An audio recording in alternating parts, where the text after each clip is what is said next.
You're traveling through another dimension. A dimension not only of sight and sound, but of mind. A journey into a wondrous land whose boundaries are those of imagination. Your next stop, the Twilight Zone.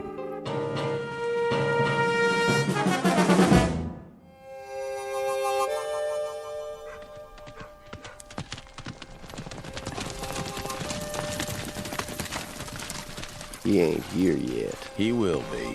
Almost noon. Knows what's waiting for him. Yep. He knows he's gonna get shot. Let's go inside and have a drink.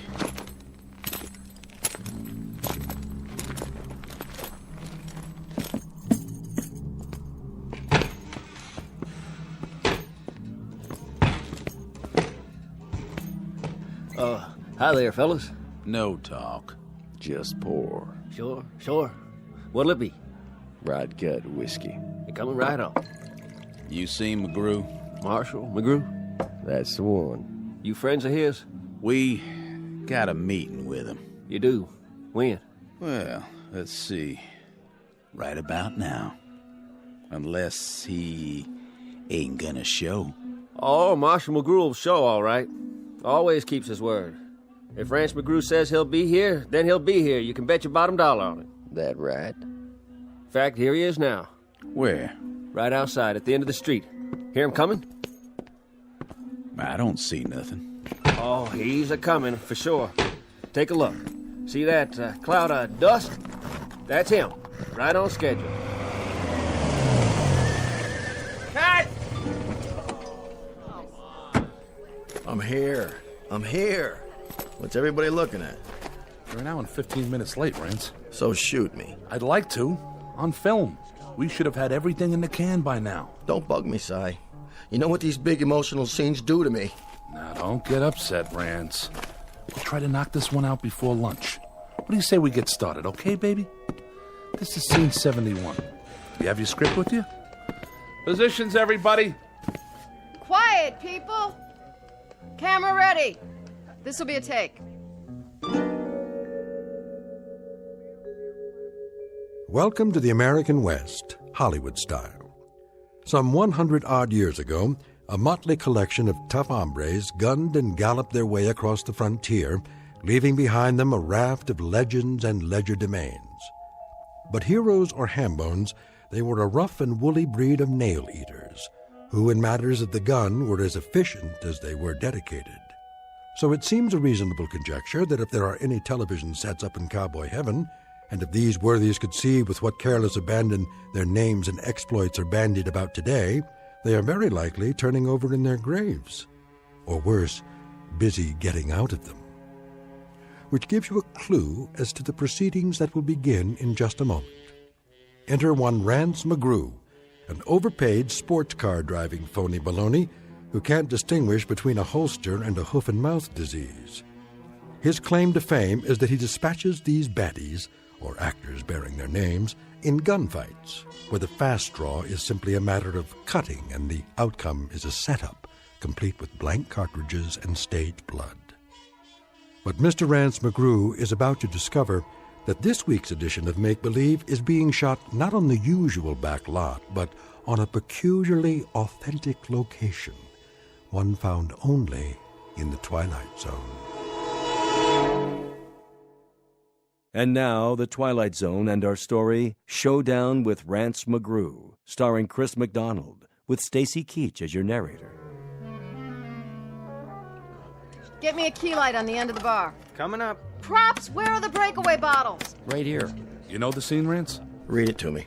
Interior saloon, cover shot of two bad men at bar. Rance McGrew enters through the swinging doors. He walks slowly to the bar, glancing sideways, left and right. But glancing left and right? That's what the script says. Well, how am I supposed to do that? Is my head on a swivel? I don't know, Rance. I didn't write it. I'm going to tell you something, Si.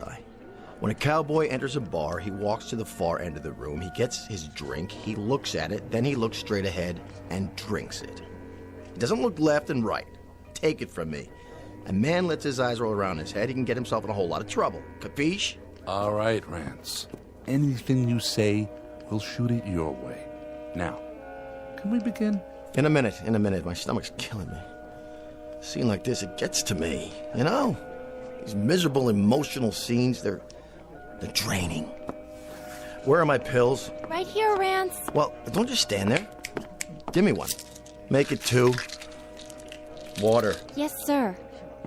All right, boys, if you're set up, this is scene 71. A tracking shot of Rance as he enters the saloon. Let's get with it, everybody. We're way behind. This one's for real, people. Stand in, out. The star's here. Cowboys 1 and 2, positions. Outside the door, Rance. I got it. Where's wardrobe? Yes? Do something about my shoulder pads. More on the left side. Let me just open your vest. Holster. Right here? An inch lower. No problem. Now, my gun. Here you go. It should be right where my fingers hang. A real gunfighter had to get his gun out fast. Did you know I took lessons from the national fast draw champion? Did you? Oh, you don't believe me? Ready when you are, Rance. Watch this. You hook it with your fingertips, like so. You bring it up in an arc. Careful, sir. Give it a little twirl. Whoops. Rance, what are you doing? What's wrong with this holster? It's got oil on it. Replace the mirror behind the bar. We'll have to wait for the new glass. I told you, Si, never, ever rush me. Okay? I'm a perfectionist. Wasn't like this in the Old West. What wasn't? In the old days, they made sure. They had to. Men's lives depended on it. You can't hurry justice, Si.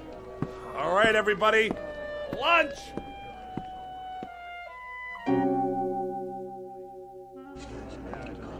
Ready? Ready. Rolling. Rolling. Roll sound. Roll sound. And action. Cue Rance. Hello there, Marshal. Barkeep, What'll it be? rot gut whiskey. Yes, sir. Give me the bottle. Sure, Marshal. Whatever you say. Cut! You know, don't look at me. It wasn't my fault. Look at here. Hey, buddy boy. Yeah? You try to gag it up one more time, you'll wind up plucking chickens at the farmer's market. It was an accident, Rance. Was it? He put English on it. He deliberately made it curve before it got to me. English on a bottle? The guy needs a catcher's mitt. What'd you say? Nothing, Rance. He didn't say a thing. How much longer? These boots are killing me.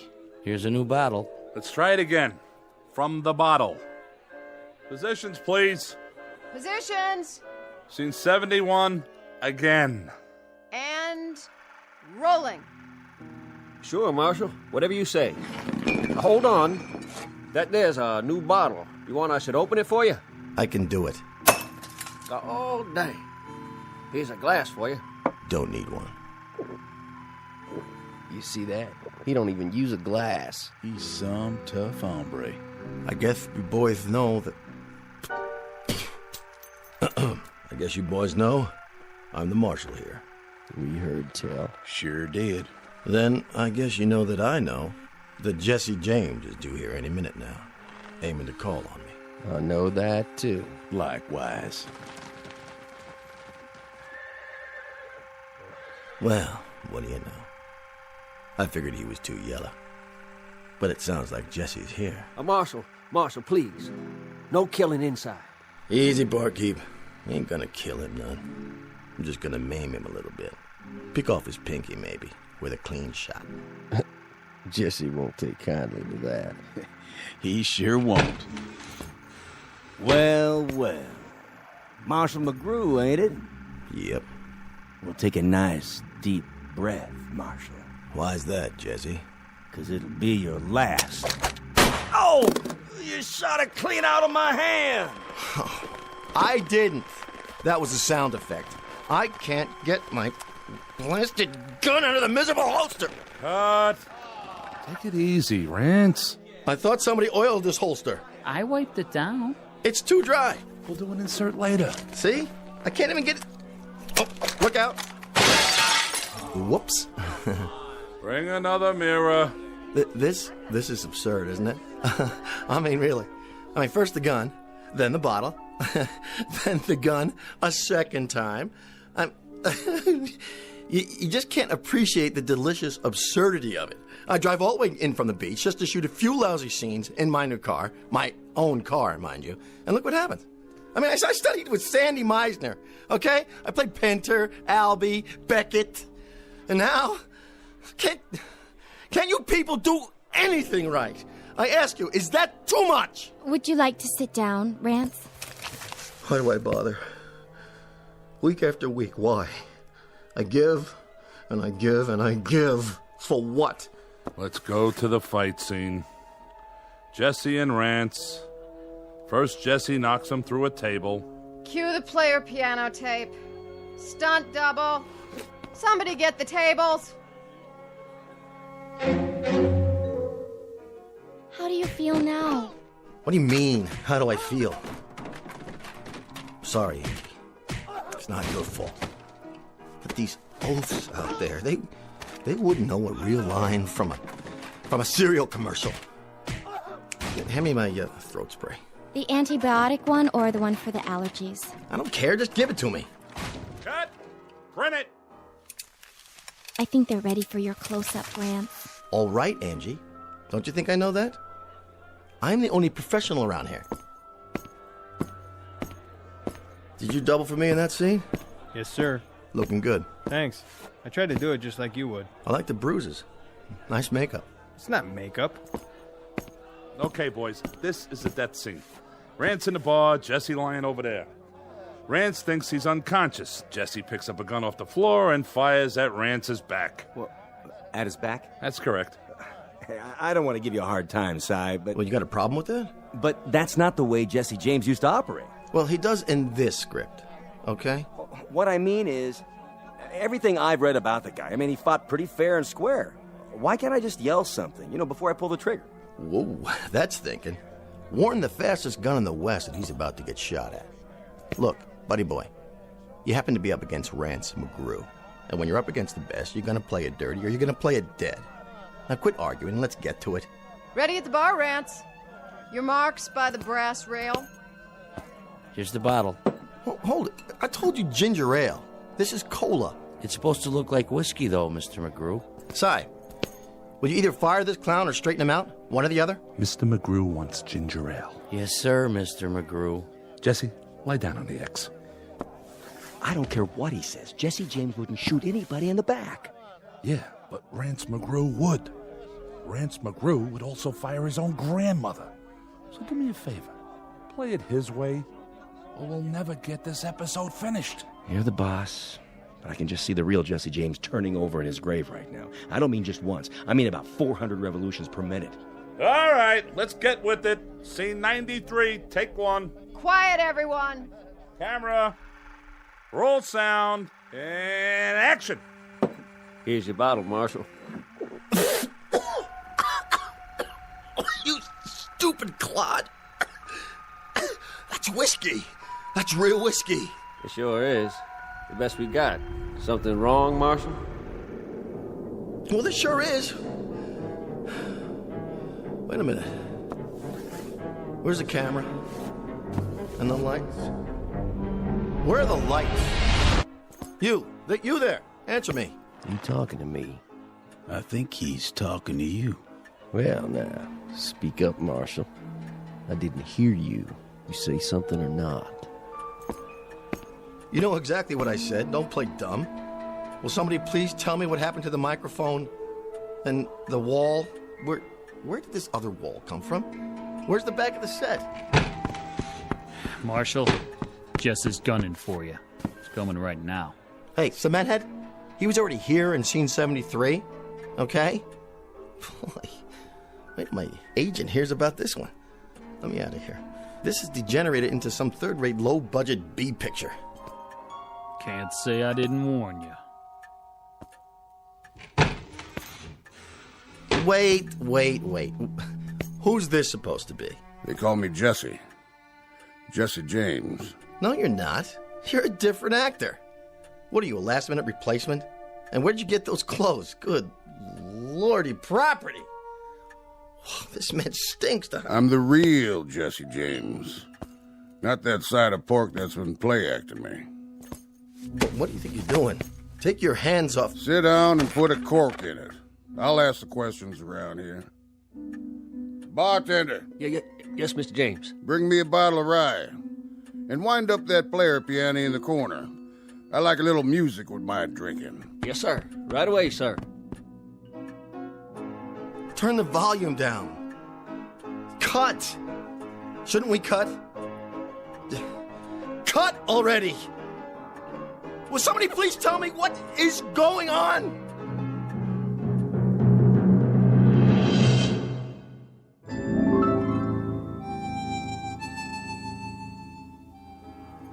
Don't you hear good, mister? No habla inglés. Sure you don't. Well, habla this. Sí. I'd be looking for the marshal. No es aquí? No. No, señor. Fellow named McGrew. Rance McGrew. So? You know him? Sí. He here? Come si, come sa. Come what? Sai? Sai? Sí. Who's Sai? The director. Get me out of here! Where you going? That way. You wouldn't be McGrew now, would you? Not a chance. Then what's this badge doing pinned to your chest? Well, where's the fellow who loaned me this vest? I think you and me. We better have a little talk, Marshal. Talk? Maybe a long talk, maybe a short talk. But a talk just the same. Okay. You're supposed to be a tough hombre. But he don't look very tough. No? Know what you look like? I couldn't venture a guess. You look like a marshmallow. A marsh? I do? Don't that rile you none? No, not much. Why not? I haven't been myself lately. It's these allergies. Come on. First we'll have a drink, and then we'll talk. Then we'll have a showdown. A showdown? Where's that bottle? Right here, Mr. James. I gotta see this. Yeah, see what? How you break the neck off without wrecking the whole bottle? Oh, that's just in the movies. Might get broken glass in it. Don't want to ruin good whiskey.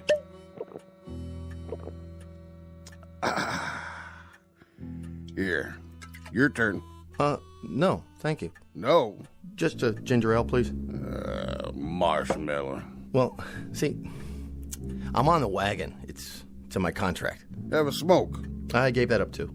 I'll roll one for you. Can't. Union rules. Rules, huh? Yeah, it's the law now. Show you what I think of the law. Of course, you know how to do this, don't you? Roll your own, I mean. Actually, I never could get it right. You know, that string on the little pouch? It always gets caught in my teeth.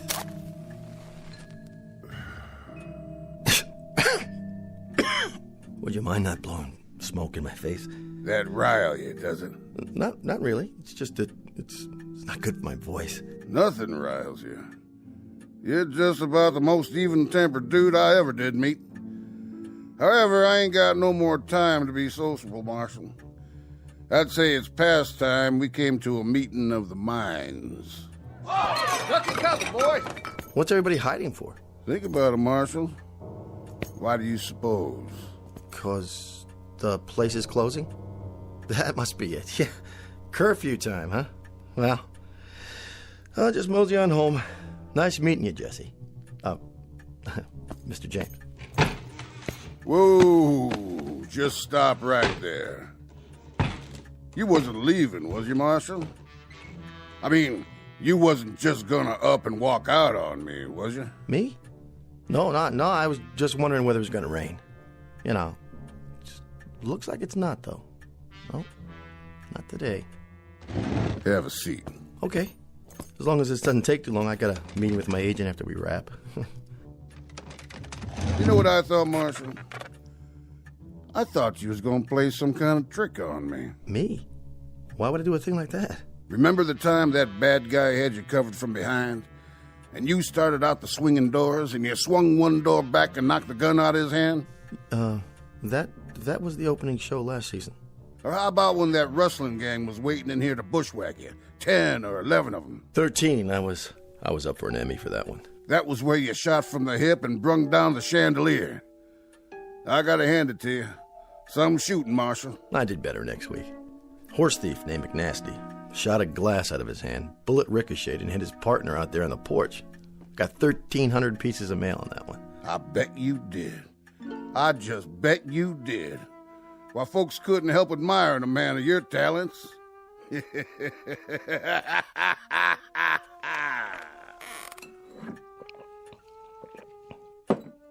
of it is, Marshal. Thing of it is, I don't reckon you ever fired a real gun in your life, did you? Well, not as such. Or hit a man in anger, or maybe even got hit in anger yourself. Tell me true, Marshal. You ever ride a horse? Oh, yeah, on occasion. A real horse? Well, see, I happen to be allergic. Hives. Hives? Yeah, you know, a rash. Cats give it to me, too. So you don't ride, you don't shoot, you don't fight.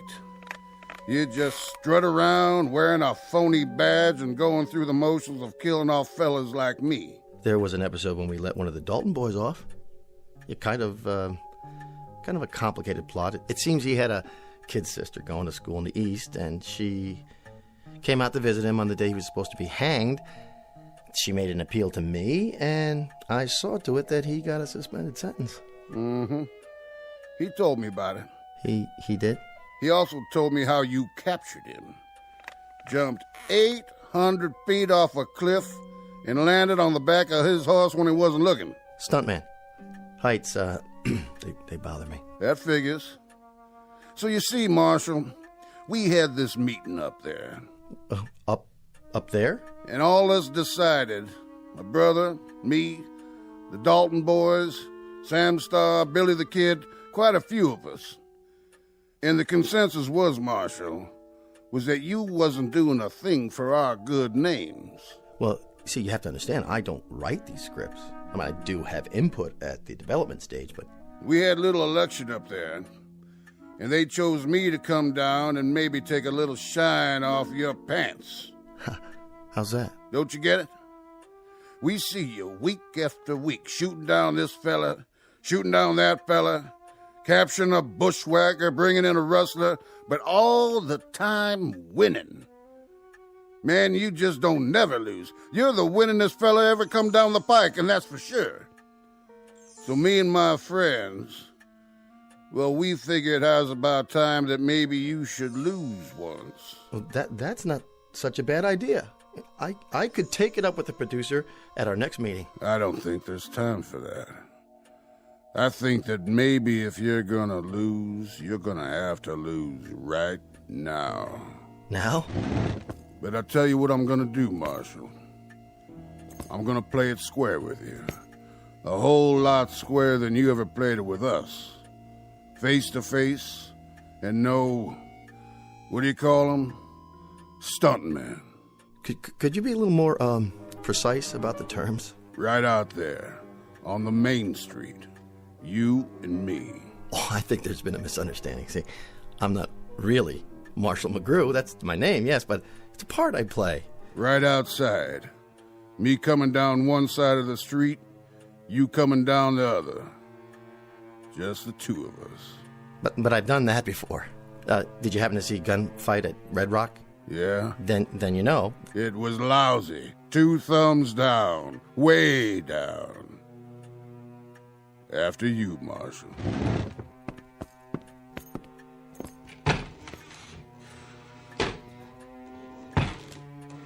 You can come out now, boys. Looks like they ain't gonna shoot up the place after all. Drinks on the house.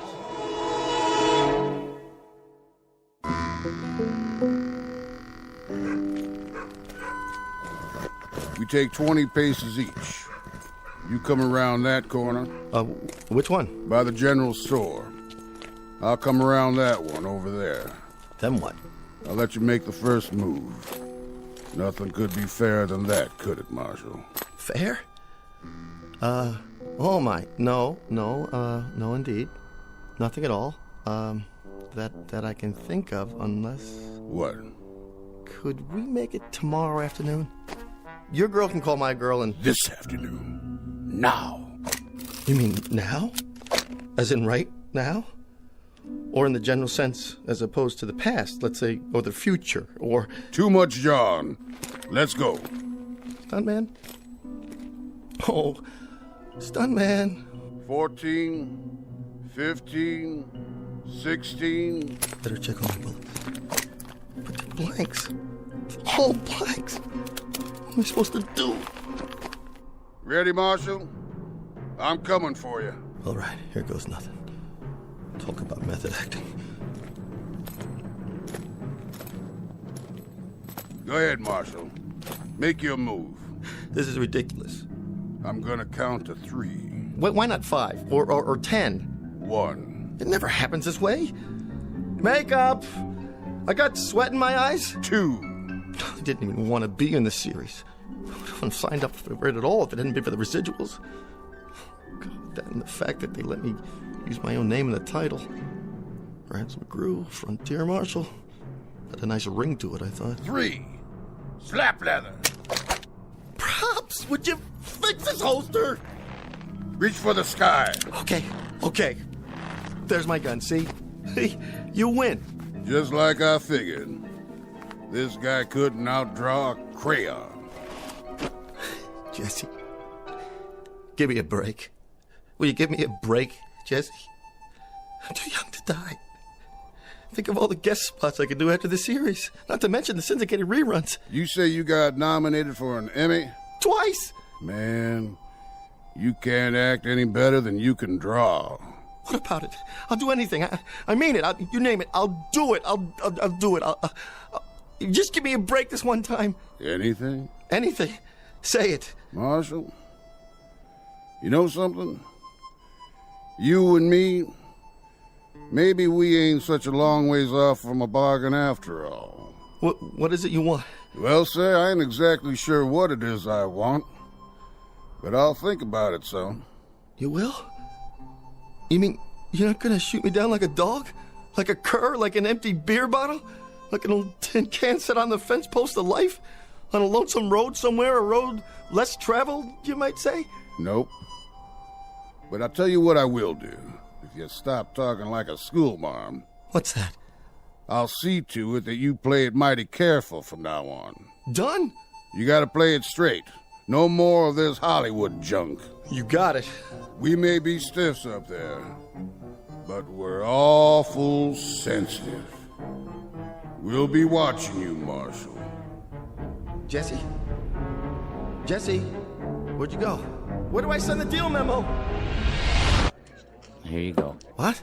It isn't whiskey this time, Mr. McGrew. It's ginger ale like you ordered. Okay, people, this is a take. Quiet, please. Where'd all these people come from? And the lights. The camera. You all right, Rance? Yeah, I'm all right, but where'd you all go? Where do we go? Rance, you're such a kidder. We didn't go anywhere. Are you sure you're all right? You look a little pale. Yeah, I'm fine. Makeup. Touch up Mr. McGrew, please, so we can get the shot. The shot? Jesse's on the floor. What's he doing there? You knocked him down, remember? Or rather, your stunt double did. Chair and a table. How much longer? This floor's really uncomfortable. Just a few more seconds. But that's not Jesse. Not the real Jesse. Rance, please. After this one, we'll call it a day. Now, you think he's unconscious, but he tries to get you in the back. Before he can shoot, you fall to the floor, roll, turn over with your gun in your hand, fire, and let him have it while you're still on your belly. Got it? That's what was in the script. Of course it is. Now, do you think you can do that? Somebody wants to talk to you, Mr. McGrew. Can it wait? Tell him Rance is about to shoot a scene. He says he's Rance's new agent. My agent? My agent hasn't come to see me in years. Driving a big convertible with cowhide seats, steer horns on the hood. Like he's some kind of Texas rancher or something. A new agent, Rance? Look, I don't know what your chain of command is nowadays, but go out there and talk to him if you have to. Find out what it is he wants, and what it is you want, and what it is so we can shoot. Sure thing, Si. I'll do that.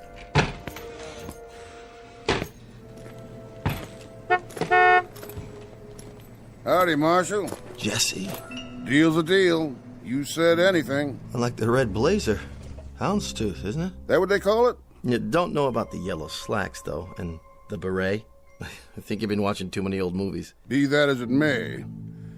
Have a cigar. I don't smoke. That's right, I remember. No offense. Well, now, to get to the point, anything is the following. let's keep it simple. I'm just gonna stick around from show to show and make sure you don't hurt no more feelings. Such as? Take this here scene. Change it so's the other Jesse don't fire at your back. That would be real cowardly. Say he's lost a lot of blood and he's weak as a tea. But somewhere or the other he gets up on his feet. Then he knocks you through the window and makes his getaway. Got it? Knocks me through the window? Rance McGrew? Understood. Yes, sir. Understood.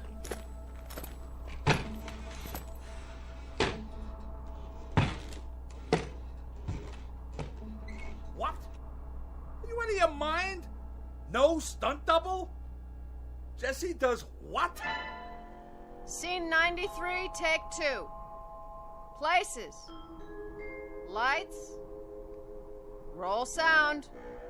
And action.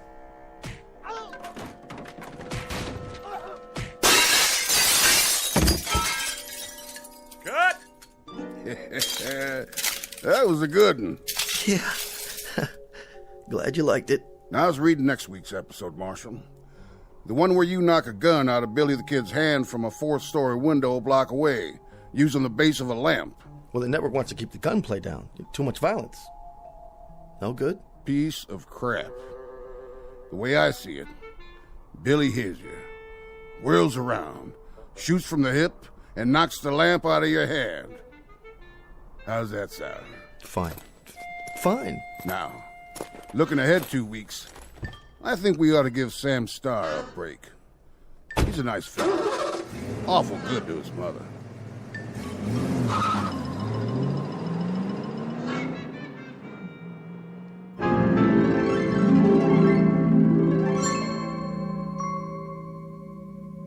The evolution of the so-called adult Western and the metamorphosis of one Rance McGrew, former phony baloney, now upright citizen and defender of truth, dedicated to all things involving tradition and the history of cowboy lore. It's the way the cookie crumbles and the 6-gun shoots in the Twilight Zone.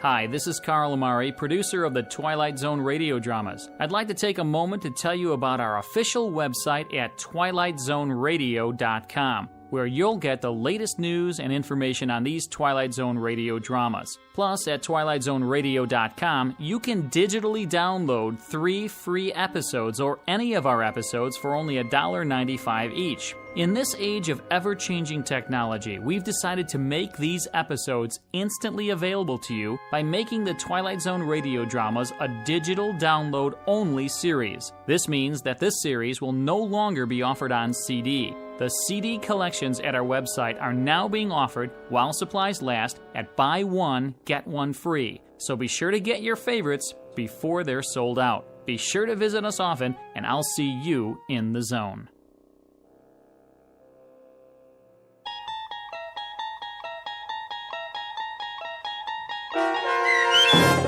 Showdown with Rance McGrew, starring Chris McDonald with Stacy Keach as your narrator, was adapted for radio by Dennis Etchison and written for The Twilight Zone by Rod Serling. Heard in the cast were Mike Starr, Fernette Lebo, Doug James, Kurt Nabig, Rich Komanek, Sean Cross, Steve Key, Jeff Lupetin, Carl Amari, Roger Wolski, and Vince Amari. To learn more about the Twilight Zone radio dramas and to obtain audio cassettes and CDs of these programs, visit our website at twilightzoneradio.com. The producers of The Twilight Zone wish to thank CBS Enterprises, Carol Serling, Dennis Etchison, Dick Brescia Associates, Claire Simon Casting, Terry Jennings, XM Satellite Radio, Sirius Satellite Radio, our sponsors, and our radio affiliates for helping make this series possible.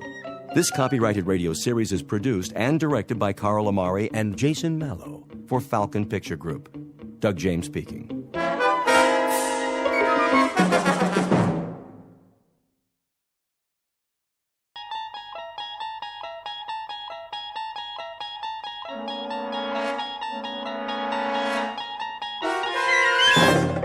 You unlock this door with the key of imagination. Beyond it is another dimension. A dimension of sound, a dimension of sight, a dimension of mind. You're moving into a land of both shadow and substance, of things and ideas. You've just crossed over into the Twilight Zone.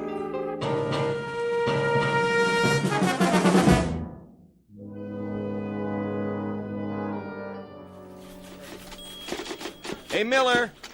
Yeah. Hey, your copy ready? Almost. Well, the old man wants it on his desk now. The old man drinks too much coffee. Ooh, easy, pal. Hey, I'm just passing it on.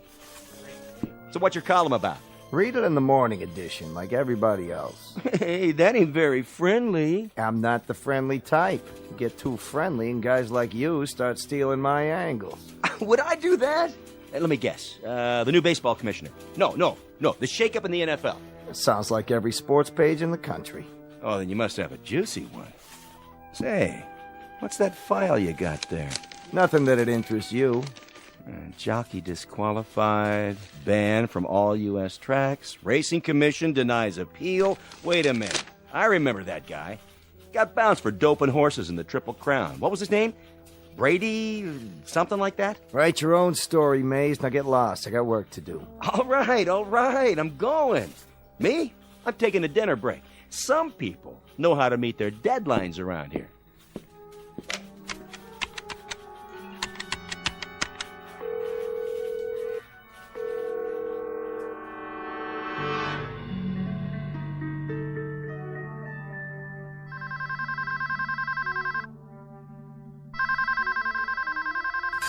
Huh? Yeah. Grady. What do you want? If this is the front desk, I already told you. I'll pay up tomorrow. For the whole week. Got that? Tomorrow. Grady, this is Rich Miller calling. Who? I read a column for the Post. Which paper? Oh, yeah. I seen that, Rad. I wonder if I could ask you a few questions. Miller, huh? Wait a minute. I know who you are. You're a creep. Mr. Grady, I just want to set the record straight. I said creep. Don't Mr. Grady me. I can read. Yeah, I can read, all right. Every now and then, I get a look at your column, and afterwards, I need a stomach pump, you know? Because it makes me sick. If you give me a minute, I'm willing to print your side of the story. Look, Fink, don't nuzzle up to me. 3 years ago, you stuck in the first shift, only you got it wrong. I didn't have nothing to do with horse doping. I didn't say you did. You didn't, huh? Get off your elbows, you Judas. You had me hung out to dry from the start. A couple of fast pages on the old typewriter, that's all it took. And I got a 60-day suspension. I think you have me mixed up with somebody else. Oh, is that a fact? Well, listen, baby. You can play it real safe now. You're 50 blocks away. But if you was in my room here, I'd fix it so they could scrape you off the wall and spoon you into a cup all by myself. Some people say you got a bum deal. If you'd care to make a statement. Yeah, here's your statement. This is Grady to the press. You're all a bunch of grave-digging finks with delusions. Print that, hyena, and don't forget to spell my name right. Chump. Yeah, you in the mirror. Some jockey you are. A couple of lousy fixes and you fall off your mount. The big boys walk away with all the money, the bills, the bundles. What do you get? Chump change and black and blue silks, like a real patsy. Look at yourself. Nothing plus nothing equals nothing. So what do you do now? Maybe rent a carriage? Drive lovers through Central Park? Yeah, right. Grady, you kill me. You really knock me out. You dumb little shrimp. There isn't a mother's son in the whole world as dumb as you are. Now what am I supposed to do? Will you tell me that? What in this stinking world can I do, huh? The name is Grady, 5 feet short in stockings and boots, a slightly distorted offshoot from an old and honorable breed of humans who raise horses. But this happens to be one of the rotten apples in the barrel, bruised and yellowed by dealing in dirt. A short man with a short memory, who somewhere along the line forgot that he worked for the sport of kings and helped turn it into a cesspool, used and misused by certain two-legged animals who have hung around sporting events since the days of the Colosseum. So this is Grady in a flea-bag hotel room on his last night as a jockey. Behind him are Hialeah, Hollywood Park, and Saratoga. Just now, he's rounding the clubhouse turn and coming up fast in the Twilight Zone.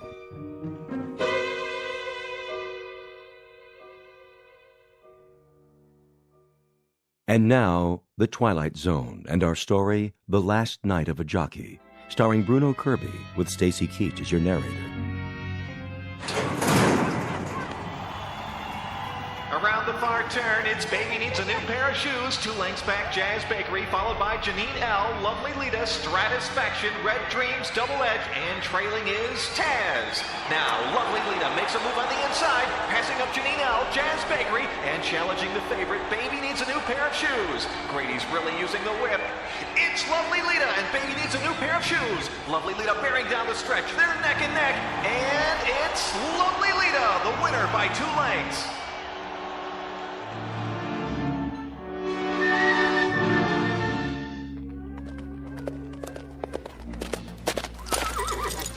Hey, get a shot of the winner. Look this way, Grady. Smile. Who would have thought? Beating the #1 horse. You did good out there, Grady. Yeah. Didn't I, though? Yeah, never saw Lita run like that before. Well, she had a good jockey this time. Well, at 12-1, you sure made some folks happy today. You don't know how right you are. Good boy, Grady. You did the job. Sure I did the job. What did I tell you? So, Mr. Hanachek, you got an envelope for me? Cool it down first. Then come over to the trailer. The grooms can walk her. I gotta take care of some stuff. So I was thinking, Mr. Hanachek, if it's all the same to you. What's the big hurry, Grady? I just like to get paid, is all. Don't worry about it. You'll get what's coming to you. Like the man said, what's the big hurry? No hurry. I gotta put my gear away. Like maybe a needle? What are you talking about? Sure came to life in the stretch, didn't she? I wonder where she got all that speed. Some people might say it was amphetamines. So you better watch your mouth, fella. I don't like what you're inferring. No? No, I don't. Who do you think you are anyway? We're from the Racing Commission. Nice meeting you. Now, if you'll excuse me. Hold up. Just till we do a urine test on the horse. You can wait in the car. We don't want any trouble. Get your mitts off of me. Hey, hey!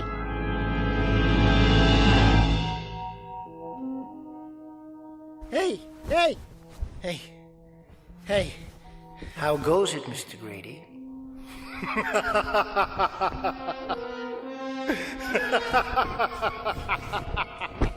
What? Bunched up at the turn? Slowed down by a muddy track? Who in the... Just an interested observer, that's all. With a question for you. How goes it in your world?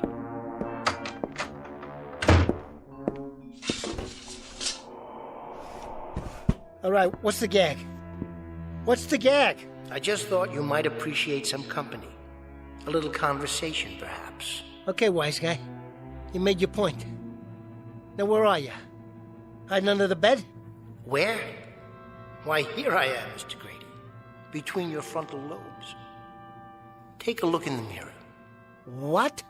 Nestled securely among those gray convolutions you've gotten there. Between the temples. That's it. See? And that's supposed to mean what? Don't I speak clearly enough? My apologies, but I thought you'd know this voice well. It should be very familiar to you. Talk straight. You got something against the English language? To put it simply, I'm in your head, Mr. Grady. Oh, is that a fact? You're inside my head. So how is it in there? Comfortable enough for you? Comfortable?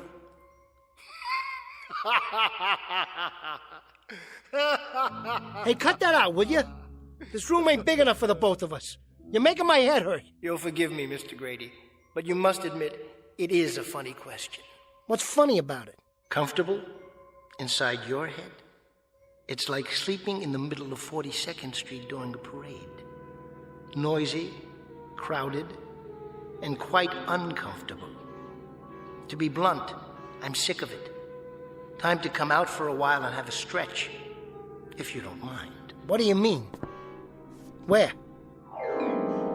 Look in the mirror over your dresser. Ah, that's much better. Hey, what is this? Some kind of trick? No trick, I assure you. But you look just like me. Except you're all dressed up.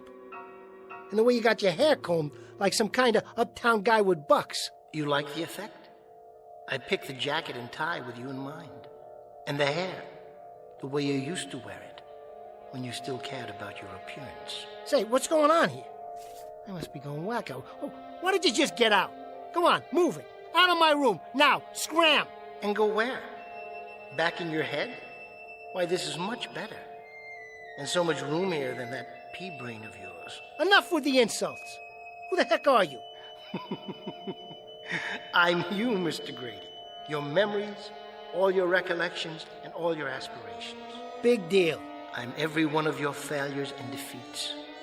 And yet I also wear the wreath of all your victories. In short, Mr. Grady, I'm what you'd call your alter ego.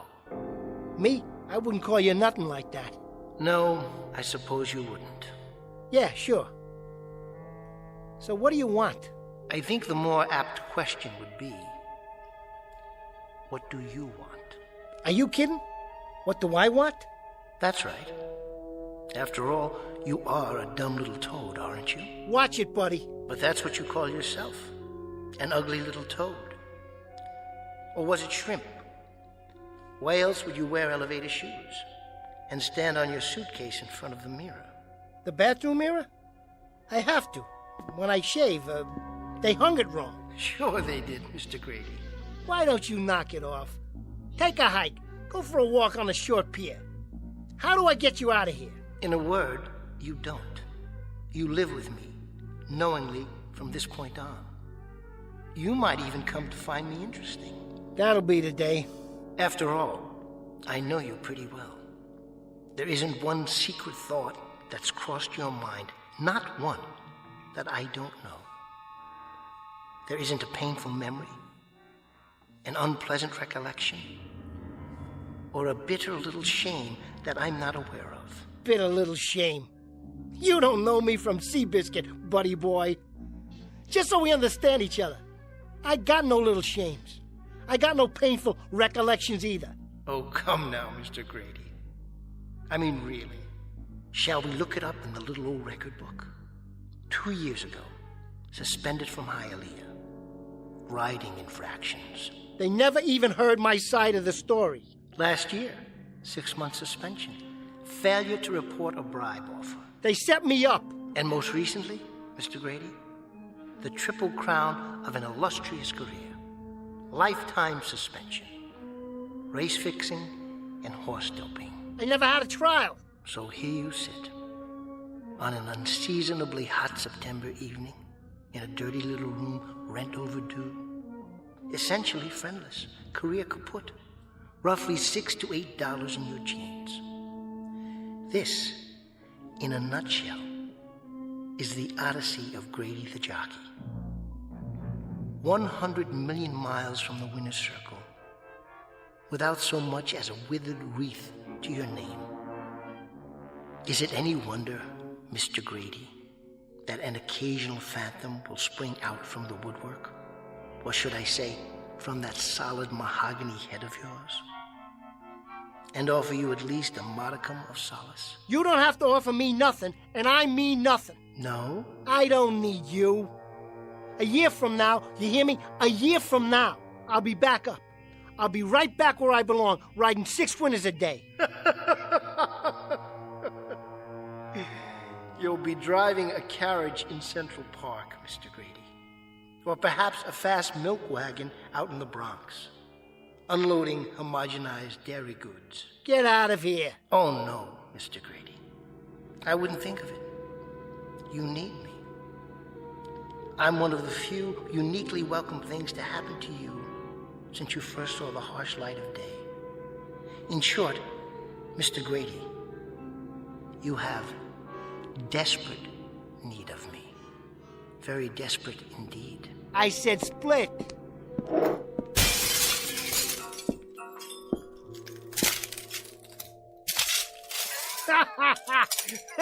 Fink?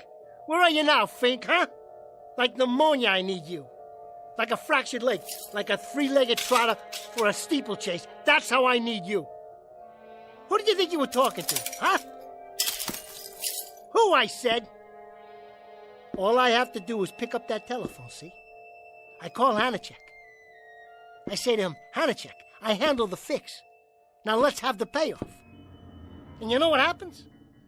Inside of an hour, I got plane fare to Puerto Rico. That's what happens. Next week, I'm riding in the warm sun, and 2 years from now, I'm back here officially wearing my old silks again. That's what happens. Then why don't you? Huh? Why don't you call Hanachek? Go ahead, Mr. Grady. Give him a buzz. All right. I will.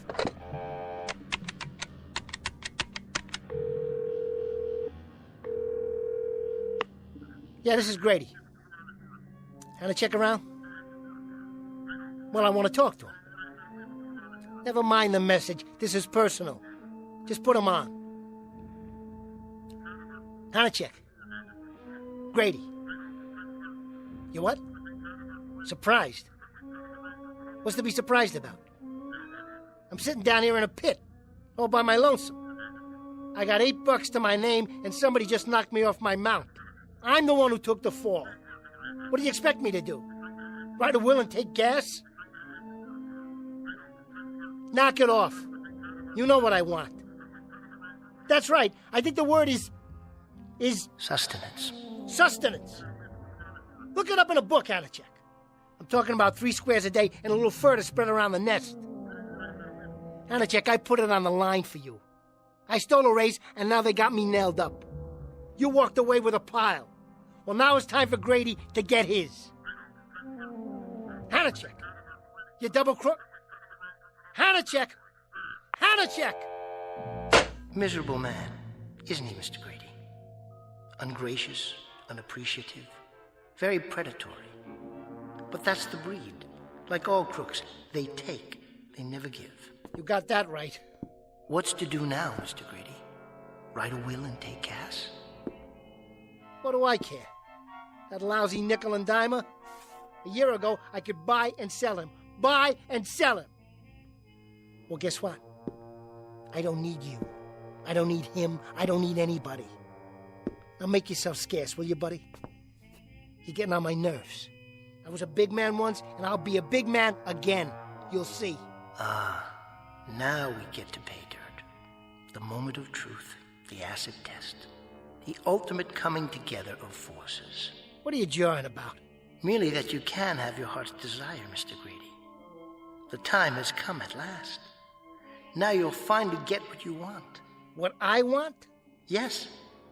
Whatever it is that you want. More than anything else in the world. So think it over carefully, Mr. Grady. Think it over.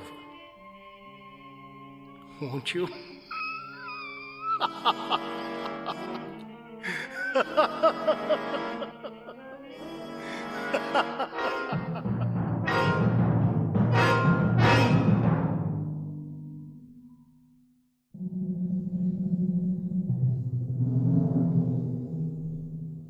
I don't get it. What's the rib? Consider it your true payoff after such a checkered career. You know something? I don't understand a word you're saying. Think about it. Only a year ago, you were strutting around the country on the thoroughbred circuit. You wore shiny shoes, new clothes, you tipped big. You had some compensation then, Mr. Grady. Compensation for what? For the fact that you're the runt of the litter. For the unpleasant realization that all your life you've had to stand tiptoe just to see what's around you. Let me tell you something. If I had you around here for very long, I'd compensate you, but good. You do have me, Mr. Grady. Now you do. I'm no longer content to remain in the shadows, basking in the glow of your reflected glory.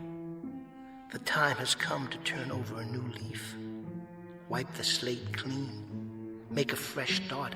Face it, you want to be respected, admired, looked up to, don't you?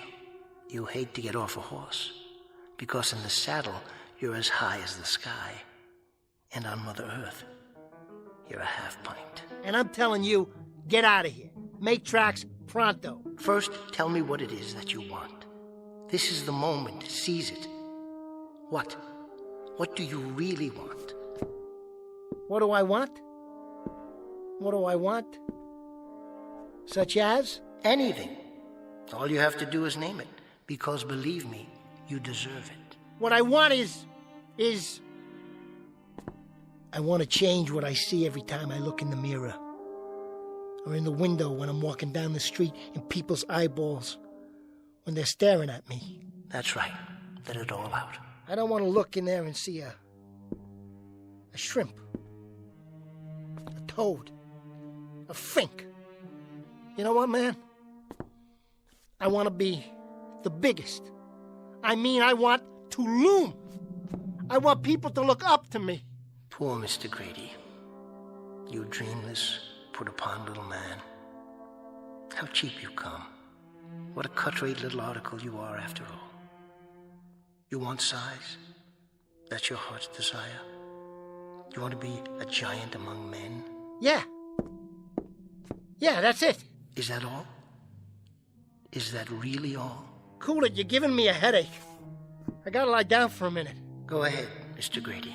Be my guest. We wouldn't want to overwork that gigantic brain of yours, would we?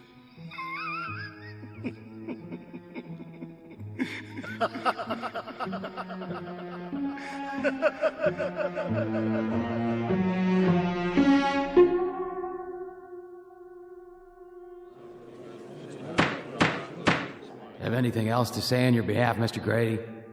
Yeah, Mr. Commissioner. I got plenty to say. I'm a jockey. That's how I make my living. You got no right to take a man's livelihood away from him. What makes you so high and mighty? Racing's a dirty game, all right?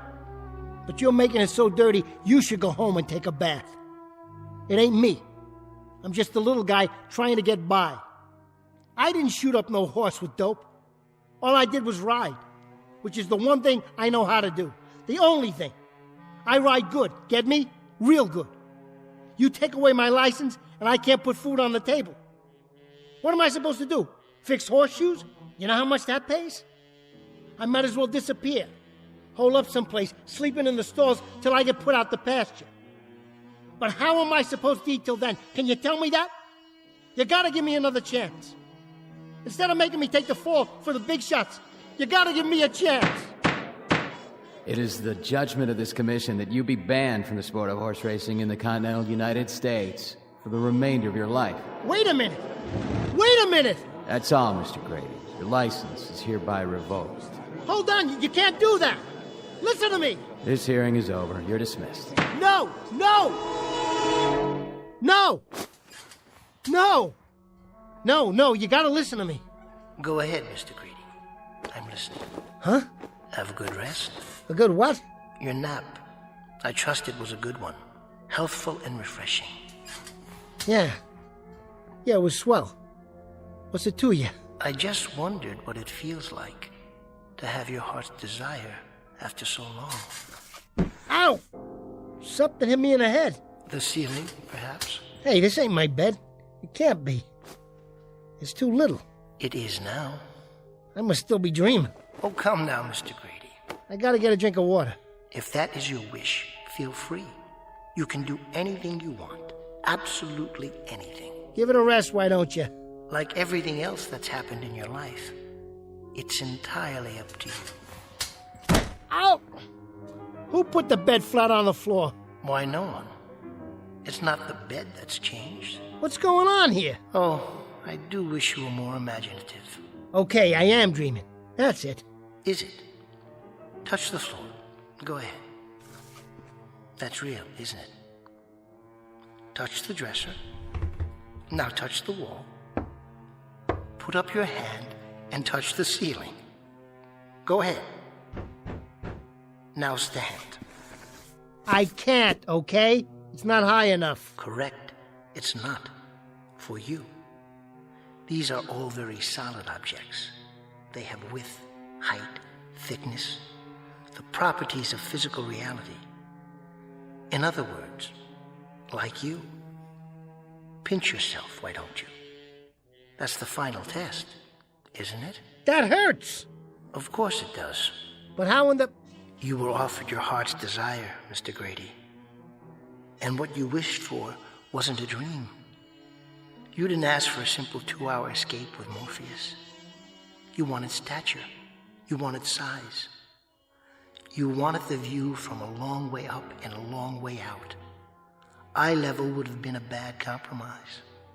And as always, anything short of that was defeat. Get away from me. I gotta wash my face. Don't forget to duck. You might even have to bend down a bit. And remember, you won't need to stand on the suitcase to see the bathroom mirror. Not anymore. Hey! Look at me! Yes, look at yourself. You're Mr. Big. You're Hercules, while you're the most sizable thing since Paul Bunyan. Any complaints, Mr. Grady? Are you kidding? Are you kidding? Look at me! Just look at me! Who's gonna talk down to me now? Who can reach that high? Nobody. That's who. So, the question is, what do you do now? You might want to give that a moment's thought. I don't have to think. I know what to do. Celebrate! Wait, I got something. I forgot all about it. There's a bottle of wine stashed around here someplace. Here, want to have a drink with me? Go ahead, Mr. Grady. Oh, I get it. You can't drink, huh? You do it for me. I'm with you in spirit. Ah, man, that goes down smooth. Too bad you can't join me. I'm joining you now, Mr. Grady. I'm feeling the little heat ripples, just as you are. Well, here's mud in your eye. Oh, man. It's like champagne. You're right. It is quite good. This is too sweet. Am I going to enjoy myself? And what will you do first? Anything I want. That's what. Anything. Tell me, Mr. Grady. I'm all ears, in a manner of speaking. I'm going to get me a dame. That's what I'm going to do. I'm going to go over and get that dame. That dame? Sure, look at me. I'm a mensch now. A real man. She'll flip. She'll fall all over me. Really? Are you that attractive now? Does size mean that much? Bet your last $2, buddy. Watch me. Don't you think you'd better call first? Why? So you won't go all the way over there, only to find that she's not home. Oh, yeah. Okay. Give me the phone. Careful with the dial. Your fingers barely fit. Get away from me. I can handle it. You'll never believe this. I swear you'll never believe this. But she used to bend down and pat me on the head. Well, we'll see about that now. What do you say, doll? Who is it? Are you serious? You're putting me on, ain't you? That's right. It's Grady. Don't try the cold shoulder with me, honey. I know you're too good. That's right. This is me, your ex-meal ticket. And those were 8-course meals, baby. Don't you forget it. What I want is the following. First, remember who you're talking to. That's number 1. All right. That's more like it. I'll try this on for size. When I was in the money, I spread it around. Remember? Sure you do. All right. Now I'd like you to... reciprocate. That's it. Reciprocate me a little bit. You heard me. Look it up. Take one of those baubles off your wrist, Toots. Hang on to the pawn ticket and send the cash over here. What do you care for how long? Who bought it for you in the first place? Hold it, you haven't heard the news yet, honey. Just shut up and listen. That's better. See, I'm a big man now. I mean big. What are you laughing at? It's true. Everything's different now, babe. Will you put a cork in it? I'm 6'6", 6'7". More than that, surely. No, make that 7 feet. Yeah, 7+. 7.5 at least. That's what I said. Any minute, the Lakers are going to be sending one of them crummy talent scouts over here. You'll see. Yeah. Huh? Would I lie to you? I tell you, I've grown, really grown. Will you listen? Why, you cheap little alley cat. I don't take that kind of talk off anyone. Nobody calls me an ugly little runt. Nobody. That's what I said, especially you. Forget it. Go someplace and die for all I care. And I hope it's long, tough, and really, really painful. That's what I wish for you. Well done, Mr. Grady. Just my luck. I gotta go call on a cheapskate with my hat in my hand. A dirty little gimme like that one. You managed to flex your vocal cords in a very manly fashion. At this rate, women all over the world will be flocking to your doorstep. So I struck out once. Big deal. I could pick up the phone and call half a dozen dames better looking than her. Why am I singularly unimpressed? You will be impressed, buddy. You will be. I certainly hope so. What did I tell you? Here comes one now. Are you sure? What do you mean, am I sure? Remember your heart's desire. Do you know what that is? Of course I know. Take care, Mr. Grady. Give it some thought. Some very careful thought. Are you quite sure that you're ready? Because whatever you've wished for, something tells me that you're about to get it after all. In spades.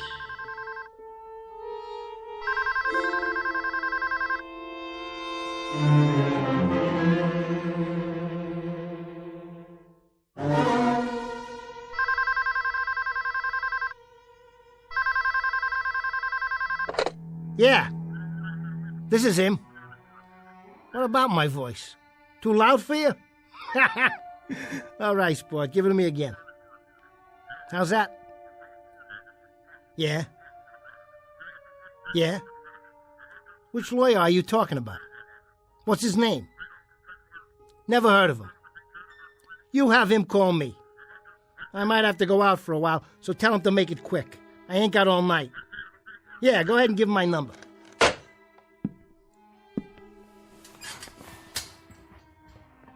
What was that all about, Mr. Grady? Who knows? Some guy from a law office or something? Says I'm getting a call from some other lawyer.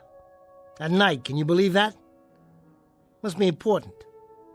That's 'cause I'm important now. Sure, that's it.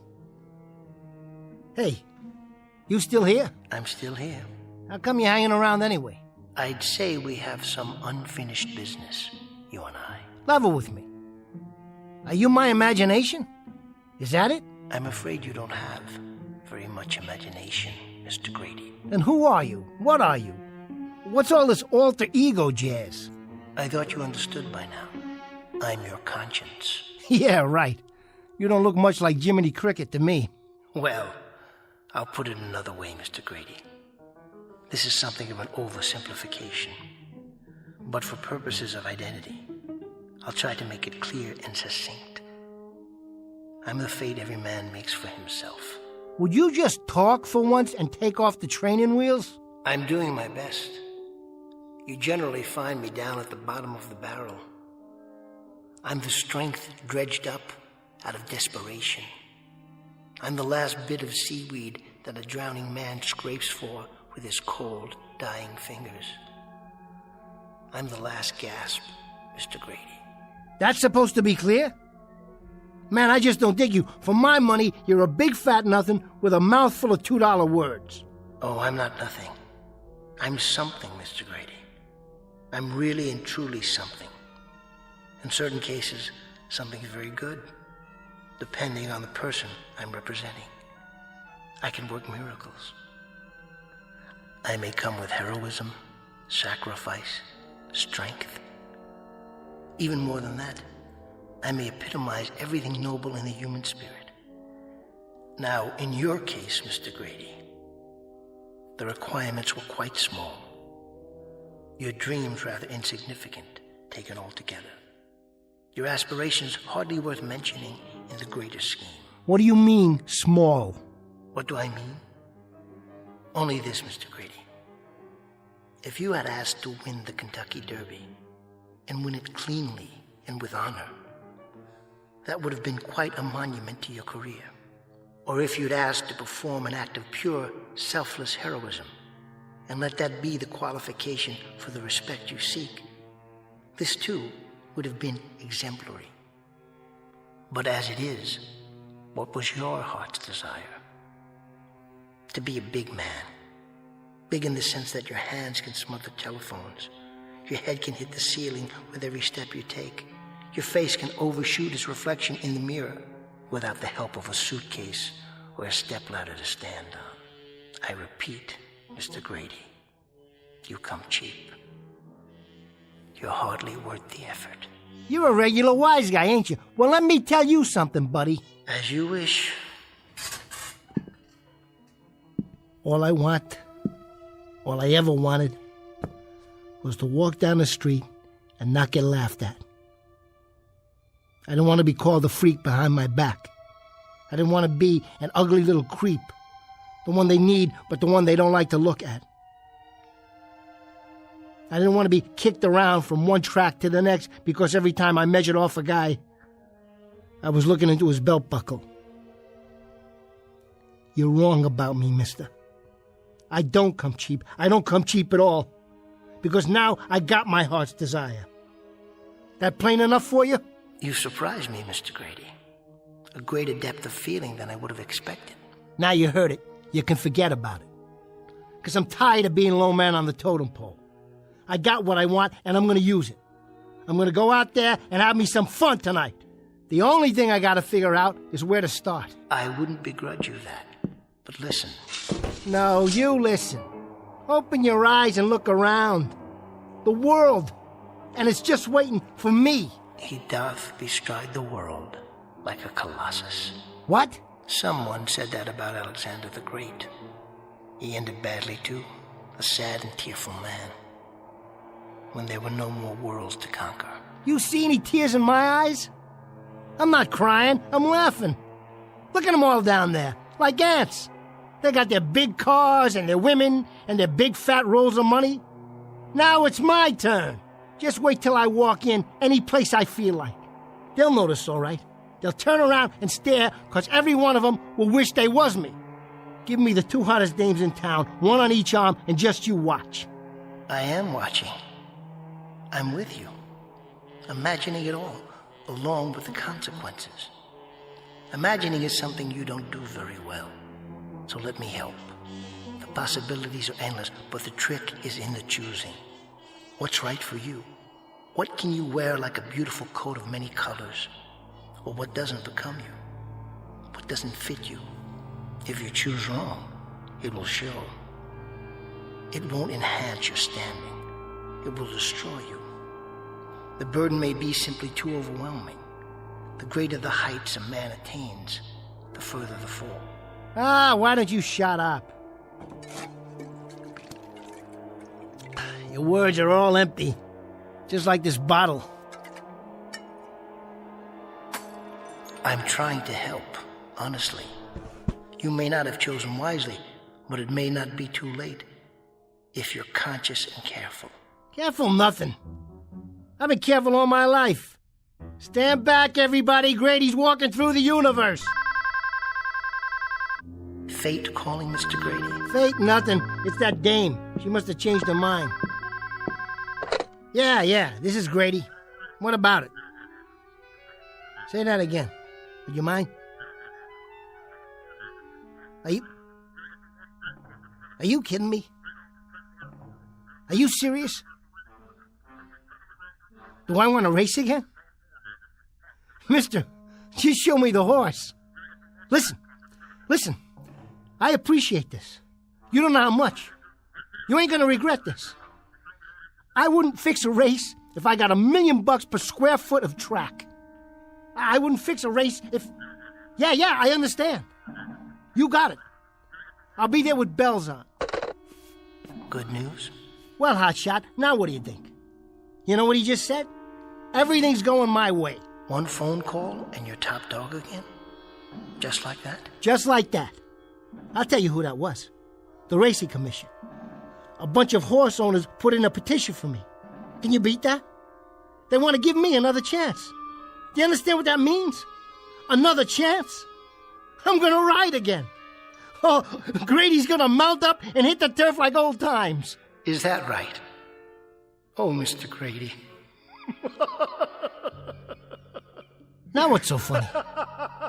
Tell me, what's so funny? I'm gonna ride again. I'm on top of the world. Think about it. Go into the bathroom and bend down and look at yourself while you're combing that mop of hair. And putting on your best riding boots, which won't fit now. Wait a minute, you're right. I can't ride like this. I'm too big. I'm way too big. I can't ride like this. Hey, please, make me small again. I'm begging you. Make me the way I was. Do it, will you? Will you do that for me, please? You may have learned your lesson, Mr. Grady. but it's too late. Please. Hey, please. I take it back. Will you make me small again? Will you do that little thing? That's all I ask. Hey, listen. I want to be small again. I want to be small! Mr. Grady, you are small. Every time you won an honest race, that's when you were a real giant. But right now, they just don't come any smaller. No!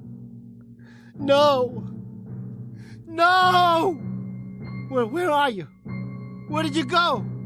Come back! Come back!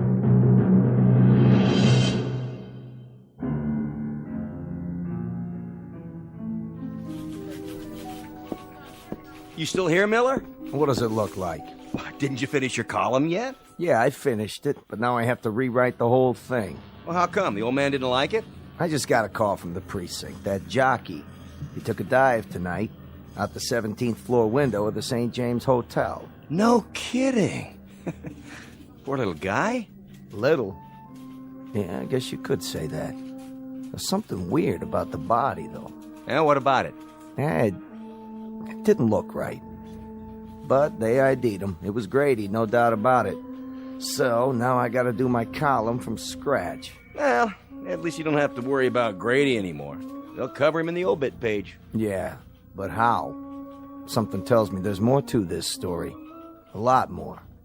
If I only knew what really happened. Hey, don't let your imagination run away with you. Remember, this is the sports page, not the literary section. Somebody's gotta tell his story. If I don't, who will? The last night of a jockey.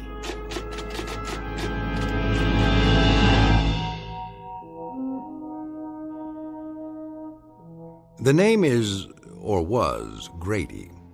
7 feet tall. Or was it 8 or 9? A slightly distorted offshoot of a decent breed of humans who ride horses in what was once the sport of kings. But unfortunately for Mr. Grady, this court jester learned too late that you don't measure size with a ruler, you don't figure height with a yardstick, and you never judge a man by how tall he looks in a mirror. For a giant is as a giant does. You can make a parimutuel bet on that, win, place, or show, at any window in or out of the Twilight Zone. More from the Twilight Zone after this.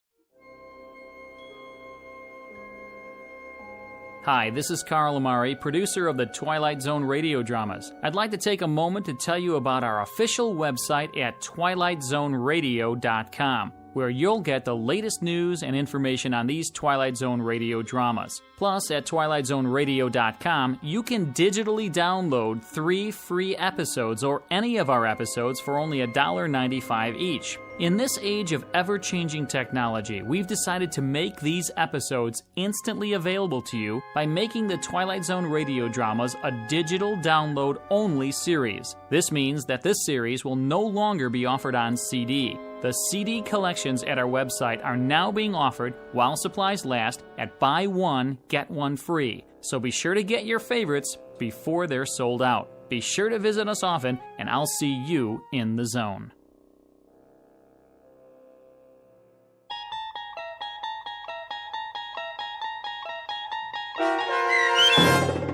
The Last Night of a Jockey, starring Bruno Kirby with Stacy Keach as your narrator, was adapted for radio by Dennis Etchison and based on a script by Rod Serling. Heard in the cast were Christian Stolte, Doug James, Todd Manley, Andy Herman, Sarah Marks, Rick Vargas, Terry Babler, Paul Patch, Vince Amari, and Roger Wolski. To learn more about the Twilight Zone radio dramas and to obtain audio cassettes and CDs of these programs, visit our website at twilightzoneradio.com. The producers of The Twilight Zone wish to thank CBS Enterprises, Carol Serling, Dennis Etchison, Dick Brescia Associates, Claire Simon Casting, Terry Jennings, the American Forces Radio and Television Service, our sponsors, and our radio affiliates for helping make this series possible. This copyrighted radio series is produced and directed by Carl Amari and Roger Wolski for Falcon Picture Group. Doug James speaking.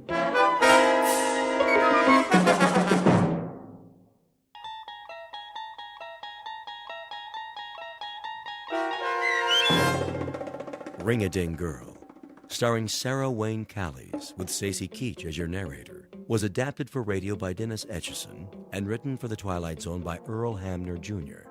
Heard in the cast were Meg Thalken, David Darlow, Christian Stolte, Doug James, Fernette Lebo, Kurt Nabig, and Carl Amari. To learn more about the Twilight Zone radio dramas and to obtain audio cassettes and CDs of these programs, visit our website at twilightzoneradio.com. The producers of The Twilight Zone wish to thank CBS Enterprises, Carol Serling, Dennis Etchison, Dick Brescia Associates, Claire Simon Casting, Terry Jennings, XM Satellite Radio, the American Forces Radio and Television Service, Sirius Satellite Radio, our sponsors, and our radio affiliates for helping make this series possible.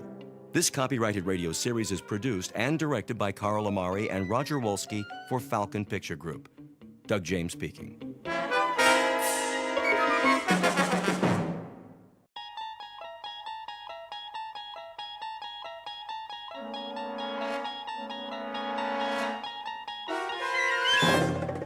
You unlock this door with the key of imagination. Beyond it is another dimension, a dimension of sound, a dimension of sight, a dimension of mind. You're moving into a land of both shadow and substance, of things and ideas. You've just crossed over into the Twilight Zone.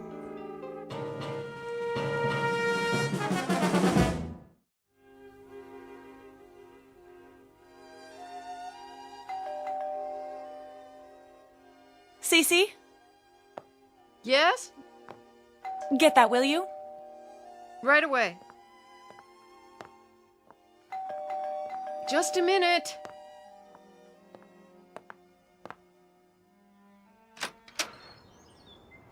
Yes, Patrick?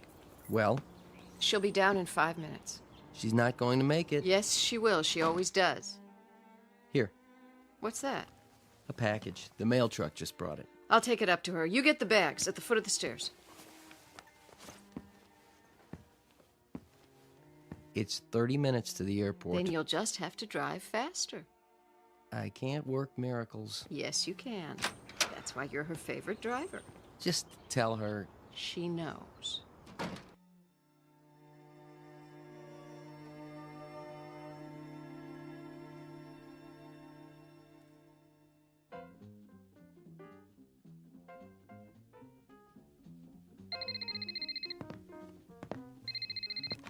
Ring-a-ding girl. Hello, Ivor. Yes, I know the limousine is waiting. And I know what time the plane takes off. I promise you I'll make it. No, I am not procrastinating, even though I don't want to make this picture. Because I don't want to go to Rome. I don't like to fly. Yes, Ivor, I know, and you are making me even later. Love you too. Bye. How's it coming? My agent's nervous. So am I. You've got 25 minutes to get to the airport. Won't they hold the plane? Not forever. You'd better go into fast forward. Everything's packed. I'll wear the mink. Carry my ring case down to Patrick, will you please? You're taking all of them? It was your idea, wasn't it? It was my idea that it might be good publicity if the ring-a-ding girl collected rings. Not that she take them everywhere she goes. But I haven't decided which one to wear. What's in the package? It just came. Special delivery. You can open it on the way. I adore presents. The plane can wait. Bunny, please. Please accept the enclosed as a token of our affection from your fan club in Howardville. Isn't that sweet? Do you know where Howardville is? Doesn't everyone? You'll catch a glimpse of it if you look down. We fly over it. Hooray for us. Howardville is my hometown. They're my most loyal fans. You know, I wouldn't be here if it weren't for them. They actually took up a collection to pay my way to the screen test. I wonder what they've sent me now. You find out. I'll get your precious jewelry down to the car.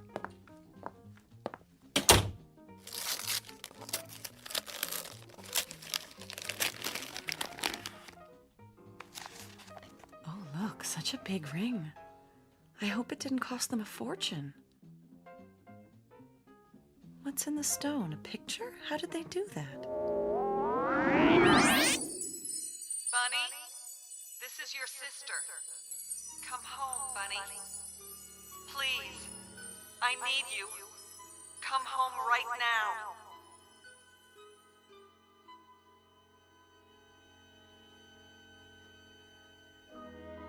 Introduction to Bunny Blake. Occupation, film actress. Residence, Hollywood, California. Or anywhere in the world the cameras happen to be rolling. Miss Blake is a beautiful and extremely public figure. What she wears, eats, says, even thinks is news. But underneath the glamour, the makeup, the publicity, is a flesh and blood person. One who has just been handed the role of a lifetime. Because on the way to her next shoot, she will take an unscheduled side trip to a location in the Twilight Zone. And now, The Twilight Zone and our story, Ring-a-Ding Girl, starring Sarah Wayne Callies, with Stacy Keach as your narrator.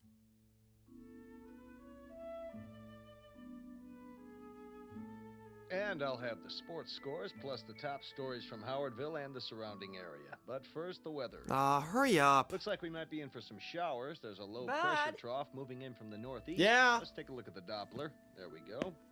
That high pressure Bud? front moving in, bringing Yes, with it I some high said. altitude precipitation. I need the No picnic storm basket from the advisory yet, but cellar. Stay tuned throughout the day for updates every 23 Soon as he minutes. gives the scores. For all you folks in the southern part of the county, the annual picnic and fundraiser is happening this afternoon. Bud, better carry an umbrella just Now, to be on the safe. Buster, I'm packing the sandwiches just as soon as I finish vacuuming. The news guy said it's gonna rain. I know he did. So does the radio. But just in the northern part of the county. Now, get me that picnic basket. Did you clean your room? Not yet. Then get a move on. I'm going. Did you mow the lawn yet? Oh, Mom. We had an agreement. You want your allowance, don't you? Yes, ma'am. Then let me hear that lawnmower. Okay. Thank you. Would you plug in the vacuum cleaner cord for me, please? Isn't there a law against child labor in this state? Now, young man.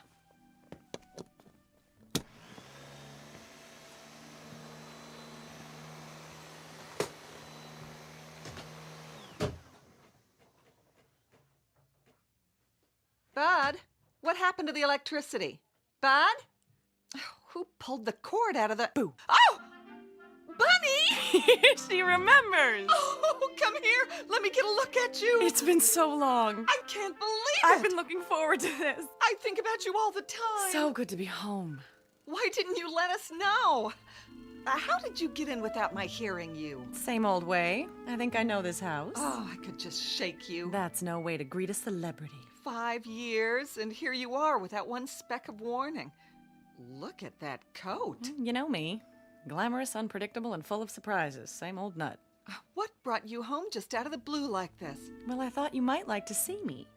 I'm tickled pink, but why now? Just like that? Maybe the ring had something to do with it.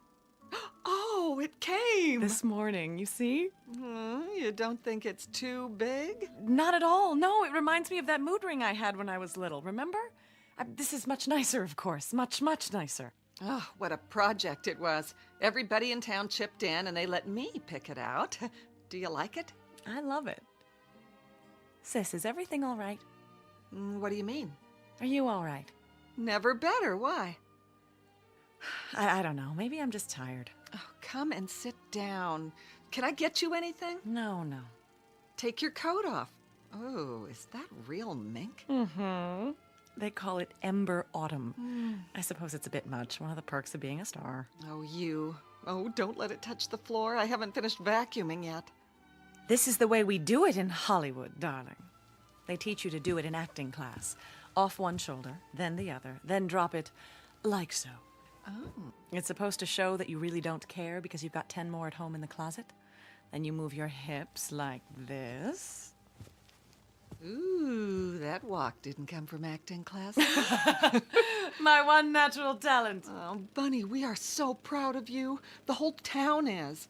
Are we going to get to keep you for a while? Just for the day, I'm afraid. Oh, but that's not nearly long enough. I know. I'm stealing time as it is. They want me in Rome. Rome? But I got to the airport, and right at the last minute, I said, no, I'm going home instead. I got the basket. Now can I... Whoa. And who is this divine man? You remember Bud? Aunt Bunny? Surely this isn't Bud. So handsome. I thought he was my next leading man. Aw, I get it. Mom says you're always cracking jokes. And she was right, but I don't joke about everything. You want a soda pop or something? I can get you one if... Weren't you going to clean your room? He can do that later. I haven't seen him in ages. It's so good to be home. I'm anxious to see everybody, all my old friends. Well, you came at the right time. Remember the Founders' Day picnic? Oh, how could I forget? Do they still have the beauty pageant? They sure do. The year I won was what got me started. My picture in the paper, someone on the coast saw it. The picnic's this afternoon. Everyone in town will be there. Why don't you come with us? The picnic?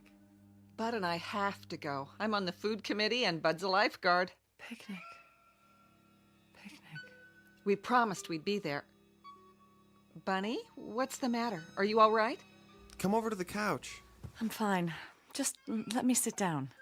I don't know what's wrong with me. I didn't get much sleep. Oh, take my arm. Bud, get on the other side. I'm fine, I'm telling you. Bunny? Bunny? Hello, ladies and gentlemen, boys and girls. What is that? Do you hear it? Hear what? Is the television on? No. Bunny? Bunny? And a special hello to you, Bunny Blake, wherever you are. Bunny, for the love of God, come home. We need you. We need you. Need you. Need you. Need you.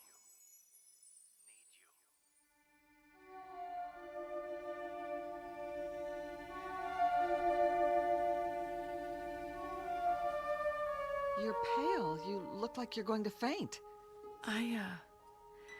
If I could just lie down. Put your feet up. Bud, call Dr. Floyd. Sure, if you think. Just do it, now. Bunny. Hello? I want to talk to... Bunny. Yeah, tell him it's an emergency.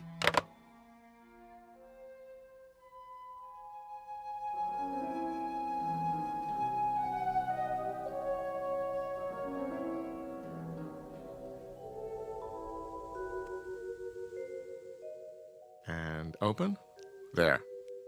Well, what's the verdict? Will I live or will I die? Temperature's normal. Pulse is strong enough. You do seem a little tired. I played a nurse once in a movie. Doctor reminded me of you. The gruff but kindly old family physician. I saw it. The medical profession should have sued. Stay off your feet a while longer. Oh, please, don't you get it? I was faking. About being sick, I mean. I just wanted to see you. I'm flattered. Do you have to smoke? It calms my nerves. Quite the contrary, actually. Still the same old Dr. Floyd. You haven't changed. That I don't believe. I delivered you, after all. Sorry, I don't remember. What's your diagnosis? In a nutshell, one exhausted young lady. What do you do out in Hollywood, anyway? I glow. Wind me up and I give off incandescent sparkles. Isn't that what stars do? I'd say you've been sparkling a little too much lately. What you need is sleep, rest, fresh air, and some of Hildy's good cooking. I want you to take it easy for a while. I'd love to oblige you, kind sir, but that's impossible. There's a producer waiting in Rome this very minute, pulling out what little hair he has left, just wondering where I am. Tell me his name. I'll send a cable and tell him you're sick. But I'm not. Just the same. I didn't like what Hildy told me. She said you had some kind of seizure. That's silly. She thought you were in shock. You seemed not to hear or see her. It was a performance. Evidently a very convincing one. I told you it was all an excuse to get you over here. Well, it worked. There's something I want to ask you. Yes? About Founders' Day. What about it? You used to be a big man on the committee. Still am. I'm the chairman now. Then could you do something for me? Hmm? As one kindly, gruff old family friend to another, would you do me one very large favor? I'll be happy to try. I want the picnic put off. Postponed until another day. Really? Is that all? It's important. You can't be serious, Bunny. Why? I've got one little day to spend at home. I want it to be a plain, ordinary apple pie day, just the way I remember. I want to drop in on my old friends, surprise them at home. You could see them at the picnic. No, it wouldn't be the same. There'll be crowds, people I don't know, crowds tugging at me for my autograph. I'd be miserable. Bunny, listen to me. You can't seriously expect the entire town to rearrange its plans just to suit your whims. Doc, I love this town and I love the people. Would I ask them to do this for me if it weren't more than a whim? I don't know what your life is like away from here. Perhaps in Hollywood you can make an unreasonable request and have it granted, but this isn't Hollywood. I'm going to give you a little something to help you rest. Oh, Doctor, if I could only make you understand. Any pharmacy in town should be able to fill this. No, not the ring again.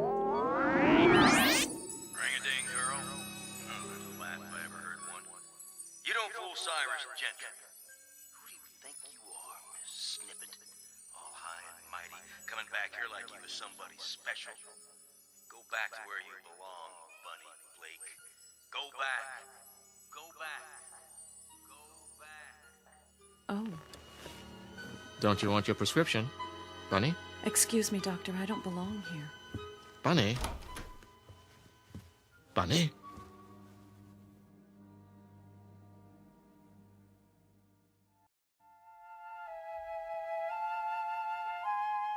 Hildy, can you come here? Yes, Doctor. How is the patient? Where is the patient? She went upstairs. She did? Very agitated all of a sudden. The look on her face. Hildy, what's upsetting your sister? I wish I knew. She seems to be under a severe strain and acting quite irrationally. I know. I'm delighted to see her, of course, but to fly here like this without so much as a call? There's something downright odd about it. I want you to get this filled. Some pills to relax her. Keep her as quiet as possible. And by no means let her go to Rome. At least not right away. I'll try, but she's always had her own mind. It may be just fatigue, but then again... Should I be worried? It's too soon to say. For now, let's keep an eye on her. Thank you, Doctor. I'll do my best. Call me if you need me. I will. Thank you so much for stopping by.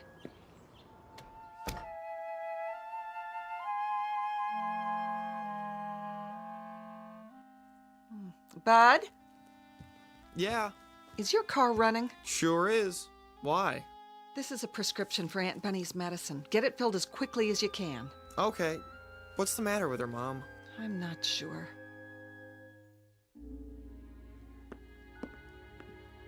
Not one single solitary thing is the matter, Hildy. I could have told you that. I'm really shocked at how old Dr. Floyd's getting.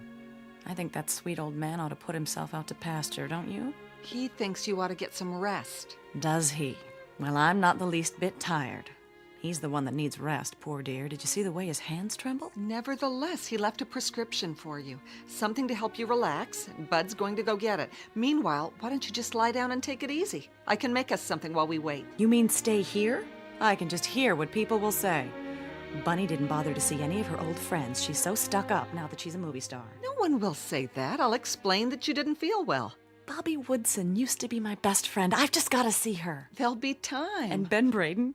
You remember that excruciating crush he had on me? What happened to Ben? Still here. He runs the television station. Oh. Does the news and all the local shows. And the sports, too. I could have married that old boy. Did you know that? I've got a good mind to walk in and surprise him. I really don't think you should leave the house today, honey. Oh, you don't? Well, I can't stand being cooped up. Sometimes I get that closed-in feeling at my house in California. I get that, too. You know what I do? I take off every stitch of clothes and I jump into the pool and swim like a fish. You do? Bud, why don't you go get that prescription now? Remember when we used to skinny dip at the old swimming hole? It must be very interesting for your neighbors. Nobody's complained yet. I'll bet. But I have an idea. You want to go for a walk and say hello to some people? The doctor said you need to rest. He also said I need fresh air. Oh, at least wait till Bud gets back from the drugstore with your medicine. Got a better idea. I'll ride to the drugstore with him.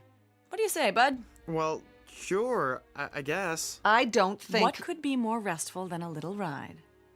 Unless you're one of those drag racers, are you? Not me. I am.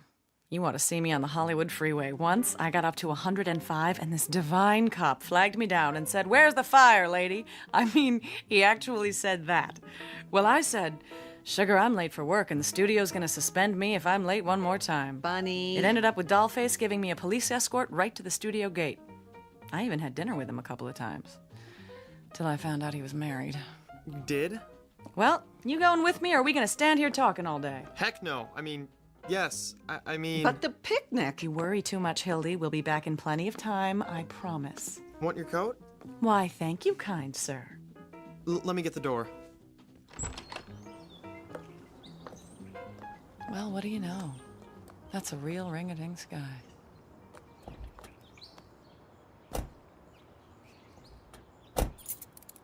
Drive carefully, Bud. Don't be long, you two.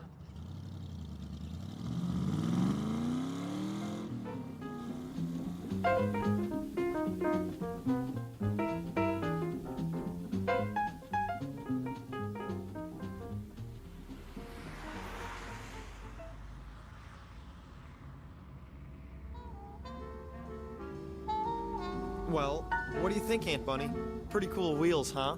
Very cool, but please don't call me Aunt Bunny. I sound like a house mother at the Playboy Club. Okay, Bunny. There, that's better. Isn't that better? Must be pretty boring for you. I wouldn't say that. Compared to Hollywood and everything, you know a lot of movie stars. A few.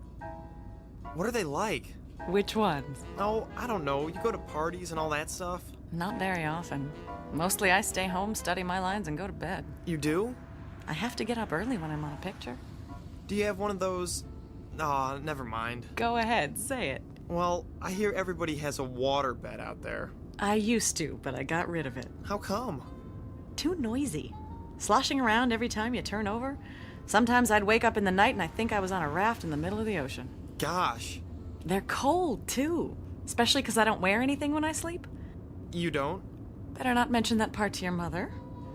But you understand. We're just talking, aren't we? A couple of old friends tooling around on the best set of wheels in town. Isn't that right? Sure, Bunny. So, where do you want to go? Is Mr. Gentry still the caretaker at the high school? Old Methuselah? Oh yeah, they'll have to blow up the place to get rid of him. Be an angel. Stop by just long enough for me to run in and say hi. School's closed today. I know, but Mr. Gentry's always around, isn't he? I used to think he lived there. Well, the gate's open. I could show you how to get in the building. Would you? I'd appreciate that. Maybe we should get your medicine first. Bud, this is important or I wouldn't ask you. Okay, do you think it's all right? Oh, it'll be fine, trust me. I just have to deliver a message.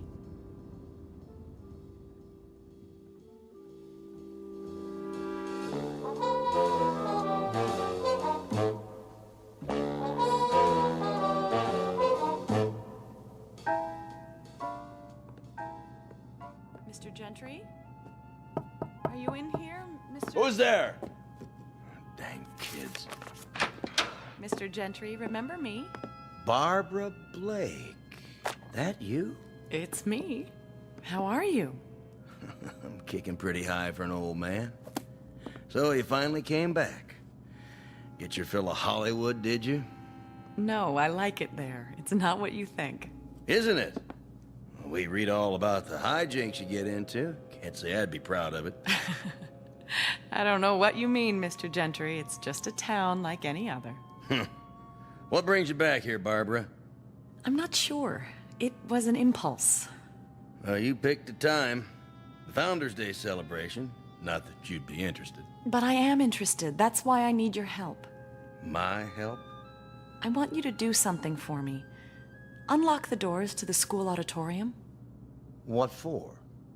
Some people might show up, and if they do, I want you to let them in. Oh, not me.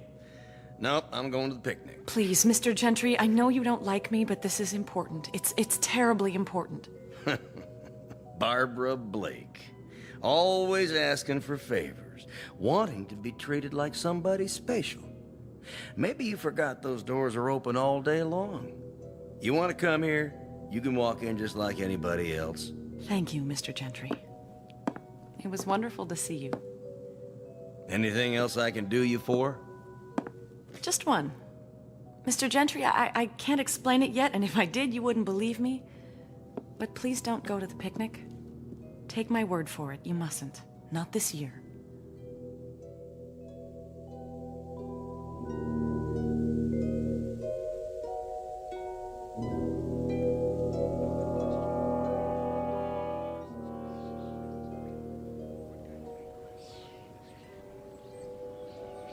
Well, how does the old town look?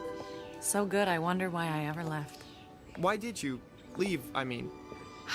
Oh, I guess I could have stayed and done Blythe's Spirit in the little theater and played an angel in the church pageant at Christmas time, but I was too ambitious.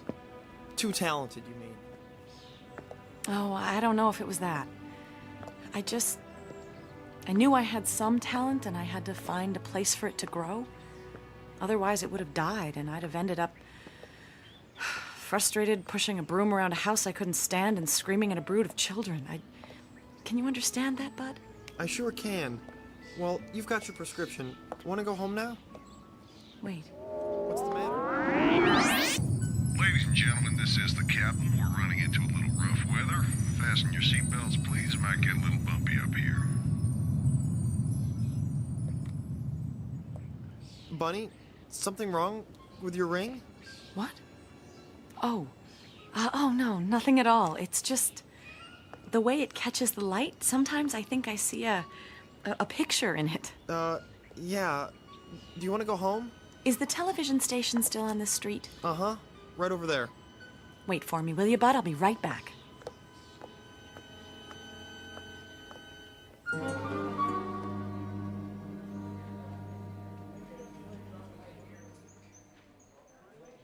Minutes to air, Mr. Braden. Thank you, Jeffrey. and the weather for the Tri-County area. No. For the Tri-County area, boy, have we got some weather for you. Now, the weather in the Tri-County. What's this, Harold? Corn, Mr. Braden, for the farm report. Nice, huh? Very nice. Would you move it aside so I can see my script? Sure thing. 90 seconds. Thank you. How's my hair look? Great, Mr. Braden. Hey, you can't come in here. Thanks. It's all right. I'm a friend of Mr. Braden's. Barbara? I mean, Bunny? Forgive me for bursting in this way. Not at all. Well, I'll be darned. They said you were going on the air, but I did so want to say hello. Honey, you could have busted in here even if I was on camera. Don't I get a kiss? 1 minute. Well, you haven't changed. You have. You used to be skinny as a rail. I was not. I was svelte. Nope, now you're svelte. Oh, mink? Hollywood coveralls. Still a smart aleck, too. Want to be on my show? I thought you'd never ask. 45 seconds. Will you? You can be my co-host. Say something cute. Say anything you like. The viewers will love it. As a matter of fact, that's exactly what I had in mind. I wanted to make an announcement. Oh, yeah? Got a new movie to plug? No, not at all. More along the lines of a public service announcement. Sounds worthwhile. I hope so. Because I have a feeling this one might be a matter of life and death.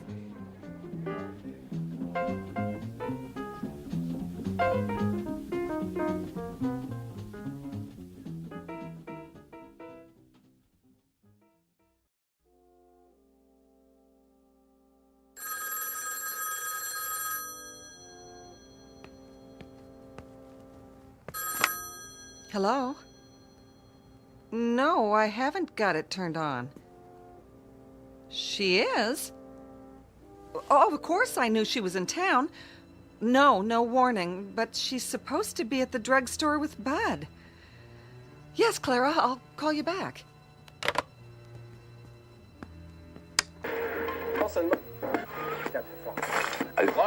Yes, Ben, you can't imagine how happy I am to be back in Howardville. It hasn't changed a bit, and I mean that in a good way. What in the world? Will you be with us for a nice long visit this time, buddy? Unfortunately, I have to leave tonight. Work calls. Oh, a new picture? I'm starting one in Rome. That sounds exciting. Yes, it's a wonderful script. I'm looking forward to it. Everyone in town has been following your career. I'm sure a lot of your old friends would like to see you. Well, but they can if they really want to. Are you kidding? You know that one-woman show I did in Las Vegas last winter? We read all about it. Well, I'm giving a special performance this afternoon in the high school auditorium. And I hope everyone in town will come. As my guest, of course. Wow, did you hear that, ladies and gentlemen? It's my way of giving back to the community. You know, everyone here has always been so supportive of me. This is just a little token of my appreciation. Oops, I think we've got a conflict here. The Founders Day picnic starts at 3 o'clock. You remember what a big event that always is. I know, but I'm afraid it just has to be today. All I can say is that you'll have a choice of coming to see me at 3 o'clock, or going over to Riverside Park and getting hit by... By? A bunch of ants. You heard it here, folks. Well, Bunny, thank you so much for stopping by.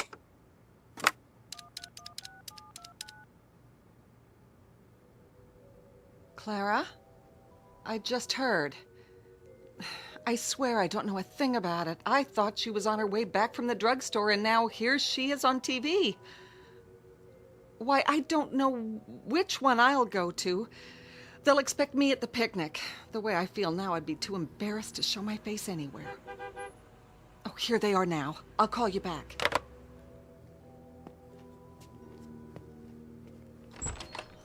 Hi, Mom. Sorry we took so long. Go to your room. Bunny, I'm trying not to be angry with you because you must have lost your mind. I told you there was going to be an explosion, buddy boy. I can explain. I said you're excused. Yes, ma'am. It wasn't his fault. This is nothing to joke about. People are calling here. And what do they say? They're confused. They don't know whether to go to the picnic or this, whatever it is you're putting on at the school. I can understand that, but... What are you trying to do? I owe this town, Hildy. It's just my way of paying back a debt. It doesn't look that way. It looks like you're a show-off. A big celebrity who's trying to impress a lot of small-town hicks. That's not it at all. Then what is it? Sis, let's not fight. I can't condone what you're doing, Bunny, and I won't be a part of it. Bud and I will be at the picnic. Oh, Hildy, you don't understand. No. Not the ring. Is that Howardville down there? That's it. That fly speck next to the river. That's what you wanted to go home to? Forget it, Bunny. We don't have time.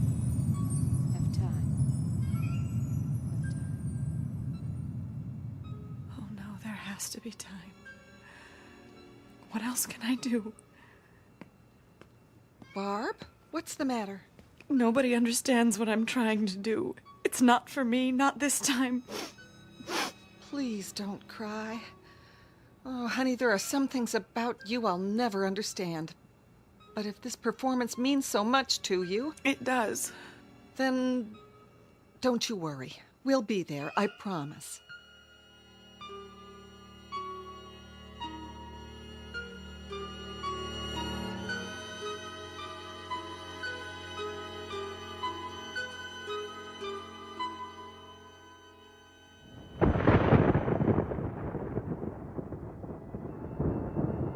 Time to go. We're late.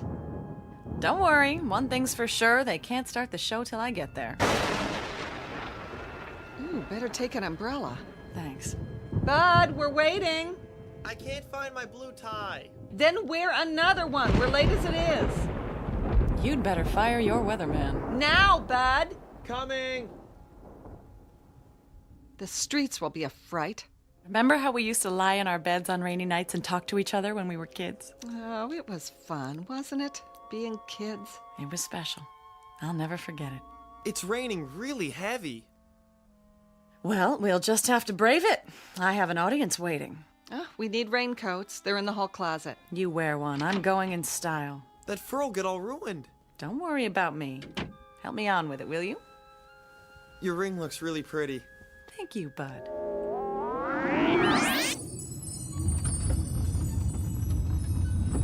We've had some unexpected turbulence, so please remain seated. We'll get through it all right, folks.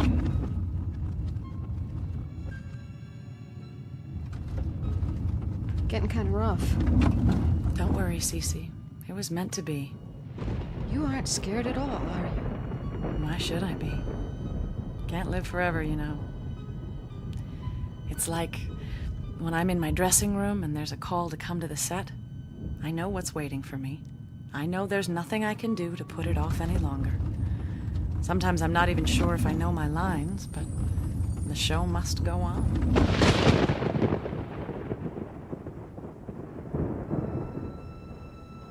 Hildy. Yes? I'm going now. I'm coming. Not this time. What do you mean? And Hildy, thank you. For what? For being my sister. I always loved you, you know. Bunny? That one's a fire engine. Sounds like an awful lot of them. Turn on the news. Goodbye, Hildy. And Buddy, take good care. Bunny? Major disaster. We'll bring you updates as they come in. For now, the Highway Patrol has issued a bulletin for everyone Turn that to down. remain inside. Hello? Mrs. Blake, Yes. this is Jim Haddock with the State Troopers. Oh, what is it, Jim? I'm out at the park.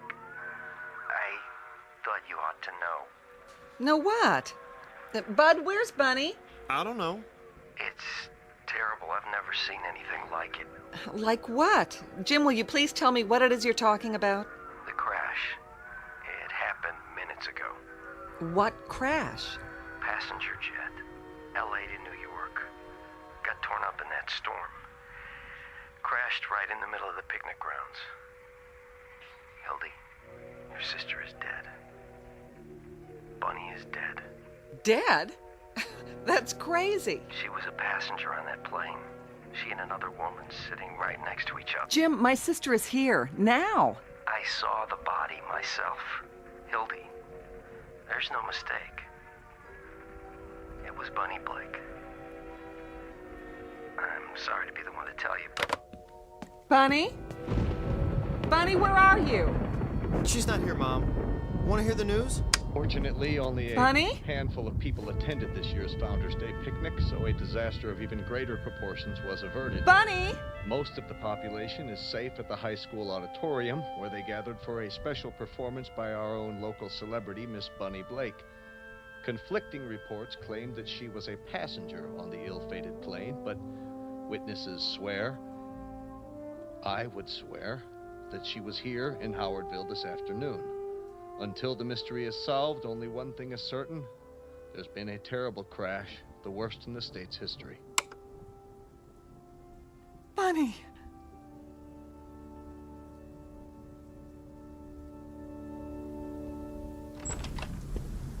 Mom!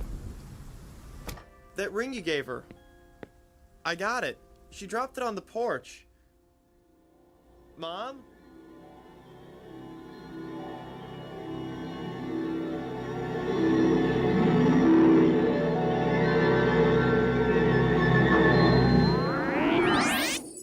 We are all travelers. The trip starts in a place called birth and ends at a distant location known as death. And that's the end of the journey, unless, like Bunny Blake, you happen to make one last curtain call on a misty stage somewhere in the Twilight Zone.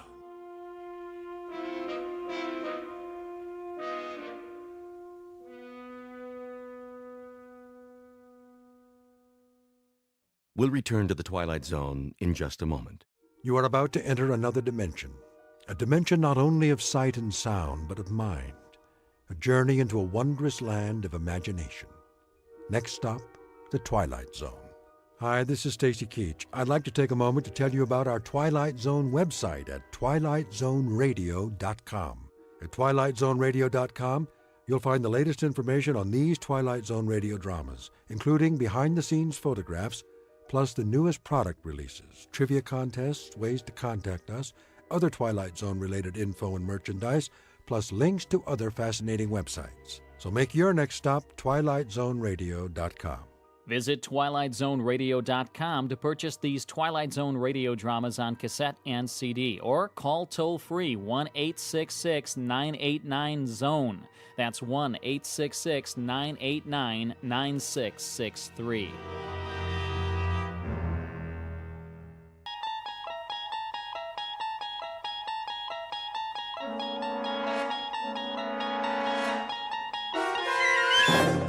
There is a fifth dimension beyond that which is known to man. It is a dimension as vast as space and as timeless as infinity. It is the middle ground between light and shadow, and it lies between the pit of man's fears and the summit of his knowledge. This is the dimension of imagination. It is an area which we call the Twilight Zone.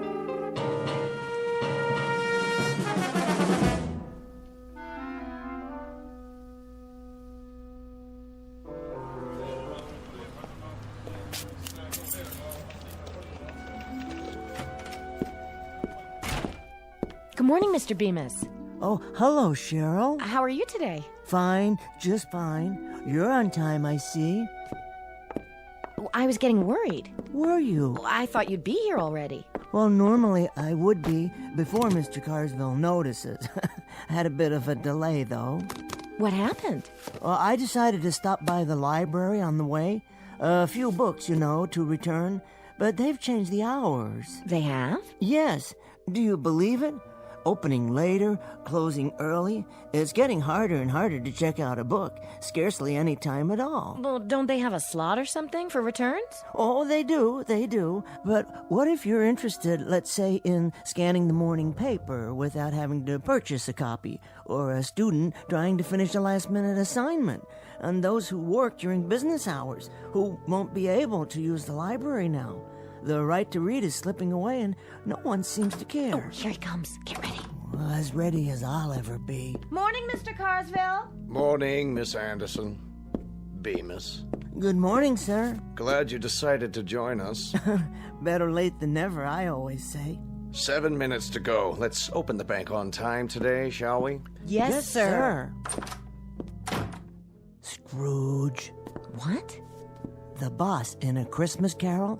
Doesn't Mr. Carsville remind you the least bit of Ebenezer Scrooge? Well, I don't think I've read it. Really? Well, you should. You should. All of Dickens' Christmas stories, as a matter of fact. They serve as a fine introduction to his novels. Nicholas Nickleby, Oliver Twist. Time to open the front door, Mr. Bemis. They're lining up out front. Oh, yes, of course.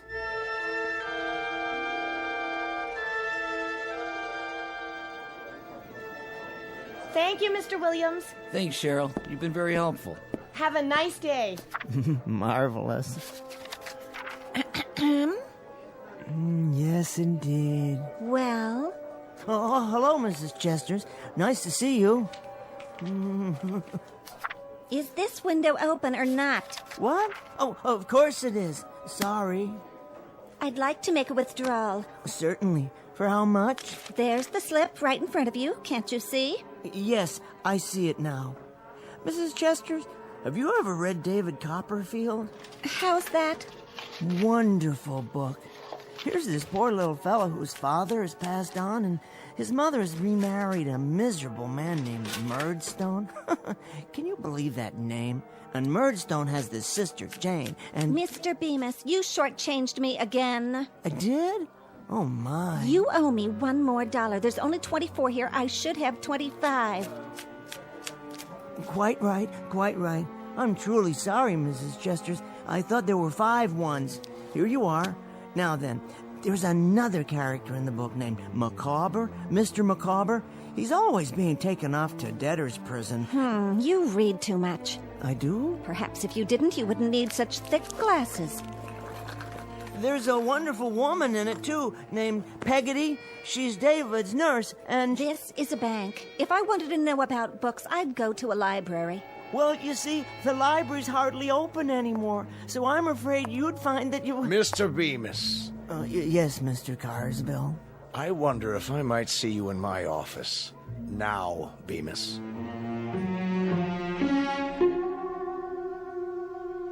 The time is the day after tomorrow. The place is anywhere, so long as it can accommodate a bank, a main street, and a library, along with a myopic little man with Coke bottle glasses named Henry Bemis. The gentleman in question has only one passion in life, and that is to read. Mr. Henry Bemis, conspired against by browbeaters and henpeckers, and by clocks whose hands waggle disapprovingly and always disallow the moments he'd prefer to spend on his favorite pastime. Today, however, Mr. Bemis will finally have his chance to read anything and everything, in a world much different from the one he knows now. A world without bank presidents, a world, for that matter, without anyone at all, located in a place called the Twilight Zone.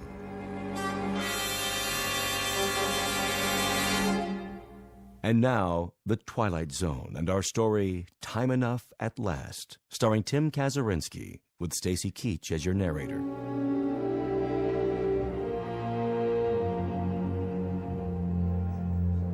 Did you hear what I said, Bemis? Why, certainly, Mr. Carsville.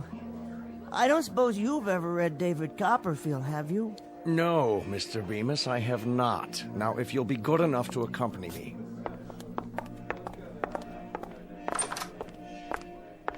Now, Bemis. Yes, sir? I shall come to the point of this interview. I shall arrive in the following manner. What constitutes an efficient member of this organization? Viz., a bank teller who knows his job and performs it, i.e., an organization man who functions within an organization. An outstanding book. What?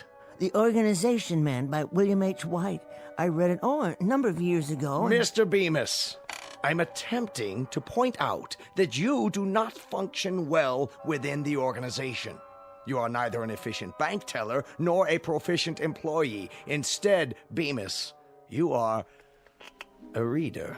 So I am... A reader of books, of magazines, periodicals, newspapers, pamphlets, brochures, catalogs, advertisements, tracts. And chapbooks and broadsides and instruction manuals. Oh, all sorts of things.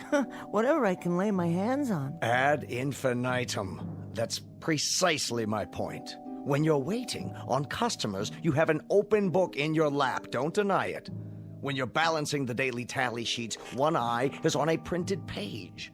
I see you going into the vault downstairs during your lunch hour, book in hand. Well, sir, with all due respect, it was my understanding that when I'm off the clock, my time is my own, in a manner of speaking. Indeed it is. A very important point.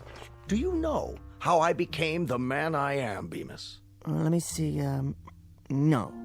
No, I don't. I was a teller once myself. Hard to believe, I know. A good teller, I'm proud to say, became what I am today because I spent my lunch hour in the following manner. 5 minutes for a sandwich, 2 minutes, milk, 1 minute, cookie, then 52 minutes spent studying. And do you know what I studied, Bemis? I can't say that I do. Finance and banking. Is that so? On your lunch hour? My. I practiced adding up figures, subtracting, dividing, compounding interest, and, after 21 years passing through the ranks, do you know how I wound up? Well... I wound up as president of the bank. So you did. Ultimatum, Mr. Bemis. You will henceforth devote your time to your job. And that means forget about reading, or you'll find yourself outdoors on a park bench reading from morning to night for want of a job. Do I make myself perfectly clear? Oh yes, quite. Good. It's just that... Just that what, Bemis? Make it quick and then get back to your teller's cage. It's, well, my wife. What about your wife? I think she's taken up yoga. Now see here. She must have, or some similar form of self-denial. And now she expects me to live by the same philosophy. What philosophy? No bookcases, no magazines on the table, nothing at all. You see, she doesn't allow me to read at home. Oh, of all the... Nope, not on the premises. When I come home at night and pick up the evening paper, she yanks it out of my hand before I have a chance to open it. And then after dinner, when I try to look at a magazine, to relax, you understand, she's already hidden them away somewhere. It's gotten so bad that I find myself reading the labels on condiment bottles at the dinner table. Now she won't even let me use catsup. Unasked, let me give you my reaction to all this. Oh, please, please. Your wife sounds like an amazingly bright woman. Helen? Well, she is intelligent, but... To see the problem and zero in on it like that. Problem, you say? Your compulsive reading. Your addiction to printed words in any form. Do you really think it's an addiction? What else would you call it? You've obviously been suffering from it for years, or you wouldn't need such powerful glasses. Well, now that you mention it, I did read a lot as a boy. You know, I used to keep a flashlight under the covers so I could stay up late and finish a book. I remember... And I remember last November. You spent the better part of your days reading campaign buttons on the lapels of customers. You'll recall, Mr. Bemis, one particular young woman who took considerable offense. She tried to hit you with an umbrella for staring at her chest. I remember that too, Mr. Carswell. She never gave me a chance to explain. I only wanted to see who she was voting for. Indeed. Good day, Mr. Bemis. Good day, Mr. Carswell. What are you doing now? Oh, I was just reading the plaque on your wall. I see you graduated from... Out! Let's see now. Stocks down, more weapons testing. Henry? New bomb under development. An even bigger one. Now that's something to think about. Henry? Yes, dear. I'm in the living room. Do you want more coffee or don't you? No, thank you, dear. Well, then tell me that, but don't sneak off so that you can bury yourself in newsprint. Sorry. I was only checking the headlines. I think we've gone over this quite enough, Henry. I won't countenance a husband of mine sacrificing the art of conversation to... All right, what's so funny? Nothing, dear. Go on, out with it. Oh, it's just the way you worded that. A husband of yours. How many husbands have you had? I thought I was the only one. I would appreciate your not rubbing it in. Oh, Helen, that was a joke. Go into the other room and change your shirt. Now? Well, there's nothing wrong with this shirt. It's the same one I put on this morning. You ironed it yourself. We're playing cards tonight. I want you to look fresh. Cards? That's right. Cards. We're going over to the Phillipses. Oh, we are? Well, Henry, any objections? No, dear. I must have forgotten. What time are we due there? In about 15 minutes. That's why I want you to change your shirt. Try to look at least remotely respectable. I'll be ready, dear. See that you are. And clean your glasses while you're at it. What? Your glasses. You won't be able to see the cards with dirty glasses. Oh, that's true. I wouldn't be able to see anything without these. Do you want me to wipe them off for you? No. I'm quite capable. Well, then do it. And don't use your shirt tail. Oh, I wouldn't think of it. 15 minutes, Henry. Aha. Just enough time for a short read. Now, where did I hide it? Ah, in this drawer. That's right. Perhaps I can bring it along. One more thing. Yes, dear? Henry? I was just getting ready. What have you got there? Got? Under your coat. Why, nothing. Oh, then what's this? Ooh, that's odd. Wonder how that got in there. I could only hazard a guess. A handbook of modern poetry. Yours, Henry? Well, actually... Would you like to read me some? You mean aloud? From the book? Don't you want to? Why, Helen, I'd be delighted. This particular volume has some lovely things in it. Really, quite lovely. One or two from Edna St. Vincent Millay and Robert Frost. Let me see. Carl Sandburg, William Carlos Williams, Archibald MacLeish, Kenneth Patchen. Go ahead. I can't. Helen, look.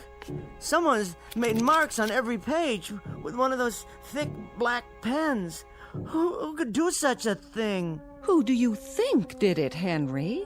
Well, you don't mean... You should thank me. A grown man who reads silly, ridiculous doggerel? It isn't doggerel. There were some beautiful poems in here. I say it's doggerel. I also say it's a waste of time. Helen, please. No, please don't tear the pages out. Careful, Henry. You dropped your glasses. Just think, without them, you wouldn't be able to read any of this. Watch out. You'll step on them. I might, accidentally. And then where would you be? You couldn't see a thing. Of course, then you wouldn't be able to play cards, or go to work either. And we can't have that, can we, Henry? Why, Helen? Why do you do such things? For 20 years. Because I married a fool. There'll come a time, Helen. There'll come a moment when... When what, Henry? When you'll be paid back for such indignities and cruelties and miseries. You'll see. Where are you going, Henry? To change your shirt? I'm going to bed, Helen. There's one thing you didn't count on. I've learned these poems by heart. And you know what I'm going to do? I'm going to say them to myself aloud and listen to the music of those beautiful words. Because you can't vandalize what's in my mind. You can't climb in there and scratch out and tear up and destroy such magnificent language. No one can. Henry? Henry, I'm speaking to you!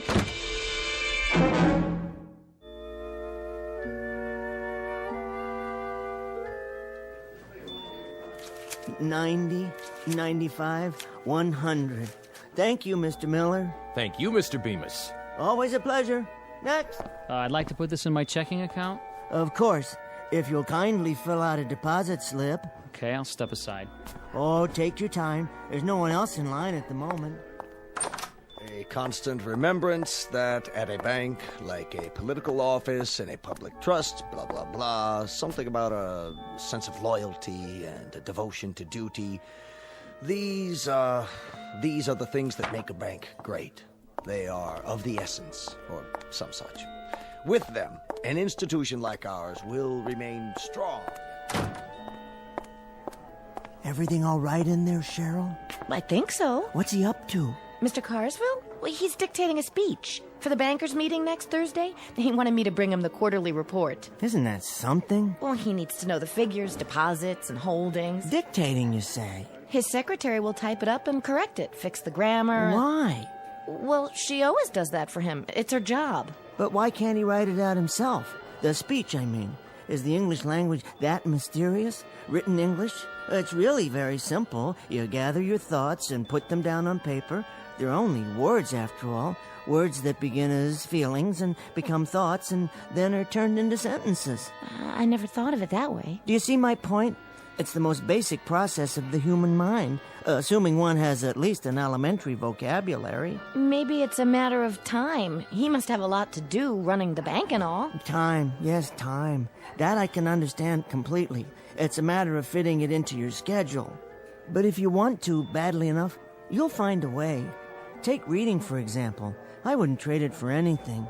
A doorway, as it were, a privileged entry into another mind, a chance to see the world through someone else's eyes. Here's my deposit slip.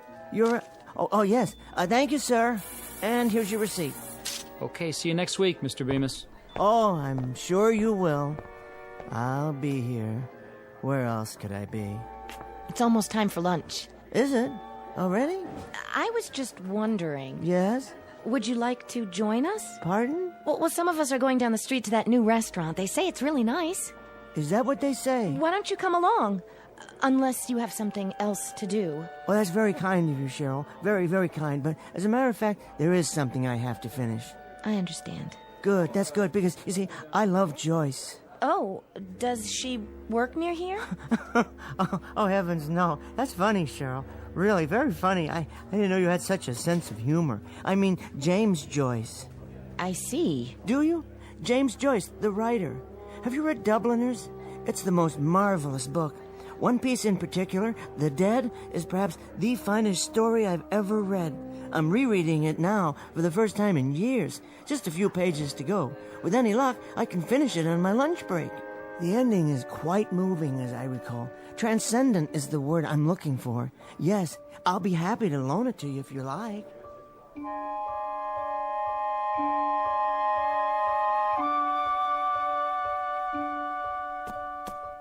Oh, here we are.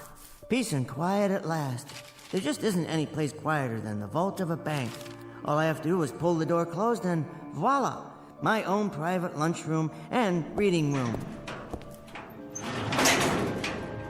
Now, let me see. What's for lunch today? Sandwich? Apple? Something to drink? What more does a man need? A jug of wine? A book of verse? Well, a thermos of coffee at least. The morning paper and my book. Where was I? The scene at the Christmas party. A house in Dublin. It's snowing and... Oh, wait, better check the time.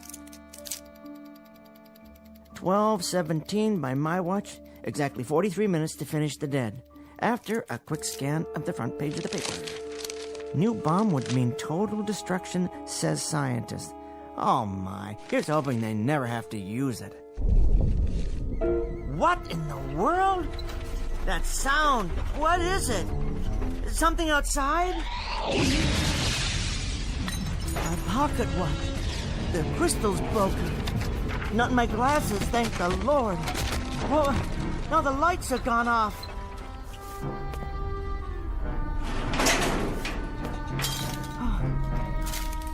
Hello? Hello upstairs?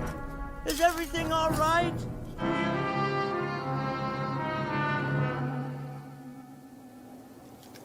It's all smashed. Ruined. There's money everywhere. Will you look at that?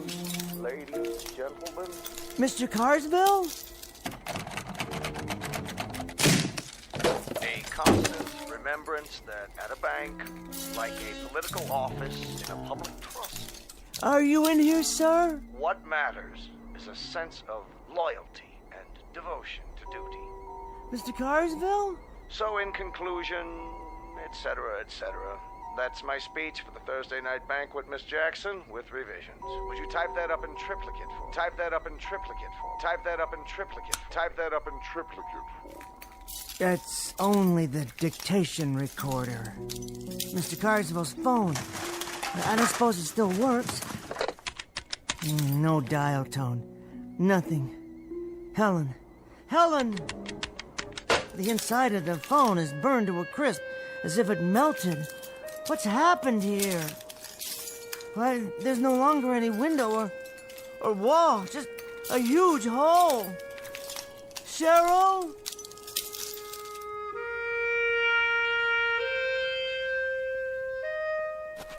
Cheryl, my friend. You were my friend, weren't you? My only friend. And now you're gone, too. It's all gone. This block, the entire city, it's nothing but rubble, as far as the eye can see. It's a nightmare. That's all it is.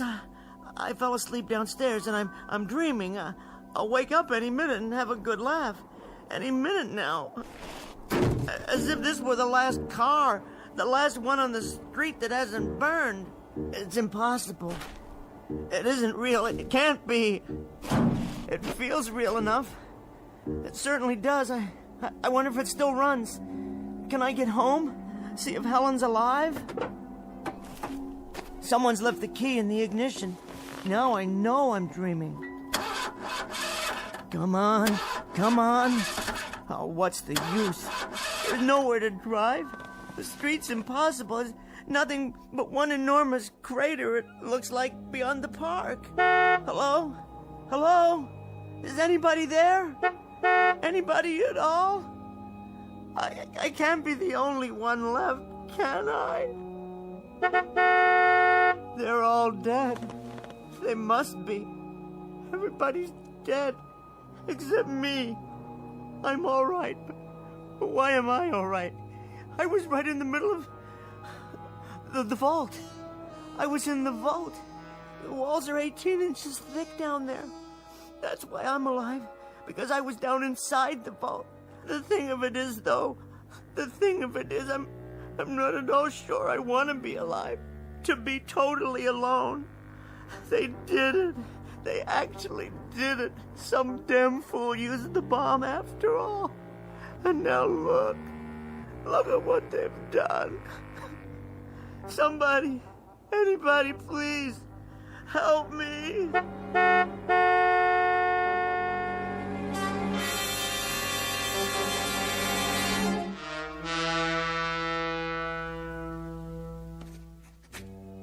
I am born. Whether I shall turn out to be the hero of my own life, or whether that station will be held by anybody else, these pages must show.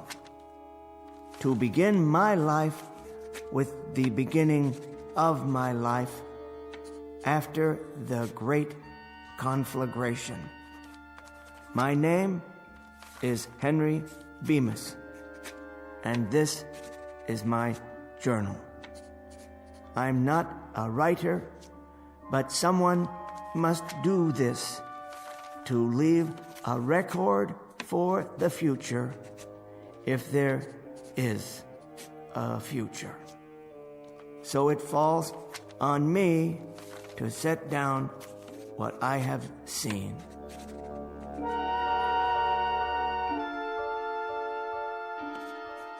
Day 2, as far as I can tell, the city is without life. After sleeping through the night in an abandoned furniture store, I awoke and went in search of food. The markets in the area are fully stocked. The canned goods appear to be undamaged.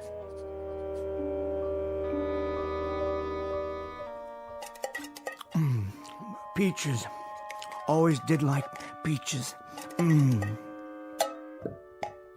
Good meal. Very good. Soup, beef stew, vegetables, and dessert. A well-rounded menu, if I do say so. Something from each of the food groups. Well, almost. That leaves approximately 900 cans in this market alone. At least I won't starve to death. It'll last for a few years. All the food one man can eat, and then some. Have to remember to carry a can opener. Time to go shopping. Some more of this, a few cans of that. Ah, the gourmet section. Smoked oysters, delicious. Imported caviar. Don't mind if I do. Let's pass on the escargot, though. Wouldn't want an upset stomach. Something to drink, of course. Soda, bottled water, beer. Yes, beer. Why not? And onto the checkout. Which line is the shortest today? How about this one? Attention, A&P shoppers. No waiting on register 7. Put it on my tab, will you please?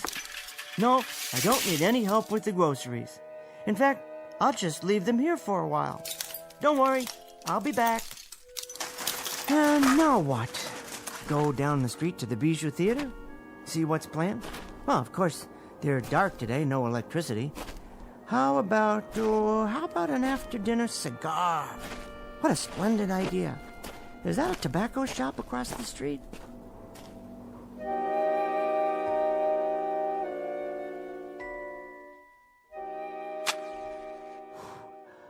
Wonderful cigar. Finest imported leaf. Rich, full-bodied. Better take a few with me. And pipes, yes, a new pipe and some tobacco. I've always wanted to smoke a pipe. I do believe it suits me. Next stop, the post office. No, laundromat. Jewelers. I suppose I could pick up a new watch, but I wouldn't know what time to set it. Doesn't matter, really. Well, it doesn't matter at all.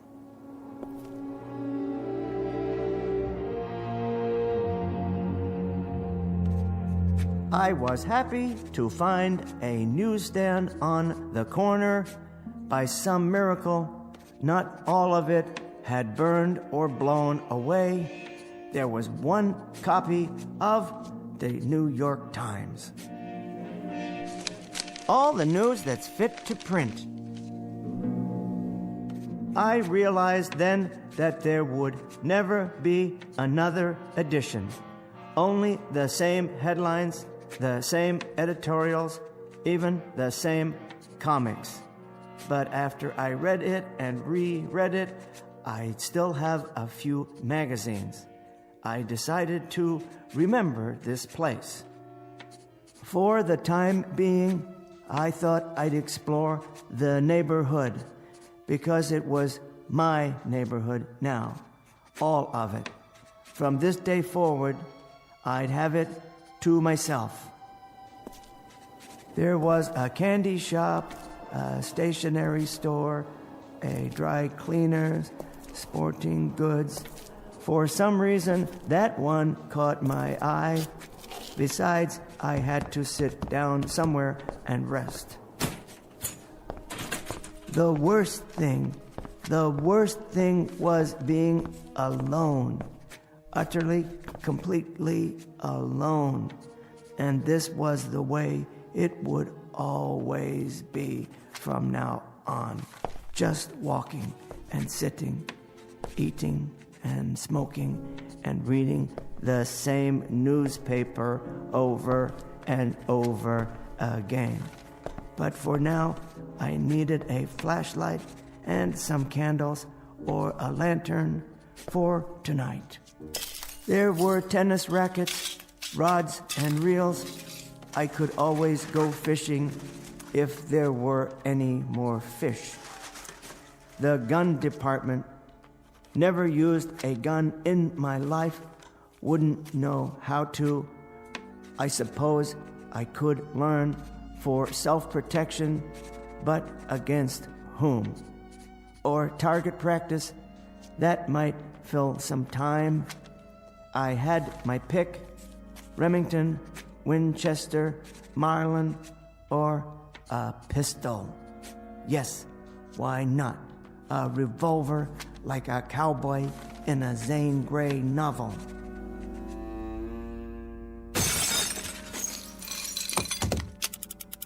It felt strangely heavy but balanced, as if it belonged in my hand. Without thinking, I began to load it. And then something came over me, settling on my shoulders like a great weight. The sadness of it all, the pity, the loneliness, and the sheer, utter waste. I thought, what does it matter now? What does it matter? Who will know? Who will care? It doesn't matter one bit. So I raised the gun and looked at it. How well made it was, finely machined, polished to a bright silver shine, and so carefully balanced the way it rested in my hand. It doesn't make any difference. It doesn't make a bit of difference. This is perfectly all right. I mean, this is solitude. I should be grateful. I've never had much of that. I've got things to occupy my time. I've got enough food. I'm really extremely fortunate. If it weren't for the loneliness, the sameness, if there were just something else, someone, I'm sure I could be forgiven for this, the way things are now. I put it to my head and cocked the hammer. If there is a God, surely I'll be forgiven. And then I saw it. Wait, what's that? I could see the entire next block through the hole in the wall. And there it was. I adjusted my glasses and read the sign from here. Public Library!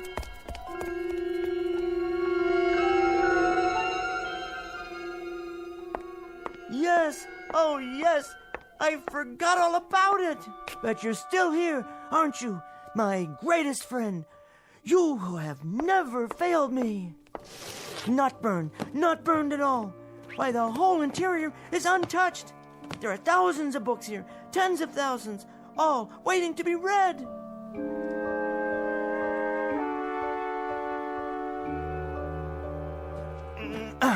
Collected works of Shakespeare, complete works of Dickens, collected plays of George Bernard Shaw, poems of Browning, Shelley, Keats, great dramas of the world, books, all the books I need, all the books I want or have ever wanted.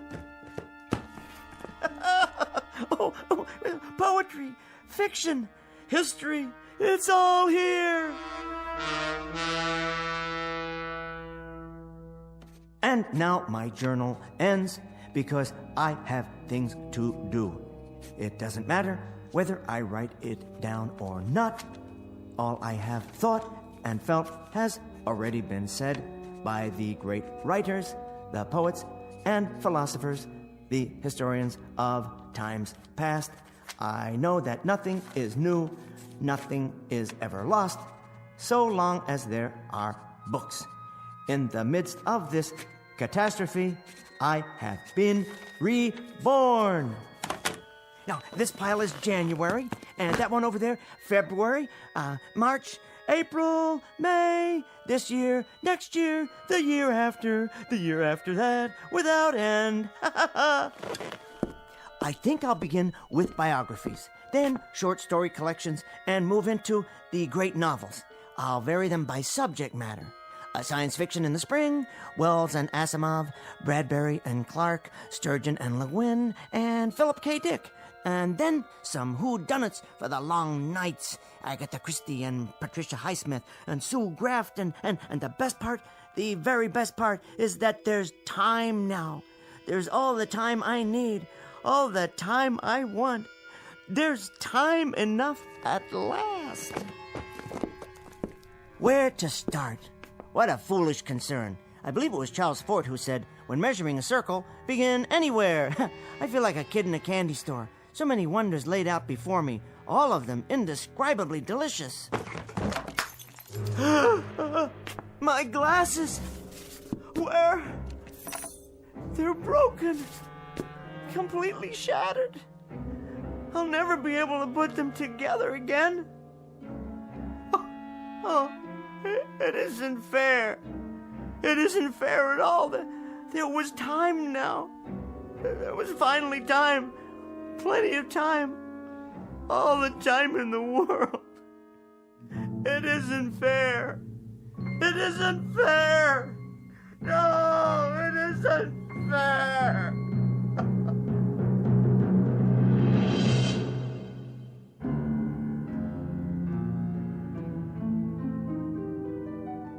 The best laid plans of mice and men, and Mr. Bemis. The small man in the thick glasses who asked very little of life, who wanted nothing but time to read.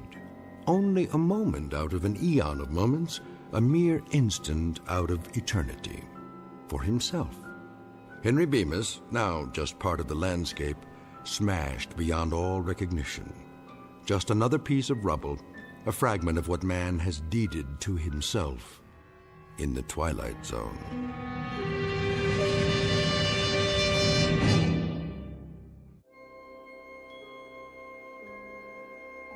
Hi, this is Carl Amari, producer of the Twilight Zone radio dramas. I'd like to take a moment to tell you about our official website at twilightzoneradio.com, where you'll get the latest news and information on these Twilight Zone radio dramas. Plus, at twilightzoneradio.com, you can digitally download 3 free episodes or any of our episodes for only $1.95 each. In this age of ever-changing technology, we've decided to make these episodes instantly available to you by making the Twilight Zone radio dramas a digital download-only series. This means that this series will no longer be offered on CD. The CD collections at our website are now being offered while supplies last at buy one, get one free. So be sure to get your favorites before they're sold out. Be sure to visit us often, and I'll see you in the zone.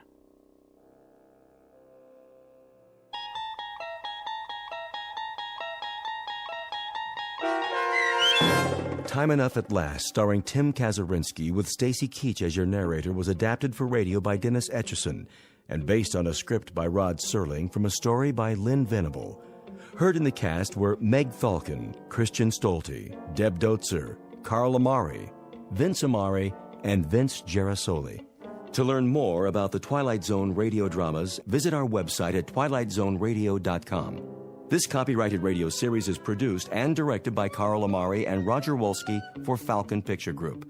Doug James speaking.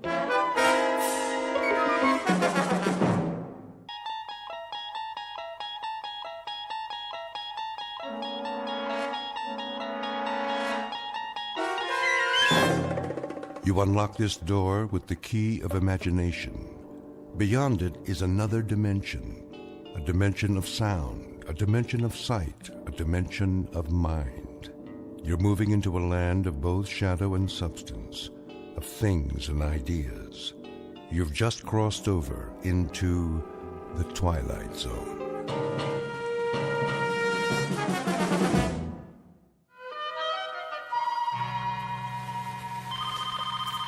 Education Toy Company. O'Brien? Yes, Mr. Judson. Where's my robot? Your robot, sir? The Space Invader robot for the Christmas catalog? I was just going over the blueprints. Well, I need it. Yes, sir. How does it look? The blueprints or the prototype? Both. All finished, are they? Oh, yes, definitely. It walks, it talks, it shoots death rays, just like Mr. Ford said it would. Then bring them to my office by the end of the day. We need to start production. No problem, sir.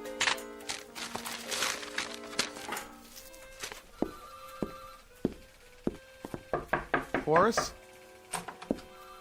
Horace, Mr. Judson wants to see the robot. Horace? Why are you just sitting there? Didn't you hear what I said? I'm not just sitting here. I'm waiting. For what? For a showdown. Look out! What? Go for your gun, partner. Gotcha! Horace, why'd you do that? Do what? With the cap pistol. Scared the pants off you, right? Come on, Horace. You pull that almost every day. Boy, when I was a kid, I always had a cap pistol. Everybody on my block had one. Do you remember cowboy movies? Weren't they the best?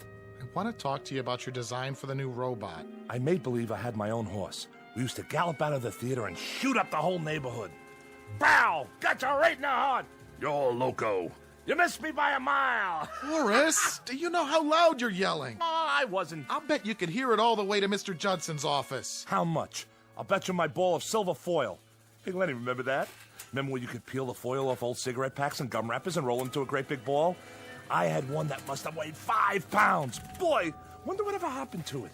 I've been in the office next to yours for 12 years. I know all about how you used to collect tinfoil.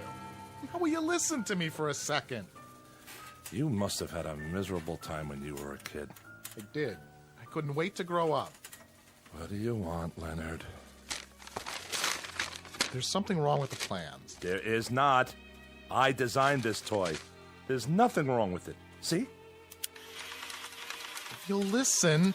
The kids will go crazy about it. Do you know what it does? I know what it does. Look, Horace, I'm trying to help you. I mean a toy where the eyes flash and it walks over anything. It's a good toy.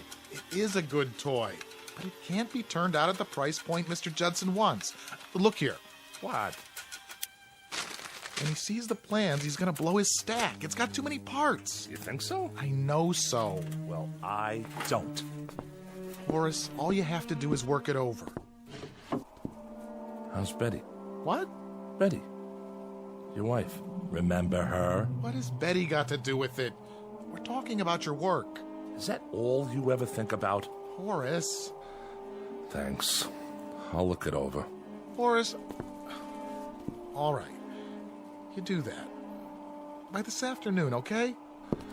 Sure, Lenny, sure. A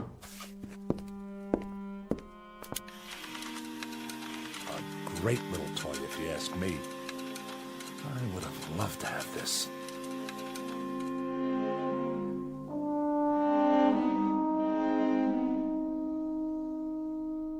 Meet Horace Maxwell Ford, age 38 but already growing a bit paunchy.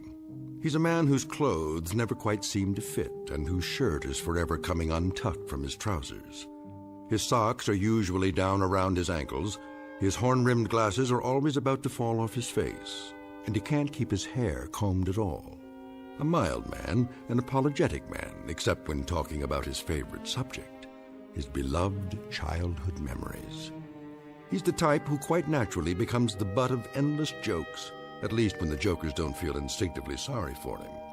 But were they wise enough, they would notice that there is a tragic quality about him as well.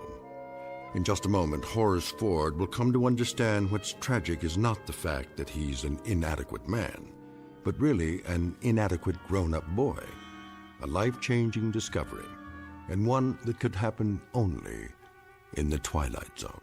And now the Twilight Zone and our story, The Incredible World of Horace Ford, starring Mike Starr, with Stacy Keach as your narrator. Leonard? Laura, come in. What's the matter? Here. I don't want Horace to see this. It's his birthday present. Len, would you take it with you so he doesn't see it lying around? Check. I'll bring it along Friday night. Thanks. So how are you? Oh, I'm exhausted. It is not easy to shop for that man. What'd you get him? The smoking jacket. I guess that means he's growing up. Betty and I got him a new gold chain for that pocket watch of his. Oh, and we got him a yo-yo, too, as a gag. Oh, that'll probably be his favorite present.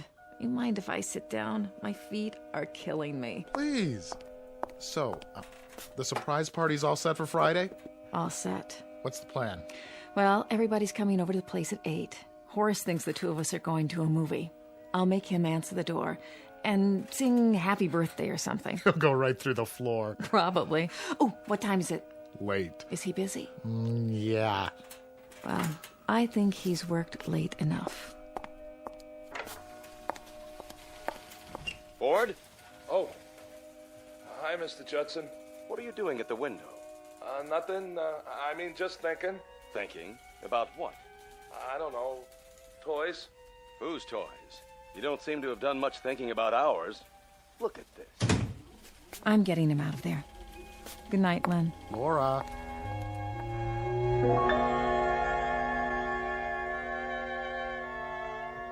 Well, look at it. I know what it is. The blueprint for the robot.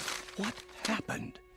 If we put this into production the way it is, do you know how much money we'll lose? But it's a good toy. That has nothing to do with it. See here, Ford, you've been with us a long time.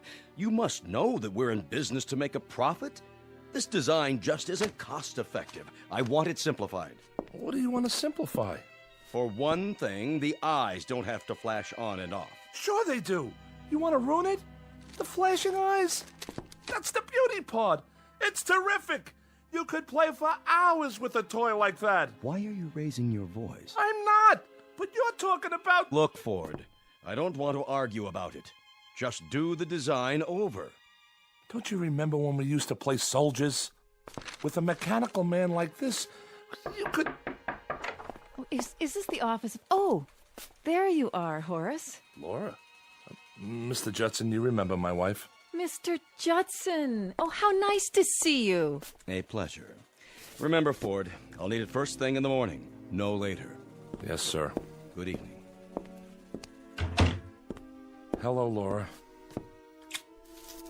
Aren't you surprised that I'm here? Yes, yes, I am. What time is it? Well, why don't you check your watch? Almost 6. Oh, that late? I've been shopping all afternoon, and I'm absolutely done in. Well, how about taking me home? Okay. And here's your briefcase. I'm just going to fall into bed tonight, literally fall into bed. That's all right. I have some homework. Oh, no, not again. Now, what is it this time? The robot. He's trying to ruin it. Oh, I'm sure Mr. Judson's only trying to... I'm telling you, he is. That toy has no meaning unless the eyes light up.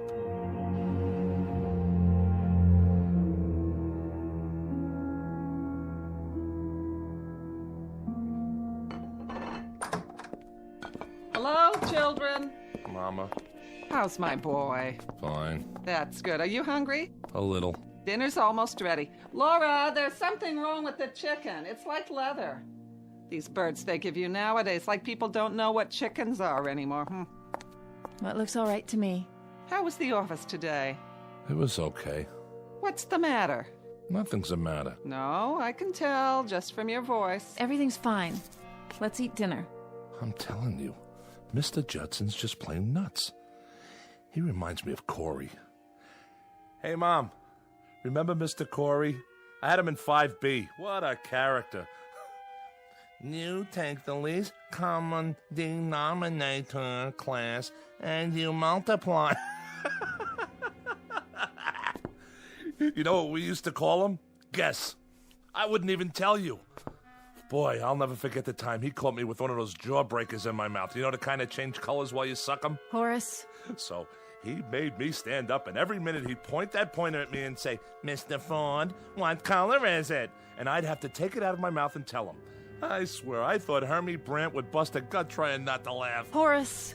Hermie Brandt. The greatest stickball player in the whole world. One time during a fire drill. Let's have dinner. Oh, what great times. I was 10. Horace, why don't you stop it? Nobody cares about when you were 10 anymore. I care. You're almost 38. So? So you don't act 38 sometimes. So what? So that's what I mean. So what? What kind of answer is so what? Laura. I'm telling you, this chicken's dry, no matter how much I basted it. Why do you have to keep talking about when you were a kid? People get tired of it. Oh, be quiet for once, will you? Horace. Let him go.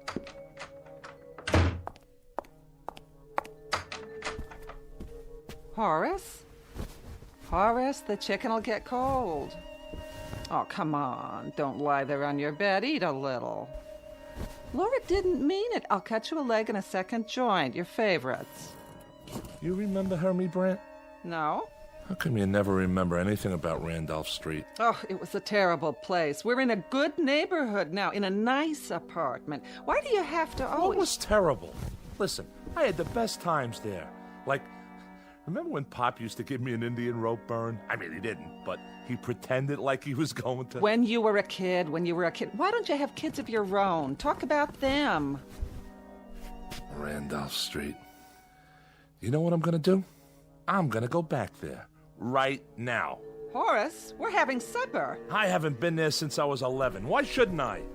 Horace, it's a dirty old street. What are you gonna see? Stay home. Where are you going? So long. Horace, listen.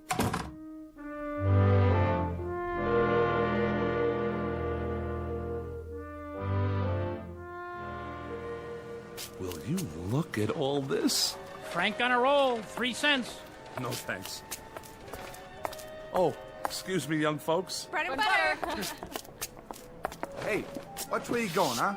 Sorry. Hey, give me my ball. What? Oh, sure.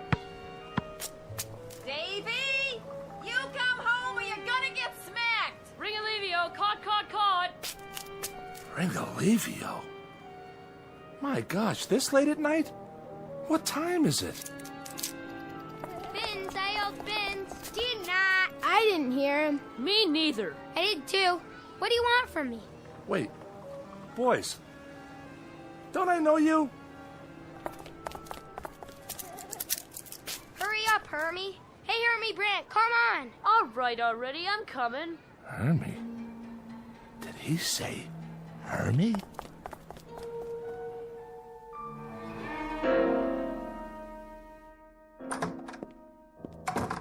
Nice of you to come back. Laura? You could have told me where you were going. Laura, I was down on Randolph Street. Listen, Laura, I have to tell you something. Look, your mother's asleep. Do you know what time it is? No, I don't... Where's your father's pocket watch? I don't know. Laura, I saw some kids on the block.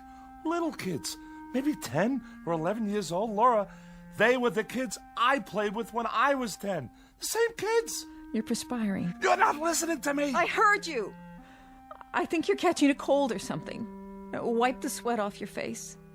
They couldn't have been the same kids, dear. I saw them. I saw Hermie Brandt and George Langbard and Cy Wright. Maybe they looked like some of the kids you used to know. I'm telling you. Horace, you're talking like a child. All right.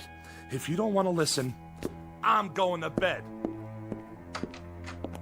Horace. Oh. Yes, young man, what do you want? He dropped this. Dropped what? Well, this is Horace's watch. Where did you...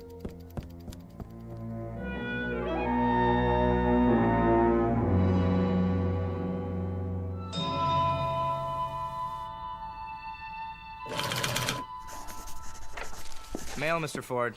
Oh, hi, Freddie. Just leave it over there. Ringalivio. Caught. What'd you say, Mr. Ford? Ringalivio. What'd you think I said? You never heard of that? No, sir. Did you ever play Salugi?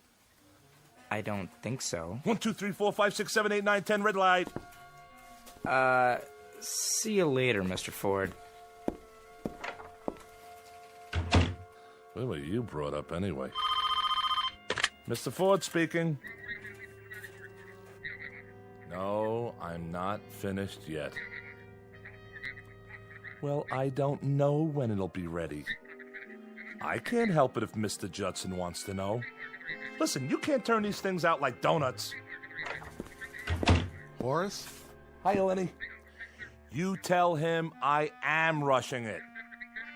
Well, what does he think I am? Then let him do it. Sure, you can tell him that. Judson's office.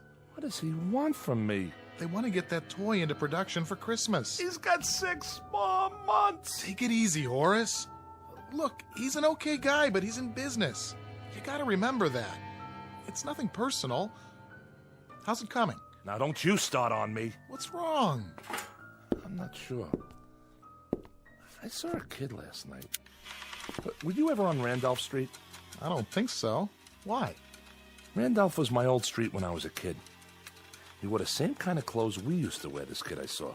Same shirt, same pants, same shoes. Kids don't dress that way anymore. So, you're not going to believe this, but I was walking on the street, and all of a sudden, I hear a kid yell, "Ringalivio!" That's a game we used to play. You know how it made me feel hearing that? I was a very good Ringalivio player. You have to be fast, and you need a lot of stamina.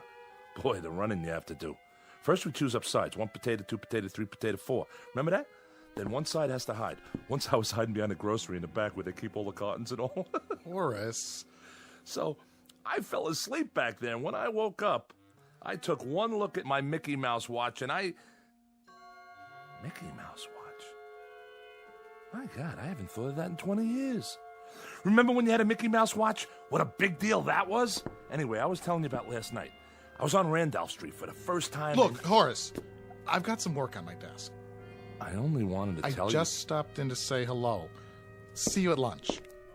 Of course, we never had toys like this back then. Ford? Oh, Mr. Judson. I didn't see you there. I want to ask you something. What was the point of shouting at my secretary over the telephone? She was shouting at me! Aren't you happy with your job here? Yes, but... Look, Horace, you're a first-rate designer.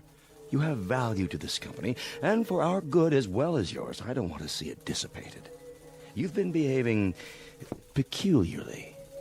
Is there something wrong, maybe at home? Excuse me, Mr. Judson. I'm trying to finish this redesign. And I'm not speaking just to hear the sound of my own voice. Do you understand what I'm saying? Perhaps I shouldn't have bothered.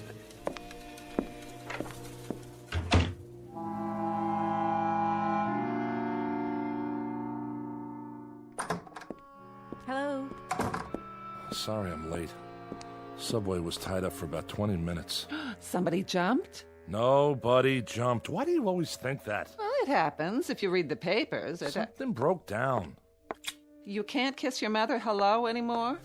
Hi, Mama. I'll see how the dinner's coming. Tired? Yeah. I was thinking, there's a double bill at the Regent. 2 pictures you've been wanting to see. Going Let's just... back there tonight. Where? Randolph Street. What for? I want to see those kids again. But why? Because I want to. It's important. Important? Veal cutlets and succotash. It's canned, but you can hardly tell it from fresh. Let's sit down. Help yourself to the meat, Horace. If it's overcooked a little, blame it on the Subway. Are you sure nobody jumped? Please, he said no. What's so great about disasters? What? I remember when we lived on the block. Every time there was an accident or something, you were always right there. Horace. Well, it's true. What about the time Harvey Bender got his arm caught in a fire hydrant? Harvey Bender? Who's Harvey Bender? If that wasn't the dopiest thing. What's he talking about? The hottest day of the summer, he picks to clog up the hydrant. We all figured they were going to have to bust it open to get his arm out. What do you mean you don't remember Harvey? We were playing marbles, on the manhole cover. I remember it like it was this morning. I got this big fat Puri, and I'm belting them out, cleaning up. When all of a sudden this nut says, "Let's turn on the hydrant." I swear, he was the gooniest kid. His favorite thing was Shakespeare, sock in the ear. Horace, stop it! Why should I? Just stop! Please. But he was one of the kids last night. Who was one of the kids? Harvey Bender. What? I saw him last night. Don't you know that's impossible? I know what I see. He was 10 years old when you were 10 years old. He's as old as you are now. I'm telling you, I saw him. And George Langbart and Cy Wright. They're still kids. He's got a fever, I can tell. I have not got a fever. Mother, be quiet. Horace, sit down. Feel his head. Leave me alone. Listen, darling. I don't know what's happening at your office, but I can see the way you come home. You're tired? I mean, overwork, and sometimes I would like you to see a doctor. What for? Just to let him check you. You think I'm imagining it? No, I don't. Yes, you do. Listen to me, Horace.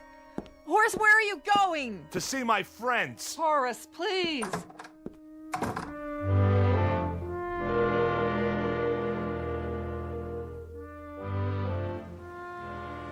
Will you look at all this? Frank on a roll, 3 cents. No, thanks. Oh, excuse me, young folks. Bread and butter. Hey, watch where you going, huh? Sorry. Hey, give me my ball. What? Oh, sure. Davy, you come home or you're gonna get smacked. Ring Alivio, caught. Randolph. My gosh, this late at night? What time is it? Bins, I yelled Bins. Did not. I didn't hear him. Me neither. I did too. What do you want from me? Wait, boys. Don't I know you? Hurry up, Hermie. Hey, Hermie Brant, come on. All right already, I'm coming. Hermie? Wait!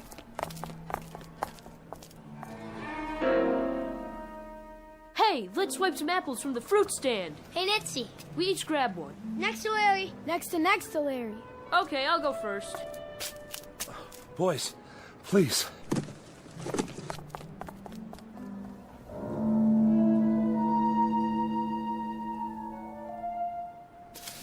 Some apples, huh? Sour. Hey, what do you think about the big birthday party? He didn't even invite us. Can you believe it? Who are you talking about? Yeah, and I'm supposed to be his best friend. That stinks. We had to myrtleize him, right, Hermie? Boy, ain't how. Listen to me. I can explain. Come on. Let's get him. No. No!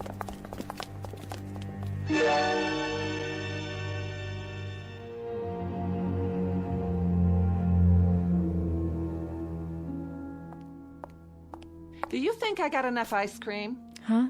There's 1 quart of chocolate, 1 vanilla, and 1 butter pecan. Where should I put the cake so Horace won't see it? I don't know, in the kitchen. Where is he? What time is it? 20 to 8. I'm getting worried. He should have been home an hour ago. Oh, he probably just got stuck at the office. I'm gonna call. Horace, you're so late. I didn't know what time it was. Something's wrong with your watch? I lost it again. But how? Hello, dear. I'm fired. You're what? What are you talking about? I went and had a hamburger. That's why I'm late. I'm asking you something. You're fired from your job? Would you stop? Well, what are you yelling at me for? I want to know from Horace. He's trying to be funny, huh? No. Why were you fired? I was inadequate in my work. Who said that? What does it matter? It doesn't matter, Horace. A man loses his job he's had for 15 years and it doesn't matter? What do they mean, inadequate? Don't they know what they've got? I tell you, gold. They've got pure gold. Would you please stop it? Your life's blood is in that place. I want you to call Mr. Johnson or whatever his name is. You get him on the wire and you let him know what's what. I'm not calling anybody. A weekly paycheck. You think you can find that on the street? What's gonna happen to us? All of a sudden, my whole life is going before me. Up, down, up, down. I'm 61 years old. It's time I didn't have to be afraid anymore. Why don't you look at me when I'm talking to you? What's gonna happen to me? Shut up! I'm gonna talk to Horace alone. What did I do wrong? Ever in my whole life? Somebody tell me. I couldn't help it. It's only a job. Like there are other jobs. You were stagnating there. I never had another job. Why did she have to cry? She's an old woman, Horace. That's always her first reaction to trouble. She's scared to death. Step on a crack, break your mother's back. She'll be all right. Did you get any severance pay? I don't know what I got. I walked out of there. Well, let's forget about it for now. We've got the weekend. Monday you can start looking. We'll make a list. I've got to support her. And you. And myself. You think that's easy? You know what Mr. Corey said? He said that I would never... Mr. Corey was your teacher in 5B. Mr. Judson. He said that I was having a nervous breakdown. He's out of his mind. Listen, I'm telling you, I saw those kids and I know who they are. Horace! They were running up and down the street, swiping apples and having fun. That's all they were doing, having fun. They yell fins. Did you ever yell fins? It's not the subject we're talking about. That is the subject. Me making a living for 3 people while they're swiping apples and running in the street. Well, you're a grown-up man. What do you think you're supposed to do? They were sore because they weren't invited to some kid's birthday party. That's the biggest problem they've got. Horace, you have got to stop this! That's what I'm gonna do. When I went back the second time, the same things happened all over again. Some man wanted to buy me a hot dog. Those teenagers walked by holding hands, and when they let go to walk around me, they said bread and butter. Then this guy bumped into me. I tell you, Laura, nothing changed. It's some kind of a pattern, and I'm in it. I'm in it. God, Horace, stop. I'm gonna call a doctor. Well, whatever it is, I'm gonna find out. I have to. Horace, where are you going? You can't go out now. You can't. What's wrong with him? Laura, tell me. I don't know. What is the name of a doctor? Tell me the name of the doctor. What are you doing? Who are you calling? For heaven's sakes, I have to know what's going on here. Horace. Surprise! Hey, where's the birthday boy? Laura, what's wrong? Maybe we'd better go. No, please come in. He'll be back.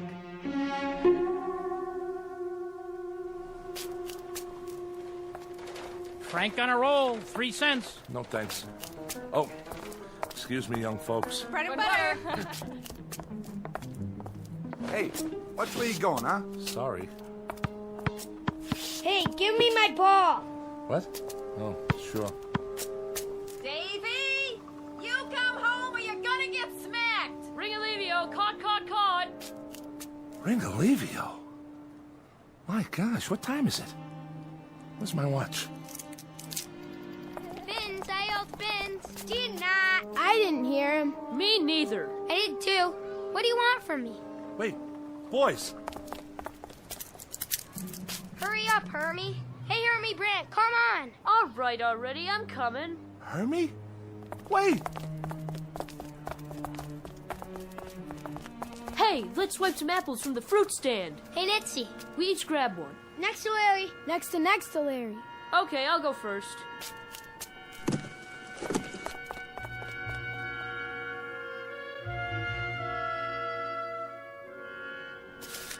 Some apples, huh? Sour. Hey, what do you think about the big birthday party? He didn't even invite us. Can you believe it? Who are you talking about? Yeah, and I'm supposed to be his best friend. That stinks. We had to myrtleize him, right, Hermie? Boy, and how? Listen to me. I can explain. Come on. Let's get him. No. No!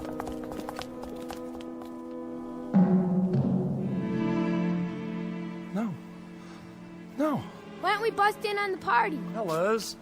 What for? He'd probably start crying like a baby. Listen, fellas. Can't you hear me? Can't you see me?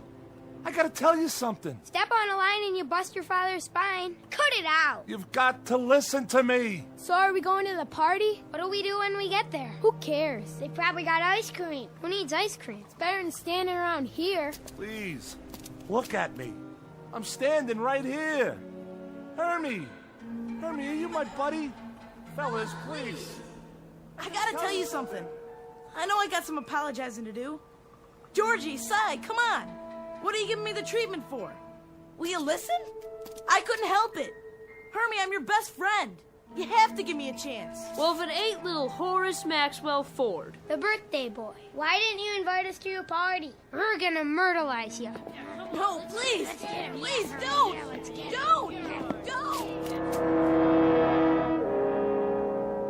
Laura, honey, I'm sorry about his job, but he'll have another one in no time. He's a wonderful designer. Thank you for saying that. Oh, this party'll perk him up. Best thing in the world for him right now. We even got him a yo-yo. The kind that lights up. I know. All right, everybody. Ready? Somebody get the lights. Laura? Don't make a sound till I open the door. Come in, darling. He dropped this. What? Where did you get that? Oh, Laura. Laura, what's happening? He dropped this. What does that mean? It looks like a Mickey Mouse watch. That's exactly what it is. Horace? Horace, where are you? Horace? Somebody? Horace, is that you? Laura? I'm here. It's all right, Horace, I'm here. Laura, help me up. Of course. Don't ask me what happened. I won't. Because I really don't. Oh, your face. You're all cut up. It doesn't matter. Where are my glasses? Here. At least they're not broken. Can we go home now? That's a good idea. A very good idea. I have no idea what happened, Laura. But for 1 minute, 1 second, I don't know. I saw things that made some of the memories I had a lie. Because when I was a kid,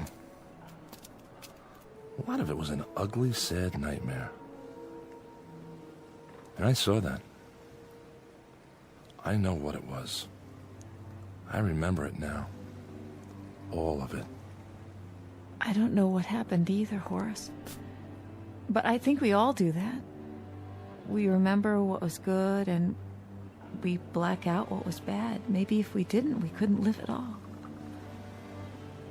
Come on, let's go home. Wait. What's this? It looks like your father's watch. Yeah. I must have dropped it. Come on, Horace. There's a party waiting. A party? It was a surprise. Everybody's there. Lenny? Yes, and Betty. They got you something. We're not supposed to tell you, but I think...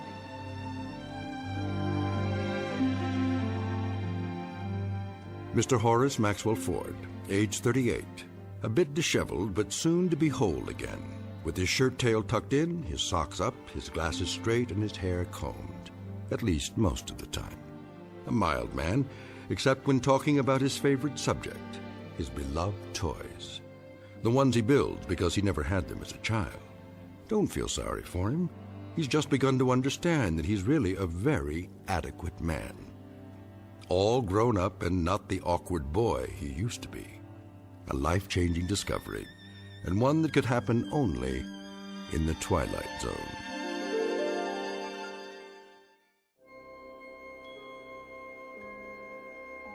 Hi, this is Carl Amari, producer of the Twilight Zone radio dramas. I'd like to take a moment to tell you about our official website at twilightzoneradio.com, where you'll get the latest news and information on these Twilight Zone radio dramas. Plus, at twilightzoneradio.com, you can digitally download 3 free episodes or any of our episodes for only $1.95 each. In this age of ever-changing technology, we've decided to make these episodes instantly available to you by making the Twilight Zone radio dramas a digital download-only series. This means that this series will no longer be offered on CD. The CD collections at our website are now being offered while supplies last at buy one, get one free. So be sure to get your favorites before they're sold out. Be sure to visit us often, and I'll see you in the zone.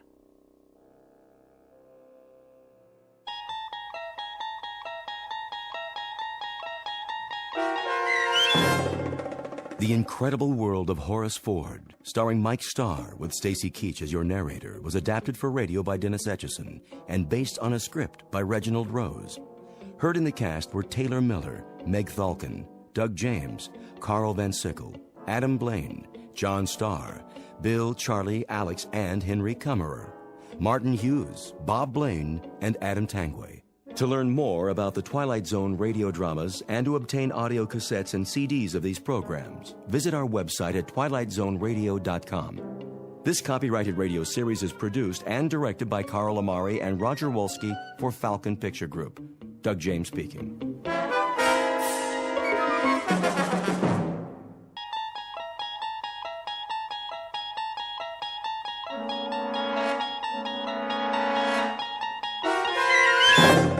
You unlock this door with the key of imagination. Beyond it is another dimension, a dimension of sound, a dimension of sight, a dimension of mind. You're moving into a land of both shadow and substance, of things and ideas. You've just crossed over into the Twilight Zone.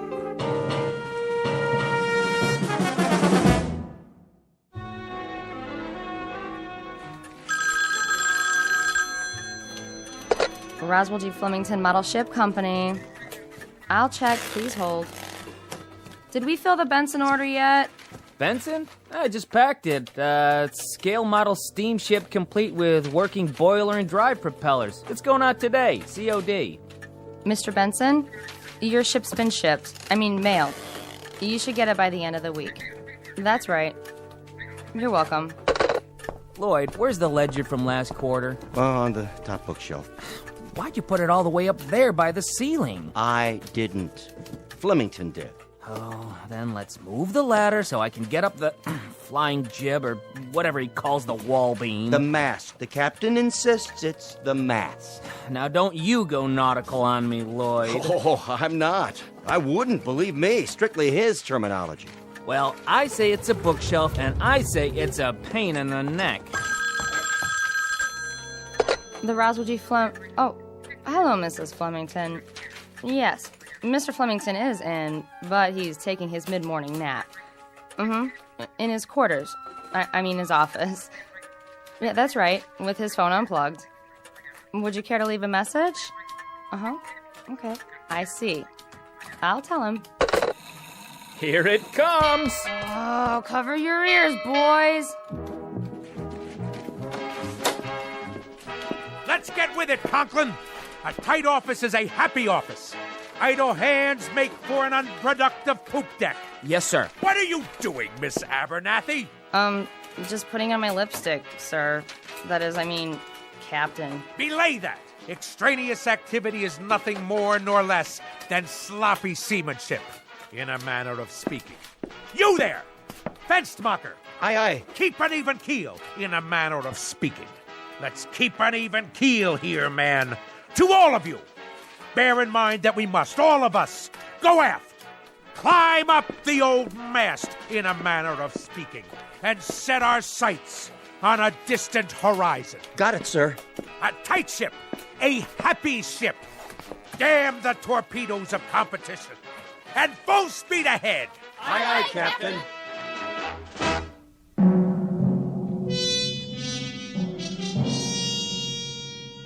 This is Roswell G. Flemington. 220 pounds of gristle, lung tissue, and sound decibels. He is, as you may have perceived, a noisy man, one of a breed who substitute volume for substance, sound for significance, and shouting to cover up the readily apparent phenomenon that he is nothing more than an overweight and aging perennial sea scout, whose noise-making is in inverse ratio to his competence and character. But soon our would-be admiral of the fleet will embark on another voyage, this one in an uncharted and twisting course, headed for a distant port called the Twilight Zone.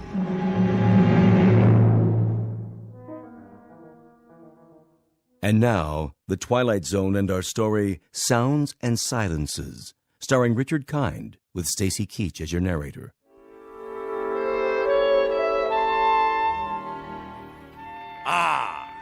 Clear skies, visibility unlimited. And now, for something a bit more bracing. You may enter. I forgot to tell you, sir. Yes? What? Speak up. I forgot to tell you that your wife called. Oh, she did she? Yes, a little while ago. She's on the phone again now. Would you like to take the call? Oh, I suppose so. See how the home fires are burning. What's that? I said I'll plug in the extension. Yes, sir. Here, madam. Yes? Yes? What noise? Oh, well, it's a most excellent recording, actually. Flight sounds of aircraft leaving the carrier Hornet. No, I can't turn it down. It has to be heard at realistic levels. Speak up! What is your request? Talk? About what, pray tell? Well, then talk away. Very well, later. Of course I shall be home for dinner. Yes, of course, I'm quite sure. Goodbye.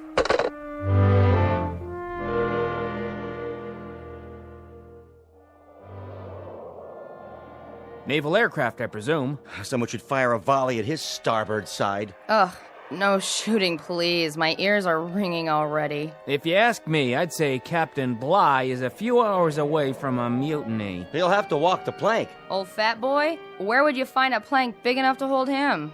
All those kamikazes they threw at us during the war, wouldn't you think just one of them would have hit him? One of these days, all that noise is gonna come back and bite him. I just hope I'm around to see it happen.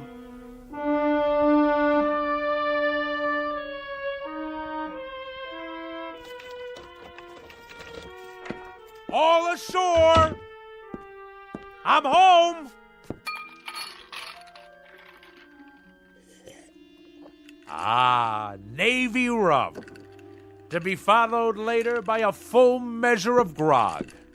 But first, some easy listening on the stereo. Which album shall it be tonight? Sounds of submarine warfare, great squalls of the North Atlantic, cruising on a windjammer, engine rooms of the great destroyer. No. Wait. Here it is. Perfect!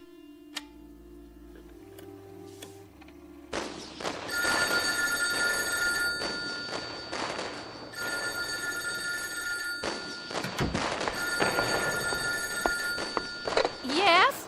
What's that? Can you speak a little louder? What? Roswell?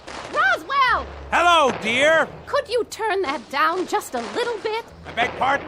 I say, I can't hear a thing on the telephone. You know what that is, my dear? It's a collector's item. This is an actual recording of the battleship Missouri bombing Okinawa. That may be, Roswell, but I can't hear who's on the phone. Ah! Lay on, gentlemen! Let 'em know what's what. Fire at will, and by the good Lord Harry, we'll show 'em how a man's Navy treats aggression. Who did you say is calling?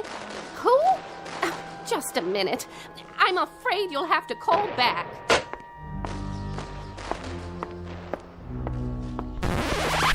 Woman! What have you done? Called a truce in the Pacific. You've ruined the record. That, madam, constitutes an act of utter abomination and the most callous vandalism. I would remind you... I would remind you that I live in this house, too. That there were only 100 such recordings pressed for the collector's market, as rare can be. Well, now there are only 99. Absolutely irreplaceable. What you have just done is an act of wanton desecration, not unlike the defacing of John Paul Jones's statue. What are you, madam? Some kind of crazed peace fanatic? Roswell, we've had this out before. I'm not the fanatic around here. I must say, your meaning eludes me. Perhaps I should use semaphore signals. This insistence on blaring noises and running a household like it was a destroyer escort on convoy duty. This combination has now become quite impossible. Nonsense! That's why we have to talk. We are talking! And if I read you correctly, you have grown intolerant of my ways. In point of fact, you hold my very business in contempt. Not your business. You. The way you run your business and this ship-shape home. Ah, so you disapprove of the nautical decor. I'll have you know that every item is of enormous value. Enormous. From the ship's wheel at the helm. It's not a helm, Roswell. It's a living room. To the sails and riggings. They're curtains made out of canvas according to your orders. Old canvas. To the life preservers on the walls. All obtained at great expense. With profits from the self-same company that has kept you in good stead for so many years. Well, I can't live with it anymore. How's that? Oh, knock it off, Roswell. Stand down, madam. You're a noisy, insufferable clown, but you're not stupid. I have had it up to here, and my ears have had it, and my stomach lining has had it, and whatever part of the brain that keeps a person balanced, that's had it too. In short, I have had it. I'm leaving. By the good Lord Harry.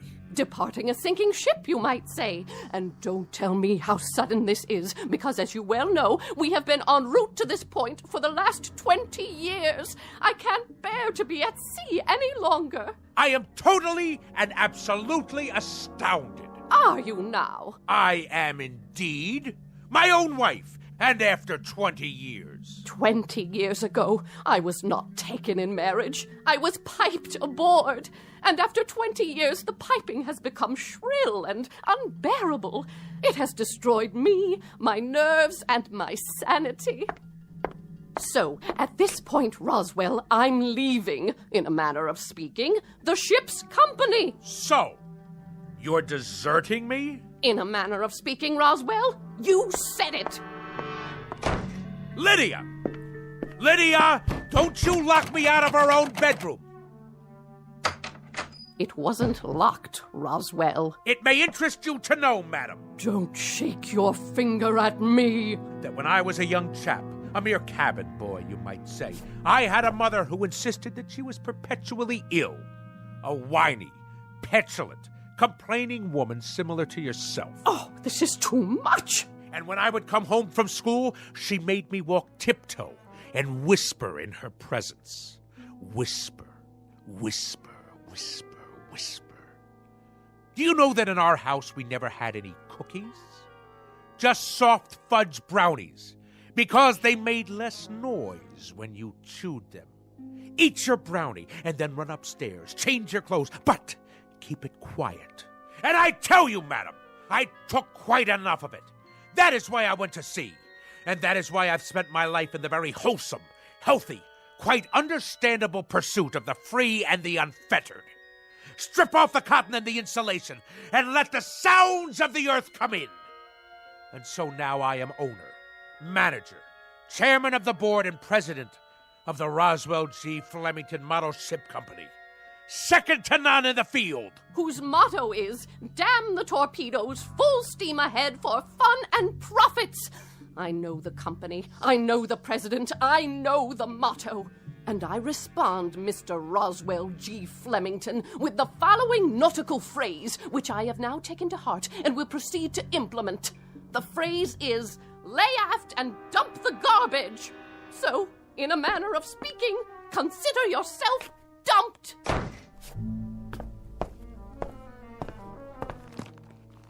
Sounds of a three-masted schooner in the South Pacific. Perfect. Good riddance, madam. If the truth be known, I have never liked you. I have simply suffered your presence. If there is one thing that sticks in my craw, that thing is a landlubber. So, madam, in a manner of speaking, get ashore. Do you hear me? Get ashore now!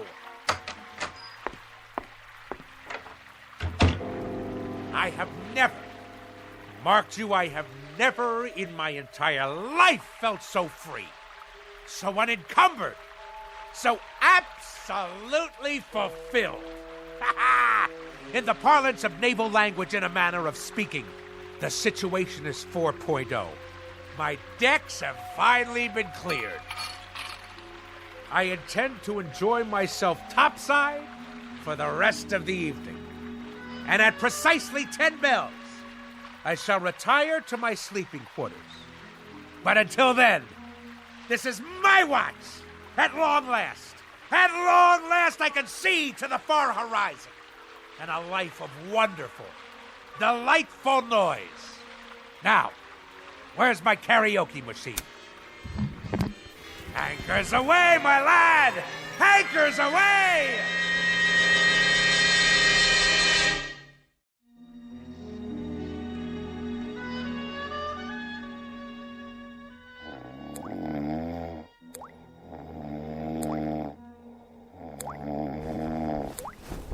What?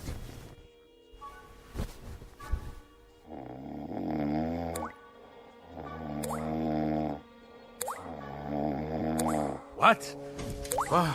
What? A leak in the cargo hold? All hands on deck! Oh, where's it coming from? The blasted bathroom sink. There. The shower. Off, I say, off!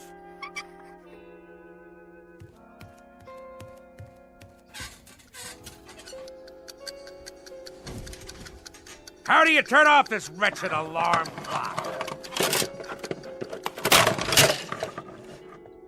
Oh, my decks seem to be, in a matter of speaking, listing a bit. Where are my Navy cut cigarettes?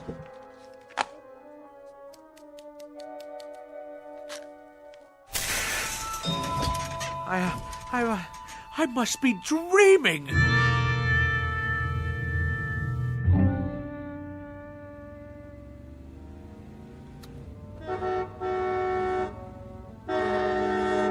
Go around!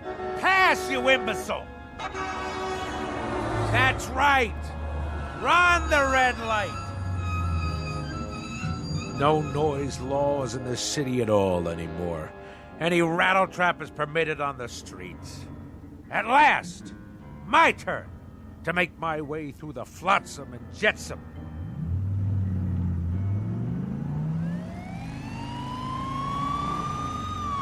Judah, pull over.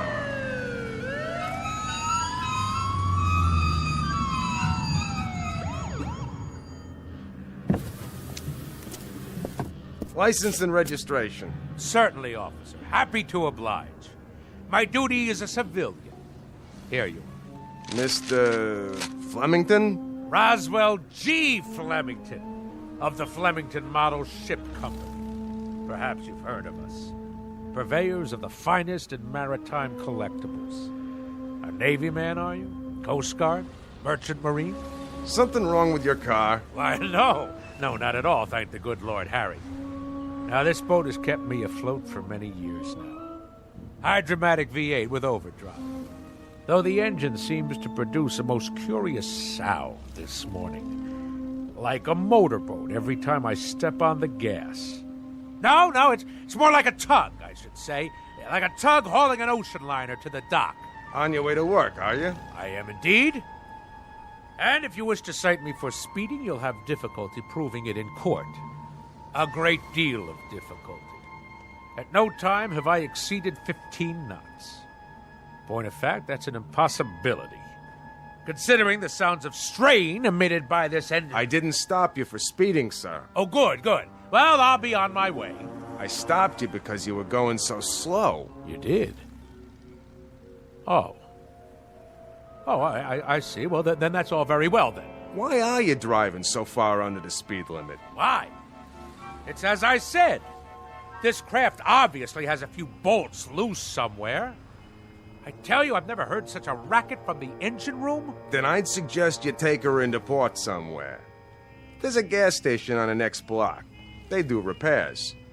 But frankly, sir, the car sounded just fine to me. A real classic. You got a cherry piece of Detroit iron here. Lots of horses under the hood, huh?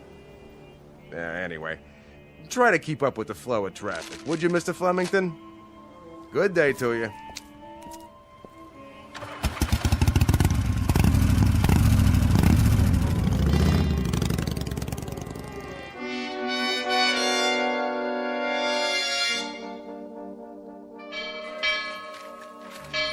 Oh, I've been here 2 years and I don't know when I'll get used to that thing. I've been here 4 years and I've never gotten used to it. What do you suppose happened to old Lardhead this morning? You should count your blessings. This is the first time he's ever been late. Wouldn't it be awesome if his car had fallen off the ferry boat with him in it? The peak. The absolute peak. Thus endeth the dream. Good morning, Mr. Flem.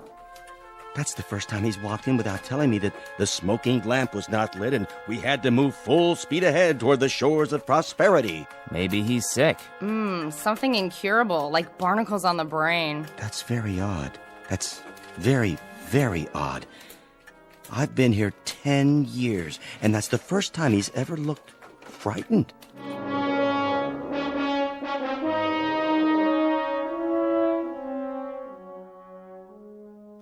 Something restful. Restful. Actual sounds of Hawaiian outrigger canoes. Yes. Yes.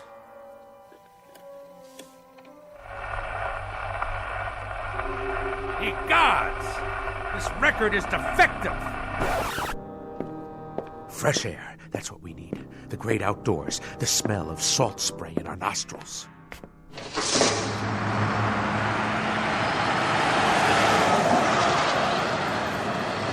Blow me down.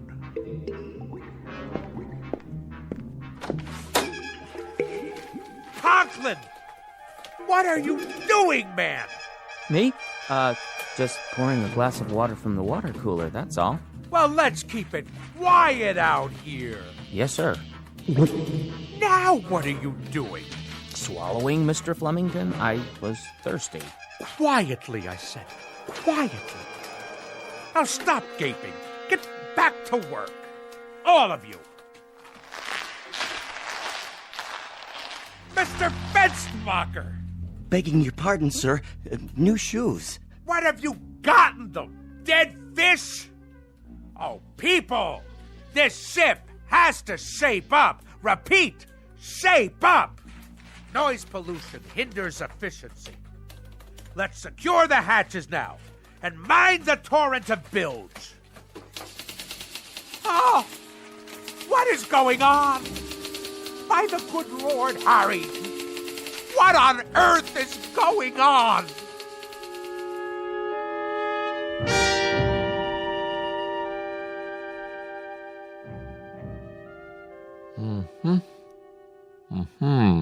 Well? Nothing abnormal that I can see, Mr. Flemington.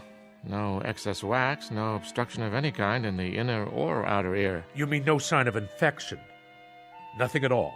Not even inflammation. Candor dictates that I tell you, Doctor, that as a ship surgeon, you're a wash.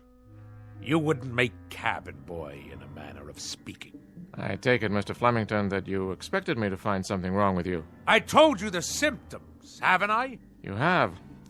An apparent auditory distortion. Apparent? Shoes that sound like pipe organs played underwater? A leaky faucet sounds like barrels over Niagara Falls. And I wish you could have seen me cross 48th and 6th today. The traffic noises nearly keel-hauled me. It was considerably more than a distortion. I don't know what to say without any outward signs. Well, I know what to say. Now hear this, Doctor. There is obviously something askew in my crow's nest, in a manner of speaking. Now, will you prescribe the appropriate medication for my affliction, or do you force me to seek safe harbor elsewhere? Frankly, Mr. Flemington, I think consulting another physician might be a practical idea. Extremely practical. Very well, then. But if you had a modicum of professional ethics, you would have given me this advice before going through the motions of a perfunctory examination. As it is, I'll now be done for your bill as well as another ear specialist's. Mr. Flemington, I wasn't going to recommend another ear specialist.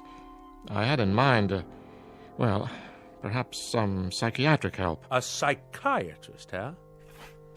I will make a presumption that you are being humorous. It is that charitable outlook that saves your being called to account, sir. The soundest recommendation I can make under the circumstances. I can assure you, Doctor, and I use the term loosely, that there are few people today on land or sea who are as sane as I am. I bid you good day. Good day to you, and good luck. Oh, what is that hideous sound? I'm merely making a few notes on your chart, see? Nothing to be afraid of. An ordinary number 2 pencil, that's all. Oh!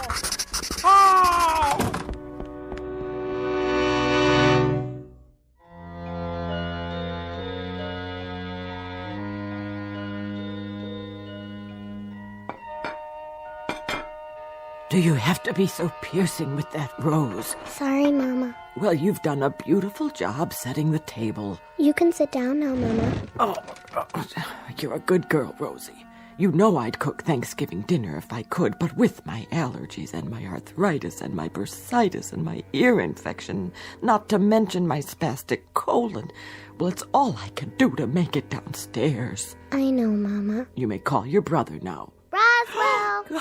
Not so loud, dear. I'm sorry. Roswell, would you please not ride your pogo stick in the house? All right. No running. You know what Mama said. Okay. Roswell, Yes, ma'am? are you wearing shoes? Uh-huh. Roswell, Okay. carefully. All right. Now take your seat, Roswell. You too, Rose. Who'd like to say grace? I will. Go ahead. Heavenly Father, we thank you for this food that my sister has set before us, and especially the pie, which I hope she remembered to make for dessert. A silent prayer, Roswell. Oh, yeah.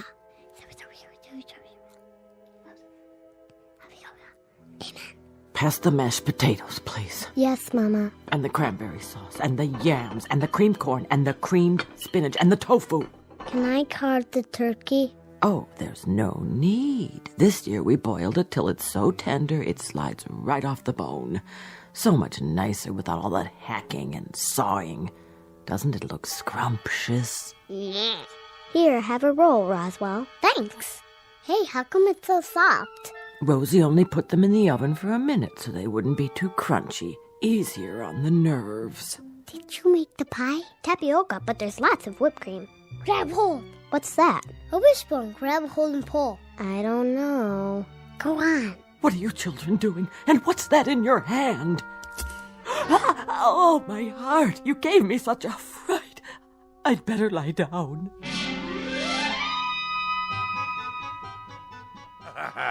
But we got her good with the wishbone. Oh, didn't we? She thought she'd been shot with a harpoon. And you enjoyed that? Haha. It was the best Thanksgiving ever. Oh, the rules she had. Did I mention that we only used paper plates and plastic forks after that? See. Out with the pogo stick. I padded around in socks from the moment I got home from school. The radio was permitted only with headphones. The telephone had no ring, just a little red light. My toothbrush, soft bristles. No toast, only soft-boiled eggs. No ice cubes in the refrigerator, not even chunky peanut butter. And all my school books had to be paperback, in case I accidentally dropped one on the floor. Go on. As soon as I was old enough, I ran away and joined the Navy. What happened to your sister? Oh, she became a sign language interpreter for the National Theater of the Deaf. Well, I should say that about covers it. It does? Now do you understand, Mr. Flemington? Understand what, Doctor? Unless I'm very much mistaken, it's a phenomenon we in the psychiatric profession call autosuggestion. Nothing to do with motor cars, I presume. A person talks himself into believing that certain occurrences take place, when in reality they are pure figments of the imagination. Beyond that, there are some suggestions that you were very resentful of your mother and her preoccupation with her imaginary aches and pains. You don't say.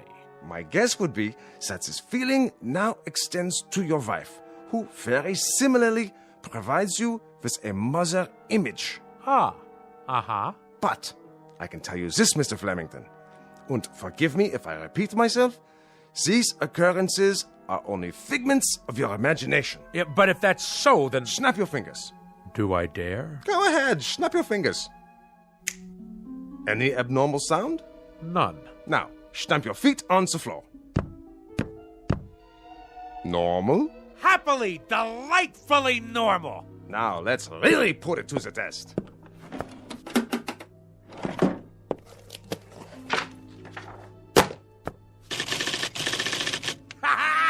You've cured me, Doctor! By the good Lord Harry, if Admiral Nelson had had you at Trafalgar, he'd have kept both his eye and his arm. In Navy parlance, Doctor, you, sir, are 4.0. 4.0, sir, in a manner of speaking. Ha ha ha! I'm free to go. Free as a bird. und slams the door at will on your way out. Be my guest. I shall! You, sir, you have the soul of a seaman. Bless you.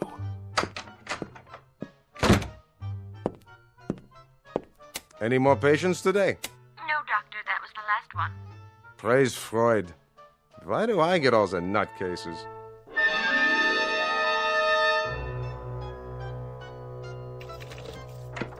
Incredible. Absolutely incredible. My own wife, the culprit. Her miserable preoccupation with noise. She planted that seed in my head. Incredible. Incredible what one crew member can do to a ship's company. Absolutely incredible. And the whole thing. Mind over matter. Land ho! You are not welcome on this particular quarterdeck, madam. Nor shall I stay here, Admiral. I forgot some of my things. I came to retrieve same, and now, whether you pipe me ashore or not, that's precisely where I'm headed. I might add, madam, that despite all your efforts to capsize this worthy vessel, in a manner of speaking, against the rocks and shoals of petulance and pettiness, this ship remains tight. Your efforts have been both worthless and wasteful. Horatio, old pal, let the following be my final comments. You are an overgrown sailor boy with an undermanned head. You are full of such neuroses that I wonder how you haven't cracked before this. Belay that! Belay that, woman! It just so happens that I have had a psychiatric evaluation. And if there is anything wrong with me, it is you. Furthermore, madam, the whole business is simply mind over matter. Absolutely and totally. Do you know what I can do? I can shut you off. I am a man of such incredible will that I can shut you off. Go ahead! Yell at me. Yell! Because even at this moment, I am in the process of exercising mind over matter. I am shutting you completely out. Flemington, I wonder about you. I wonder why no one has committed you. I really do. Ha! See? See? I have shut you off. Go ahead. Talk all you like. Really, Roswell, you need help. You really do need help. Mind over matter. I want to shut her out. I simply shut her out. Now, let's see. What'll I listen to tonight? Anchors Aweigh? The Midshipman's March? Actual sounds of a Japanese destroyer exploding in the Pacific, complete with boiler hissings, fantail cracking, and smokestack blowing apart. Ha-ha! Only great, huh? Better prepare yourselves, neighbors. This one will galvanize you in the proper manner.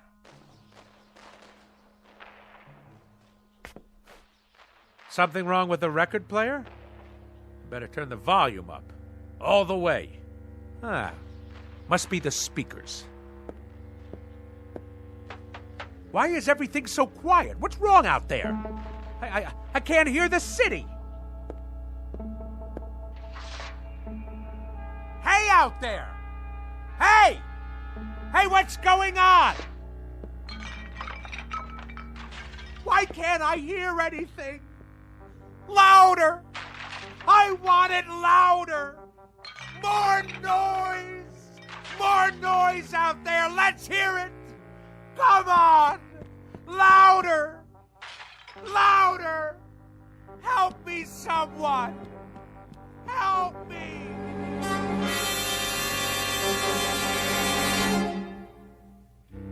When last heard from, Mr. Roswell G. Flemington was in a sanitarium, pleading with the medical staff to make some noise, any kind of noise.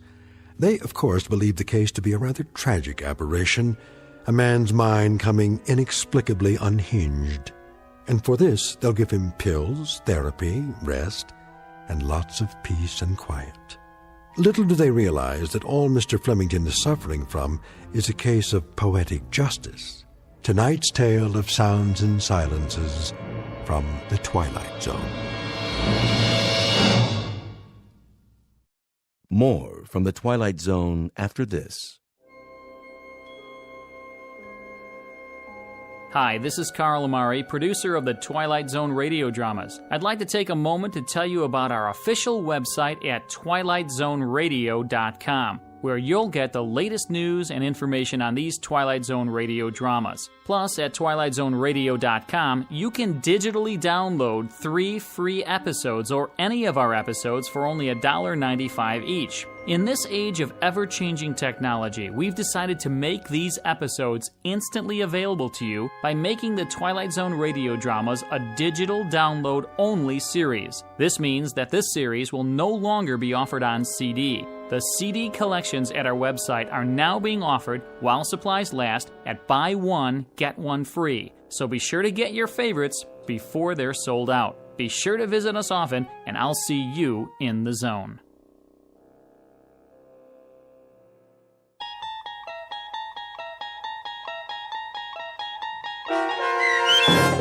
Sounds and Silences, starring Richard Kind, with Stacy Keach as your narrator, was adapted for radio by Dennis Etchison and based on a script by Rod Serling.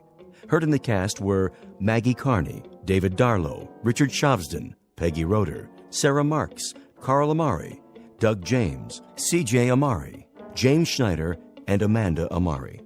To learn more about the Twilight Zone radio dramas and to obtain audio cassettes and CDs of these programs, visit our website at twilightzoneradio.com.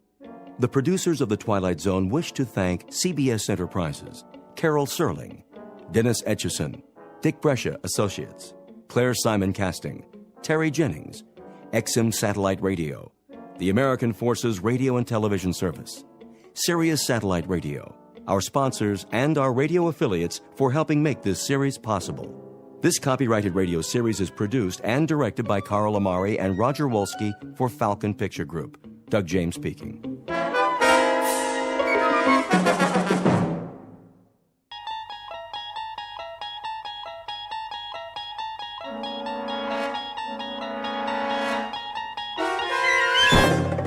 There is a fifth dimension beyond that which is known to man.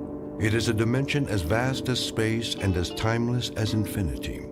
It is the middle ground between light and shadow, and it lies between the pit of man's fears and the summit of his knowledge. This is the dimension of imagination. It is an area which we call the Twilight Zone.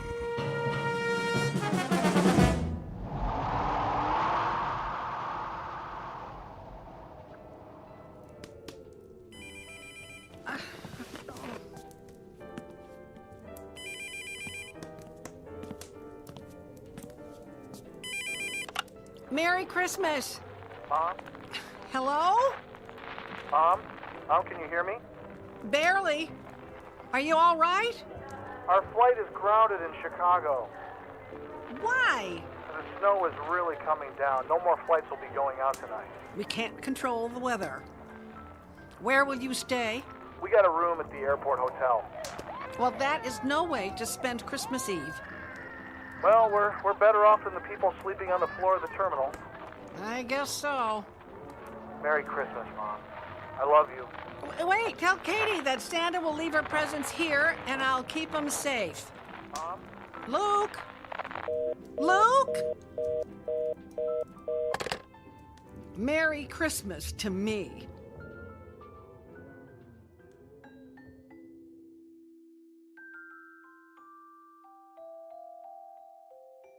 Snowpath, South Dakota. Population 1.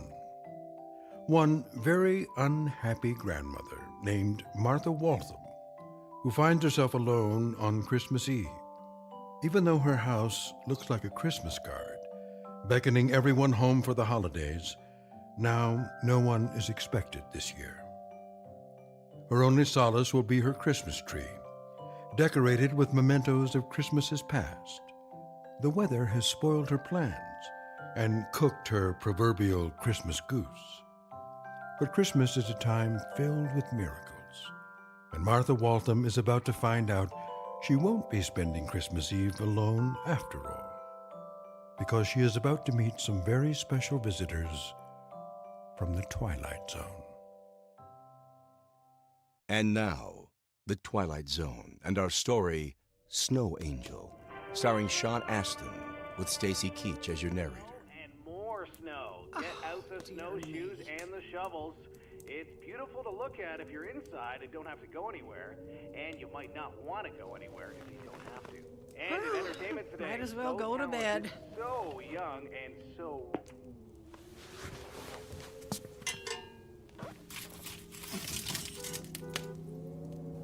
What is that? A car? Who'd be coming out here in this kind of weather?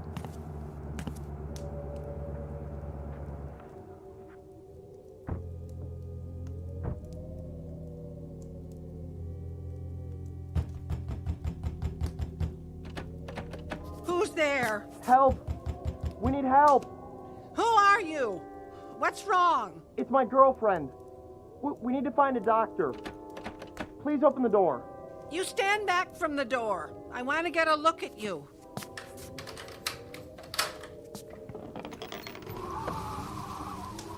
We need help. Please. You're just kids. We got lost in the snowstorm. We were going to the hospital and missed the turn for Sioux Falls. We're almost out of gas. Can we please come in? Sure, come in. Thank you. This is Lisa. I need to sit down, please. I'm a little shaky. Well, go sit by the fire. Pretty cold out there tonight, isn't it? It was coming down so hard, I couldn't see the turnoff.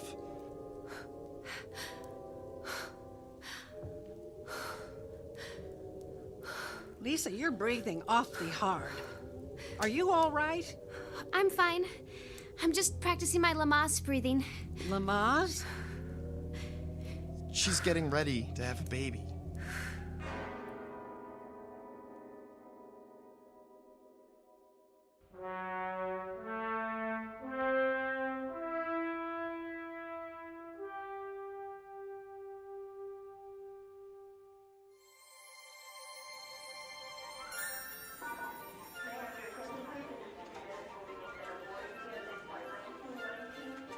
Merry Christmas! Merry Christmas. What do you want for Christmas, little girl? I would settle for a pizza right now. Katie, didn't I say not to wander off? I was just listening to the man play carols. Merry Christmas! Thank you. Here's some money. No, that's not necessary. No, it's Christmas. I'm sure whatever group you're with could use it. Come on, Katie. Merry Christmas. Katie, I doubt that man celebrates Christmas. What do you mean? He's probably a Hare Krishna or something. Didn't I tell you to keep an eye on Katie? I am. I mean, I did. She was just, listening to the hippie guy in the white robe play carols on the guitar. What's a hippie? There are no hippies anymore. Are there Hare Krishnas? No. Yes. Is he one of Santa's helpers? No. Well, why? Mom gave him money. Why did you give him money? To make him go away. He's still there. Look, he's waving at me. Can I wave back? No. Yes. Which is it? Katie, you don't know him. Didn't I tell you never to speak to strangers? Does that mean I can't talk to anybody? That would be safest. That stinks. Katie, don't say that. We're together, and that's what Christmas is all about. Family. So, I can only talk to family on Christmas? Well, just this Christmas. But you said, be nice to everyone at Christmas. Well, yeah. That's the spirit of Christmas. It's a special time to celebrate peace and love. Joy to the world and everyone in it. Even the hippie? Well, yeah. Okay, I got a great idea. Why don't we invite him to our hotel room and have a pizza with him?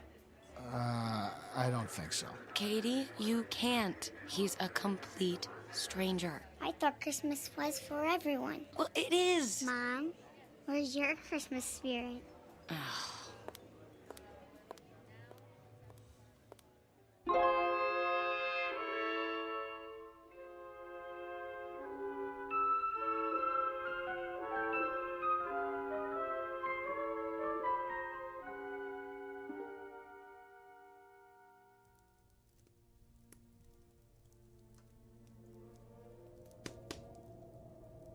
Are you okay, Lisa?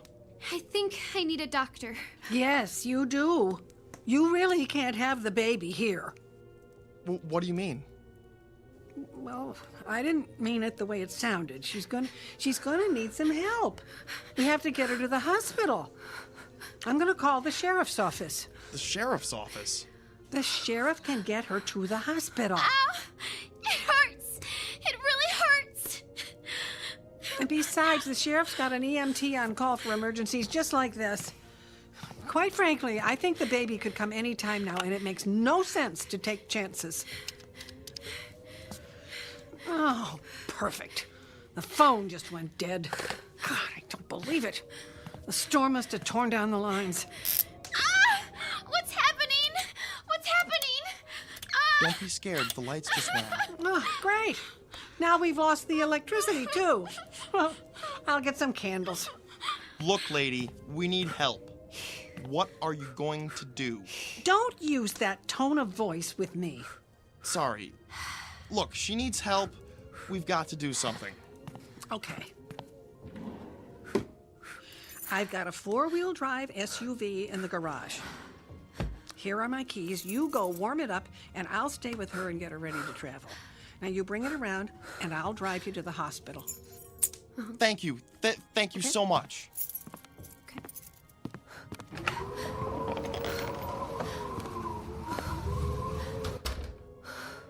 Can I get you anything? My mommy. I want my mommy. Well, I'm sorry I can't help you there. The phone's out and the internet is down. Look, before the night is over, you're going to be somebody's mommy, and you're going to find out how your mommy feels tonight, not knowing where you are. I'm so scared. How old are you? 14. 14. And him? He's older. Ow! Oh, keep breathing. How much older? Pretty sure he's got a driver's license, if that's what you mean. And he obviously knows how to drive, so you're probably right. Wait a minute, what's he doing? What? Wait, he's driving off. Where's he going? I don't know. Well, you must. He's your husband or boyfriend or whatever, isn't he? Well, actually, he's not. What? I didn't think you were married, but who is he? Where did he go with my SUV? I have no idea. What do you mean? I met him at a truck stop in Minnesota. I have no idea who he is. His name is Matt something. I just wanted a ride. Where? I don't know. I just wanted to get away from everything and everybody. Oh! Ah! This hurts so bad. I'm calling the sheriff. He'll come and get you. I am not dealing with this. No, you have to. The phone isn't working, and your SUV is gone. And I'm gonna have a baby whether you like it or not. Well, I guess you are. Look, don't cry. I'm sorry. Let's start over, huh? I'll help you through this. Can I ask you a question now? Sure. Why do you live out here all by yourself? Do you hate people or something? Well, no. Oh! Oh!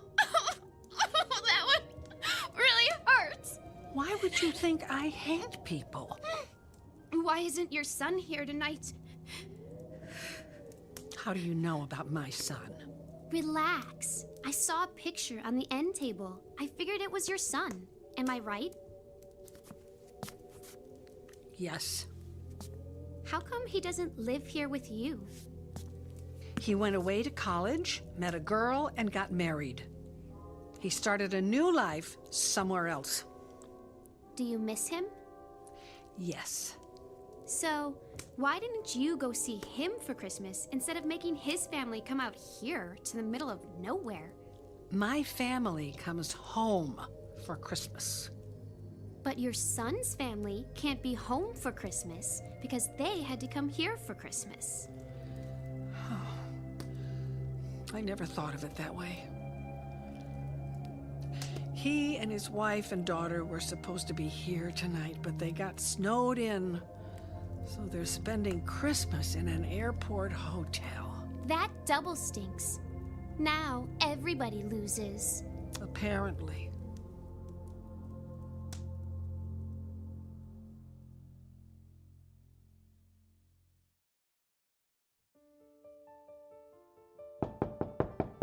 I'll get it. Don't answer it. This is a hotel. You don't know who's there. That's why I want to answer it. Merry Christmas. Merry Christmas. I've got a pizza for you. Mom, it's the hippie. He got a pizza for us. What? There must be some misunderstanding. Look, I don't know who you are or what's going on here, but... I work for the airline. Here's my ID. Look, he has a name tag with wings, just like a pilot. I'm not a pilot, but I've got a lot of airtime. I don't mean to be rude, but what's with the robe? My angel costume? Not many people want to work on Christmas Eve. They want to be at home with their families, so, I volunteered to work tonight. I told you he was nice. But it's not within my angelic powers to make the snow stop, so people are pretty crabby about their flights being canceled. I'm just doing my best to keep everyone happy. That is so nice of you. Come on in. Is there an angel that can stop snow? The Archangel Michael, but he's pretty busy tonight. The Archangel That is Michael. so cute.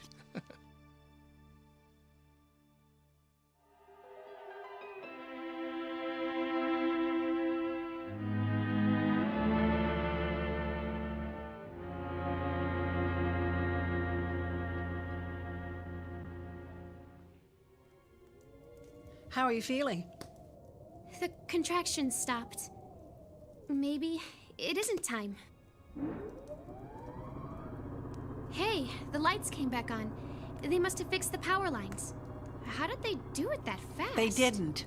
I have a generator for when the power goes out. You can freeze to death up here without one. We might not get to the hospital, but at least we won't freeze to death. Maybe we can get you to the hospital. How? Matt stole your car, and his was on empty. Do you think he left his keys in the car? Probably. I mean, he stole the car, so I don't think he cared much about it. Good. The generator runs on gasoline. I can siphon the gas out of that tank and put it in the car and drive you to the Sioux Falls Hospital. Now, will you be all right by yourself till I get back? Yeah, sure.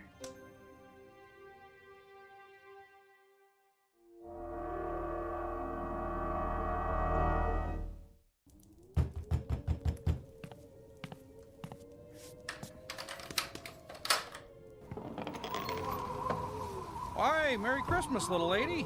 Is Martha around? She's out back getting more firewood. That sounds like Martha to me. I wouldn't be surprised if she was chopping wood right now just for the exercise. I got her a chainsaw for Christmas. Wow, that's a thoughtful present. You visiting for the holidays? Yes, we barely made it through. Our car was running on empty. Martha's son got snowed in. She's really bummed out about that. She was really looking forward to the family getting together tonight. She doesn't admit it, but I think she gets pretty lonely out here all alone. Well, tell me about it. Well, at least she's got you to keep her company. So is everything okay? Yep, everything's good. It's Christmas. I'm wrapped up in a warm blanket. I've got a good book. And Martha chopping wood for the fireplace. What more could I want?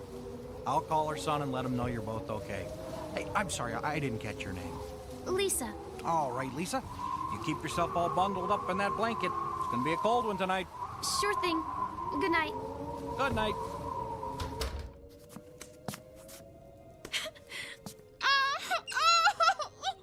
Oh no! Not now. Oh God, please not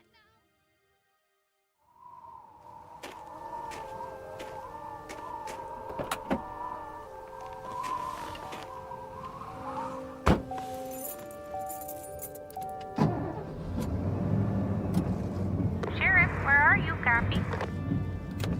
Hey, I'm just leaving the Walton place, over. Everything okay out there? Oh, yeah. Martha's phone lines were down and her son's flight got grounded in Chicago. He asked me to check on her. I can't imagine Martha ever needing help, though. What's up? Keep your eyes open. State police are looking for a kid who stole a car. On Christmas Eve? What is this world coming to? Oh, no, I'm grateful. What do you mean? If it weren't for guys like that, we'd be unemployed.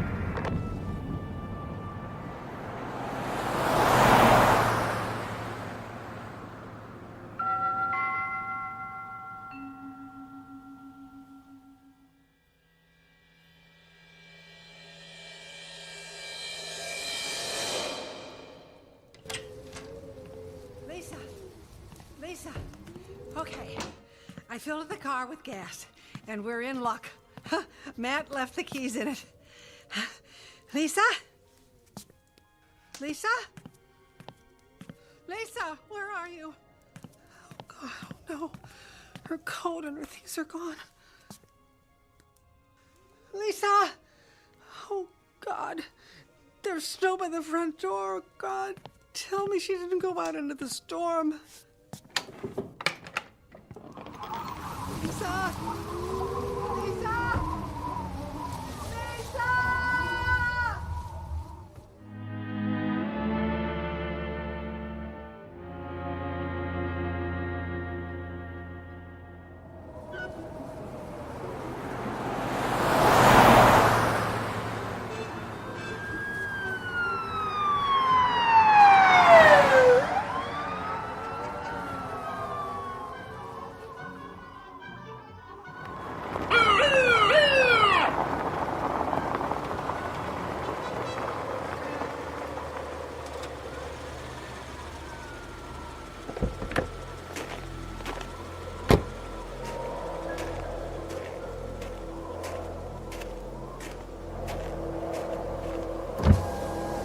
Can I see your license and registration? Of course, officer. This isn't my car, by the way. I know. Get out of the car, please. Sure, it's my Aunt Martha's. You got some ID? Of course. Here. My sister and I are visiting her for the holidays. What's your sister's name? Lisa. Can you describe her? Cute little blonde. She's with Aunt Martha right now. Oh, okay. Hey, here's your license. Yeah, I just met her. She told me how she got Martha a chainsaw for Christmas. Save old Martha's back from chopping wood, although I always thought that fit her personality more. I know what you mean. So, what are you doing driving around on a night like this? Well, Martha was saying how good her four-wheel drive is in this kind of weather, so I just wanted to try it out. Well, I don't blame you. Hey, have fun. We drive safe now. Merry Christmas. Merry Christmas.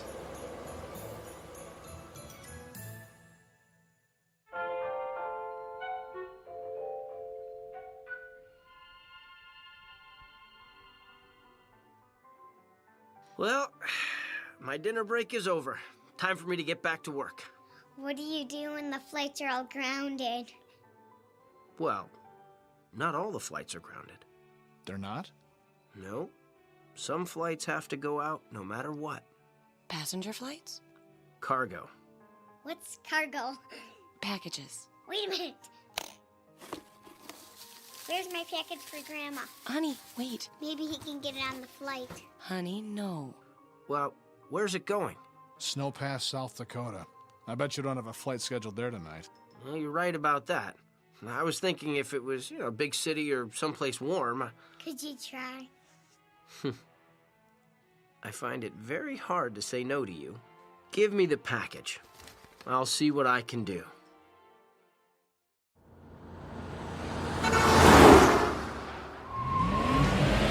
Those reindeer and the nose shiny red. Yeah! Ah!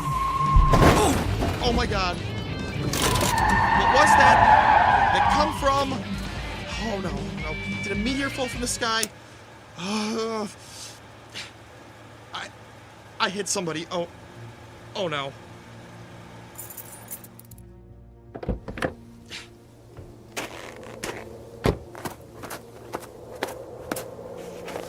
Ah!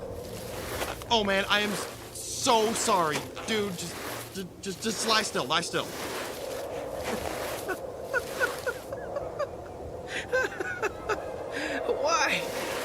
a snow angel under your SUV. You're not hurt?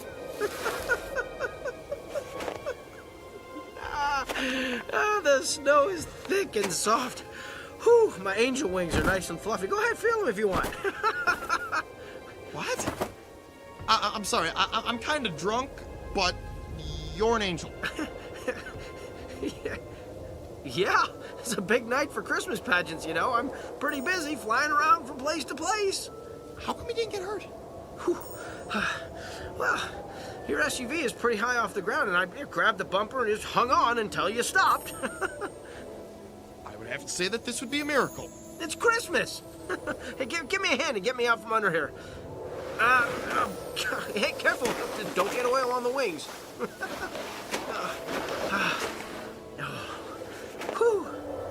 Wow. That's some snow angel you made. It's perfect. Yeah, well, I loved making them when I was a kid. When the truck stopped, it was the first thing I thought of. So I made one. People love snow angels. Just to double check. You're not hurt, right? Absolutely.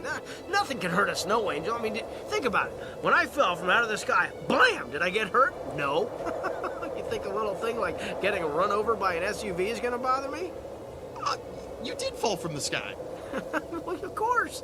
But yeah, you know, my glasses flew off when you hit me. I can't see very well without them. I think they flew off back there. Can you find them for me while I, catch my breath?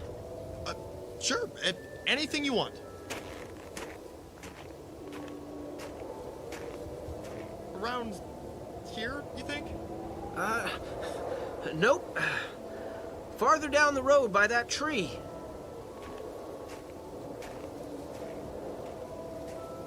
Like here? Further. Hey! Hey, what are you doing? Where are you going with my truck? Don't leave me out here, I'll freeze to death!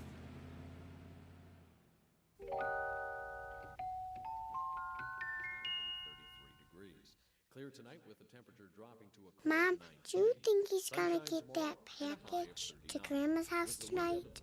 No, not a chance.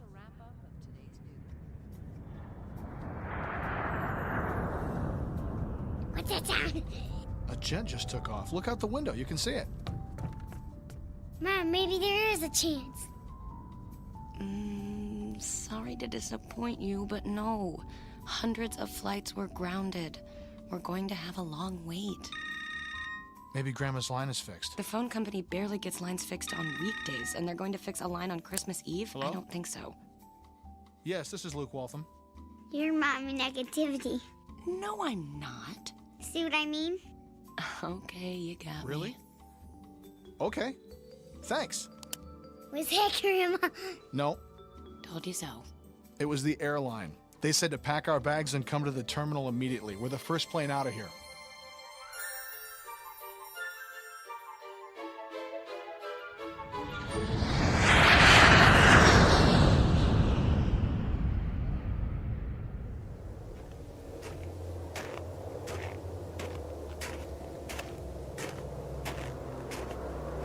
Stop! Help! Stop!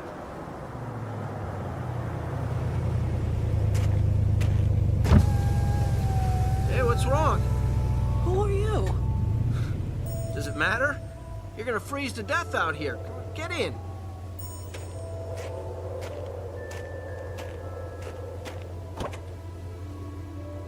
Okay? Yes, I'm fine. You don't look fine. Well, that's because you're driving my SUV. You sure? Yes. A young man stole it. How did you get it? Well, I guess I stole it from him. Why? Well, I guess you could say I'm a man on a mission, and I needed it to pick you up. Where to? Well, if it's not out of your way, could you take me home? Sure. I was headed that way anyway.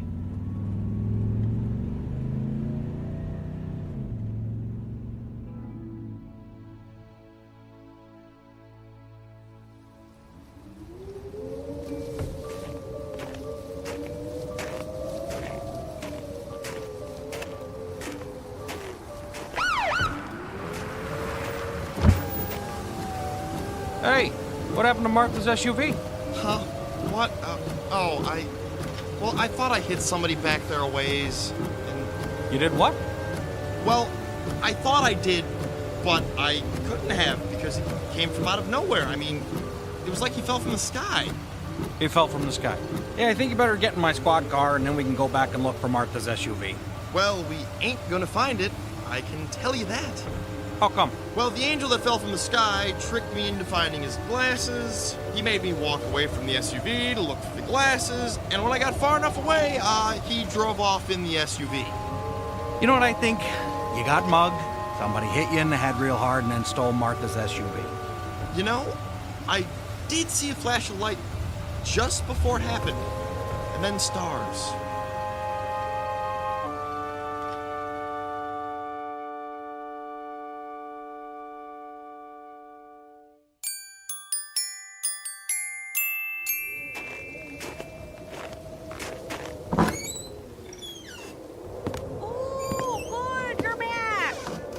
Yeah, we got another car theft. Somebody stole Martha's car. What? Yeah, Martha's nephew's in the car. I found him on the side of the road. Somebody must have mugged him and stole Martha's SUV. Criminy! This car thief must really be busy tonight. The car reported stolen wasn't an SUV. It was an Eagle Talon with Minnesota plates. Oh, you got any ID on the guy? Minnesota State Police sent a picture of the guy who stole the Talon off a security camera at a truck stop. Oh, let's see that. Huh. This is a picture of the guy who's sitting out in my cruiser. Don't look now, Chief, but I think he just stole his third vehicle of the night.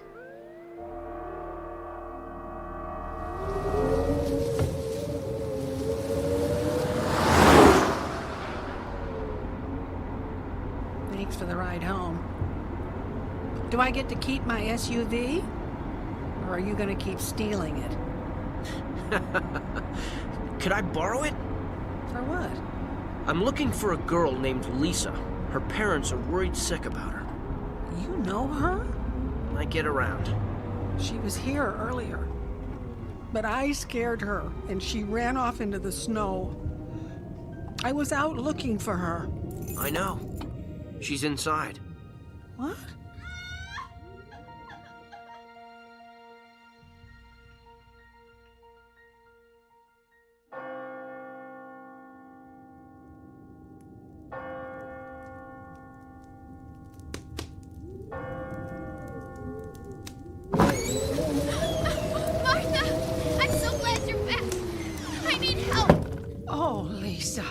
Let's get her in the car into the hospital. Just keep breathing. Who are you? Your parents were worried about you. They're not mad at me? No. Your parents will always love you no matter what. So, they sent an angel to get me? Well, they thought it would be pretty hard for you to turn an angel down. Anyway, I go where my beeper tells me and I do what I can. And you know something? You're in luck. I've got an ambulance coming to get you. You do? Let's go meet them.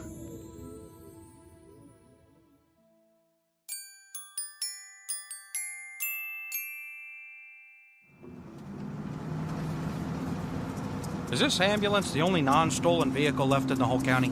Could be. I didn't even make my car payment this month, so I'm not sure if I even have a car anymore. And how could I have been so dumb to leave that guy in my cruiser with the keys in it? Your Christmas spirit let you put your guard down. Hey, isn't that Martha's car heading towards us? Looks like it. Flash your lights. Will do. Oop, wrong button.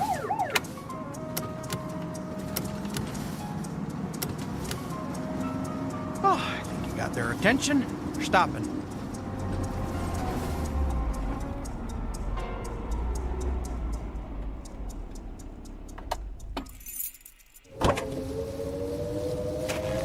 Sheriff, I'm so glad you got word to bring the ambulance. Say what? Lisa's getting ready to have her baby. She's what? I'll go check her, Chief. Well, my phone was out, so I couldn't reach you. And then my car got stolen. I know. You knew? Yeah, well, the guy who stole your car, he stole my cruiser. Hey, Chief, quit gabbing and get over here. We've got to get this little girl to a hospital now. She's getting ready to have a baby. What is going on? Come on, let's get her in the ambulance. It's so good that nice man was able to get through to you to bring the ambulance. What nice young man? Nobody called us. We're only driving this because my cruiser got stolen. Get up front and drive. Close the doors and let's get moving. I'll get back to you later, Martha.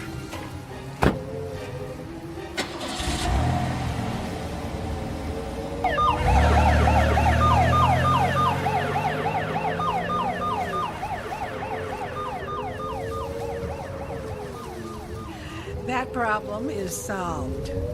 Hey, want a lift back to the house? Yes. Quite an evening, huh? Oh, yeah. Unbelievable, actually. Do you mind if I ask you a question? Sure. Who are you? Well, I thought you'd never ask. You're gonna be really, really surprised. At this point, nothing would shock me. Okay, you ready? I'm a friend of your son. I don't believe you. See? I told you. Okay, then what's his name? Luke. Are you some scam artist? You could have looked that up. What's his wife's name? Jesse. What's their son's name? Well, that sounds like a trick question. They don't have a son. You have one granddaughter, and her name is Katie. All right, I believe you. You did a lot of nice things tonight, so you must be who you say you are. But all of this happened so fast. I'm not quite sure what happened. Understandably. This is really bothering me. Do you mind if I ask you a little harder, more personal question now? I always love a challenge. Shoot. What are you doing out here in the middle of nowhere on Christmas Eve in an angel outfit? Delivering packages. So, are you one of Santa's helpers? Now, technically speaking, Santa's helpers are elves. I hate to break it to you, Martha, but there is no such thing as an elf. I know that, and we agree on that point then. But now I need to know you're not some crazy guy running around in an angel outfit. Martha, relax. Breathe easy. I'm not some crazy guy. Rest assured that I'm taking you home, and everything is going to be okay. Okay. But why are you here, really? Do you want me to level with you? Yes, please. Okay, here goes. I made a promise to deliver a package tonight, and I never break a promise. Who are you delivering it to? Well, the package is in the trunk. Should I stop the car and show it to you so you can see? No. Just take me home. No problem. You know what would be really something? What? If when we got there, your family was waiting for you. Now that would really surprise me.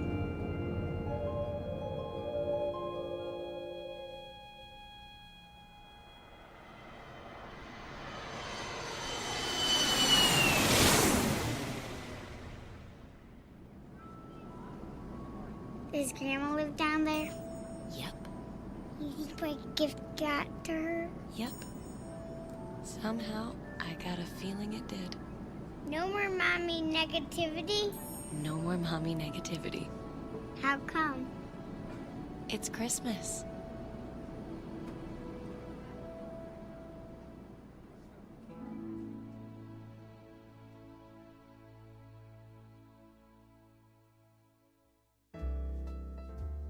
For a child, Christmas is never the same once they question the plausibility of Santa Claus. Giving one person the responsibility of delivering a gift to everyone in the world just doesn't seem possible. So Christmas is a time of wonder. It is a special time set aside for wishing, hoping, giving, and receiving, when everyone believes the impossible is possible. That's why it never makes sense to question a miracle or where an unexpected gift comes from. It might have come to you on the wings of a snow angel, special delivery from somewhere deep within the Twilight Zone.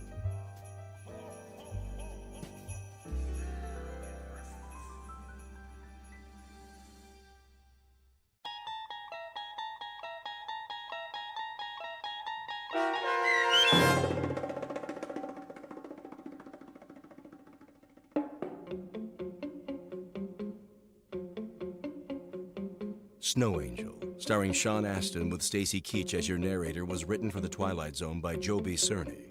Heard in the cast were Ann Whitney, Natalie Berg, Courtney Boxwell, Ann Sonneville, Kif Vandenhoevel, Brandon Eels, Patrick Francis, and Natalie Urkel. The producers of The Twilight Zone wish to thank CBS Enterprises and the Rod Serling Estate for making this series possible.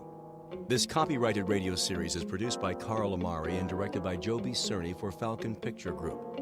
Sound design, custom Foley effects, recording, and editing are produced in the Cerny American Sound to Picture Theater by sound designers Bob Benson and Tim Cerny.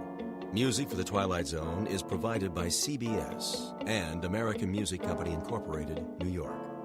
To learn more about the Twilight Zone radio dramas and to download episodes, including 3 free episodes on our homepage, visit our official website at twilightzoneradio.com.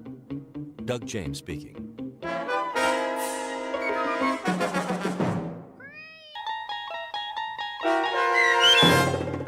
The Last Rites of Jeff Myrtlebank, starring Robert Knepper with Stacy Keach as your narrator, was adapted for radio by Dennis Etchison and written for The Twilight Zone by Montgomery Pittman. This copyrighted radio series is produced and directed by Carl Amari and Jason Mallow for Falcon Picture Group. Doug James speaking.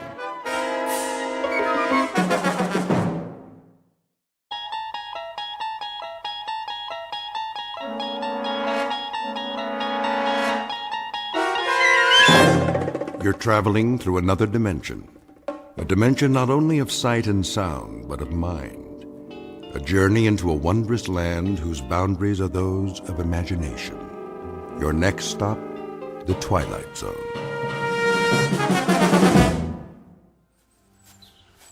Come on, let's take a look in the window. How are we gonna do that? Climb up. Aw, just sneak in. Not me. I ain't going to church. No Sunday school today. We could open the door and take a peek.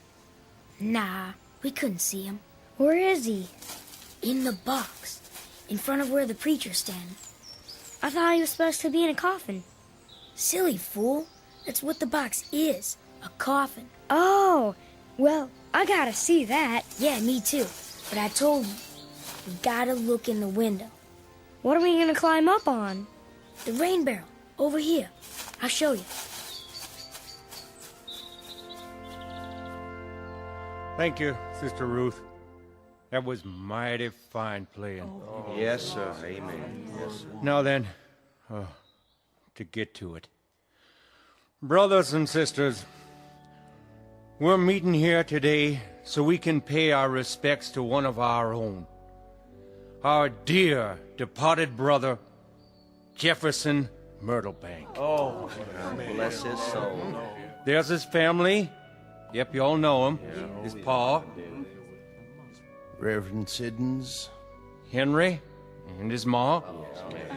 Very fine. Thank you, Reverend. God bless you, Ethel. And little Liz Myrtlebank ain't but 10 years old. Bless her heart. Look at her. What an We all know Jeff Myrtlebank. He was a good boy. Yes, fine young man. A real good father. That he was, Miss Gatewood. Oh, Mama. Take my hanky, Comfort. Comfort Gatewood, you go ahead and mourn for that fine, fine young man that's laid out in his coffin. There wasn't none better in these parts. Not a one. Absolutely. Oh, he didn't always show up here on Sundays, but nobody ever saw him at the bootleggers on Saturday night either. As they come. No. But the Lord giveth, and he taketh away. And no man knoweth the reason. As it's written. We're all gonna miss this strapping youth. The good Lord must have had a powerful, powerful reason to take him so young in life.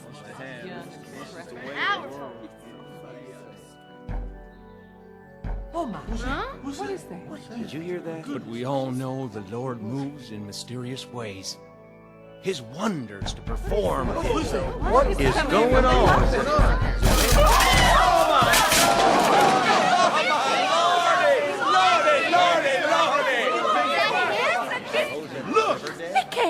Is that him? Big as life. What in the... Who put me in this here box? He's alive! It's a miracle. It's the devil's work. Praise God. Praise God. Hallowed be thy name. Now, will somebody please tell me what is going on here? It's a funeral, Jeff. Oh, yeah? Whose is it?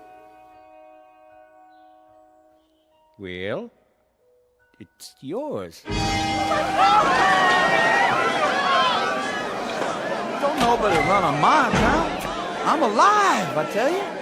Alive!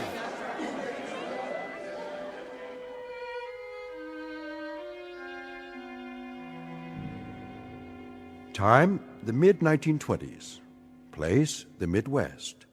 The southernmost section of the Midwest, in the state of Arkansas, to be exact. This particular area hasn't changed much since the Civil War, though progress has brought an easier way of life to some, provided it doesn't cost too much to achieve that progress. The church is a simple one-story wood-frame building.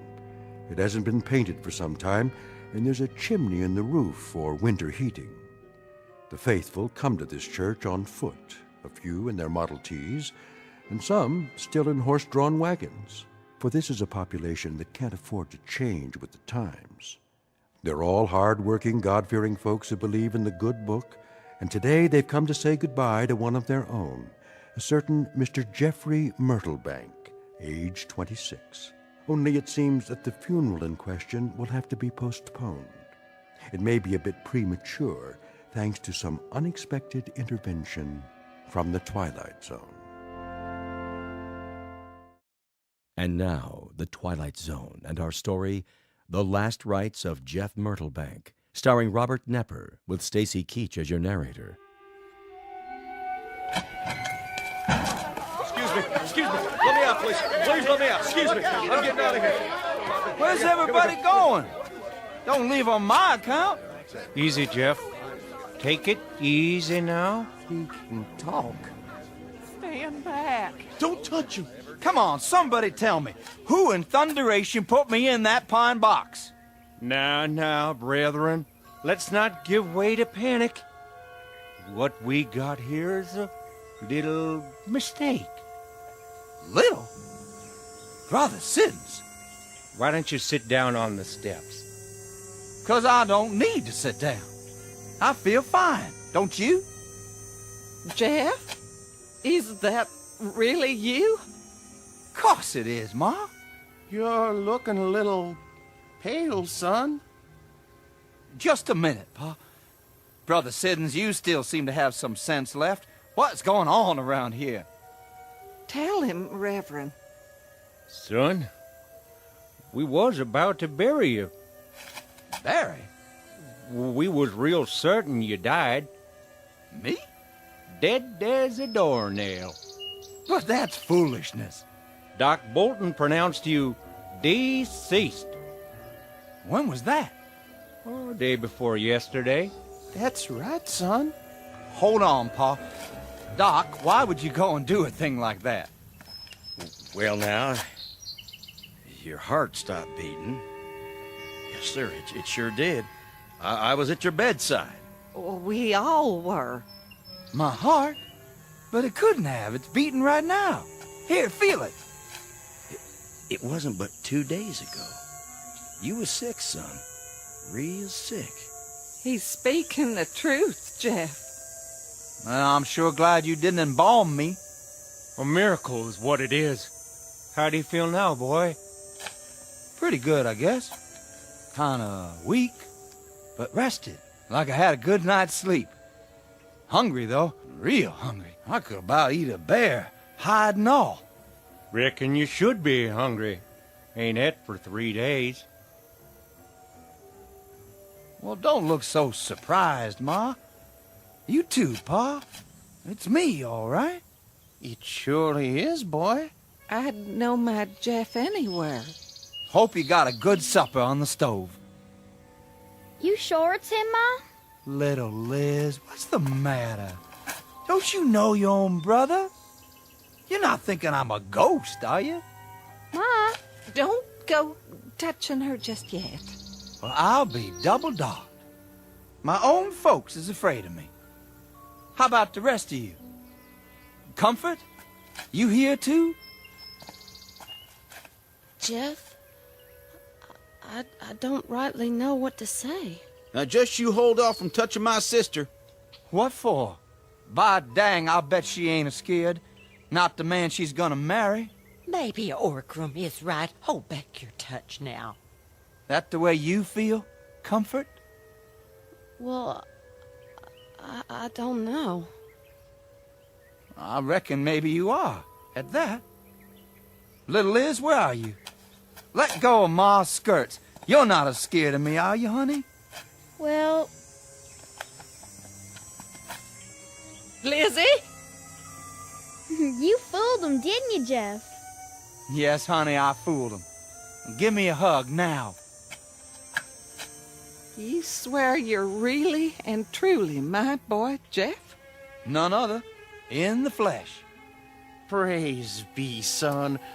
Come on home where you belong. Look here. They're family again. Brings a tear to my eye. Give me your hanky.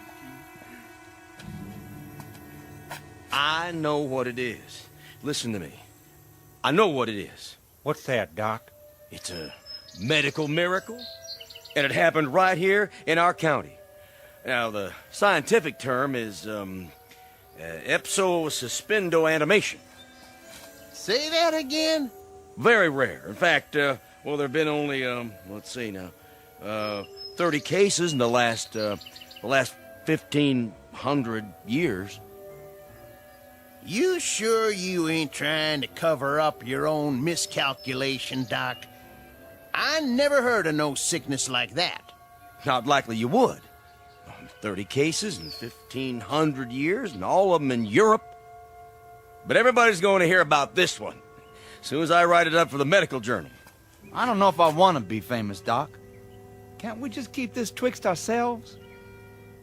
Best thing you can do is to stop trying to slander my name and get this boy home. I do feel kind of weak. Give him a bowl of soup. Put him to bed. He's going to need his rest. Bless you, Doc. We'll do that. Come on now, Jeff. We're going home. Soon as I crank the car. If I could just sit down for a minute. Oh, you go ahead, son. Right here on the running board.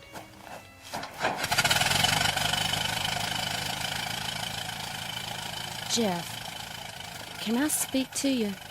Go ahead. Sorry I acted funny. It was so sudden. You're taking sick and all. I like to cry my eyes out. Did you? But now, I don't have to cry anymore, do I? Not one bit. I just want to say, it sure is nice to have you back. Well, thank you kindly, Comfort, honey. But you know something? What's that, Jeff? Truth be told, I ain't never been away.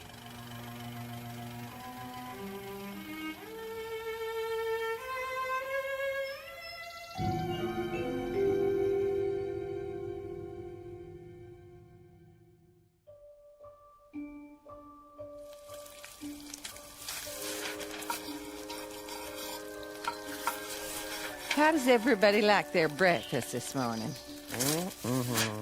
Hey, Pa, you ever gonna come up for air from that catalog? Is that all you can do? Grunt? It's good, Mama. Why, thank you, Lizzie. How about you, Jeff? Great, Ma. Real great. Another biscuit? Plenty more where that came from. No, thank you. I'll bust a gut. Besides, time's a wasted. You're in an all-fired hurry. Think I'll run over to the East 40 and get at that fence. I wish you wouldn't. Tell him, Ethan. Will you put that catalog down? I'm talking to you. Listen to your ma, Jeffrey. I'm listening. It's only been 2 weeks since you was at the brink of the grave. You oughtn't be toiling from sunup to sundown every day. Oh, I feel fine, Ma. Never felt better. Just the same, I'd rest easier if in you... Be back for lunch, Ma. See you over there, Pa. Boy, seems all right to me. Just the same, I'm a mite concerned. What about? I don't like the way he's behaving ever since... What do you mean, Ma? He's different. Not like he was at all. Seems the same to me. He only ate 2 eggs again. That's so. Ever since he sprouted teeth, he's been having 3 eggs at breakfast. A man's taste can change. And the way he's going at that hard work, he never was friendly with work before. That's true enough. I recollect quite a few times being worried that he'd leaned a shade toward this side of shiftlessness. You mean lazy? Not exactly. Just not very interested. But since his sick spell, he's been in there pulling his share like he's trying to catch up for a year of back work. It ain't like him at that. No, it's sure not. What are you waiting on, Big Ears? Nothing, Pa. Run down to the mailbox and wait for the mailman. Yes, sir. I'm expecting a new catalog. And I hope it gets here. You've about wore that one out.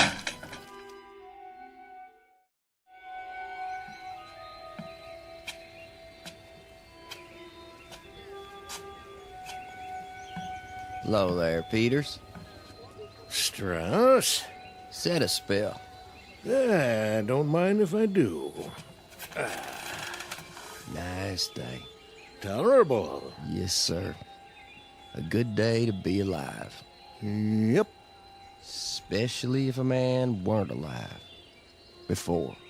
And who might that be? Well, now ain't but one in this town. That's the truth. What if he was your'n?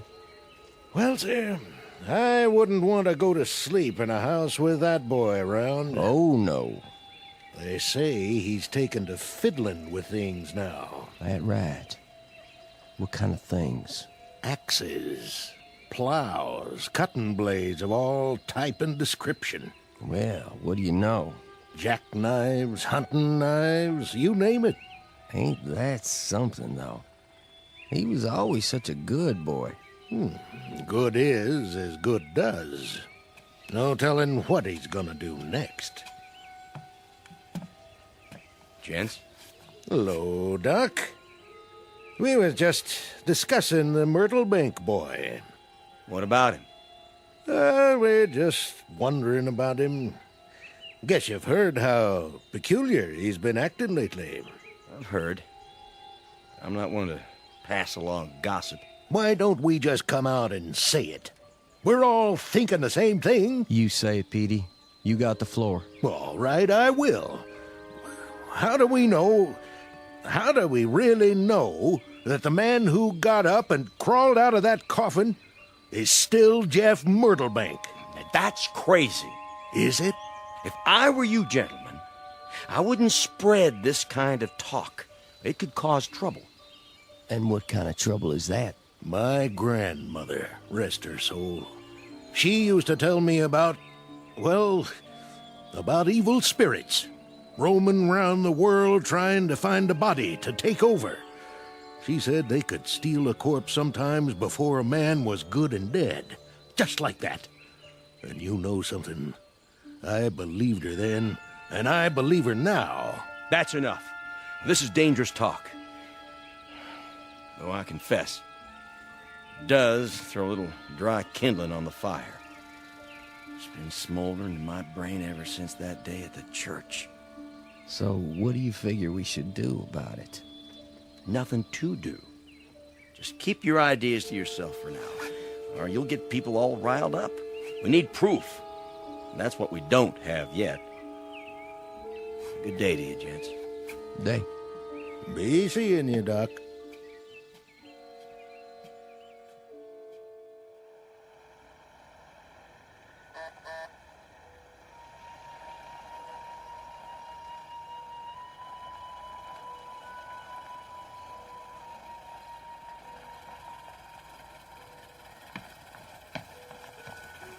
It's him. Get away from the window, girl. I knew he'd be by. Comfort's right. It is him. Dag nabbit. Now's the time to tell him. Right to his face. I won't. Now, I am a grown woman. Almost. And you can't tell me who to see. Maybe Orgrim is right, dear. Leave me alone. But you know what everyone in the county is saying about that boy. Well, he's not calling on the county. He's calling on me. You're just plain rotten stubborn. You married that one, and I'll bet all your kids are born with horns on their heads. Orgrim. Oh, he's at the door. Okay, you two go in the kitchen and let me entertain my young man. Mind how you do that, little sister. We'll be listening. Come along. Comfort's entitled to her privacy.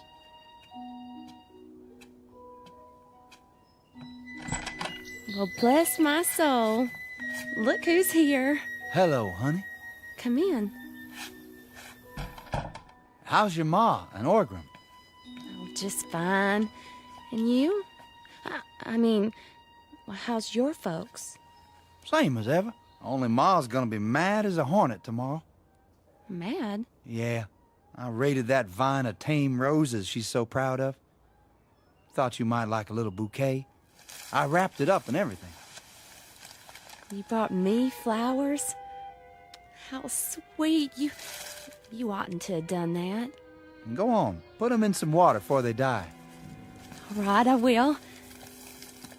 Oh. What's the matter? I guess tame flowers don't last long, do they? Huh? When'd you pick them? Just before I came over. Well, look at them now. They're dead. All of them? Every last one. Dried out. Black as night. Oh, well, I'll get you some new ones. Oh, that's all right. Dangest thing I ever saw. Give me a little hug anyway, would you, honey? Why don't we have some music first? If that's what you want.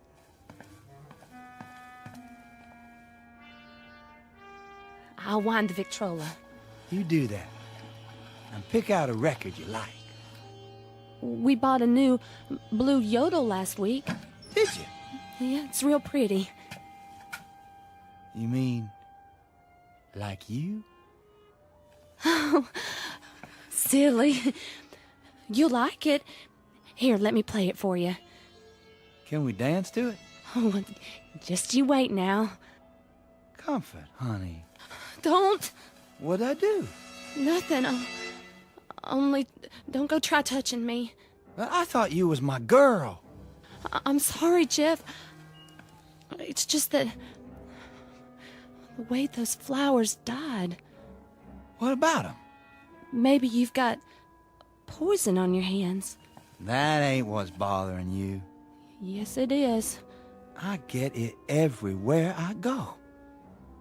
I can let it go by from other folks, but not from you.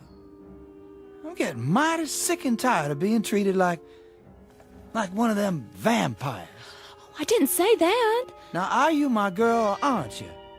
If you are, give me a kiss. Jeff, no, please.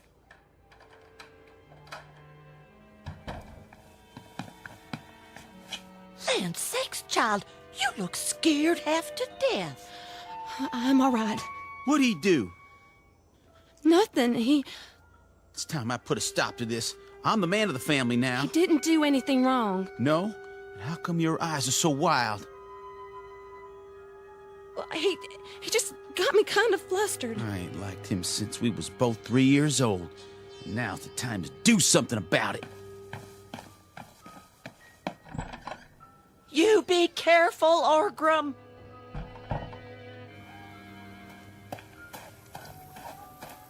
Jeff! What do you want? I don't want you hanging around here no more. Let me give you some advice, Orgrim. I'm pretty mad right now. I ain't mad at you in particular, so it'd seem a shame if you got in my way and I took the whole thing out on you. You threatening me? That the way you take it? Man, don't forget who I am. And who is that?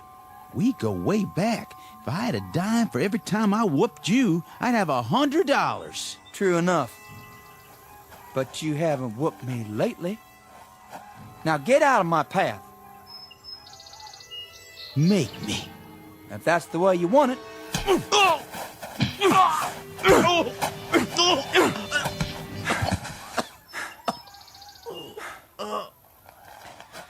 Times have changed, Orgrim. Times sure have changed.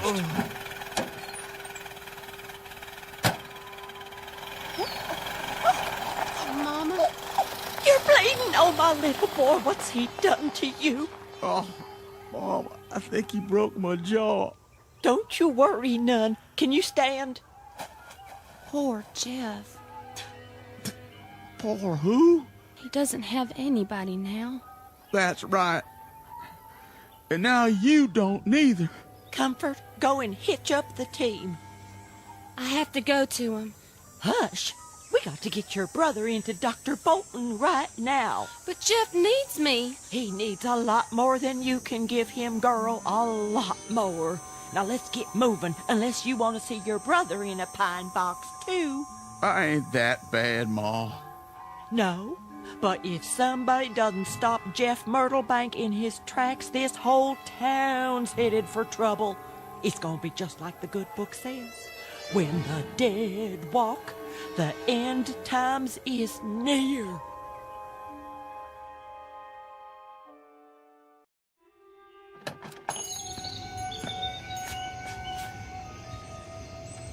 Easy with him now. Somebody go get the doc. Here, put his feet up on t'other chair.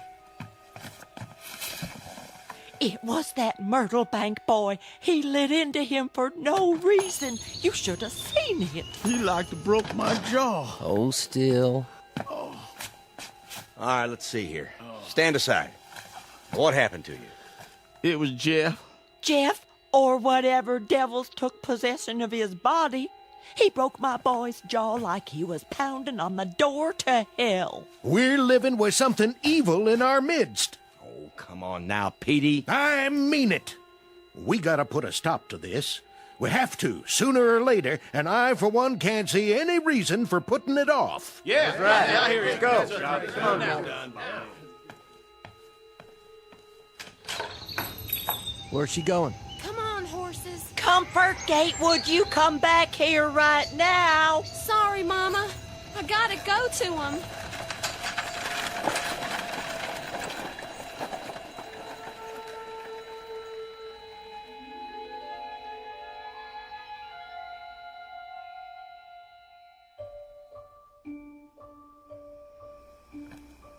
How was your dinner, son? Good as usual, Ma. You're the best cook for miles around. Oh, now. It's true. You know just how to make it. Jeff, you help your sister with her homework. I don't have any, Ma. Yes, you do. Reading and writing and your numbers. But, Ma... Rest a while, Lizzie. I gotta smoke my pipe first. Not in here, if you please. Your pa's tobacco is bad enough. Be back in a minute.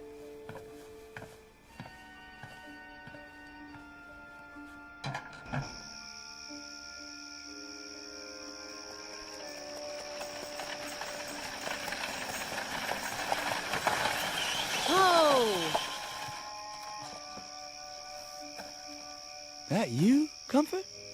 Hello, Jeff. You come out here all alone? That I did.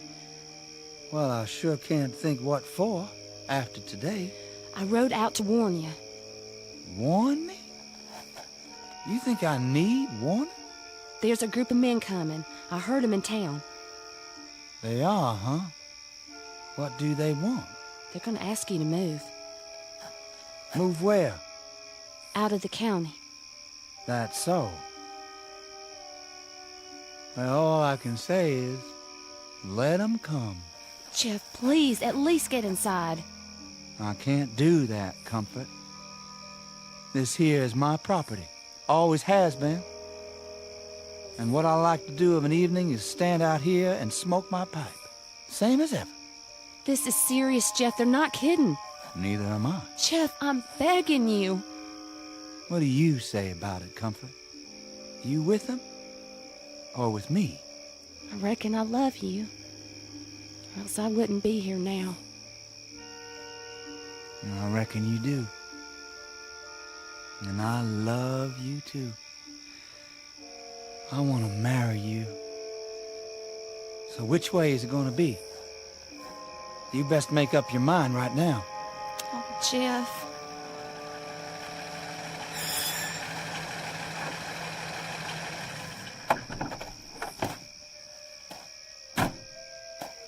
There he is. All the girls with him. So this is where she took the wagon. I should have figured. Let's stick together. We know what we're going to do, right? Do we know what we're doing? Gents? Now listen here, Jeff. You get on home, Comfort. Don't be telling me what to do, Orgrim. Well, might late to be driving all this way out here, ain't it? Jeff, we want to talk to you. You know this is private property, don't you? Now, hold on. We come here to speak our piece as a committee. You did, huh? We're speaking for the town. We all talked it over, and we reached a conclusion. Well, now, why don't you just come out with it? You know you're going to anyway. Well, our conclusion is Jeff Myrtlebank is dead. We don't rightly know who you are or where you come from. But we think you stole Jeff's body. 'Cause Jeff sure couldn't have whooped me all by himself. Time to fess up. What do you say? I'm waiting to hear what Comfort has to say. I asked her a question just now. She ain't answered yet. This ain't about her. Come over here by me, Comfort. No, Orgrim, I won't. Jeff, Yes, Comfort? I'm listening. I reckon I'm with you. No matter where we have to go. Stand behind me, then. Do that, Comfort. Ma won't let you come home. Not ever. Take your choice. Well, I just made it. Gents, my wife-to-be and me was born and raised in this county. We like it just fine here, and we don't aim to raise our kids anywhere else. Now, hold on. Let me finish. I heard you out. Let him speak. We're gonna stay. Now, that means just two things. One, if y'all are wrong about me, you got nothing to worry about. I'm just an old country boy named Jeff Myrtlebank. But if you're right about me, then you folks better start treating me nice. Is that a threat? I don't know. 'Cause you don't know what all kind of devilment I can cause. Wait a minute. Hold on, sir. I don't know. I might wave my right hand and bring droves of locusts to eat all your crops. Stay away from my crops. Or I might wave my left hand and dry up all your wells. I might even snap my fingers and burn a barn or two right to the ground. No. We better just do what he says. I don't like the sound of that. Wait a minute. Or some morning, just because I feel ornery, I might let the hawks carry away all your chickens. Now, Jeff, don't go getting ahead of yourself. Careful, shot you. Yes, sir. I think you folks better start treating me and mine real nice. Boy has a point. I guess it's a different picture with you aiming to marry Comfort. We sure ain't got no call to pick on her. That's the truth. It wouldn't be right to hurt her trying to get at someone else. When you aiming to marry? Jeff? Right away. That true comfort? Then I guess it is. In that case, be sure to let us know about it, boy. We'll throw a picnic that day. Well, let's go, men. This here engaged couple's got some planning to do. Let's go. We gotta go. See you at home, Comfort? In a while, Orkram. Tell Ma not to wait up.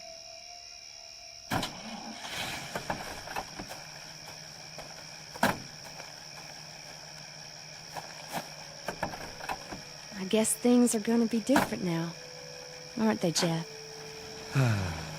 Sure are. Something the matter?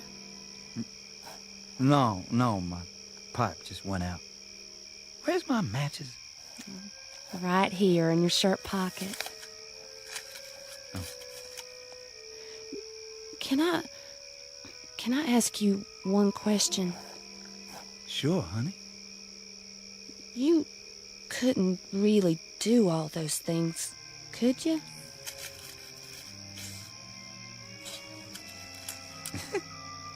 Well, what do you think? I hated to lie to him that way. But sometimes you have to cope with trouble soon as it comes up, before it gets out of hand. Jeff. Hmm? How'd you do that? Do what? Like that match. You didn't strike it on anything. It just lit. All by itself. Was that a magic trick? Nope. Well, then what was it? Honey, one of the first things you're gonna have to learn is to stop imagining things. If you say so, Jeff. Now, come on. Get in the wagon and I'll drive you home. But how will you get home? It's a long walk. Oh, I won't have to walk. What are you gonna do? Fly? It's dark and... Don't you worry about it, honey. I'll think of something.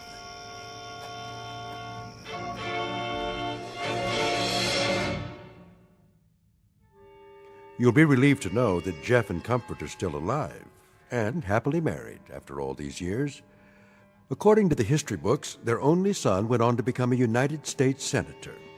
He was considered an uncommonly shrewd politician who never lost an election.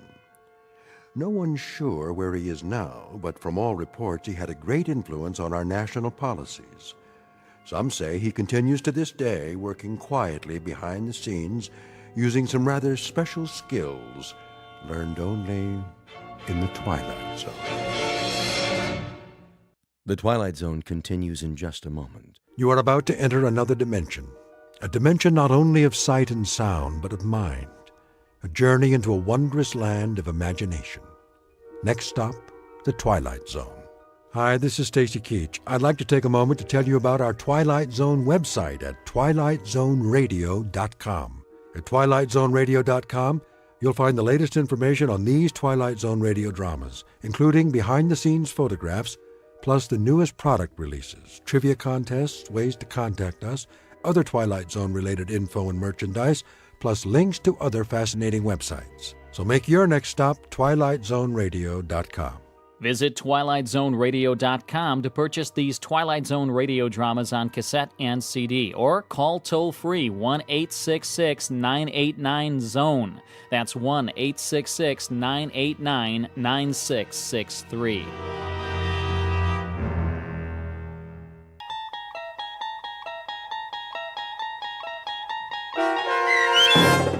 The Howling Man, starring Fred Willard, with Stacy Keach as your narrator, was adapted for radio by Dennis Etchison and written for The Twilight Zone by Charles Beaumont. Heard in the cast were Christian Stolte, David Darlow, Doug James, and Anna Sverutza.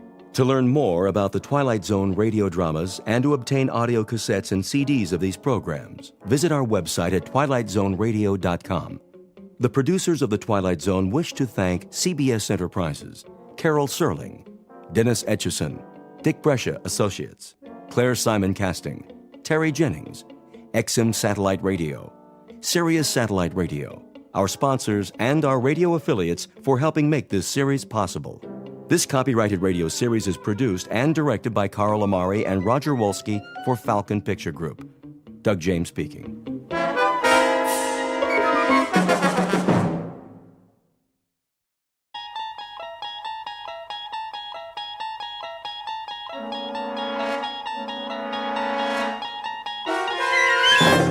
You're traveling through another dimension. A dimension not only of sight and sound, but of mind. A journey into a wondrous land whose boundaries are those of imagination. Your next stop, the Twilight Zone.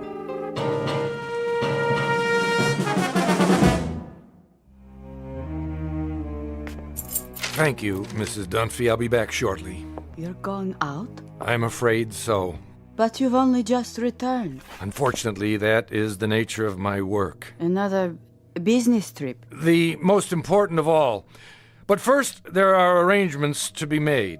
I've prepared your afternoon meal. I'm sure it will keep. Can you not make these arrangements by telephone? No. Some things can't be left to chance. In the meanwhile, follow my instructions precisely, to the letter, Mrs. Dunphy. Do I make myself clear? I believe so. You believe so? Then let me make it absolutely clear. Sit down for a moment.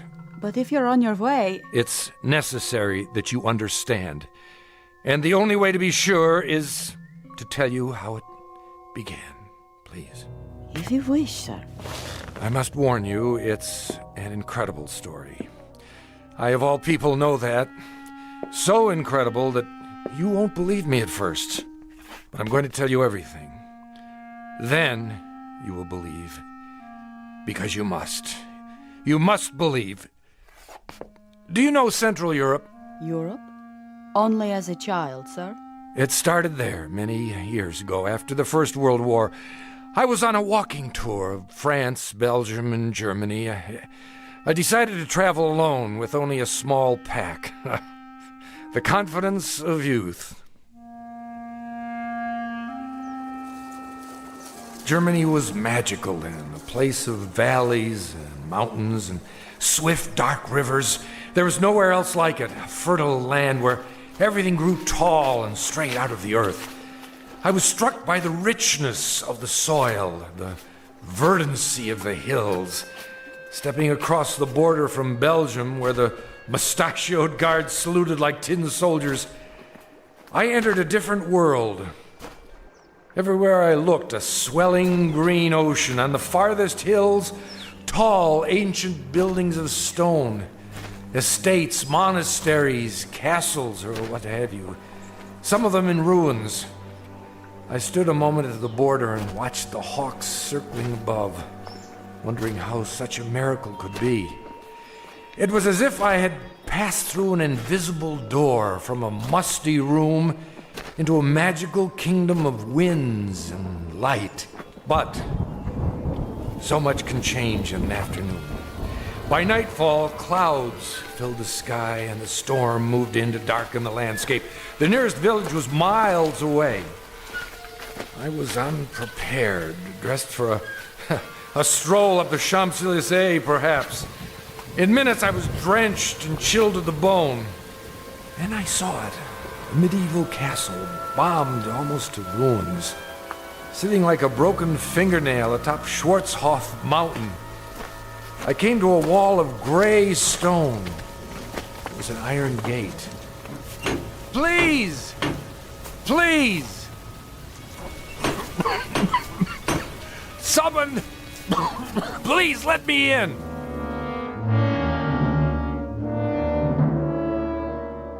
A story told years ago by a man who recalled it from his youth. Fortunately, or perhaps unfortunately, he was never able to put it out of his mind. It begins with a wayfaring traveler. His name is David Ellington, scholar, seeker of truth, and to his dismay, a finder of truth. a man approaching exhaustion who will confront a problem that has haunted the world since the beginning of time. A man who knocks on a gate seeking sanctuary and instead finds that he has just crossed an unmarked border into the far edges of the Twilight Zone.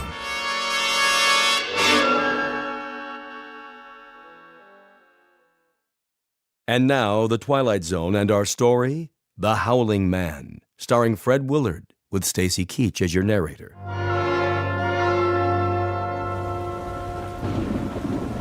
I found a rope by the gate and pulled it. Please! Someone! Yes? What is it? Let me in! I'm sorry. You don't understand. I'm traveling on foot. We don't allow visitors. I'm not a visitor. What is this place? It is called the Hermitage. And I'm a stranger caught in the storm. Your robe, the cross around your neck. You're a man of God. I'm lost. Don't you understand? Lost. Very well. Follow me. Thank you, brother. You're ill. I'll be all right. Once I dry out. This way. What are these rooms? A barred window in each door. They look like, well, cells. All are empty now. I see, but what were they? Wait here. What for? I'll speak to Brother Jerome. Who?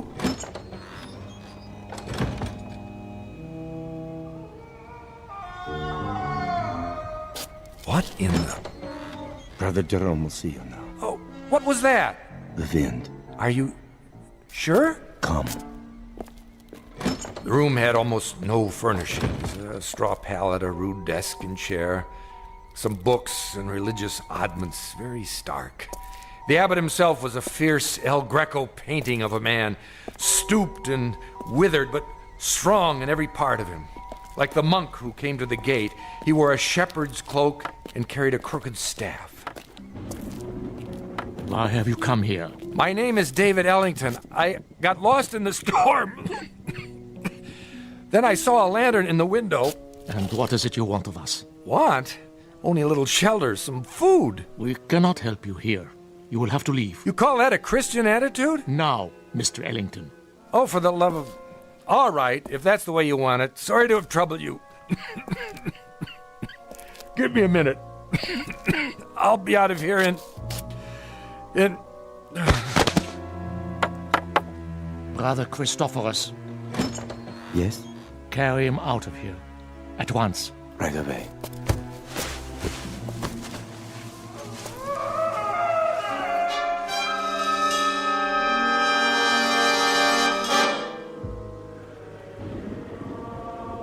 I don't know how long I remained unconscious. When I came to, I was in a primitive cubicle, one of the cells. Walls and ceiling of gray stone, a single small window in the shape of an arch, the floor hard-packed dirt. The monk sat nearby in a chair. I lay under a blanket. Beneath me was a bed of straw. Water! He lives.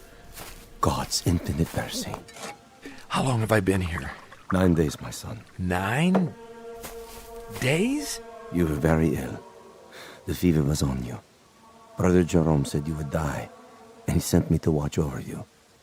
I have never seen a man die. He holds that it is an important teaching, but now I suppose it was not your time. Sorry to disappoint you. No, my boy, don't try to rise. You must rest. What in the name of heaven is that? In the name of heaven? Nothing. I mean the scream. Scream? That. What? Are you deaf? That cry, I heard it before. You said it was the wind. Ah, the wind cleanses the land after a storm. But it isn't the wind, is it? I don't understand your meaning. It's a man. Careful. You must regain your strength. There! Don't tell me you didn't hear it! Perhaps you would like some soup. It's cold, but nourishing. What I would like, brother, is to leave this place. I'm afraid that's impossible. What do you mean? Only that you're not well enough to travel. And of course, you won't be well enough to travel as long as you think you hear such sounds. Now, the soup. I don't want it. Open, please. There. That's better.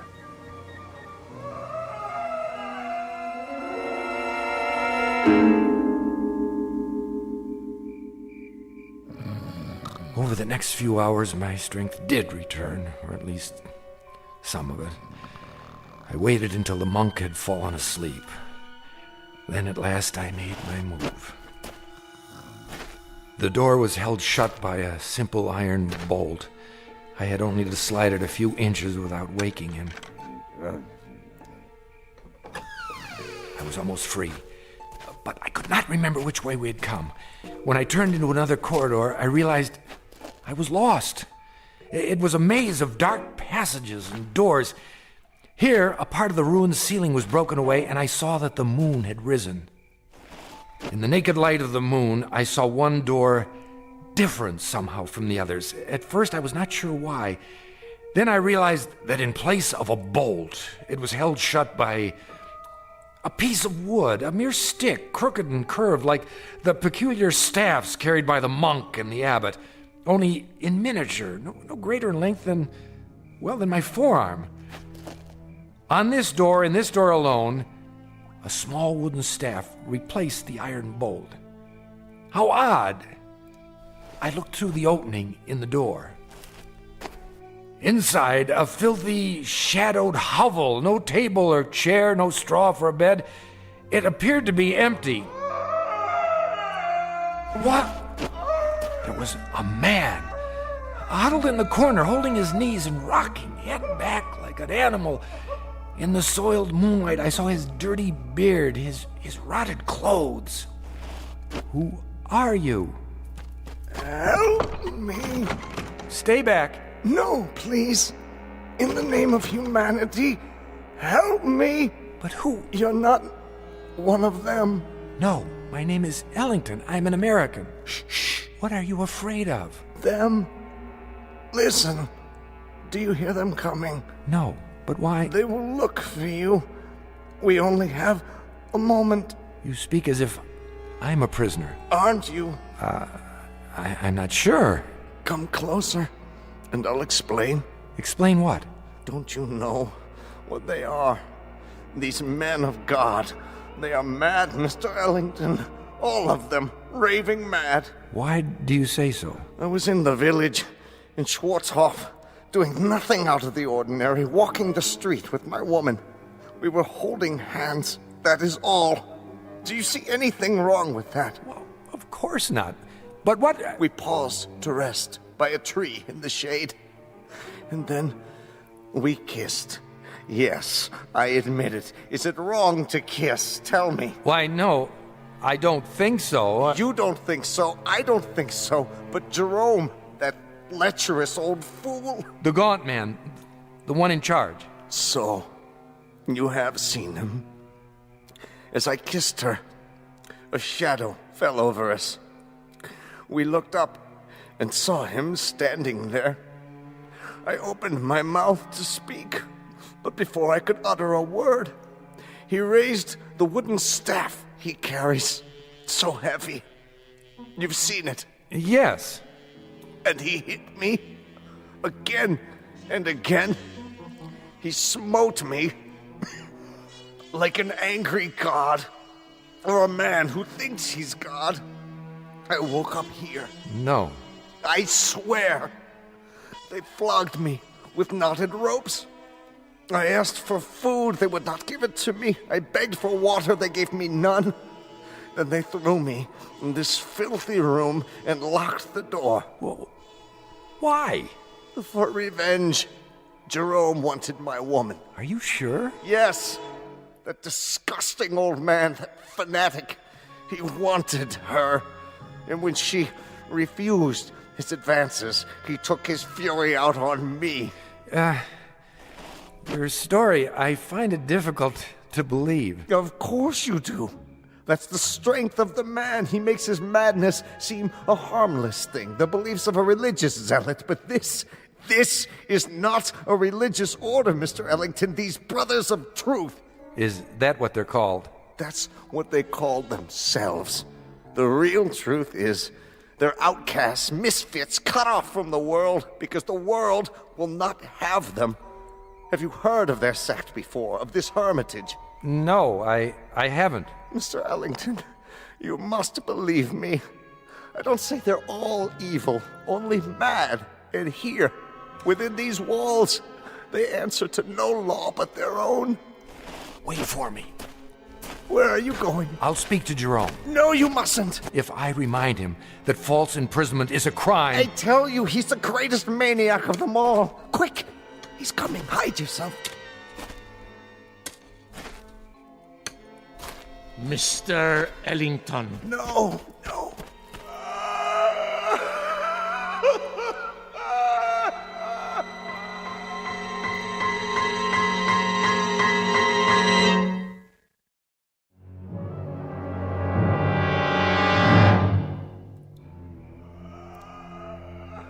Brother Jerome? I did not know you were well enough to walk. I still feel weak. Brother Jerome... Come with me, please. Look here, This way. Where were you going? I was looking for you. It was unwise for you to wander on your own. The corridors can be treacherous. Oh, can they? In what way? The building is very old. One might trip and fall without a torch. Or go where one is not meant to go, is that it? See something perhaps that you're ashamed of? I do not know to what you refer. Don't you? Oh, then you don't know the grounds very well. I saw something just now that violates the law of this country and of humanity. I must ask you. And I must ask you, Mr. Ellington, to leave the hermitage at once. We lack proper facilities to care for the ill. You certainly do. Arrangements can be made in Schwarzhof. Just a minute. No, not a minute. Not an extra second, Mr. Ellington. Now. I thought you were concerned about my health. I am. But now you want me gone regardless. Why? I have explained that. You've explained nothing. Based on what I've seen, I question your motives. I question your entire operation here. You are making assumptions. I certainly am. Now, look, no one invited me to come here. I realize that. I arrived unexpectedly, and you're not prepared for visitors. But I had no choice. And there is no excuse for your behavior. I suppose it was only a matter of time before you brought out the knotted ropes so that you could flail me or whatever it is you do for amusement. My son. I'm not your son! There are many things you don't understand. That's right, I don't. So begin with this one. Tell me, why are you in such a hurry for me to leave? What more are you afraid I'll find out? More? Besides the man you've got locked up in that cell. What man is that, Mr. Ellington? The one we just left. The one who's been screaming his head off. I am not sure what you're talking about. That's it, isn't it, brother? Or is he only one of many? Well, it isn't a secret anymore. I know. And what do you think you know? The chair. Sit. You are still weak. Brother Jerome, I know very little about this cult of yours, what's permitted within these walls, but I doubt very seriously that you can imprison a man against his will. That is quite true. We have no such authority. Then why have you done it? No man has ever been imprisoned at the Hermitage, Mr. Ellington. He claims otherwise. Who claims otherwise? Who do you think? The man in the cell at the end of the corridor. There is no man in the cell at the end of the corridor. I was talking with him. You were talking with no man. And you think I'm hallucinating? Mr. Ellington, you are ill. You still have a fever. In such a state, delirium may cause one to see and hear things that do not exist. Do you mean to tell me you don't hear that? Hear what? Look at me. Dreams can seem very real. And honest men make unconvincing liars. The brother who's been caring for me. Brother Christophorus? Yes. He has a way of looking at the floor when he tells me I'm imagining things. You look at me, but your voice loses its command. More imaginings. I don't know why, but you're both very intent on keeping me away from the truth. What do you know of the truth? Which is not only poor Christianity, Brother Jerome, it's poor psychology, because now I'm very curious indeed. Curiosity is a dangerous thing. Oh, I was taught it's a sign of intelligence. There are some things best left alone. Like sleeping dogs, a nest of snakes. I'll uncover the facts eventually, you know. Meaning what? Just what I say. I imagine the local police will be interested to learn that you're keeping a man locked up here. I tell you, there is no man. All right, let's forget it. I'll deal with it in my own way. And what way is that? However I see fit. It's no concern of yours now. Oh, and I apologize for not dying. Maybe some other time, brother. Mr. Ellington. A last word? Bon voyage? Don't bother yourself. I'll make it to the village with no further delay, I assure you. Mr. Ellington, the prisoner in the cell, it's a delicate matter. Ah! So you admit it? A terrible thing. He's violent, dangerous, more dangerous than you know. We are obliged to lock him in the cell. I'm sure you can understand. I understand that you're still lying to me. Goodbye, Brother Jerome. Would you really go to the police? If you were in my place, wouldn't you? Very well. Close the door, Mr. Ellington. I have told you the truth, but only a part. Now I see that I must tell you the whole of it. May God forgive me. Then you do hear it. As I have heard it every hour of every day for 5 long years. Why did you lie? I didn't. Oh, but I think you did. And now the skies darken. The storm returns. I should have known. When I told you that no man screamed in the abbey, I spoke the truth. It is not a man, you see, Mr. Ellington. It is the devil himself. You're joking with me, aren't you? No, Mr. Ellington, I am not. Would that I were. It would be so much easier. But the prisoner in the cell, our only prisoner, is in fact Satan. Oh, come now. Otherwise known as the fallen angel, Ahriman, Asmodeus, Belial, Diabolus, the devil made manifest. You asked for the truth. Now you have it. Do you believe? What? Oh, sure. Now it is you who are lying, Mr. Ellington. You don't believe me at all. To the contrary, you're even more certain of what you've suspected all along, that I am mad. Well, sit down. I will tell you a story. And then we'll see how certain you are of my madness or of anything else. Drink. What did you say? Some brandy. For thy stomach and thy infirmities. No, thank you. Don't worry. It's not poison. A very old vintage. I'll drink with you. What is it you wanted to tell me? I presume, Mr. Ellington, that you consider yourself sophisticated, a worldly man. Why do you say that?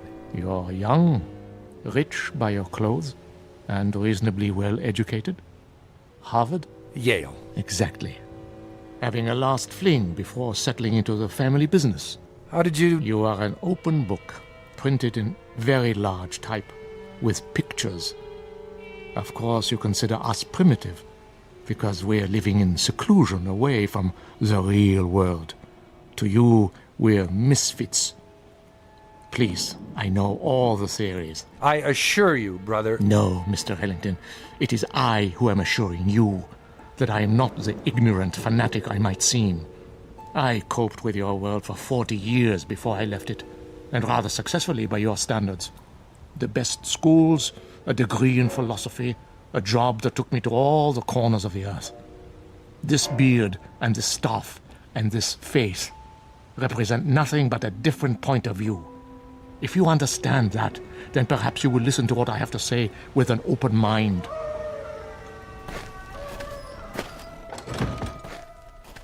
Go on. 5 years ago, there were no screams at the Hermitage. This was simply the bombed-out ruins of a castle belonging to the family Wulfren. How did you come by it? Baron Wulfren turned it over to the Brothers of Truth as a gesture of charity. Our task was to tend the great vineyards and save what souls we could by constant prayer. But this isn't a formal religious order, is it, brother? We believe that we are recognized by God. Truth is our only dogma. We are committed to it as man's greatest weapon against the devil, who is the father of all lies. Please, continue. You were tending the vineyards. At that time, not very long after the Great War, the world was in chaos. Everywhere there was unhappiness, except in the village below. Really? For some reason, the people of Schwarzhof refused to yield to despair. They lost none of their faith. They continued, as they had for years, to be honest and God-fearing and happy. The village was a plum to Satan, one he could not resist. So he came here, drawn to it as a moth is to light, and embarked upon a program of corruption. But you stopped him. Yes. You see, Mr. Ellington, he made the same mistake you are making now. He underestimated me. He thought he would have no difficulty tempting an old fool. I had him in the cell before he knew what happened. But if he's the devil, how do you keep him from escaping? With the staff of truth. The one barrier he cannot pass. Mm-hmm. And when he first came, just how did you recognize him? I had seen him before, in every part of the world. Wherever there was sin, wherever there was strife and persecution, there he was also. Sometimes he appeared only as a spectator, a face in the crowd. But he was always there, in all times and places. So you understand now, I trust, why you must say nothing of the things you have seen and heard. Brother, not that I doubt you, but is it possible that you've made a mistake? No. Think, Mr. Ellington, of the peace in the world these 5 years. Think of this country now. Is there another like it? But you haven't put an end to suffering. There's still murders and robberies. Even now, while we talk, people are starving. The suffering man was meant to endure, my son. We cause much of our own grief and need no help from him. It is the unnatural catastrophes, the great wars, the overwhelming pestilences, the wholesale sinning that we have ended. The world is rebuilding. A great dawn will come. Enough. You've made your case. I believe you, brother. Do you? Truly? I admit I was doubtful at first, but you've convinced me. Absolutely. I promise to keep your secret. Good. Tomorrow, if you feel well enough, you may leave. For now, let the storm pass over. Brother Christophorus will look after you. If you would, go directly to your room. I will. Good night, brother, and thank you. I was glad our conversation was over. It was clear that he was quite mad. I thought of his wild beard, his eyes in the flickering candlelight, and I was relieved to be away from him. The devil, indeed. But the storm had returned, and I was not yet fully recovered. I would pass one more night in this place. What, I wondered, should I do before morning comes?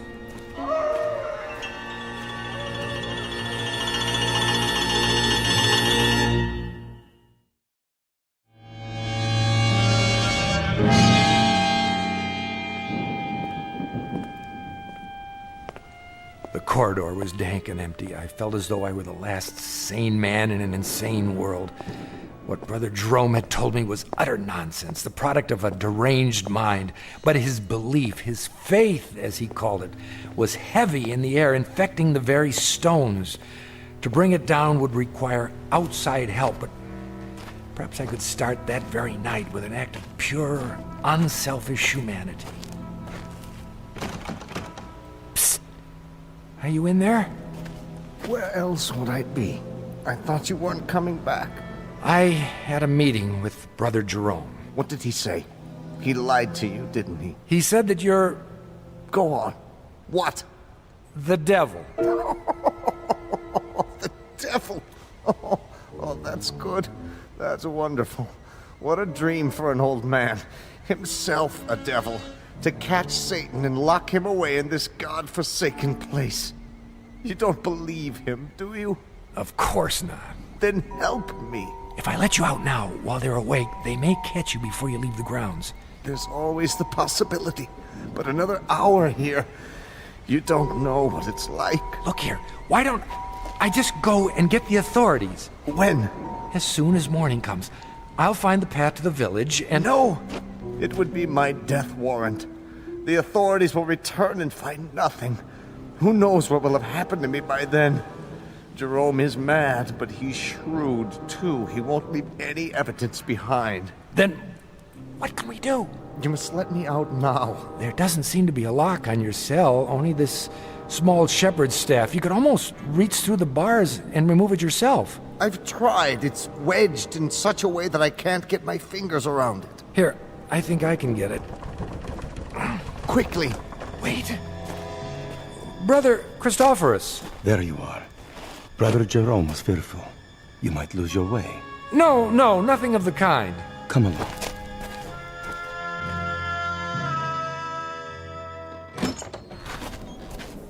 I'll light the candle. There is bread and water on the table, and more soup to give you strength. Thank you. Rest now, Mr. Ellington. Remember, you're still a very sick man. I'm feeling much better. Nonetheless, Brother Jerome has asked me to watch over you. Really, that isn't necessary. It is my duty. The chair is sturdy, and the candle is fresh. Wait a minute. Why are you locking the door? To protect you. But you're locking us both in. Never fear. I have the key. It is not long till morning. But... Sleep, Mr. Ellington. You are a weary traveler. Soon you'll be back with your own kind. What a comfort, eh? You will forget all you have seen here. I watched the monk as he sat heavily in the chair. I was a prisoner, no doubt about it. How much longer, I wondered, for both prisoners?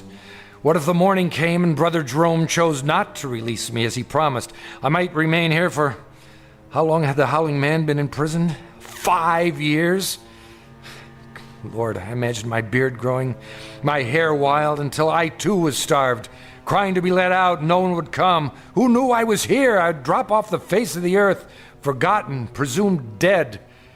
Brother Christophorus had the keys around his neck, but until he fell asleep, I was at his mercy. It was almost dawn when I dared to move. I had to be careful not to wake him.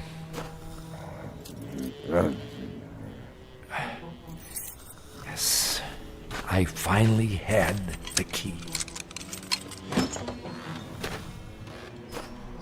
I locked Brother Christophorus in the cell. There was no time to spare. I knew I must release the Howling Man before I left the hermitage.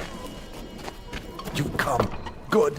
What do you want me to do? Lift off the wooden bolt. Are you sure this is all that holds you in? A small carved stick?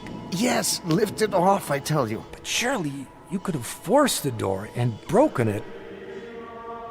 Please! There is no time for talk. In the name of mercy, if you fail now, they'll kill both of us. All right. Hurry. I'm trying. I just need to slide it out of the latch. Mr. Ellington, where have you gone? Hurry! Hurry! A moment. Stop him! Stop him! Now! Brother Jerome, come quickly. I am free. Stop! I command you. The other way. Now. Here is the gate. It's locked. I must get over the wall. I'll put my hands together. A hoist. Step up. Let not Satan escape us, O Lord. Let him not sow the seeds of evil throughout the world. I call upon you. Up, now! He stepped in my hands and climbed the gate. Now, reach down and give me your hand. Help me. Help you? Help you, mere mortal? Are you mad?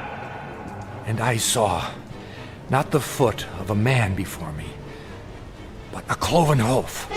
In a flash of lightning, with those horns grown suddenly from his forehead, then he turned and vanished in the moonlight. I am sorry for you, my son. What was he? As long as you live, you will remember this night. He is gone. Who? Tell me. Even now, you're not sure. But you will be. And then you'll know, Mr. Ellington. You'll know who it was you loosed upon the world.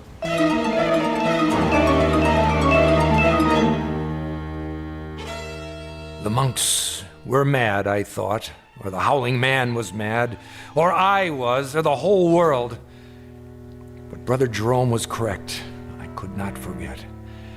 And when the pictures of the carpenter from Bromau Alm Inn appeared in the papers, I grew uneasy, for I felt I'd seen this man before. And when the carpenter invaded Poland, I was sure.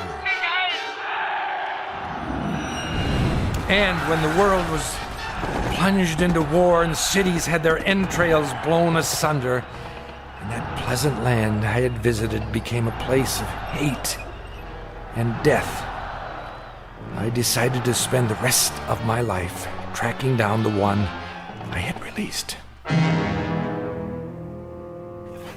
Each night I dreamed of it, Mrs. Dunphy, and I kept dreaming through all the wars since, until this week. It took years, decades, but eventually I found him. And so the nightmare is finally over. Again. I see. And now, Mrs. Dunphy, I'm going to see about a chartered plane to have him transported back to Germany. Brother Christophorus is in charge now. I have already written him. He will be very relieved. And what you found, it is here? Have no fear. As long as the staff of truth is in place, he cannot leave the next room. The staff is very small, but very powerful. So you see why you must not, under any circumstances, go near that door. Nothing in the world is more important. Do you understand? I believe so. Oh, he'll do a bit of howling, but never mind that. It's a trick. I'll return as soon as possible. Until then, keep that door locked. Yes, sir. Oh, my. Such stories. Come here. Please. You must listen. He is insane. Let me out, I beg you. Let me out. Who's there? Behind that door. Are you all right? Sir, can you hear me? The little piece of wood, the staff. Remove it, please. I don't know if I should. Please, take it off the door. I implore you, please. Please.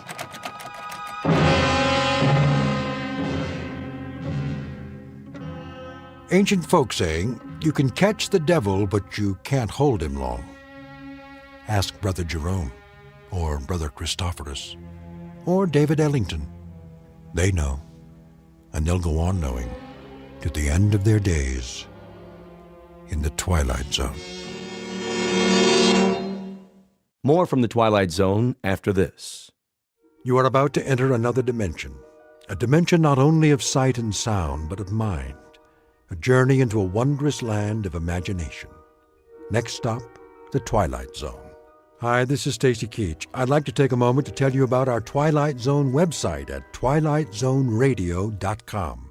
At twilightzoneradio.com, you'll find the latest information on these Twilight Zone radio dramas, including behind-the-scenes photographs, plus the newest product releases, trivia contests, ways to contact us, other Twilight Zone-related info and merchandise, plus links to other fascinating websites. So make your next stop twilightzoneradio.com. Visit TwilightZoneRadio.com to purchase these Twilight Zone radio dramas on cassette and CD, or call toll-free 1-866-989-ZONE. That's 1-866-989-9663.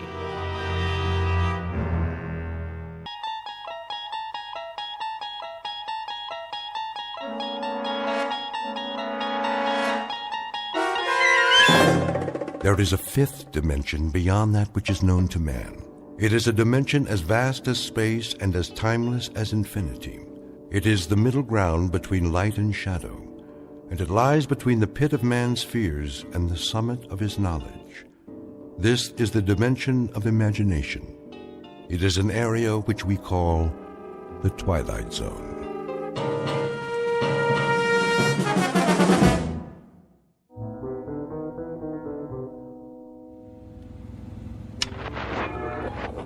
Finally. Darn this radio. Voice of America International Broadcast.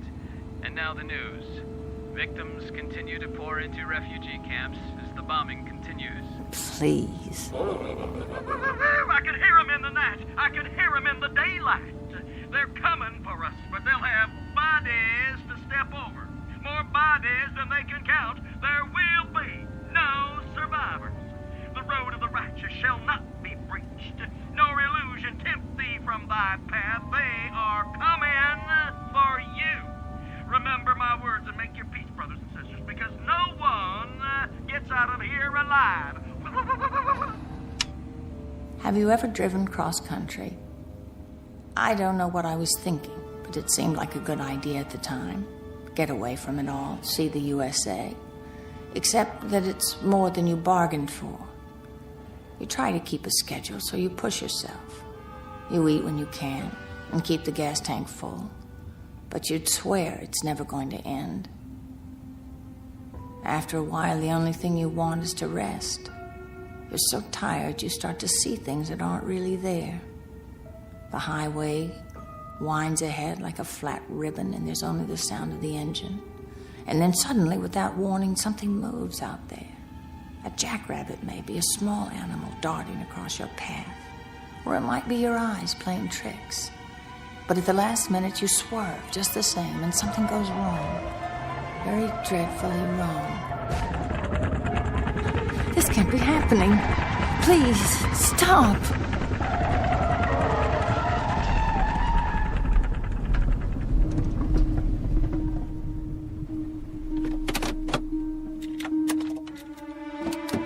Help!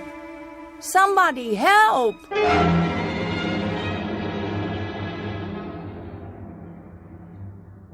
Her name is Nan Adams. She's 27 years old. Her occupation? Buyer at a New York department store. At present on vacation, driving cross-country from Manhattan to Los Angeles, California. She's gone just far enough to wear through the bald spot on her right front tire. But with any luck, she'll survive this little setback. Minor incident on Highway 11 in Pennsylvania. Perhaps to be filed under accidents you walk away from. A conversational item for the winter months back home when Miss Adams talks of her trip to her friends over a glass of wine. What she doesn't know yet is that from this moment on, she won't be alone. For the remainder of the trip, her companion will be terror, her route, fear, her destination, quite unknown. Because Miss Adams has just crossed an invisible line not on any map, one that leads directly into the Twilight Zone. And now, The Twilight Zone and our story, The Hitchhiker, starring Kate Jackson with Stacy Keach as your narrator. How's it coming? Almost finished. I'm so sorry to trouble you. Hey, that's my job. Good thing I drove by. Yes, it is. There are no phones for miles. I don't know what I would have done. No real damage. At least you didn't flip the car. Thank God. Just let me tighten these lug nuts here and you're on your way. I should know how to do that. Would you believe I've never changed a tire in my life? You're not the only one. That's why I stay in business. Lots of flats out here. That, vapor lock, cars that overheat. Run out of gas? Keep a 5-gallon can in the truck. I don't know what happened exactly. How fast were you going, lady? 60, 65, something like that. Oh, that all? I guess I wasn't paying attention. It happens. Gotta keep your eyes on the road, though. I thought I saw something. Like what? I don't know. Something moving. Do you think it could have been a mirage? A what? A mirage. Some sort of optical illusion with the sun on the windshield, or... You want my advice? Check into a motel and get some sleep. Too long behind the wheel, you start to lose it. But I'm behind schedule. It ain't worth it. You see those skid marks? 65 miles an hour and you hit a blowout and hit the shoulder? Soft as pudding. Lady, you're on the side of the angels. By rights, you shouldn't need a mechanic. Somebody should have called for a hearse. I take your point. How's that bump on your forehead? Oh, fine. Got a first aid kit if you need it. No. It's just a scratch. There you go. Spare's ready to roll. How much do I owe you? Just follow me into town. I'll see if I can fix you up with another tire. You don't want to run the rest of the way without a backup. No, I suppose I don't.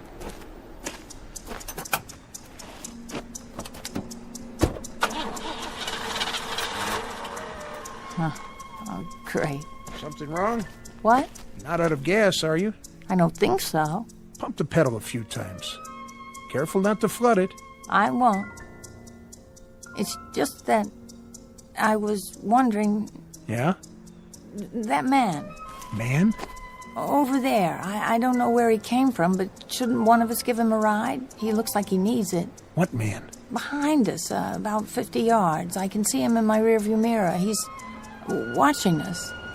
I don't see anything. Oh. Well, neither do I now. I could have sworn somebody was standing there by the side of the road. You see what happens when you try to drive straight through? Come on, we'll get you fixed up at the station. Yes, of course.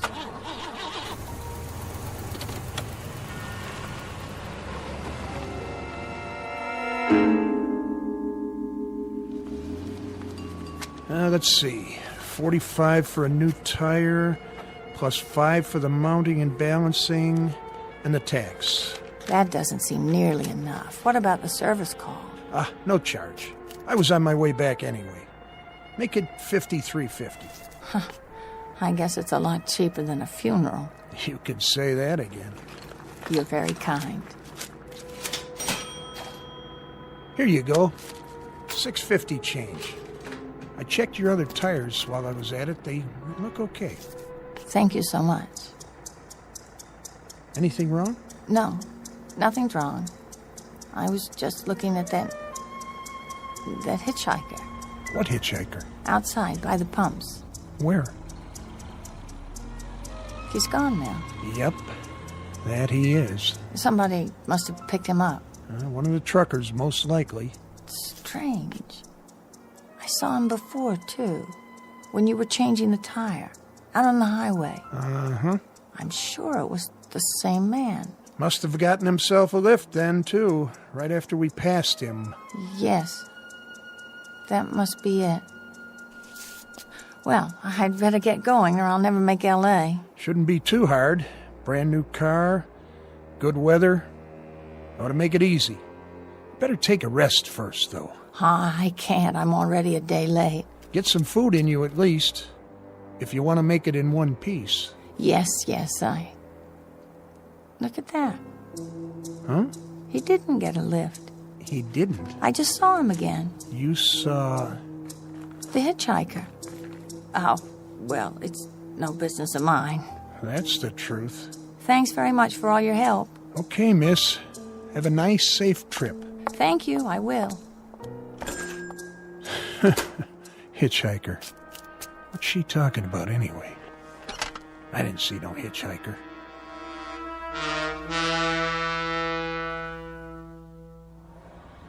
Oh, it can't be the same man. It can't. Who is he?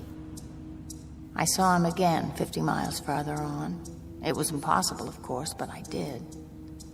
And then again on the long, straight stretch through Virginia. Not menacing, really. An ordinary man. If anything, drab. A little mousy. Just a shabby, silly-looking scarecrow man.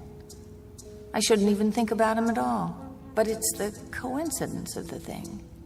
The fact that wherever I go, there he is. And I think he sees me. His eyes are always turned my way. Is he smiling? Why? Whenever I stop, I see him. No matter how far I travel or how fast I go, he's ahead of me. He's always ahead of me.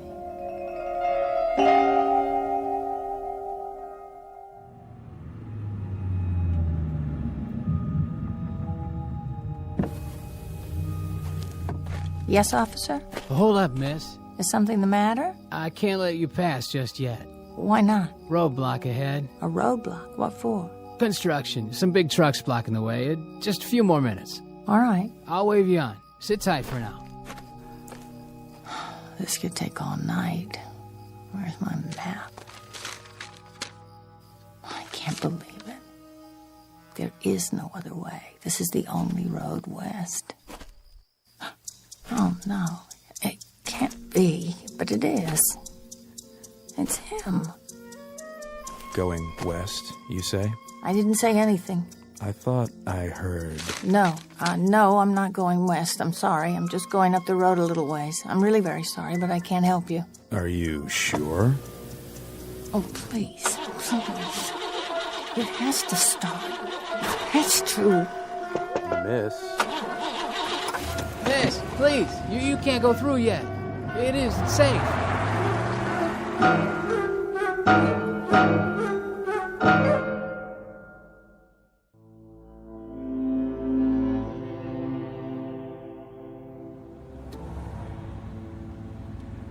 I'm on the turnpike now, a more secure feeling. And yet, I don't know why it is, but I'm frightened. A funny thing, fear. I've never known it before, not really, not like this. But now here it is. There's no denying it. Can't quite put it into words, a fear that's just about as vague as its object. And that's the trouble. It isn't really a fear, not exactly. That may be the wrong term, but I feel something.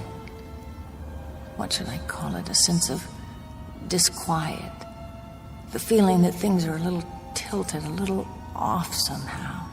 The feeling you get when something's wrong, but you don't quite know what it is yet. It's vague because that's what that hitchhiker is. He's vague. Like a charcoal sketch that somebody's made and then half rubbed off the paper, leaving only a kind of indistinct outline. I wonder why it is he's always there. I wonder why I can't shake him. But most of all, I wonder why I can't stop thinking about him.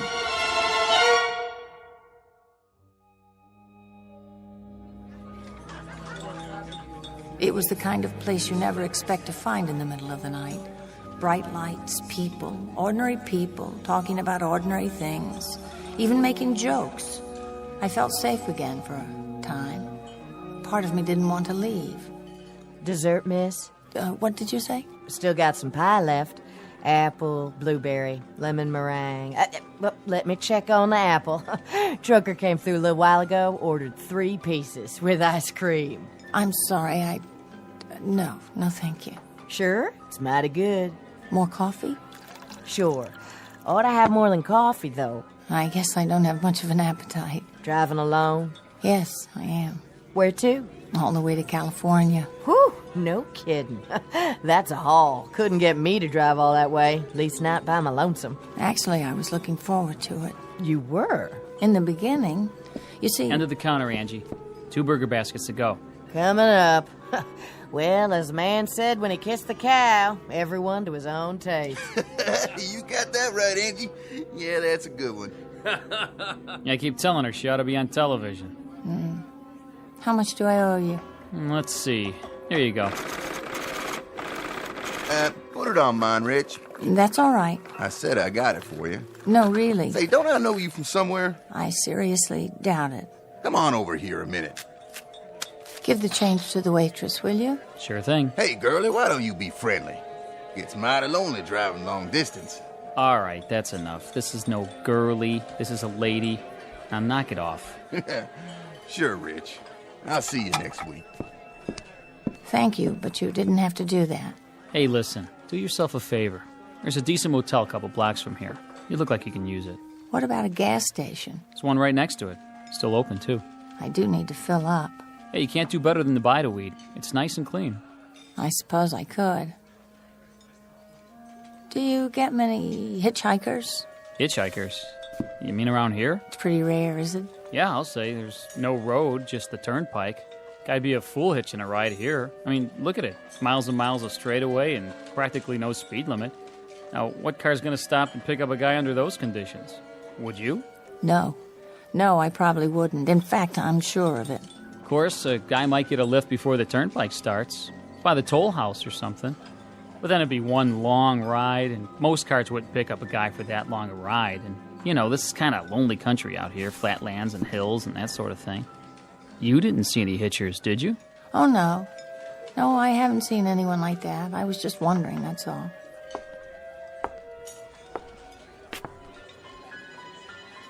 Anything wrong, miss? Oh, I don't know. I was just thinking. Something on your mind? I was just thinking how good it'll be to stop driving. It's getting so that I actually hate that car.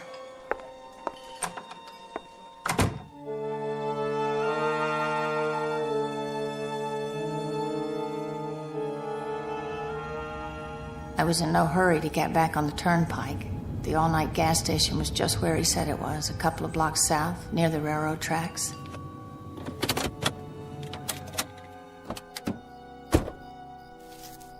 There was no one around, no one at all. To tell the truth, I felt relieved, even if it was self-serve. You'd think I'd have plenty of experience by now, pumping my own gas, but I was used to full service. There was only a little booth where you pay when you're finished. It's not working. Can someone please show me how to start the pump? Hello? Hello in there? Please, I want to buy some gas. If there was a night man on duty, he must have taken a break. There was nothing for me to do but wait until he came back. The lot was bright enough with those, what are they called, sodium vapor lights? There was absolutely nothing that didn't show. And maybe that was why I began to get the feeling again. Part of it was the way everything beyond the station was pitch black. I was in an island of light, and the light wasn't normal. That was the other part. Sodium vapor bulbs put out a kind of orange glow instead of white, so some things take on a different color. My skin, for instance, it was, well, a sickly green. I stood there looking at my arms and hands and listening to the traffic on the turnpike, and I felt it before I saw it, felt it and heard it. It's him. I know it is. Where is he? Where? Get away from me! Do you hear me? Stay back!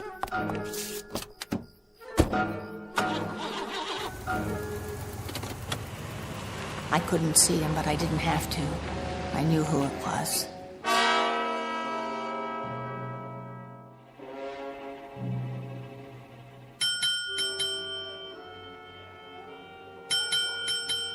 Yeah, can I help you?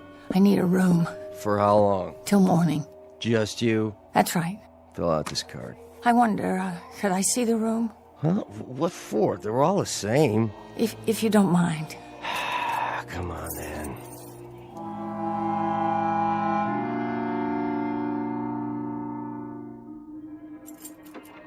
Just clean it, new towels, everything. That's fine. How's the lock? The lock? On the door. It works fine. Ah, there's a deadbolt, too. See, case hardened steel. Nobody gets in or out unless you open it from the inside. Good. Need privacy, do you? I just sleep better when I know everything's secure. Traveling alone, huh? Business trip, is it? Yes, it is. Don't worry about me. I'll be up at the crack of dawn, as soon as I lay my head down for a few hours. Thanks. Bye now. One thing. Yes?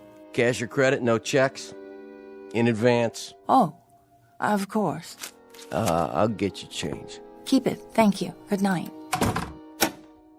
I told myself I'd be safe enough, at least for a while. I had to rest sometime.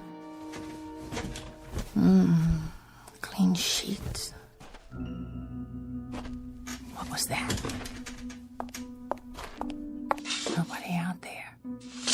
Must be my imagination. Yeah, that's it. Besides, no one can get in. What was that? It's in the room. A leaky shower head. But I knew. Already I knew, even if I hadn't thought it through. Something the desk clerk said about nothing getting in or out. I imagined myself lying in bed in the dark, waiting for another sound, and me trapped with it here in this room. No, that wasn't acceptable. Not acceptable at all. I had to go back to the turnpike where I belong.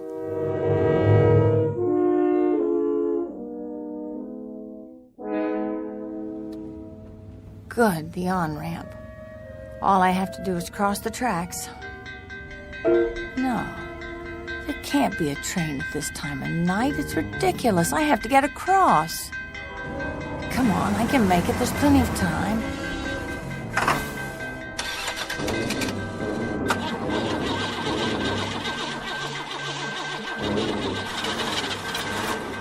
Miss, going my way? Get away from my car! It has to start. It has to. This can't be happening.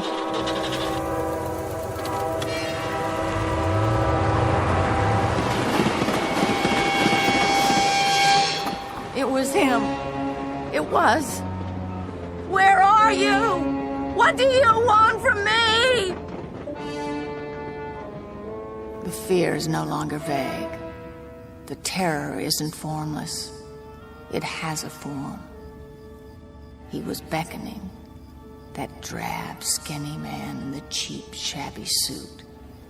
He was beckoning me. He wanted me to start across the tracks, for the car to stall. He wanted me to die. Now I don't know what to do. Whether I should turn around and go back to New York or go on. Thoughts stab at my brain. Ugly, frightened thoughts. Projections of tomorrow and the next day, driving through plains, driving through the desert, unspeakably, nightmarishly alone. And I know I'll see him again. I'll see him at detours, at other railroad crossings. He'll be looking at me at stoplights. If I stay at another motel, I'll glance through the window and see him outside, waiting. I don't know what to do now. I just don't know.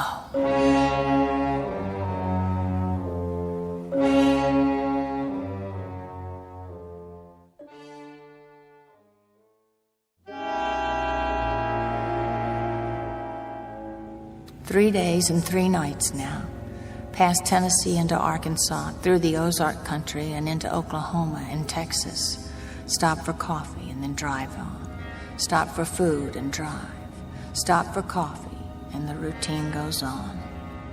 Towns without names pass by. Landscapes without form. The numbers on the dashboard clock change and I don't even see them. Now it isn't a trip, it's flight. Route 80 isn't a highway anymore, it's a means of escape, so I keep going. Conscious of only one thing, I've got to get where I'm going before that hitchhiker closes in.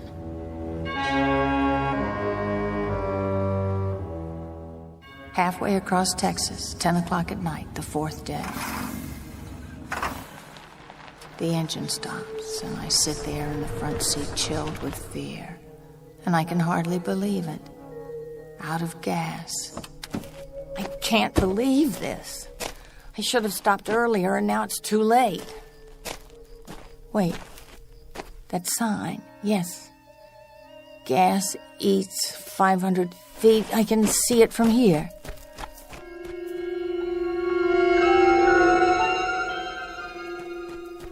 Please, someone.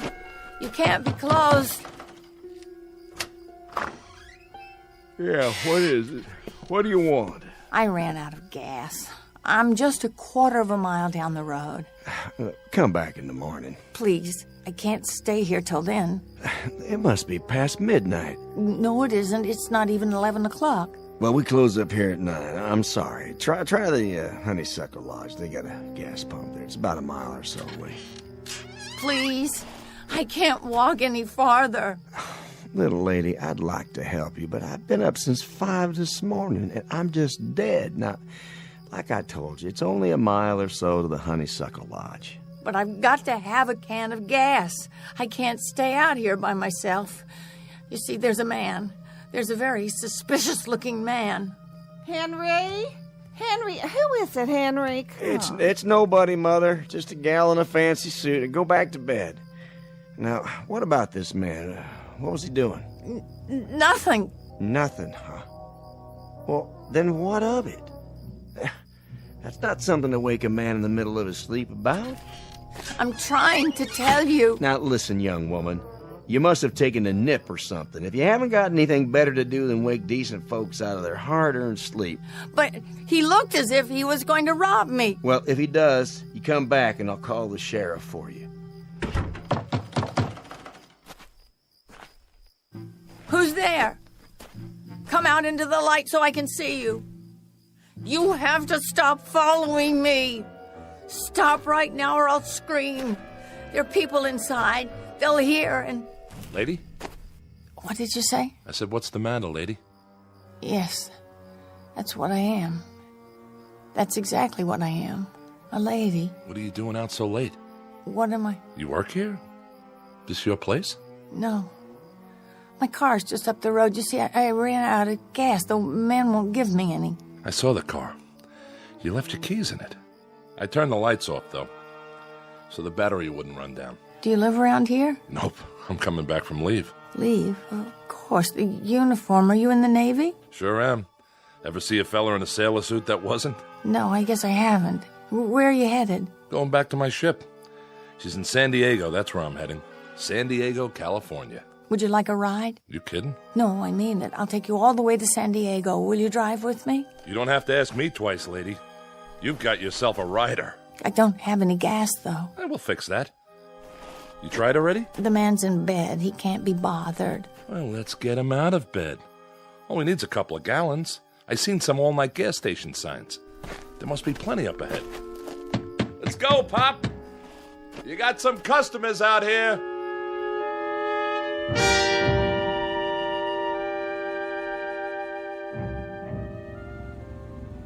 I can drive if you want. Oh, that's all right. I'm used to it. You mind if I take off my shoes? My feet feel like 2 hot bricks. You go right ahead. Oh, I keep thinking I'll wake up or something, middle of the night. No cars, no nothing, and who do I meet? A lady who looks like a movie star. Hardly. Brand new car and a ride all the way to the coast. When I tell the guys back on this ship, you know the odds for even one guy believing me? I'll write up an affidavit for you and we'll get a notary to sign it. Anytime. You hitchhike much? I'm back and forth on leave. It's tough sometimes in the open country. Trucks aren't so bad. They'll pick you up. But you have trouble with cars. People in cars don't like to pick up hitchhikers at night. I suppose not. But I'll bet if you got a good ride in a nice car, you could go places faster than, say, a person in another car. I suppose. Take me, for instance. Suppose I'm driving across the country at a nice steady clip of about, say, 55 miles an hour. Well, couldn't a guy like you, just standing beside the road waiting for lifts, beat me to town after town? Provided you got picked up every time in a car going 65 to 70 miles an hour. I guess. Maybe he could and maybe he couldn't. What difference does it make? Oh, it's no difference. It's just kind of a crazy idea I've had after so long in this car. That's one way to pass the time. Oh, no! What's going on? What's the matter? Did you see him? See who? That man. What man? The one who was standing beside the barbed wire fence. I didn't see anybody. That wasn't nothing but a bunch of steers in the moonlight. What do you think you're doing? Trying to run into a fence post? There was a man, a gray, thin kind of man with an overnight bag in his hand. You must be overtired or something, lady. There was nothing there but some cattle and a fence. I saw him. In fact, there he is now. Hey, give me that wheel.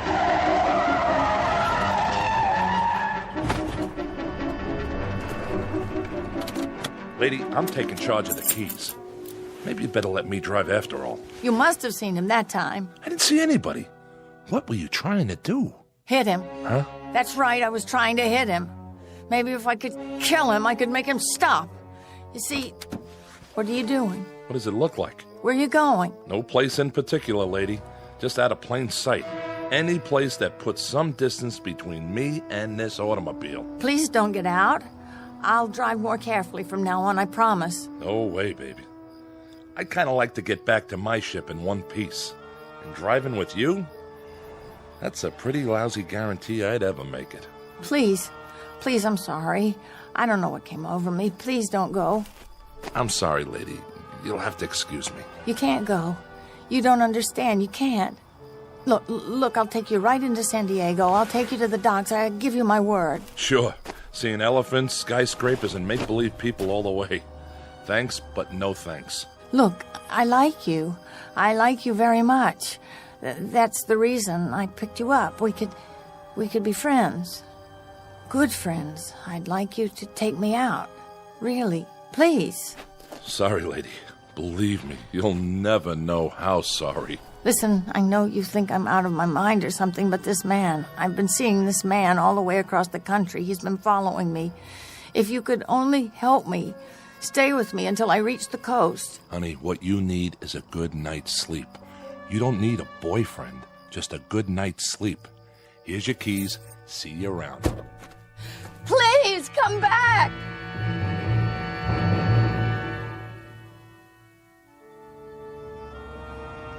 There is nothing to do but drive on into the next day. As the air grows warmer, the car gets hotter than it ever has, and you begin to wonder if the tires are going to melt. The windshield colors over with smashed insects, wasps and bees and dragonflies, all stuck to the glass. And if you're driving west into the sun, it gets hard to find your way. But I see him again, in the middle of the Texas prairies. And then everywhere, wherever I pull off, even for a moment, for gas, for oil, for a drink of pop, a cup of coffee, a sandwich, he's there. He's outside the entrance to a rest stop near El Paso. He's sitting by a drinking fountain in a little camping spot on the border of New Mexico. He's waiting for me outside the Navajo reservation where I check my tires. I see him again when I buy 12 gallons of gas in Arizona. He's everywhere I go, always ahead of me, always looking at me, always waiting for me. Now I'm outside a diner near Tucson. There's a phone booth, and I'm going to call home. Back to New York. Put in a call to my mother so I can speak to someone familiar. Someone I love. Someone who will bring back reality for me. Just a voice, that's all. But I know it will be enough. Just a warm, familiar voice so I won't lose my mind.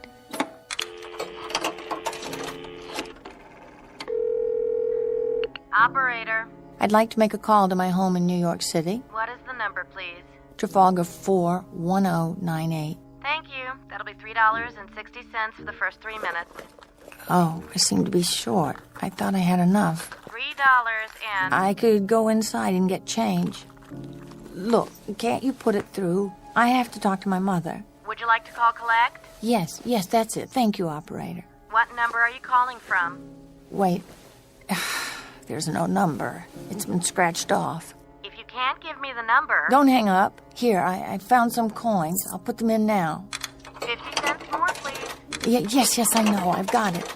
Thank you. Go ahead, please. Mrs. Adams' residence. Hello? Hello, Mother? This is the home of Mrs. Adams. Who did you wish to speak to? Who's this? This is Mrs. Whitney. Mrs. Whitney? I don't know any Mrs. Whitney. Is this Trafalgar 41098? Yes. Where's my mother? Where's Mrs. Adams? Well, Mrs. Adams is not at home. She's still in the hospital. The hospital? Who's calling? Is this a member of the family? What's she in the hospital for? She's been bedridden for 5 days. Nervous breakdown. Who is calling? Nervous breakdown? But there's nothing wrong with my mother. She's never had any problems. It's all taken place since the death of her daughter. The death of her daughter? What are you talking about? What do you mean, the death of her daughter? Who is this? What number is this? It's all been very sudden. Nan was killed just 5 days ago in an automobile accident in Pennsylvania. A tire blew out and her car turned over. Please deposit 60 cents more if you wish to continue this call. Please deposit 60 cents. Please deposit 60 cents. Please deposit 60 cents. Very odd, but the fear has left me. I'm numb now.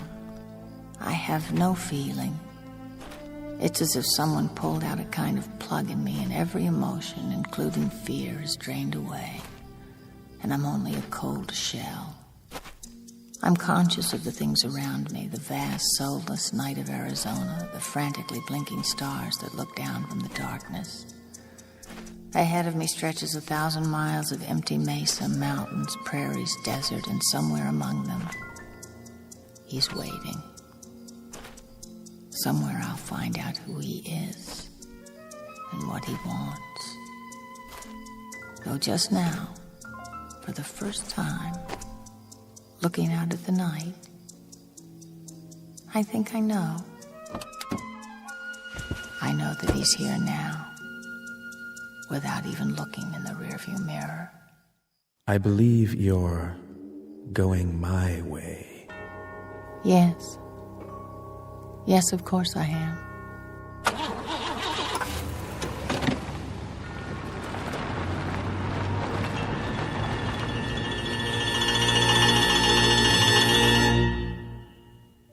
Nan Adams, age 27.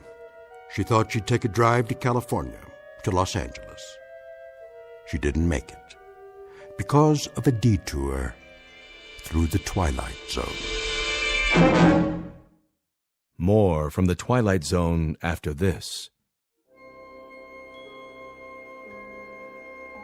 Hi, this is Carl Amari, producer of the Twilight Zone radio dramas. I'd like to take a moment to tell you about our official website at twilightzoneradio.com, where you'll get the latest news and information on these Twilight Zone radio dramas. Plus, at twilightzoneradio.com, you can digitally download 3 free episodes or any of our episodes for only $1.95 each. In this age of ever-changing technology, we've decided to make these episodes instantly available to you by making the Twilight Zone radio dramas a digital download-only series. This means that this series will no longer be offered on CD. The CD collections at our website are now being offered, while supplies last, at buy one, get one free. So be sure to get your favorites before they're sold out. Be sure to visit us often, and I'll see you in the zone.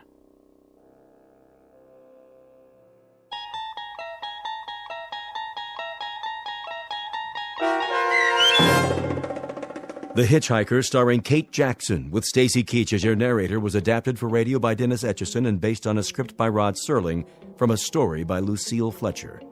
Heard in the cast were Mike Starr, Nick DiGilio, Todd Manley, Peter DeFaria, Turk Muller, Doug James, Kurt Nabig, Carl Amari, Deb Dotzer, and Meg Falcon. To learn more about the Twilight Zone radio dramas and to obtain audio cassettes and CDs of these programs, visit our website at twilightzoneradio.com.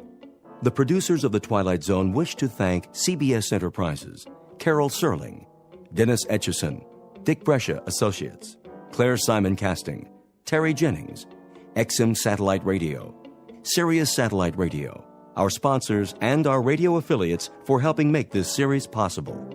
This copyrighted radio series is produced and directed by Carl Amari and Roger Wolski for Falcon Picture Group. Doug James speaking.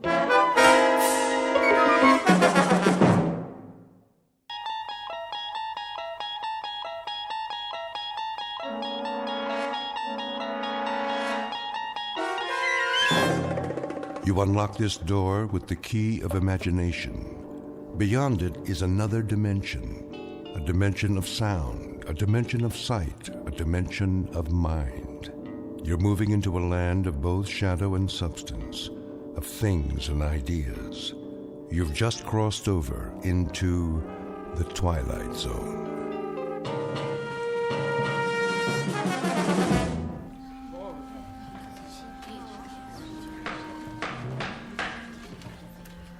That will conclude the closing argument.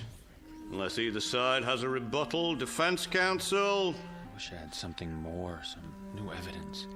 Don't worry about it, Mr. Christopher. You did all you could. Counsel for the defense? No, Your Honor. The defense rests. How about the prosecution? Nothing more, Your Honor. Very well, then. The jury will now retire for deliberations. Bailiff? This way, please. Court will reconvene for the verdict. Until then, we'll stand in recess.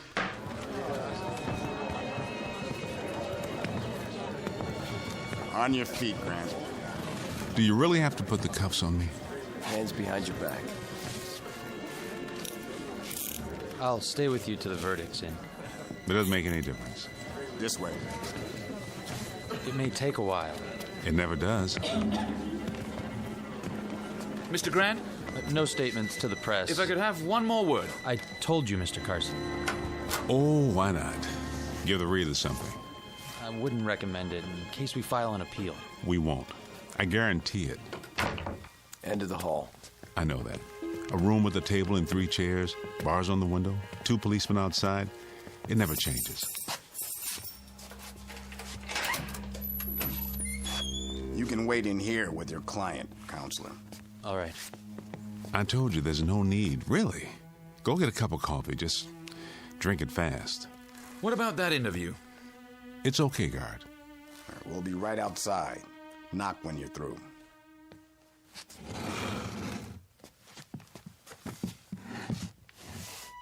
How do you do it, Mr. Grant? Do what? You don't seem worried about the jury. Still believe this isn't happening? Oh, it's happening, all right. That's the problem. I can't stop it from happening. Then you do fear capital punishment. As much as anyone else. But you, all of you, are the ones who should worry. Because if I go, you go too. That's the part I don't understand. I'll go on with my life. We all will. But if the judgment is against you... What do I know you from? Pardon? Help me out here. Was it grade school? My first job? We met when the trial started. No, before that. Your face. Oh, well. There's much time left. You never can tell. The longer the jury stays out, the better your chances. That's usually the way it works. Not today. If I could ask you something else. Sorry. Time's up. Let's go. Yeah, jury's ready. I know. So long, Mr. Carson. See you in my dreams.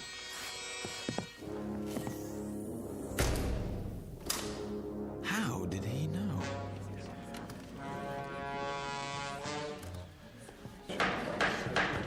Sit up straight. Here they come. Ladies and gentlemen of the jury, have you reached a verdict? We have, Your Honor. And what is that verdict? We find the defendant, Adam Grant, guilty of murder in the first degree. Order in the court. The defendant will rise. The defendant will rise. Adam. What? Oh, all right. Let's get it over with.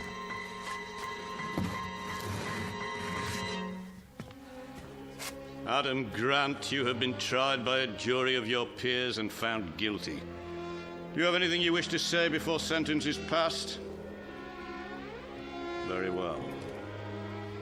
It is the sentence of this court that for the brutal and despicable crime of murder in the first degree, you shall be put to death by means of electrocution. No, not again. You can't make me die again. Restrain the prisoner. Put the leg irons on him. I'll hold him down. You can't make me die again. Oh, God, please, please, please. Take him away.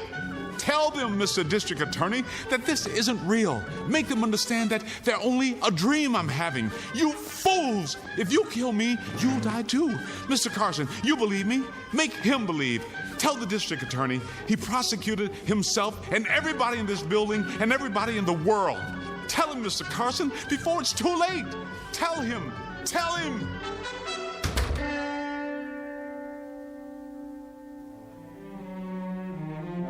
Adam Grant, a nondescript kind of man, found guilty of murder and sentenced to the electric chair. Like every other criminal caught in the wheels of justice, he's scared, right down to the marrow of his bones.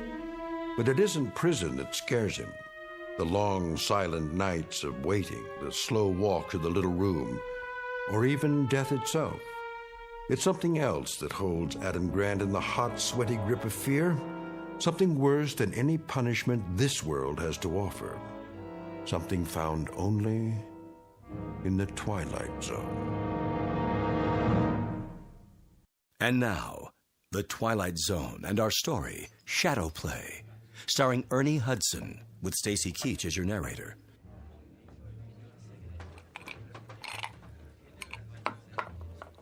Ready for another one, Mr. Carson? Maybe just a pinch, my good man. Rocks, was it? Yeah. No, wait. Something different. Let's try gin this time. What's a gin drink? Tom Collins? Right. I like the sound of that. I wonder who Mr. Tom Collins was to have a drink named after him. Beats me. What's in a name? Like Adam Grant. Who is he, really? That guy they arrested? Tried and convicted post-haste. Quite a mysterious fella. Yeah. Well, not from around here. His identity is not the problem. He had virtually no defense, but he has some very peculiar ideas. You talked to him? A few times, for the paper. He's seriously disturbed, mentally speaking. No kidding. Has some crazy notion that this is all a dream, that it's happened before. Huh? And that it'll happen again. I'd say he's certifiably insane. Well, that won't save him from the chair. No, but maybe it should. Yeah, sure. I'll just go knock over the bank and tell him I'm some kind of a nut. Well, that ought to do it. But what if he is? If he was incompetent to stand trial? His lawyer should have thought of that. Some kid from the public defender's office. His first case. Well, you pull something like that, you pay the price. You know what I mean? Hey, how's the Tom Collins? Out of this world, if I do say so. You should meet his friend, Johnny Walker. An excellent idea. Top draw. He really got to you, didn't he? To whom do you refer? The creep. Ah, well. I am but a lowly newspaper man. It's all quite beyond my control, I suppose. Hey, take my advice. Forget it. Hey, ever meet my other friend? What's his name? Well, they call him Jack Daniels.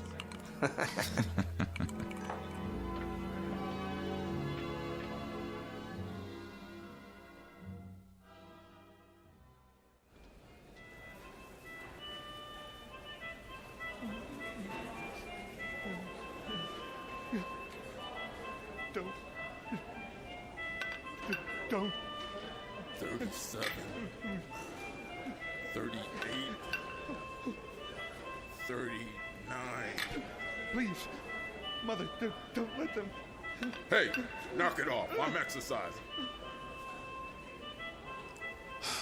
Coley, lay off that thing, will you? Yeah, people are trying to sleep.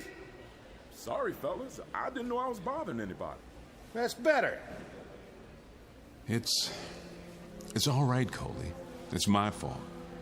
I got you out of a bad movie I saw once about death row, just like everything else in this corny dream. Grant, let me give you some advice. What's that, Jiggs? Stop thinking about it. Don't! Why do they want to hurt me? You think about it, you crack up, like Phillips there. Listen to him. Mother, they're gonna fry me. I never did anything. Phillips! Shut your face! See there? A month ago he was a human being. Now what is he? An animal. Why? Because he couldn't stop thinking about it. I know. It's just different with me. Different how? I can't stop. That's all I can do. Think. You mean you're looking forward to it? You want to die? No. Well, then it ain't different with you. Don't kid yourself. Sometimes I wonder, too, what it's going to be like. But that's a bad way of thinking. Don't lead nowhere. I'll tell you what it's like. Yeah?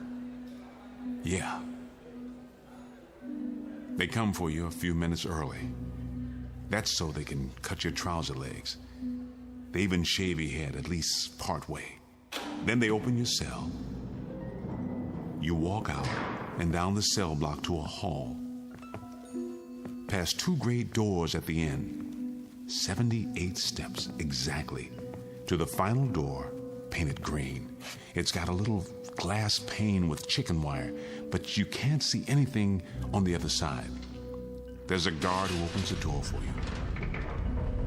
And you go into a room.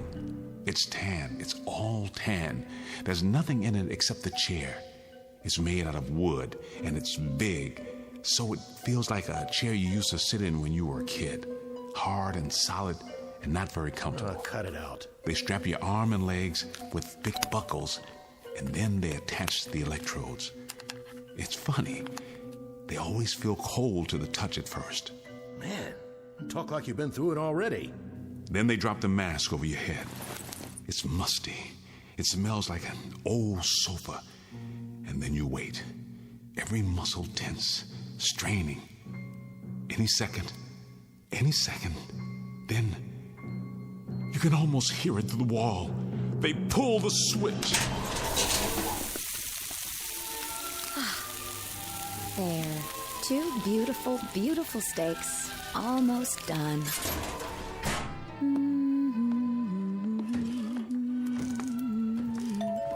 Who's that, Hank? Why, I don't know. You expecting anybody? Nope. You sit right there. I'll get it.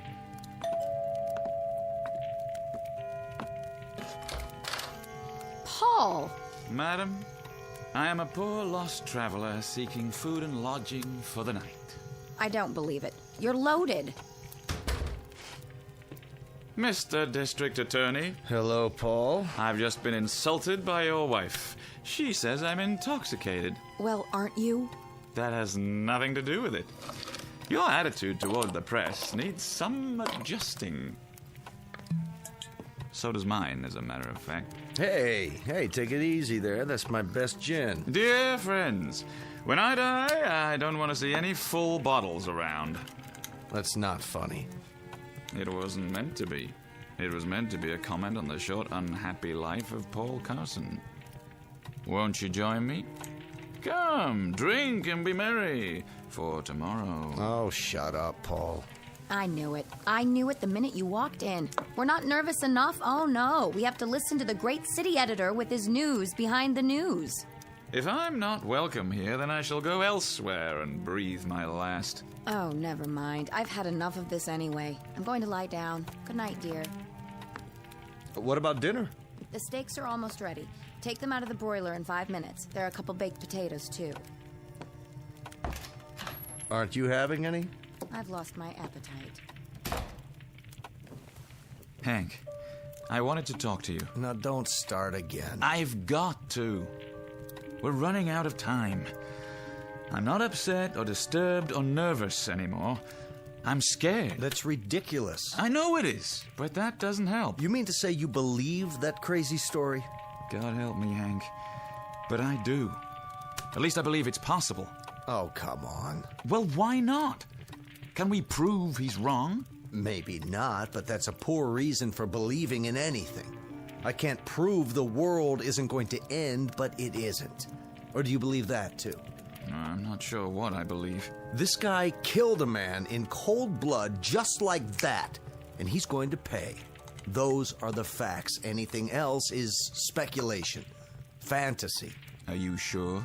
Yes, I'm sure. I put my entire staff on it. An open and shut case. Then why are you so steamed up about it? I'm not. I'll tell you why. Because a little part of you believes, too. Just a little tiny part of Henry Ritchie says, maybe Grant is right. Maybe this is all a dream. The thought has occurred to you, hasn't it? Hank, we've known each other a long time. Haven't you ever stopped and said to yourself, this couldn't be real. It's too easy, too pat. I couldn't have a lovely wife like Carol, and a lovely home and money in the bank. Not in any real world. Haven't you, Hank? Well, of course. Everyone has. If you're a success, you're bound to think it's a dream at some point or other. If not, you think it's a nightmare. This only proves that Grant is human. He can't believe what's happening to him. So he tries to convince himself that it isn't, not really. Yeah, that's what I thought, too. Hank, I've been talking to this guy a lot lately, and he makes sense. Go down there and see for yourself. Don't take my word for it. It wouldn't do any good. You've only listened to him once, when he had that outburst in the courtroom. That was enough. Hank, for my sake, please, go and see him. Let him tell you. He's only got 3 hours and 15 minutes left. He'll say anything. You're an intelligent man. You'll be able to see through it if he's lying. If not for my sake, do it for yourself, for your own peace of mind. My mind was at peace until you walked in. Was it? Please, Hank. It's pointless, but... Thanks. It may turn out to be important. More important than we know.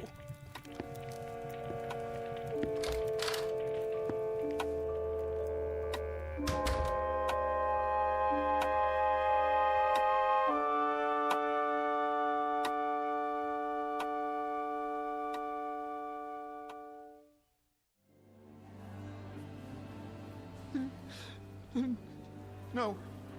No, Mother, don't let them strap me in. Enough already, Phillips. Yes. Yes, sir. I'm a good boy. Grant. Yeah? What's the matter? You don't like your food? It's fine. Then how come you didn't touch it? Because my stomach's tied up in knots. How would you feel about your last meal? I told you we would have got you anything you wanted. All you had to do was name it. Except maybe a cake with a hacksaw in it. That wouldn't do me any good. It wouldn't change a thing. Well, we did the best we could. Steak, ice cream. You shouldn't have bothered. I don't even like ice cream. All melted now anyway. I thought you liked steak. I do. But a condemned man isn't supposed to enjoy his last meal. How could he? Look here. I'm not supposed to, but you want something else? I'll try to get it for you. No, thanks. Give it to Jiggs. Maybe he's hungry. You don't have to ask me twice. Pass the tray through. That's mighty nice of you, Grant. Don't mention it. Guard, what's the time? 9:02. Plenty left. Get some rest if you want. That's pretty good steak. You ought to have some. Knock yourself out. Hey, Grant, don't you know this is a tradition? The one time where the screws will give you anything you want. Yeah, I know. That's why I dreamed it this way. Bad stomach and all. Coley, want some? What you got? Baked potato, catch. Hey, thanks. What time you got, Jiggs? Don't you have a watch? It might have stopped. 9:03. You got a date? Nah. Just expecting someone. Let me guess. The governor, right? With a nice fat pardon in his fist. No, it's the district attorney. He usually comes around 9. The DA himself, huh? You must be a real important person.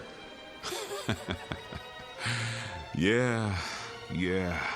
The most important man in the world. Ow! You gotta have some sense of humor, pal. You could have broke your hand that way. Now it has stopped. Wait a minute. There's something else that isn't right. I'll have to remember next time. How's that? Prisoners about to be executed aren't allowed to wear watches because of the glass and metal. You don't say. You ought to tell that to the warden. She'll be real interested in your opinion. I don't know who the warden is this time. It might have changed.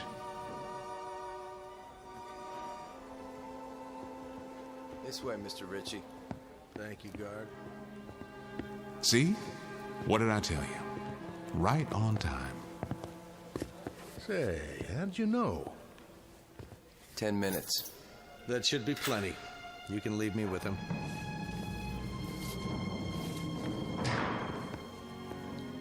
Be back when you're ready.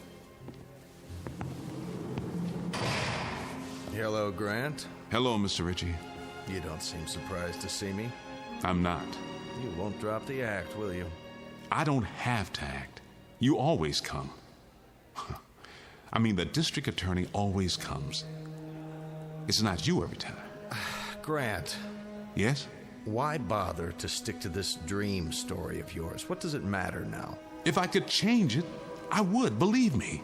Only I don't know how. It can't possibly do you any good at this point. You realize that. I should. After all this time, every night I explain, and every night it's the same. Explain it again.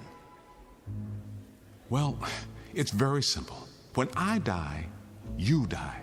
And everybody in this world dies. Because this world does not exist. It's a dream of mine, a nightmare. Can't you understand that? No, Grant, I can't understand that, and not because it's a new idea. I can't understand it or accept it because it doesn't make any kind of logical sense. But it does. It's the only thing that does make logical sense.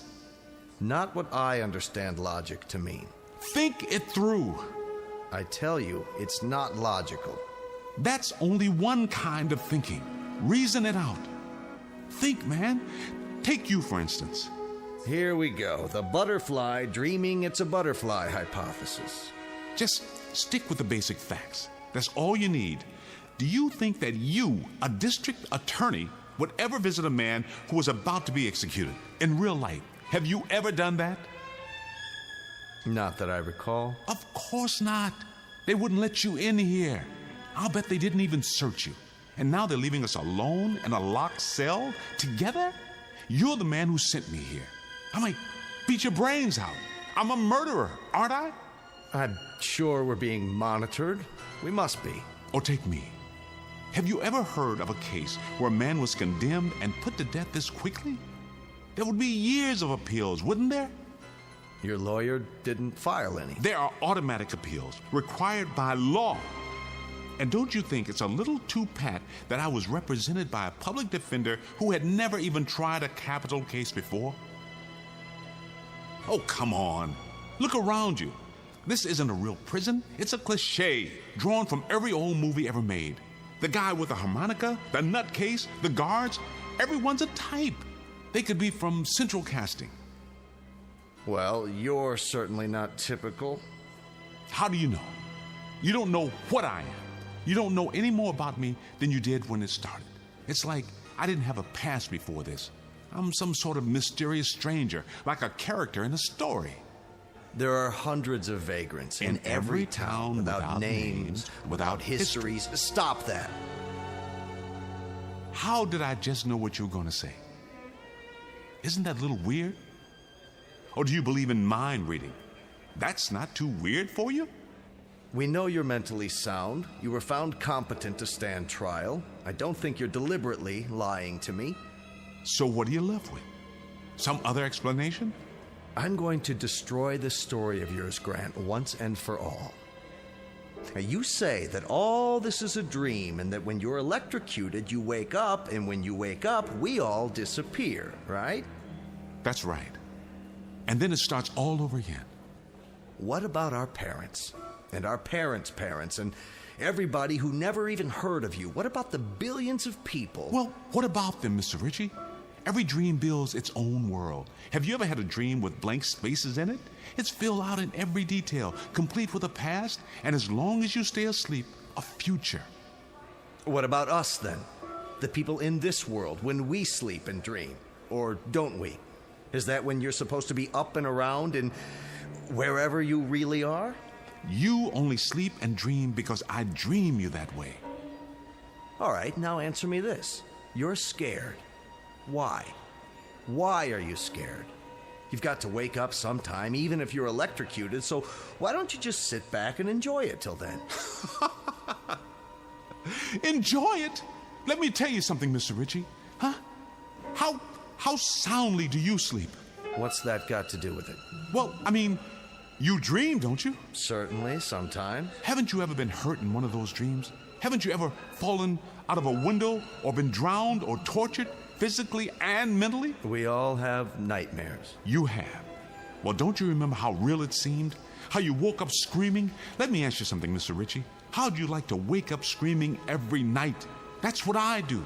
Because I dream the same dream night after night after night. It's this one. It changes a little bit. The people get shuffled around, but it's the same dream. You got to believe me. I can't go on dying. I can't. Not every night. I can't. I can't. Get your hands off me. Let him go. Out this way. I'm telling you the truth, Mr. Ritchie. Please, let me live, and I'll keep you alive.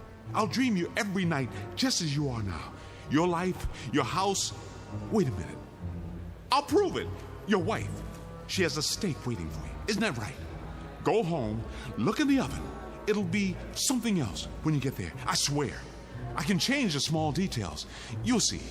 Please, please.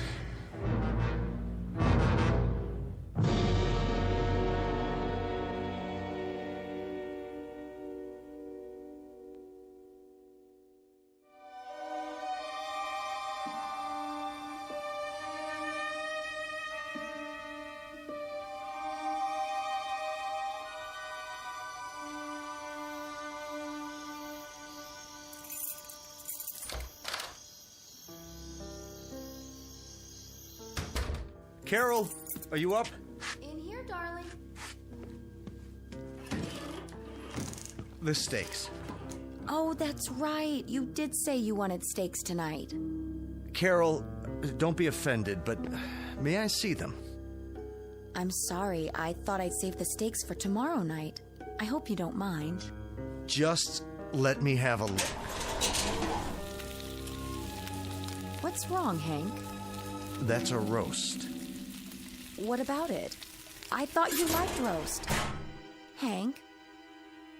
Hank, what about it?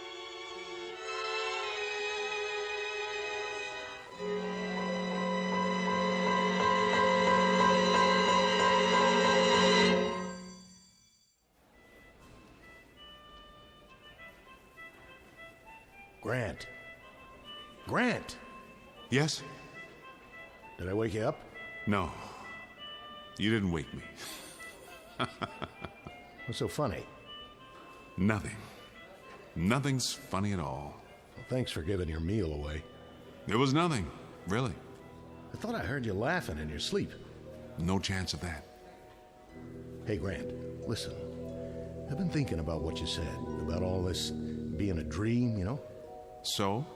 Well, no. Maybe it won't work, but maybe it'd be worth a try. What would? If you told that story to the governor, he might let you out on a psycho. He wouldn't believe me. Well, you never can be sure. You don't believe me, do you, Jiggs? Ah, that don't matter. If you think it's true, see, why, then you got a loose cog somewhere. And they don't burn guys with loose cogs. I wonder. I could try proving it to you. Prove what? Jiggs, don't you think that all this is just a little too much the way it should be? I don't get you. Well, I mean, it's so perfect. For one thing, I got tried and sentenced the same day. It doesn't work like that. Huh? But you see, that's the way I saw it in my mind, and that's the way it is. All the movies and TV shows when I was a kid, the comic books, take this place. You, for instance. Hey, now. And Coley, and Phillips and his mother. It is a movie. For all intents and purposes, real death houses aren't like this. But you see, I've never been to a real death house, so what do I know? That's my impression of it. And in my mind, people do get last-minute reprieves. Stays of execution, new trials. It's not out of the question. But I played my last card. There's nobody left for me to tell my story to. Except you. No, Jiggs. It won't work. I can't change the basic scenario. I wish to heaven I could. Man, you're really flipped. Now I don't know what you're talking about.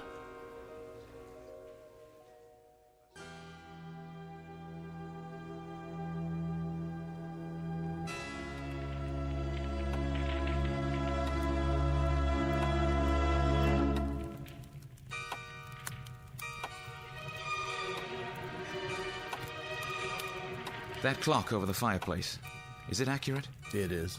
Then it is 11:45. It'll be over soon. Well, the Brothers Grimm, as I live in... What are you doing up? It's almost midnight.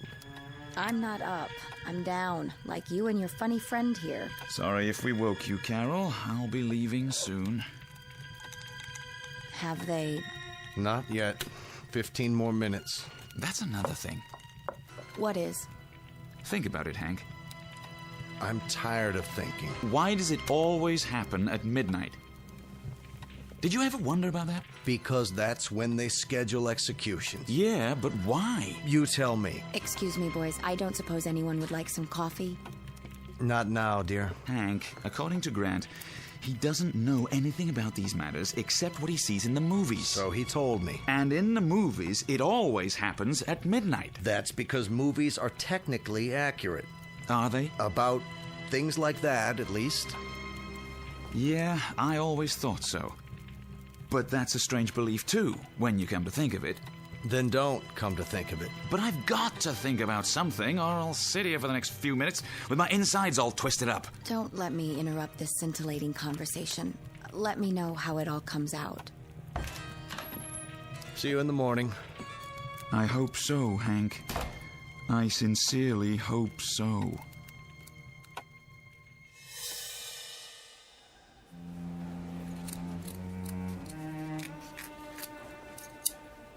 Cut the legs open a little higher.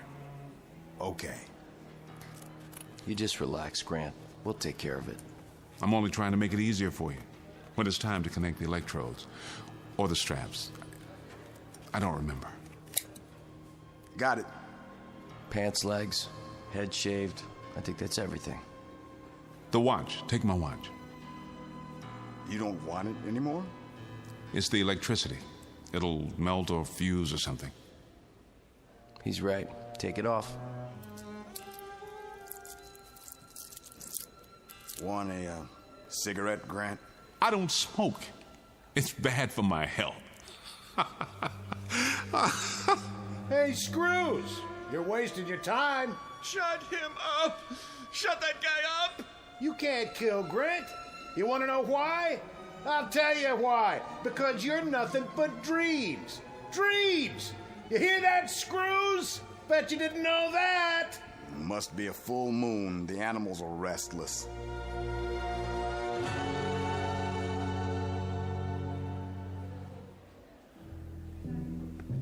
Oh, hello, Father.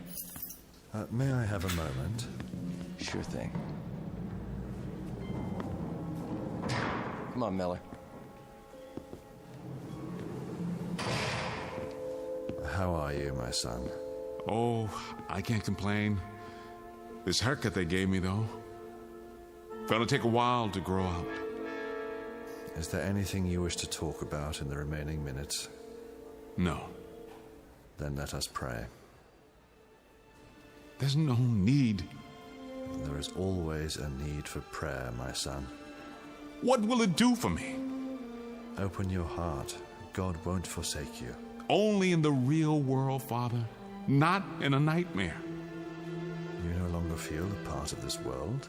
I not only feel it, I know it. You're ready for salvation, any time up to your last breath. Well, you can save your breath. I've heard it all before. You know, I am wondering something, though. Of course you are. I wonder where I've seen you before. Where did I get your face? It's familiar every time. It's about to come to me. We've never met.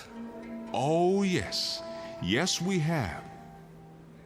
Father Beeman, of course, Father Beeman from over at Spring Hill. No wonder I didn't recognize you. That's because you died when I was 10 years old. You were very popular. Everybody came to your funeral. Well, my name is Beeman, but, Yes, yes. And then a young priest came and took your place. That was Carson. You know, I'm using him for the editor this time. Calm your mind, my son. And what about the district attorney, Richie? Richie. He must have been a school teacher of mine. Or maybe he was a friend of Dad's.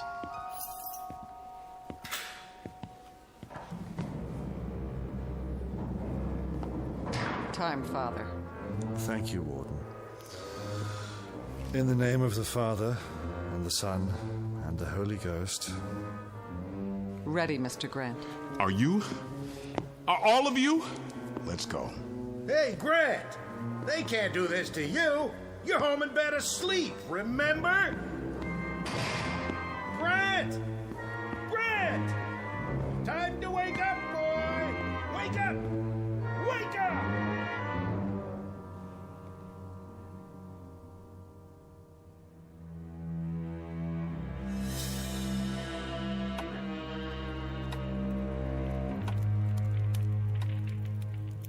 Four more minutes.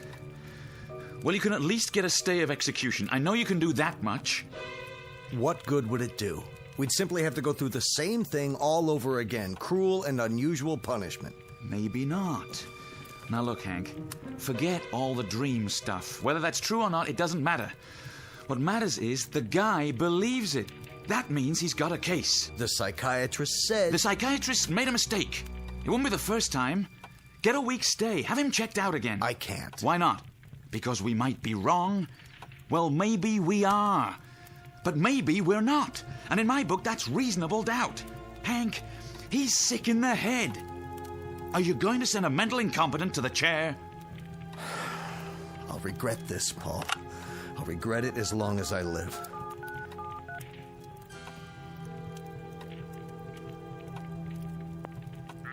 Hello. This is Henry Ritchie. I want to speak to the governor right away.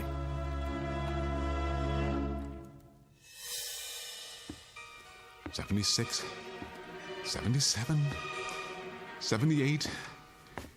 Here we are again. Step on in. Don't fight it. Get the leg straps. I'll do the arms. Please, just get it over with.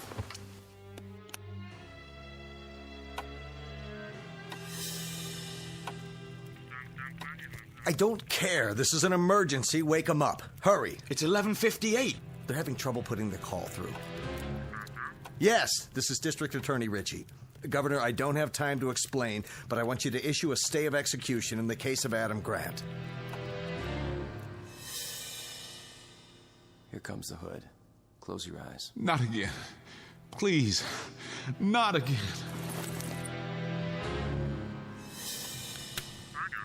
Thank you, Governor. Well? He's calling now.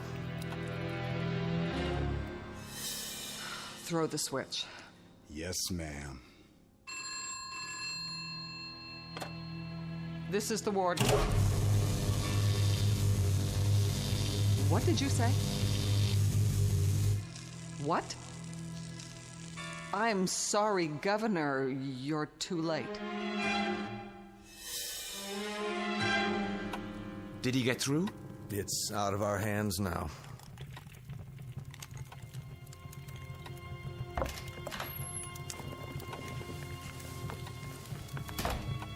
I couldn't sleep. Don't tell me you're still up. See you tomorrow. Yes. You did your best.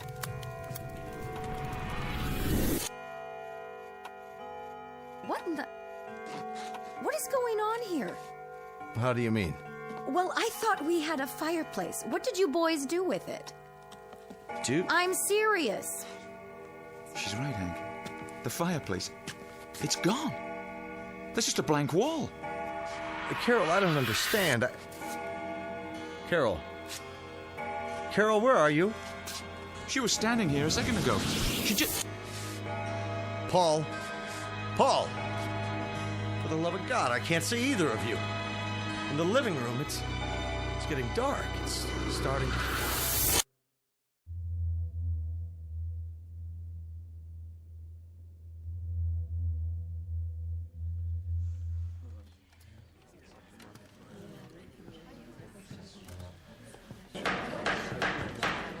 Ladies and gentlemen of the jury, have you reached a verdict? We have, Your Honor. And what is that verdict? We find the defendant, Adam Grant, guilty of murder in the first degree. Order in the court. The defendant will rise. The defendant will rise. Adam. What? Oh, all right. Let's get it over with. Adam Grant, you have been tried by a jury of your peers and found guilty. Do you have anything you wish to say before sentence is passed? Very well. It is the sentence of this court that for the brutal and despicable crime of murder in the first degree, you shall be put to death by means of electrocution. No, not again. You can't make me die again. Restrain the prisoner. Put the leg irons on.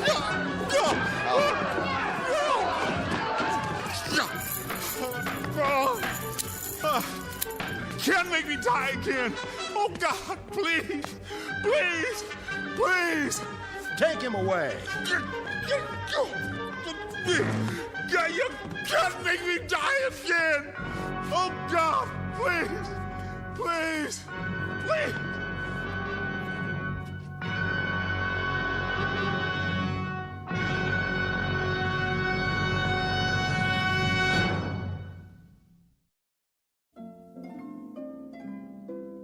We all know that a dream can seem real, but it's also possible that reality might be a dream. We exist, of course, but how? In what way? As flesh and blood human beings, as we believe, or simply as part of someone else's feverish nightmare? Think about it. And then ask yourself, do you really live here in this country, in this world, or do you exist only in the Twilight Zone?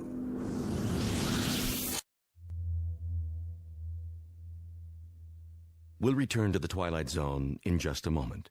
You are about to enter another dimension, a dimension not only of sight and sound, but of mind, a journey into a wondrous land of imagination. Next stop, the Twilight Zone. Hi, this is Stacy Keach. I'd like to take a moment to tell you about our Twilight Zone website at twilightzoneradio.com.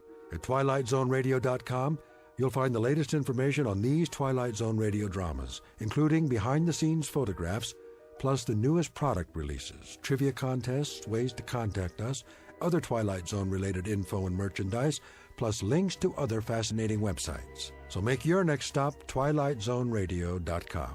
Visit twilightzoneradio.com to purchase these Twilight Zone radio dramas on cassette and CD, or call toll-free 1-866-989-ZONE. That's 1-866-989-9663.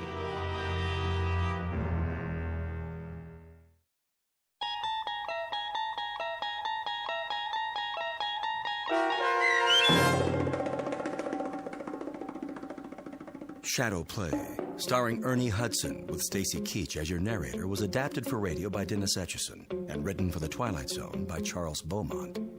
Heard in the cast were Christian Stolte, Nick Sandys, Elizabeth Lido, Roderick Peoples, Doug James, Ken E. Head, Martin Astrop, T.J. Jagodowski, Carl Amari, Tom McElroy, Meg Thalken, Damian Arnold, and Craig Harris. The producers of The Twilight Zone wish to thank CBS Enterprises and the Rod Serling Estate for making this series possible. This copyrighted radio series is produced and directed by Carl Amari for Falcon Picture Group. Sound design and custom Foley effects for The Twilight Zone by Cerny American creatives Bob Benson, Craig Lee, Michael Slaybach, and Matt Sorrow. To learn more about the Twilight Zone radio dramas and to contact us, visit our official website at twilightzoneradio.com. Doug James speaking.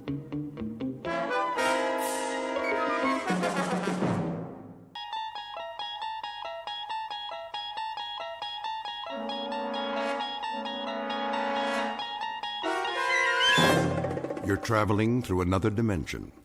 A dimension not only of sight and sound, but of mind. A journey into a wondrous land whose boundaries are those of imagination. Your next stop, the Twilight Zone.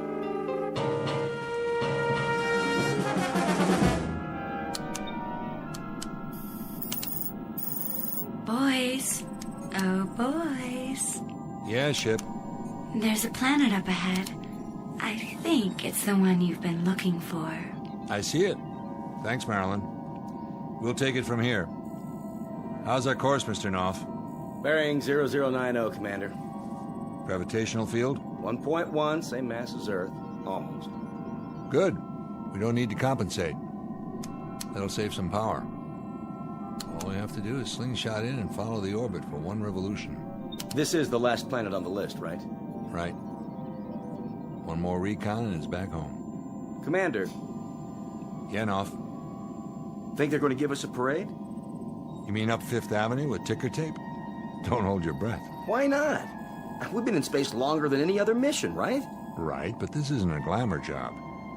We're strictly survey and reconnaissance. The guys who make Planetfall get the front page, you know that. Yeah, the pretty boys. The ones from Central Casting.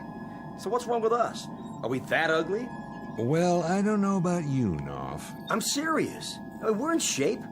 I work out every wait period. I take all the food supplements. I even got a UV tan. Look at this profile. Pretty good, huh? Heads up. The planet's in sight. Got the cameras ready? Yeah. Shutters are all set. Spectroscope? Check. Biodetector? Check. Digital storage bank? Check and double check. Let's do it and get out of here. You know, maybe I'll get a satellite interview this time. What do you think? Or a collector's hologram. An action figure, at least. Ready for flyby. That's your mark. It's not like I want more money or anything. I mean, I'm not greedy. Set coordinates. I just want what's coming to me. A little respect. On one. On one, got it. I mean, 6 months in deep sleep for every mission. 3, 2, 1. That's the same as staying in bed while everybody else is doing things. You know, going places, having a life, in other words. 1. Set. Okay. Oh, good Lord, there's a meteor belt. That's not in the database. Fire retro rockets. We're going too fast. They'll stall out. Manual override. Now? That's an order. If you say so. Manual firing of retro rockets is not recommended at this speed. Severe damage may result. I'll say that again, boys. Manual override is not. We'll have to ride this out. No sweat, Commander. Those meteors are the size of fleas. We missed the orbit. Scuttle the flyby and get us out of here. Too late. Gravity field's got us. Then set her down or it'll tear us apart. Fire side retros. Did you know that firing retro rockets in a gravity field wastes energy? I really think you should wait to attain proper cruising speed. Boys, I'm not kidding about this. I'm feeling pretty shook up right now. Shut your mouth, computer. Retro's on. Turning. We have to set down now. Look for an open space. Looking, Commander, but we're losing altitude fast. Then go for the first clean landmass, you see. We're in a dive. Level her out. Tail gear down. I'm trying. Hard starboard. Harder. We're gonna burn out the bearings. 500. 400. 300. Turn. Turn! Landing at this angle is unsafe at any speed. Please apply your anti-vibration absorbers and abort your present course. I'm serious about this, boys. I really, really mean it. The fine for unsafe turns in planet space is just not cost-effective on this mission. Boys, can you hear me? The time is the space age, when interplanetary flights to collect scientific data are a matter of course. Except that in this instance, the data collectors made a miscalculation and flew too close to the planet in question. Below them is a barren landscape located millions of miles from Earth that unfortunately has little to recommend it for an extended stay. So the most pressing order of business is simply to repair the craft and head home. But as you might imagine, some things are easier said than done. The cast of characters in this little misadventure? You've just met them. William Fletcher, commander of the craft, his co-pilot Peter Knopf, and the voice of a computer with the unlikely name of Marilyn, whose job it is to make sure these flyboys get back home safe and sound. As to any other individuals who might inhabit this particular locale, well, you may never actually meet them face to face. But you can take it on faith that they're here just the same, as these two gentlemen will soon find out. Because we're about to partake of an unscheduled exploration into that gray shaded area in space and time known as the Twilight Zone. And now, The Twilight Zone and our story, The Little People, starring Daniel J. Travanti, with Stacy Keach as your narrator.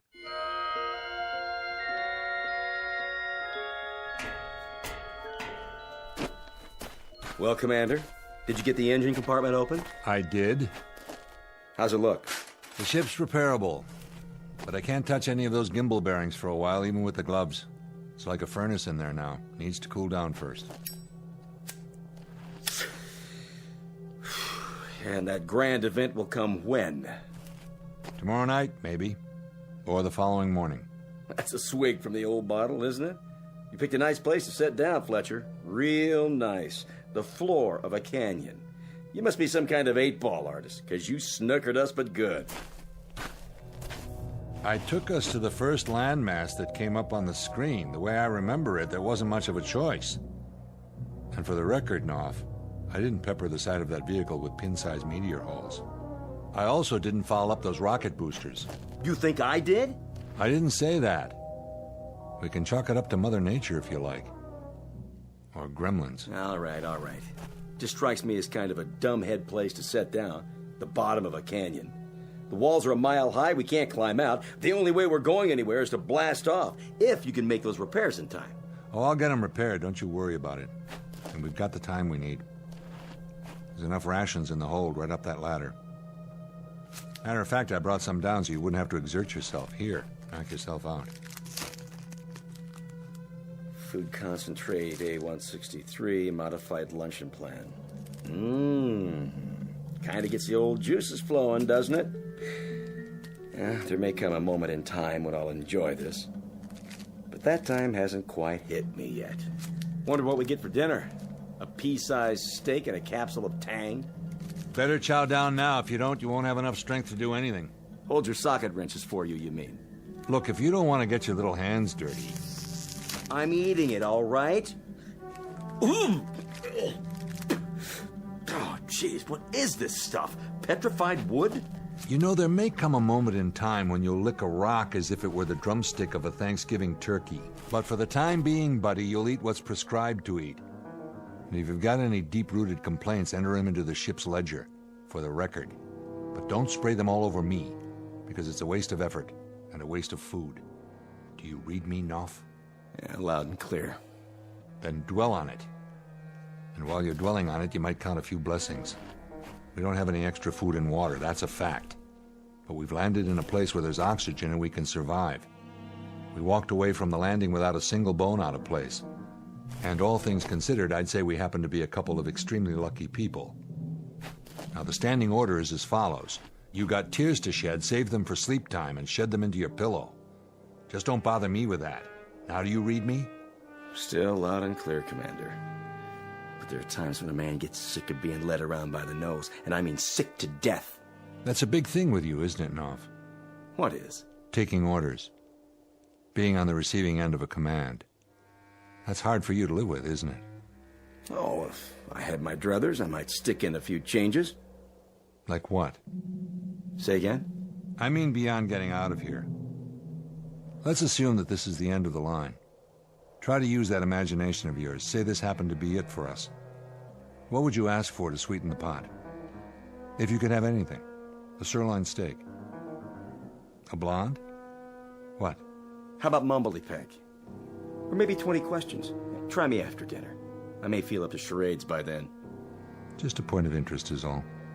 What are you interested in, Fletcher? I guess I'm interested in what makes you tick. Or maybe it's what makes you tick so loudly. What do you hunger for the most? Try this one on for size, Fletch. I'd like a whole lot of people at my elbow. What do you think of that? And the more, the merrier. And the louder, the better. I'd like Yankee Stadium right alongside me, anywhere I go, but I'd like them on my terms. That's what I'm getting at. What are your terms? I'd like to be the #1 straw boss. I'd like to be the one who gives the orders. I'll bet you would. That a crime? No, no. Hey. What's the matter? Shh. What's wrong with you? Did you hear that? Hear what? Something wrong with your ears? What? That sound. Sound? Fletch, I heard something. I definitely heard a sound. A sound like... A sound like what? Of people. Of voices. Right. I know what it was. You do? Sure. It was the crowd at Yankee Stadium cheering when you throw out the first ball of the season. What else could it be? Hold on, I think they want you to sing the national anthem while you're at it. You don't believe me? Sure, I believe you. Of course, this planet is uninhabited, which you'd know if you'd bother to look at the database. I'm telling the truth, Fletch. So am I. Now, why don't you take a walk around and see if you can find us some water while I get to work on the ship? I've got an energy panel to fix before the sun goes down. Or should I say both suns?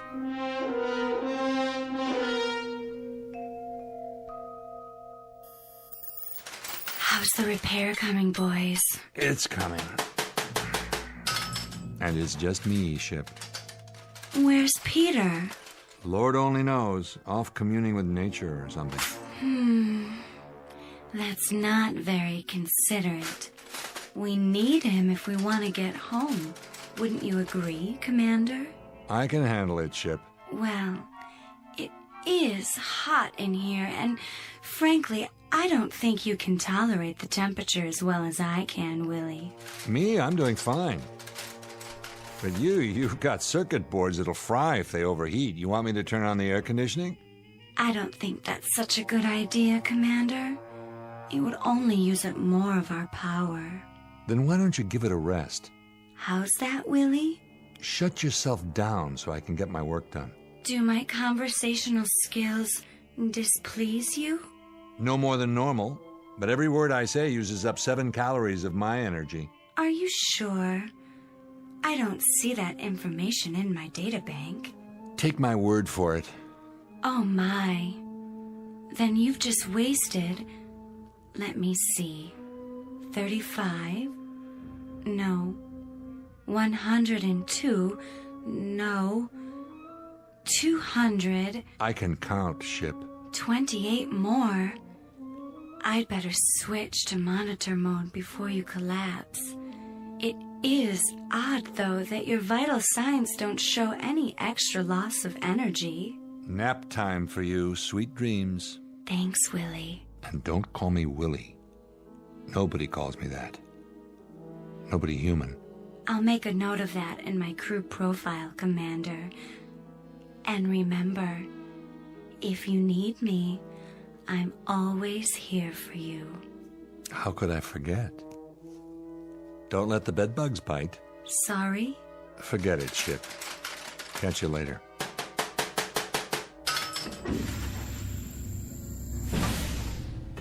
How's it going? Well, well. And where has my wandering boy been all day? Taking a walk. Another one? You take a lot of walks, buddy. Something better to do? Oh, a few things, like checking out the subspace radio and the hydraulics, the propulsion system, the injectors, the thrust chamber. Yeah, Knopf, there's a few things you could do. But no, you got more important places to be. Still hearing voices? Maybe. Guess I can't blame you. A few more days on this rock, I'll hear a few of my own. Find much out there? Not much. I could have told you that.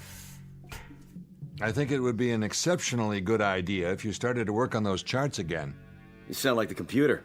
I need your cooperation is all. Offhand, I'd say we should be able to try it tomorrow, late afternoon. That is, if you can tear yourself away from your bird walks long enough to climb into the co-pilot seat again. Thanks. Don't mention it. Hot, isn't it? Tolerable. You some kind of a camel, Knopf? What do you mean? It just occurs to me, I haven't seen you take any water. I'm a straight whiskey man myself. Or hadn't you noticed? You're going to have to do better than that. What's going on? Repeat the question? You heard me.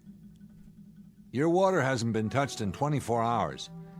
You couldn't have found anything by any chance, like a mountain stream, and decided to hang on to it all by your lonesome, could you? Why don't you talk sense? Why don't you? For the last 2 days, you've been pulling out of here on a private safari every morning, as soon as that double sun comes up. Where do you go, Knopf? And what do you find wherever it is you go? I'll tell you what. Let's you and I make that trek together. Get your jacket, let's go. Thanks, but no thanks. I'm tired this afternoon. I said put it on. Give me that, it's mine. Well, well, what's this, a sample box? And what's inside? Something green? You found life? It's only moss. Where'd you find it? I told you, I've been looking around. It's wet. You found water, didn't you? Where? About a mile up ahead. But it's just a crummy little stream. But with enough water for you to drink anytime you feel like it. Come on, Fletch. I'd have told you about it. As a matter of fact, I've been testing it. I just found out it was pure a little while ago. I've underrated you, mister. I knew you were a foul-mouthed little malcontent, but I didn't know you were a cheat. It's just a variety of lichen. Let's look at it through a magnifying tube, huh? Or have you done that already? Fletch. Trees? They look just like miniature trees. That's what they are. And where that came from, there's a little stream. It runs about 100 feet. It's about, 2.5 inches wide. All right. I might as well show you the rest. Look at this. Where? Here, on the palm of my hand. That little speck? Looks like a grain of sand. Now take a look through the magnifier. What is this, a trick? If it is, how'd I do it? You're looking at it with your own eyes. What do you see? I see a boat. A tiny microscopic boat. With an outboard motor on the back of it. That's fantastic. Fantastic. You want to see more, Fletch? You bet I do. Then let's go. After you, Commander.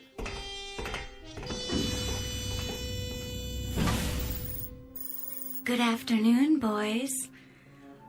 I just had a good rest. How's that energy grid coming, Willie? I mean, William. Pete? Peter? Are you there?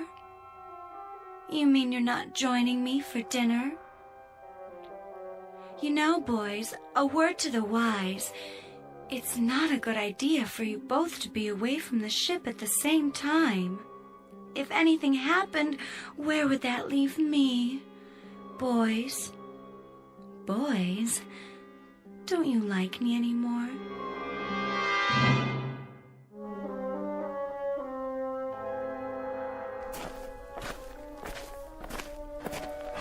Now, where's this stream of yours? A little farther, just past the boulder. I don't see... Here. I still can't see... Look down, next to your boot. Yeah. Oh, yeah. How did you spot a thing like that, Knopf? It's just a green line between the rocks. Doesn't look any wider than my finger. I was out getting soil samples the first day. I wouldn't have noticed it either, but I sat down to rest, and all of a sudden I felt something wet under my hand. It really is a stream. My God. Yes? Just kidding. Fletch, get this. To us, this stream is just a tiny trickle. And that clump of little green weeds, see it there? Is only so much moss. But if you look close, I mean real close, you'll see a couple of other items that aren't par for the course. I'm not sure I... Here, use the magnifying tube. All right. Lean right in. If you showed me a picture of this, I'd think it was an optical illusion. But I'm looking at it with my own eyes.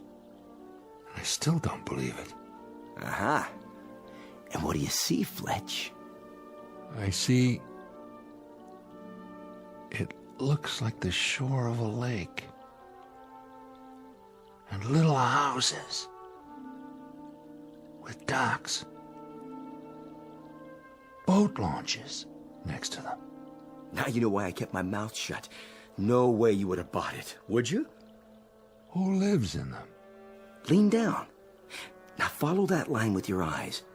You see those little specks on the ground? There and there. Yeah? Keep staring. Don't blink. The specks are moving. That's them. Welcome to the neighborhood. This is incredible. It means there's a whole race of people no bigger than ants. Yeah, so now you know. I wasn't just off on some nature walk while you were busy gluing together an engine. I was out here actually making contact. For the very first time. Do you realize what's happened? This is the first authentic contact with an extraterrestrial life form. If it's authenticated. First, you have to fix the ship and get back home so people will know all about it. I wish the ship could see this, analyze it. Their language, for one thing. The computer could decipher and translate. I don't know their language yet, and they don't know ours, but they do know mathematics.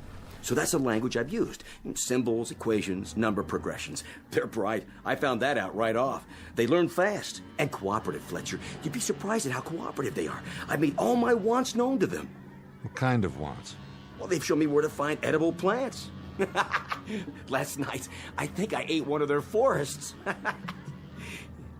You know, they didn't seem to mind one little bit. What have you told them? What have they said to you?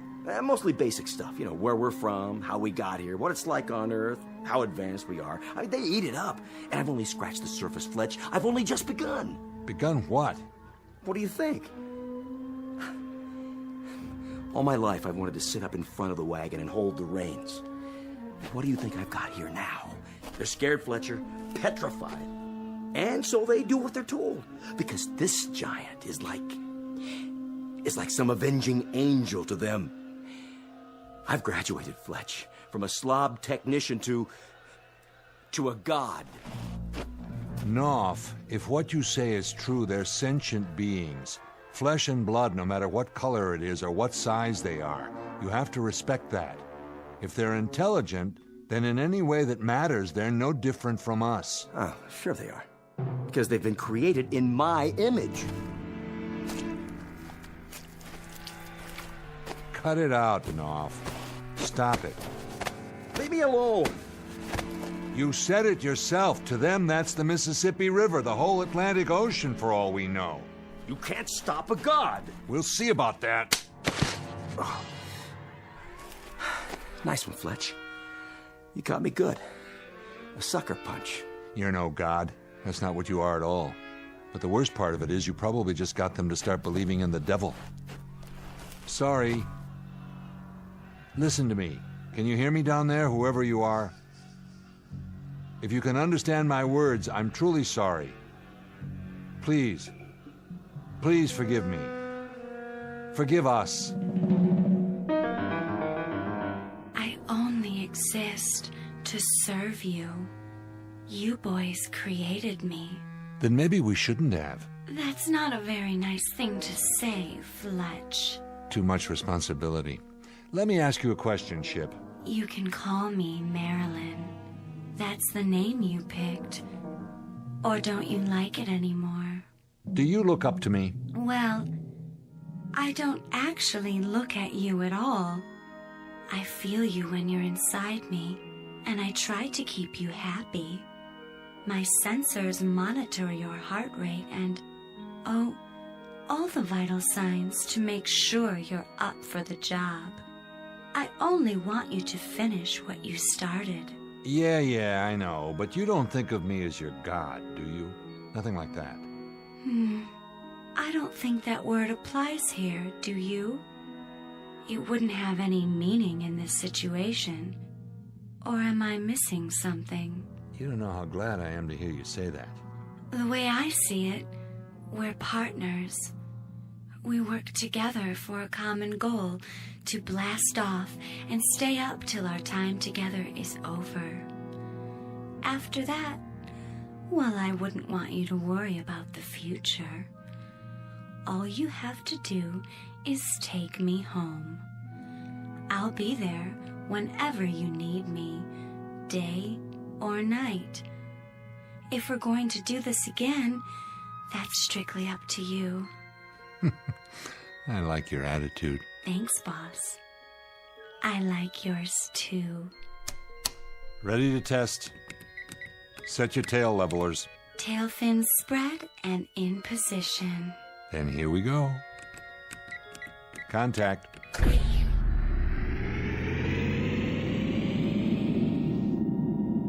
Yes. Oh, Commander, you did it with your own 2 hands. I think I'm ready. Pack your bags, sweetheart. We're out of here. Where's Peter? He wasn't around much at all last night. No? I think he's cheating on me. On the mission. I'll go find him. Tell him to hurry, will you? While I'm still warmed up. Knopf! Knopf! Hey, Knopf!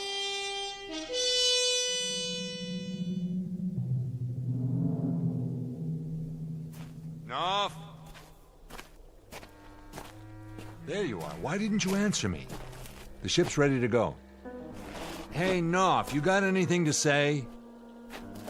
Turn around and look at me. What? What's this? It's a statue. Life size of yours truly. Pretty good likeness, huh? Who made this? They did.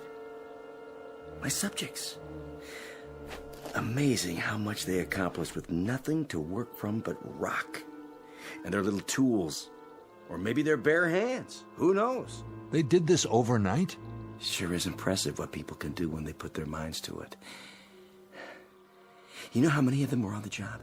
Any idea? Take a guess. 2,000. That's how many. 2,000 little sculptors working 24 hours a day without any rest, just so they could put this up for me. Kind of makes a man proud. A statue of you. Would it be presumptuous of me, Knopf, to ask why? A humble offering. Something to placate me. You should have seen him. It was a very impressive sight. 1,000 starting from the ground up at first, before the others climbed on and finished the top. Like Egyptian slaves on the pyramids, or those Lilliputians with what was his name? Gulliver. Oh, it's a sight to remember. A sight to remember, Commander, believe me. And what do you give them in return? My beneficence. My smiling, selfless generosity.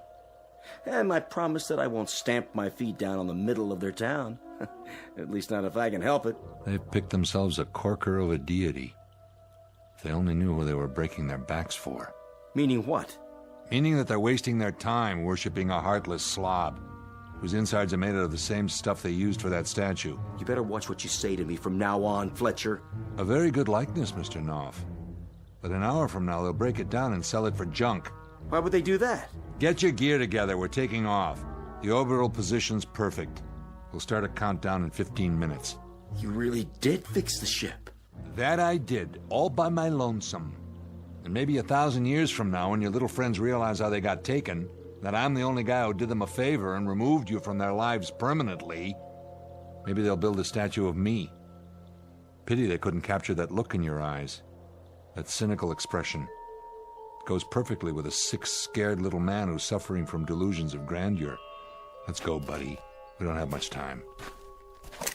Put the gun away. You'll have to navigate on your own this time. I said put it away, Knopf. After I see you climb aboard that ship and take off, that's when I'll put the gun away. Sick, yeah. Till now, I didn't realize just how sick you are. You've only got about 12 minutes, Commander. Now, you can waste that time psychoanalyzing me. Or you can play it smart, get on that ship, and head for home. Why, Knopf? Reason this one out, will you? Will you make an effort and reason this one out? You'll play make-believe for, another 48 hours, and then you're gonna crack wide open. You'll have 1,000,000 little microbes honoring you with torchlight parades, but you're still going to die of loneliness. Come on, Knopf, put the gun away and come with me. Did you hear what I said? I ordered you to put that... You're even a lousy shot. So what? Plenty more where that came from. Don't you get it? You're not infallible. You blew the head off your own statue. They saw that. And now they know too. They'll rebuild it. All I have to do is give the word. You're down to 9 minutes, Commander. If you're still here in 8 minutes, I'm going to have to kill you. You'd do that, wouldn't you? You'd actually do it. For what? This is a monotheistic society here. There's only room for one God. So take off! I feel sorry for you, Knopf. I really do. Yeah. But tell the truth. Don't you wish you could be me? Bye now. Hope you and Marilyn live happily ever after. No, it's more than that. I feel pity. You make me sick to my stomach.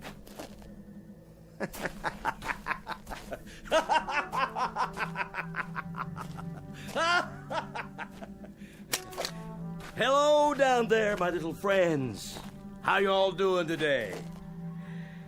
Nice day for something, wouldn't you say? Well, I would. And I'm giving the orders around here. So listen up. Here's a proclamation for you. From on high. This is the beginning of a new age. The age of Peter Knopf. Oh, we've got lots of plans to make, little friends. Lots and lots of plans. Projects to figure out. Big projects. Much work. Oh, more work than you've ever done before. All for my greater good. All for my ever-loving greater glory.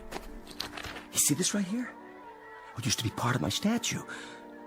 The right arm by the looks of it.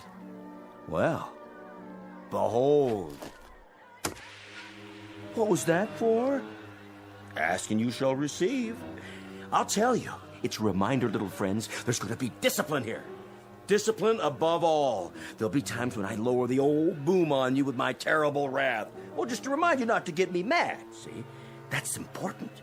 You must never get me mad. The devil did.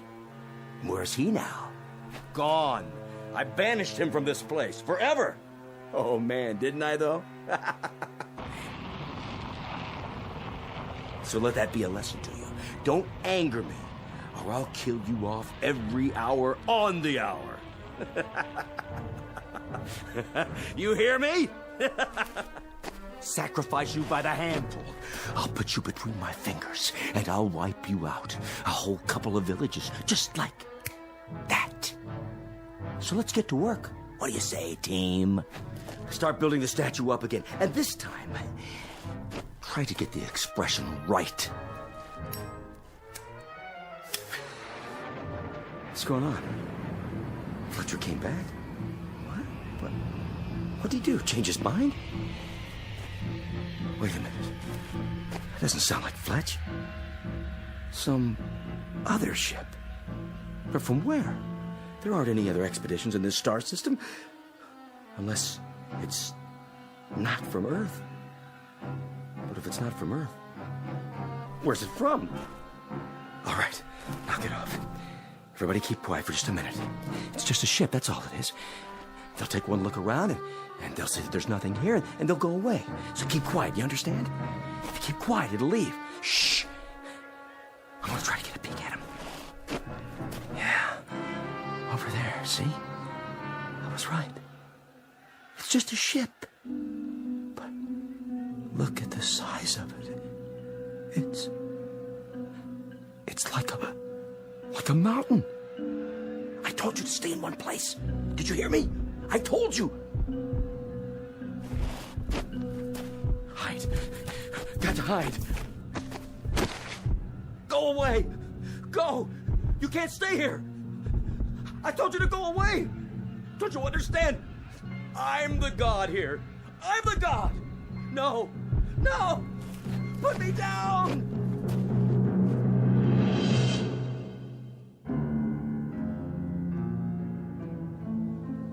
No. No. Put me down. What have you got there? A man. A tiny little man. You've killed him. Crushed him to death in your fingers. Not quite. Look, he's still wriggling. Do you suppose there are more of them down there on the ground? It doesn't make any difference. We're not exploring. We're just down here for repairs. Come on, let's get back to the ship. Yes, Commander, as you wish. No! No!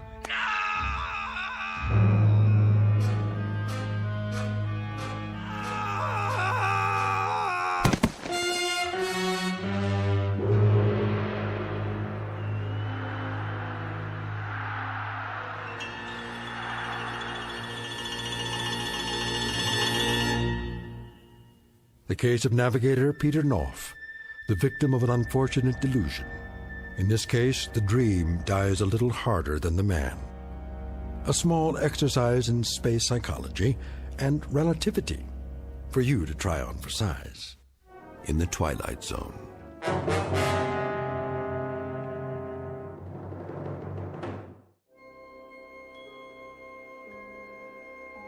Hi, this is Carl Amari, producer of the Twilight Zone radio dramas. I'd like to take a moment to tell you about our official website at twilightzoneradio.com, where you'll get the latest news and information on these Twilight Zone radio dramas. Plus, at twilightzoneradio.com, you can digitally download 3 free episodes or any of our episodes for only $1.95 each. In this age of ever-changing technology, we've decided to make these episodes instantly available to you by making the Twilight Zone radio dramas a digital download-only series. This means that this series will no longer be offered on CD. The CD collections at our website are now being offered while supplies last at buy one, get one free. So be sure to get your favorites before they're sold out. Be sure to visit us often, and I'll see you in the zone.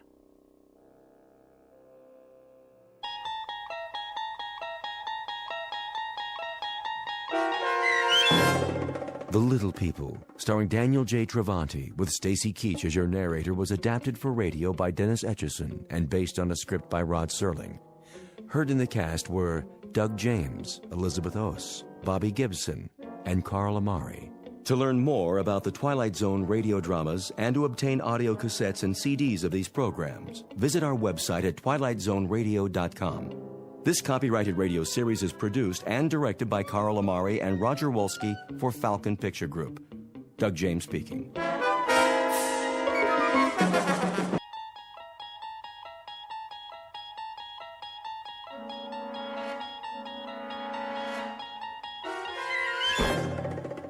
There is a fifth dimension beyond that which is known to man. It is a dimension as vast as space and as timeless as infinity. It is the middle ground between light and shadow, and it lies between the pit of man's fears and the summit of his knowledge. This is the dimension of imagination. It is an area which we call the Twilight Zone.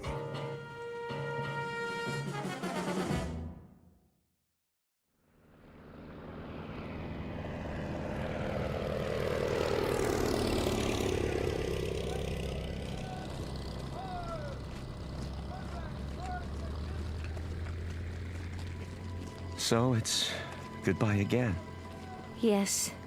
We should be used to goodbyes by now. You'd think, wouldn't you? You know, I used to think when I was a little boy back in America. You used to think what, Tony? Oh, it doesn't matter. Of course it does. I love to hear you talk about when you were a little boy. But you know something funny? I'm jealous. Jealous? Jealous of what? I'm jealous of those years. I'm jealous that you grew up and I didn't get to know you because we hadn't met. So many years. And I think now, what a waste that we didn't know one another then. We had time once, didn't we? All the time we needed. But not now. Now there is no time, Tony. Now there is only time for goodbyes. Now people fly by so fast, you want to call out to them. And then it's too late. They've gone. They've disappeared. It's time to take off, Lieutenant. The Luftwaffe is coming. I'm on my way. But, sir, the troops are moving out. Thank you, Private. Oh, my darling. Tony, sweetheart. Now, you must go. You must go. I know. Don't cry. No time for tears. I have a memory of you for my eyes, and a thought of you to hold in my mind. for my mind, As do I. And and a touch of you. For all of me. Oh, my darling. I won't forget you. Not forever and a day. and a day.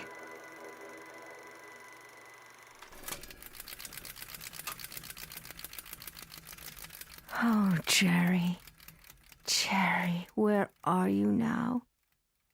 Where? Picture of a woman looking at a picture. Her features alive to everything that appears on the screen. Her lips move and her eyes flash, mirroring every expression, every emotion. The features are exquisite, beautifully chiseled and proportioned. And even in the flickering light, she is easy to recognize. Like the face on the screen, this is Barbara Jean Trenton, movie grade of another era. Once brilliant star in a firmament no longer a part of the sky, eclipsed by the movement of the earth and time. Barbara Jean Trenton, whose world has become a projection room in her home, whose dreams are made of celluloid, struck down by hit-and-run years and lying on the pavement, trying desperately to get the license number of fleeting fame, somewhere on a side street in the Twilight Zone. And now the Twilight Zone and our story, The 16mm Shrine, starring Kathy Garver with Stacy Keach as your narrator.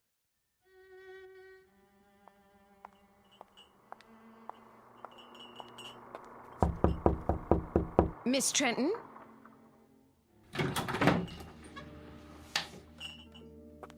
Miss Trenton? Miss... What is it, Sally? Oh, I didn't see you standing there. It's so dark in this room. Would you like me to open the drape? No, thank you. What is it that you want? I brought you a snack, Miss Trenton. You always used to have a snack this time of day. Just put it down on the table. Yes, miss. If you don't mind my saying so, you really should have something to eat. I do mind. That will be all, Sally. Yes, Miss Trenton. I'll be going now. You do that. Will you be wanting lunch this afternoon? I'll be glad to make you a nice... I'll let you know. Very well, miss.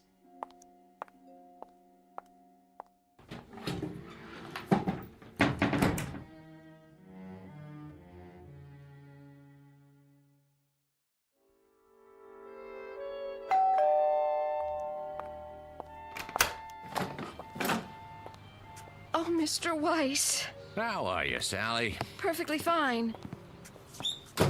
In the den, is she? Yes, sir. Mr. Weiss. Yes? I'm worried about her. I'm worried that... Well, you see... I'll see how she's doing. But you don't understand, Mr. Weiss. It's getting worse, much worse. I go in there and... And? There have been times when I've gone in and I could almost swear that... What could you swear to, Sally? that sometimes well, she's not in the room at all. She's up on the screen. But she is, isn't she? You know those old films she's watching are her films, right? I do, yes. But I take your point. She's been in there too much, and it's disturbing you. That's perfectly understandable. I tell you what, let me talk to her. Would you? Yeah, just give me a minute. Of course, sir.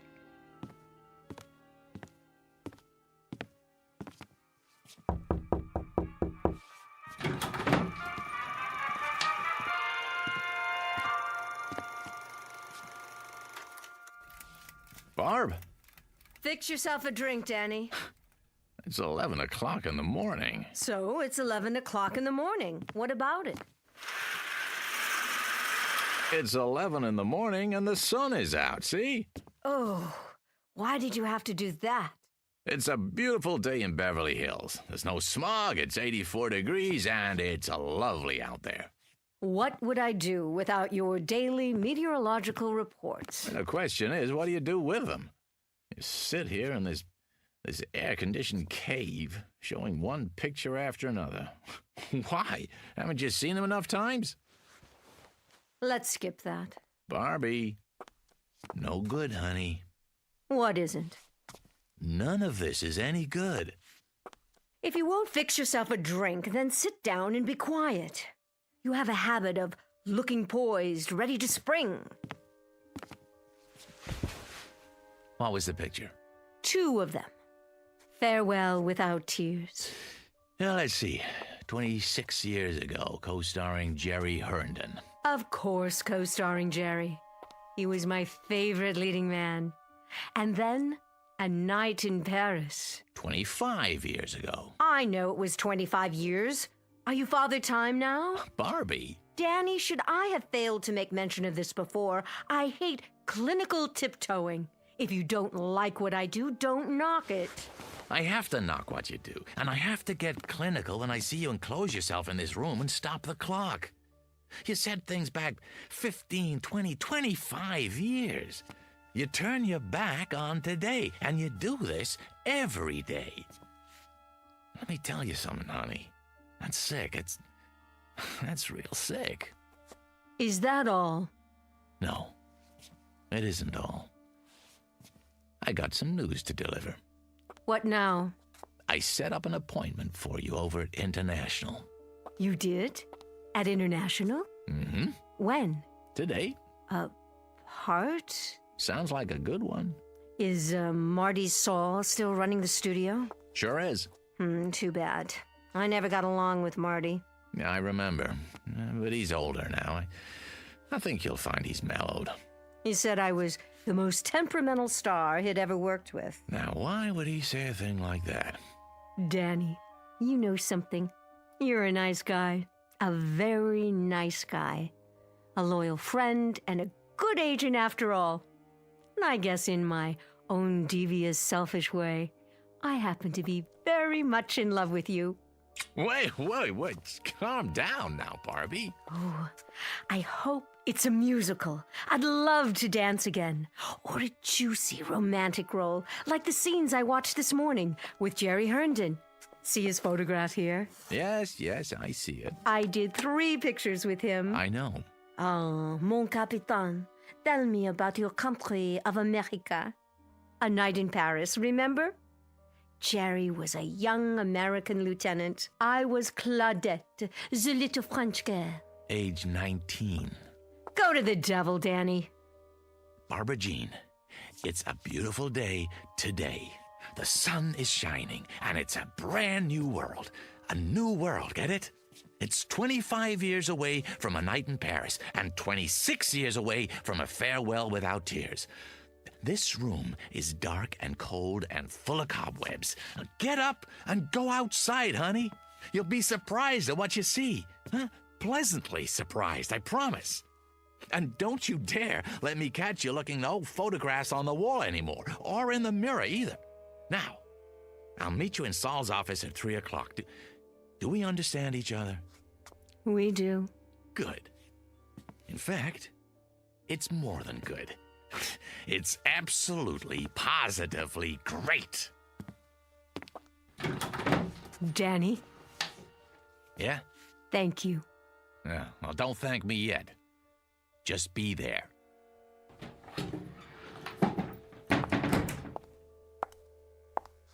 Mirror, mirror on the wall, am I still the fairest of them all?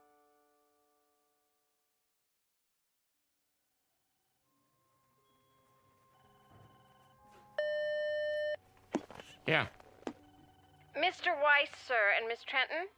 sign him in.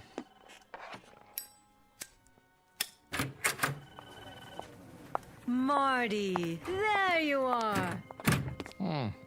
Good to see you, Barbara. You're looking... What, Marty? Spectacular? Yeah, something like that. Don't be afraid to say it. Any woman appreciates a compliment, as long as it's sincere. New dress, huh? New hat. Flowers, even. Veil. The whole schmear. You going somewhere? Why, no, Marty. It's all for you. I believe you know my agent, Mr. Weiss. Yeah. How you doing, Danny? Fine. And yourself? Sit down, please. My, you've redone your office. Did he tell you about the part? Not exactly. I think it fits you. It's not big, but it'll be a nice showcase. How big and how much of a showcase? I meant to tell you, Barbara, it's not the lead, more like a special cameo appearance. No, very special. Surely Danny's told you what my requirements are. Mm-hmm. Why is it, Barbara, you and I always get off on the wrong foot? And what foot is that? The one in your mouth? Oh, excuse me, that's a cigar. Still smoking those nasty things I see. We always seem to fight. Doesn't that always seem to be the case? We begin by fighting. I'm still waiting to hear about the part, Marty. Raise the veil. What? On your hat. Go ahead. That's it. Uh-huh. Perfect. What do you mean? You play a mother. How old a mother? No, that's not the point, Barbara. 40-ish, but very vibrant, very alive. As opposed to what? A corpse? I don't play mothers, Mr. Saul. I never have, and I'm not about to start now. I also don't take bit roles, even if you call them cameos. You should know that. You'll forgive me, my dear, but I didn't realize you were still so particular. Well, now you do. At least I would think you'd look at the part. That would be a waste of my time. Look, I think we could at least take the script home with us, Barbie. You take the script home with you, and you play it. I didn't like this crude, tasteless man when I was under contract to him, and I don't like him anymore now. And especially when he offers me a fast walk-on. And you, Miss Prima Donna, I got news for you. You may think you're still the #1 lady on top of the heap, but you got it wrong. You're just an aging broad with a scrapbook. And any part you get at this studio won't have to go through an agent. You can set it up at the community chest, because it'll be charity. Barbara, wait! Remind me someday, Saul. Remind me when you've gone over the hill and you're down on your hands and knees. Remind me to give you a swift kick, just so you'll know how it feels.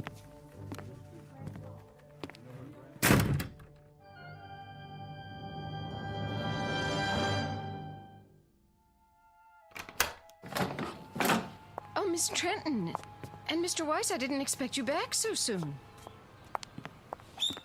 That will be all, Sally. Yes, miss.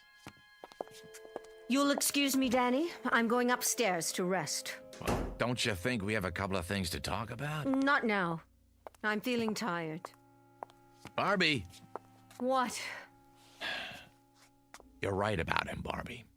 He's a tasteless man. He's got a mean temper and a dirty little mouth. You shouldn't pay any attention to him. Are you talking about Saul? Saul doesn't exist. That studio doesn't exist. Not anymore. Not the way it is now. Exactly. There are other studios. I'm talking about all of them. This is the world, Dan, right here. From now on, I keep the doors locked with drapes over the windows. I don't want any of the outside coming in. Not the Marty Sauls or the movies without sentiment or those teenaged actors on television or rap music or any of it. Barbie, whether you like it or not, that's the way it is. That's the way things are. What can you do, Barb? Shut your eyes? Say it doesn't exist because you can't see it? It doesn't have to exist. If I shut my eyes, it disappears. Yes, it does. I can wish it away. But that doesn't make sense. It makes sense to me. Perfect sense. And you know what else makes sense? As of right now, as of this minute, this is the old Hollywood, with all the charm and romance, with all the glamour. It's a carefree world again, Danny, just like before, in this house. Barbie, none of that's true. It's nostalgic and nice, but it's not true. Are you listening to me? It's phony. Well, if I wish hard enough, it won't be phony. If I wish hard enough, Danny. Barbara, please. I'll give a party. Yes. Tell all of my friends, Danny. Tell them. Tell Paul Nader and Jerry Herndon and Steve Black. Oh, now there's a man for you. Tell them I'm still at the same address. And tell... Barbie!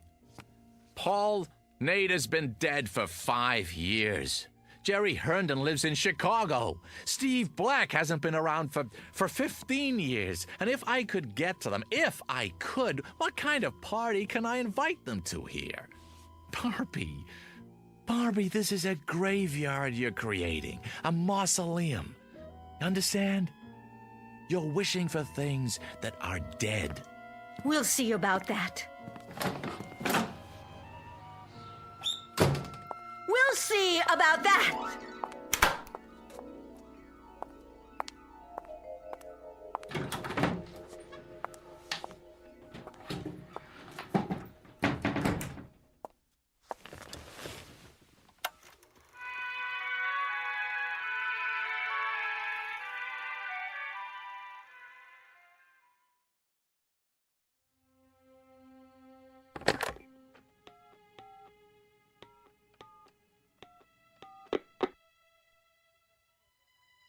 Mr. Moser, please. Tell him it's Danny Weiss. Hey, Walt. Long time, huh? No. I didn't go to the awards. Congratulations, by the way. Heck of a picture. Yeah. Say, listen, Walt. I got an idea, and I wanted to run it by you first, before I shop it around. Yeah, that's right. Yeah, nobody yet. Well, you know the actor who just won for Best Supporting? Uh-huh. Well, About Time is right. Yeah, he's all over the talk shows, giving interviews left and right. No, I don't represent him. But he's been in this business a long time, started as a teenager. I know, at your studio. That's why I'm calling. See, here's what I think's gonna happen. A brand new interest in the greats of our industry who made it what it is today. I can see it coming. Not nostalgia exactly, but a wave of appreciation, reevaluation. So I was thinking, why not put together a special project just for them? The ones who've been out of the limelight a few years. Stars who never got an Oscar but deserve to. Yeah, I tell you, the media will lap it up. Yeah, no, I don't have a script yet. Uh-huh. Yeah, I suppose so. I'm a sci-fi fan too. Sure I am. Yeah, so it makes... So make it like Star Wars meets, I don't know, On Golden Pond or something. I'm just riffing now, but... Really? You never saw it? Oh, great flick. Hepburn Fonda. No, Henry. Yeah. Yeah, a whole generation that... Well, they would if you set it up right. The what? Oh, a series of pictures, huh? Uh-huh, based on video games. Yeah, I see. Well, of course they have to be young. Still, when you think what a great name could bring to the package, well, Barbara Jean Trenton, for one. No, she's not dead. No, I assure you. A highlights reel. Yeah, I don't think she'd mind. Sure, I understand. Well, give me a call when you get back in town, huh? Yeah, well, looking for it. All right, take care now. Yeah, you too.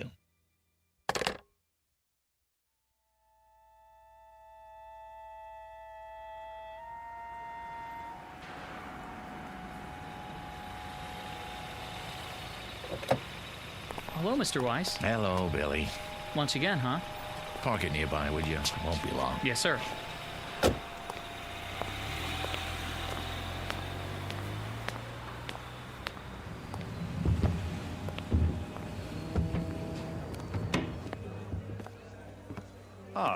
Good afternoon, Mr. Weiss.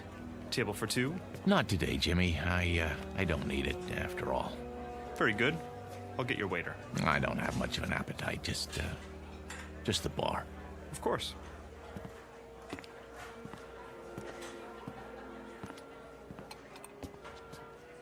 Hey, hi there, Mr. Weiss. Where's who, Rich? Well, you'll excuse me saying so, but the place has been buzzing. I heard you're bringing Barbara Jean Trenton for lunch. Some kind of celebration. Ah, well, there's been a change of plans. Oh, well, the reason I mention it is I was going to ask her for an autograph. You think she'd have minded? I'll bring you an autographed 8x10. How's that? Would ya? Oh, that'd be great. Just a scotch and water for now, Rich. Coming up. Make it a double, will you? Sure, no problem. Mr. Herndon, telephone call for Mr. Herndon. Mr. Herndon? Telephone call from Mr. Herndon. Oh, hold on. Did you say Herndon? Why, yes, sir. Well, that wouldn't be... No, forget it. Pardon? Why, it's not for a Jerry Herndon, by any chance. I wouldn't know, sir. Well, I was just wondering. Jerry Herndon. Sounds familiar. Didn't he used to be in the movies, too? Sure did. A long time ago. Telephone for Mr. Herndon. Right here, son. Jerry? You can take it at the bar, sir. Thanks. Oh, and this is for your trouble. Thank you. I'd know that voice anyway. I don't believe Danny? Danny Weiss? What in the world are you... I just stopped in for a drink. Oh, same here. I couldn't forget this place like old times. Old times is right. What are you up to these days? Oh, still in the business. What else do I know how to do? Listen, can I buy you a drink? I'll buy you one. Come on, sit down. Talk about a coincidence. I was just mentioning you to someone. Pull up a chair. You'd better take that call. Forget it. They'll call back. We've got a lot of catching up to do. Listen, Jerry, there's something I want to talk to you about.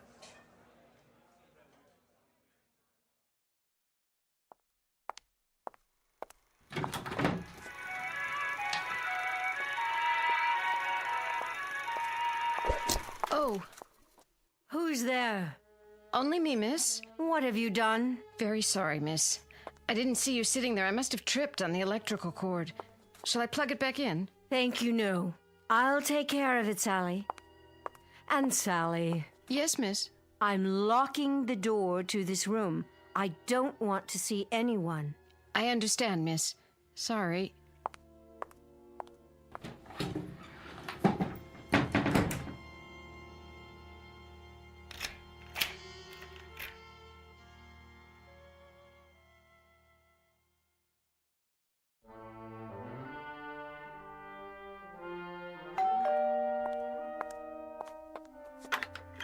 Yes?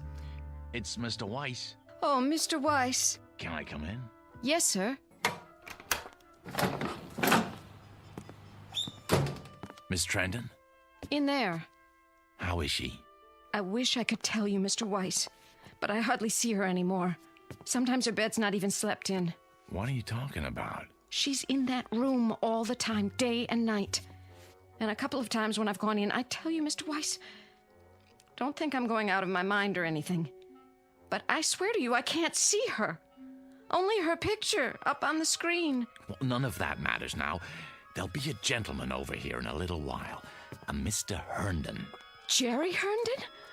The one who played opposite Miss Trenton? That's the one. He's in town on a business trip. I thought it might do her good. Take him into the den, will you, Sally, when he gets here? I will, but it won't do any good. She won't see him. I wouldn't be too sure. She won't. She doesn't talk to anyone, not even the phone. Just stays in that room looking at her old movies, running them over and over. I'm worried about her, Mr. Weiss. You don't know how worried. I'll go in and talk to her. Now, Mr. Herndon should be here any minute.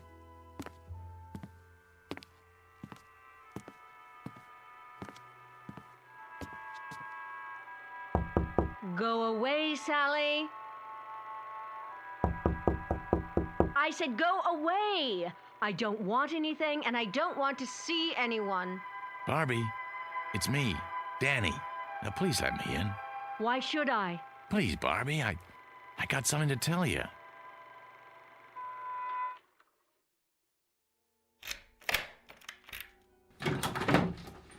There. Are you satisfied? Barbie? What's the matter, Danny? Don't care for the merchandise? Looking a little worn? The merchandise is beautiful as always, but it looks tired. Looks as if it hasn't slept in days. It needs some air and sun. Outdoors on the tennis courts or by that pool you never use. I have everything I need in here. I'm quite satisfied, thank you. Hail and farewell, Daniel. The door's the one you used when you came in? I have some good news. Oh, do you? What is it? Has my house been declared an historic monument? A friend's coming to see you. A friend? All my friends are dead, retired, or forgotten. You told me that yourself, in no uncertain terms. Oh, this one's very much alive, and he'd love to see you. Tell him I'm not receiving. It's Jerry Herndon. Jerry? Dan, you don't mean it. I do. Where is he? What's happened to him? Nothing's happened to him, I promise you. You'll see for yourself. When? Any time now. I happened to run into him. I swear, by pure chance. He asked about you, wanted to know if he could see you. I took the liberty. Oh, you're such a dear.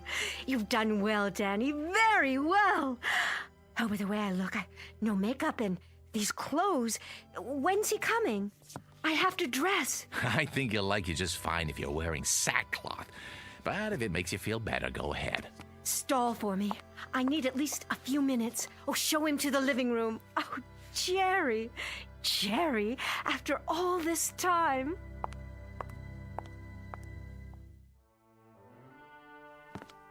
How is she? Really? I'm so sorry I haven't kept in touch. She's still Barbara, same zest for life, same charm. Why, we just had a meeting at the old studio. Yeah, the day I ran into you, matter of fact. Oh, not that same terrible head of production, I hope. Yep, Marty Saul in the flesh. He's running the whole place now. And he hasn't changed one bit. Same chip on his shoulder. No kidding. Jerry, truth is, she's not well. Nothing serious, I hope. She'll pull out of it, I'm sure, but make a fuss over her if you would. Tell her how wonderful she looks. It would mean a great deal to her, Jerry. And you can help, and that's something she needs right now. Well, sure, Dan. I'll do my best. Danny? Yeah, in here, Barbie. I heard you'd invited someone for a visit. Let me guess. Could it be... Hello, Barbara Jean. Who's... Jerry? Oh, no, but this can't be Jerry. Are you playing a trick on me again, Danny? Is that it? Been a long time, huh? A lot of water over the dam. Oh. Oh, well. Yes. Jerry's just in town for a few days on business. I see. You're looking downright lovely, if I do say so. Isn't it odd the way we picture people as they were, never as they are? You haven't changed, Barbara Jean. Hardly at all. Well, I thought you'd be here on a white horse or in an officer's uniform. Why, isn't that silly of me? I thought you'd be as I remembered you, Jerry. A young man. I was. 20, 30 years ago. And do you know I had a crazy idea? That we might even do a picture together again. Not much chance of that. He's not an actor anymore. No, I gave that up a long time ago. Went down the drain, along with my youth. You don't act anymore? What do you do? It's not so bad. I run a chain of supermarkets outside of Chicago. A chain of supermarkets? In Chicago? I'm doing really well, in fact. More than I ever made in the picture business. You're joking. No, you're not. You're not joking at all. Barbie. See this photograph? This is the one I expected. This is the one I wanted to come see me. With that darling little mustache. Well, I've still got one, only it's gone white, like the rest of my hair. So you have. But you're not the one in the photograph, are you? He's dead. He's dead, like all the others. Barbie, honey. Go away, please. Both of you. Will you just go away? It was very nice to see you. Goodbye, Barbara. Goodbye, my dear. Take good care.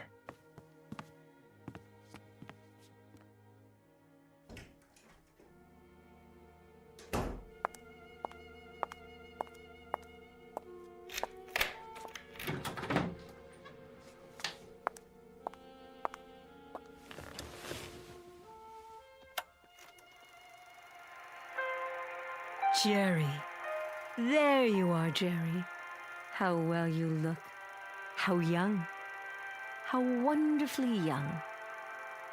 There was an old man here a while ago. A tired, worn-out old man. And he said he was you. Can you believe it? Oh, Jerry.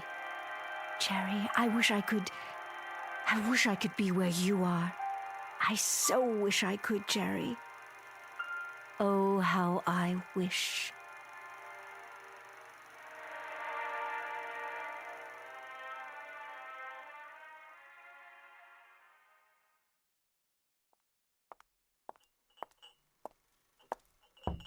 Miss Trenton? I brought you a little snack, Miss Trenton. Coffee and sandwiches. Wouldn't you like some?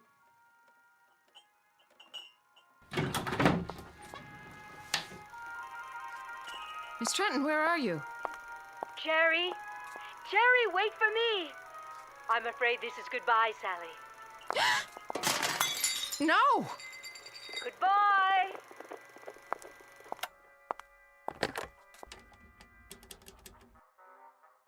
Mr. Weiss, sir, I think you'd better come over here right away.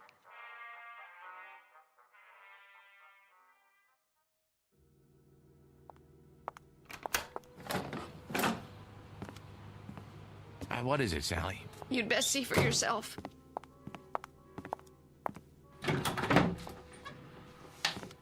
Sally, I don't see anything. What's the big mystery? That's just it, Mr. Weiss. I don't see anything either. She's not here anymore. Was the projector running? It was. When was that? About an hour ago. Who shut it off? I did. Then I called you. Well, if you looked in her room, maybe she's taking a nap. That's the first place I looked. Then I went to every room in the house, even the pool in the yard. She's not here. At least not in the way you'd mean. You know how to work this thing? It's just that little switch there. Are you going to run it, Mr. Weiss? Yes, Sally. I'm going to run it. Mr. Weiss, I can't stand to watch.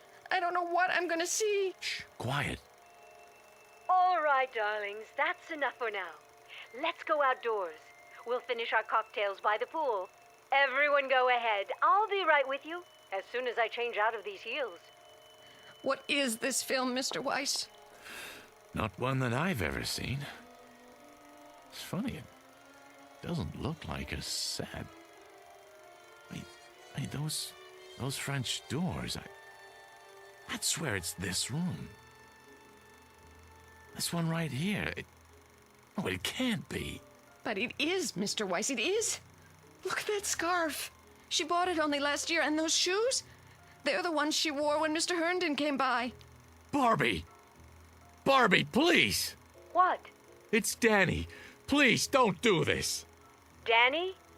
Oh, there you are. Care to join us? The old gang's here. We're going to have such a time, just like we used to. You know I can't do that. I can't just step into a movie screen. It isn't real. None of this is real. Well, then, goodbye, Danny. Be a dear, and hold on to my high heels for me, will you? I can't very well swim in them. Barbie, don't! Keep them to remember me by. Jerry! Where are you? Barbie, please. Over here by the bar. I just stopped to freshen my drink. Care for another one, Barbara? Oh, don't tempt me. Now we simply must go outside. Everyone's waiting. In that case, race you to the pool? You're on! Barbie, come back! Come back! Sally, these shoes by the French doors, you didn't drop them here, did you? No, Mr. Weiss. And this scarf on the patio? No. Well, they must be Barbie's then. I guess I'll just have to hold on to them. In case she comes back. Oh, Mr. Weiss, what are we going to do now? Well, the only thing we can do. Wait. Meanwhile, here's a toast to you, Barbie. And to wishes. To the ones that come true.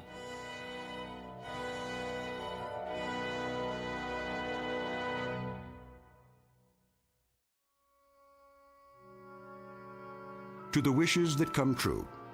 To the strange mystic strength of the human animal, who walks that thin line between reality and the shadows and can sometimes make one merge with the other. To Miss Barbara Jean Trenton, movie queen of another era, and no longer of this one. May her star shine brightly in the Twilight Zone.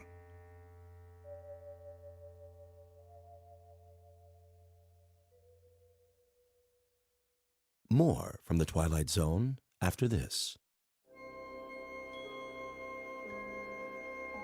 Hi, this is Carl Amari, producer of the Twilight Zone radio dramas. I'd like to take a moment to tell you about our official website at twilightzoneradio.com, where you'll get the latest news and information on these Twilight Zone radio dramas. Plus, at twilightzoneradio.com, you can digitally download 3 free episodes or any of our episodes for only $1.95 each. In this age of ever-changing technology, we've decided to make these episodes instantly available to you by making the Twilight Zone radio dramas a digital download-only series. This means that this series will no longer be offered on CD. The CD collections at our website are now being offered while supplies last at buy one, get one free. So be sure to get your favorites before they're sold out. Be sure to visit us often, and I'll see you in the zone.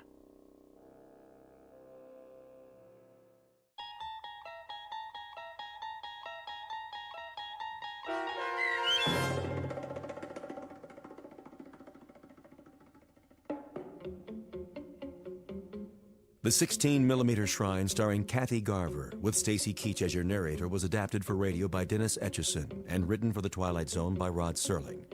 Heard in the cast were Christian Stolte, David Darlow, Fernette Lebo, Doug James, Roger Wolski, and Carl Amari. This copyrighted radio series is produced and directed by Carl Amari for Falcon Picture Group and Westwood One. Sound design and custom Foley effects for The Twilight Zone by Cerny American creatives Bob Benson, Craig Lee, Matt Sorrow, Tim Cerny, and Todd Beyer. To learn more about the Twilight Zone radio dramas and to contact us, visit our official website at twilightzoneradio.com. Doug James speaking.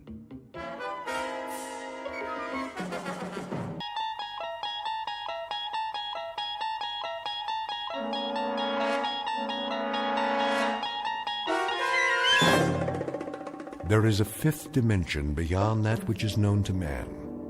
It is a dimension as vast as space and as timeless as infinity. It is the middle ground between light and shadow, and it lies between the pit of man's fears and the summit of his knowledge. This is the dimension of imagination. It is an area which we call the Twilight Zone.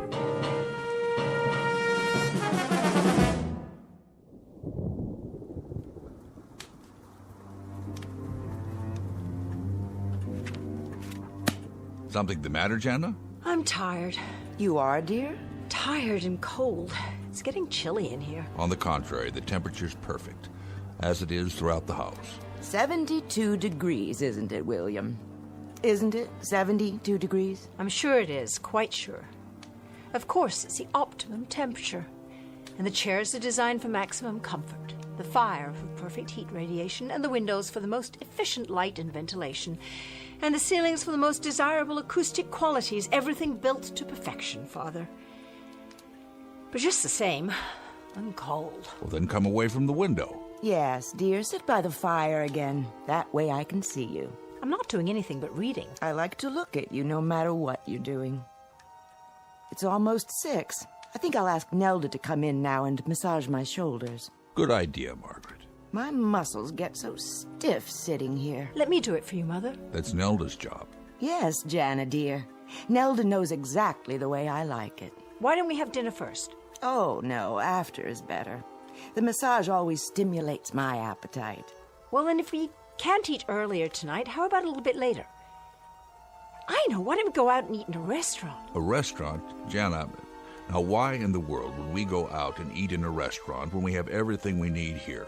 Gretchen is already preparing something in the kitchen. I know, it's just that, well, it would be different. I've no doubt it would be different. First, we'd walk through the rain and get sopping wet. Jensen could bring the car around. And then we'd eat some kind of unhealthy, unpalatable mess on dirty, half-washed plates. By then, it would be a moot question as to whether we'd succumb to ptomaine or pneumonia. Yes, Father. Ah, Nelda, you must have read my mind. It's 6 o'clock, Mrs. Lauren. You always have your neck rubbed at 6 o'clock. Isn't that right, ma'am? Of course it is, Nelda. And you never forget, do you? You never, ever forget. No, ma'am.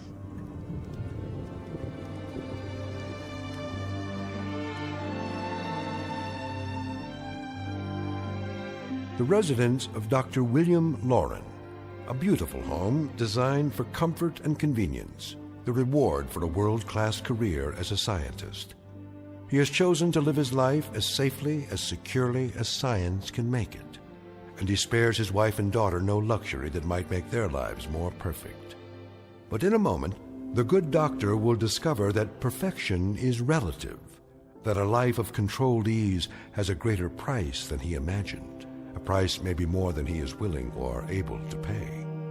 Because very shortly, he's about to be shown what exactly is on the bill, one that has suddenly and unexpectedly come due in the Twilight Zone. And now back to our story from the Twilight Zone, The Lateness of the Hour, starring Jane Seymour and James Keach, with Stacy Keach as your narrator.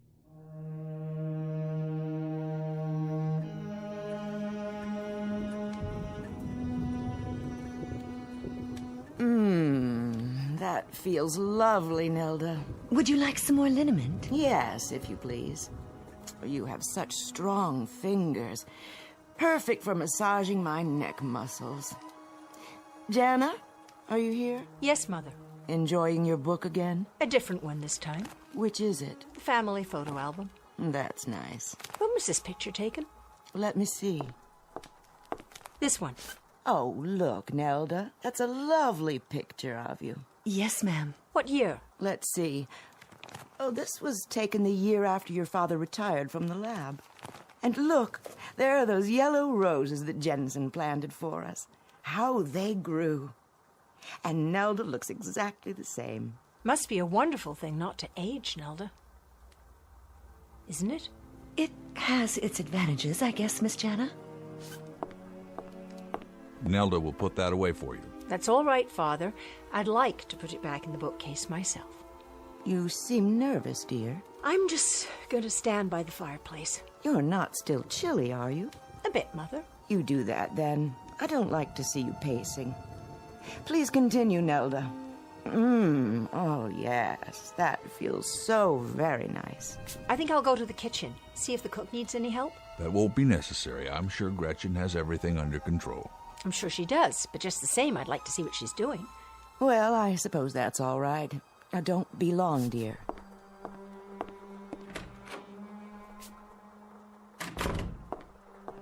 Is that you, Miss Lauren? Hello, Robert. Can I get you anything? No, thank you. Is everything all right? Perfectly. Would you care for a beverage? An hors d'oeuvre, perhaps? I'm fine.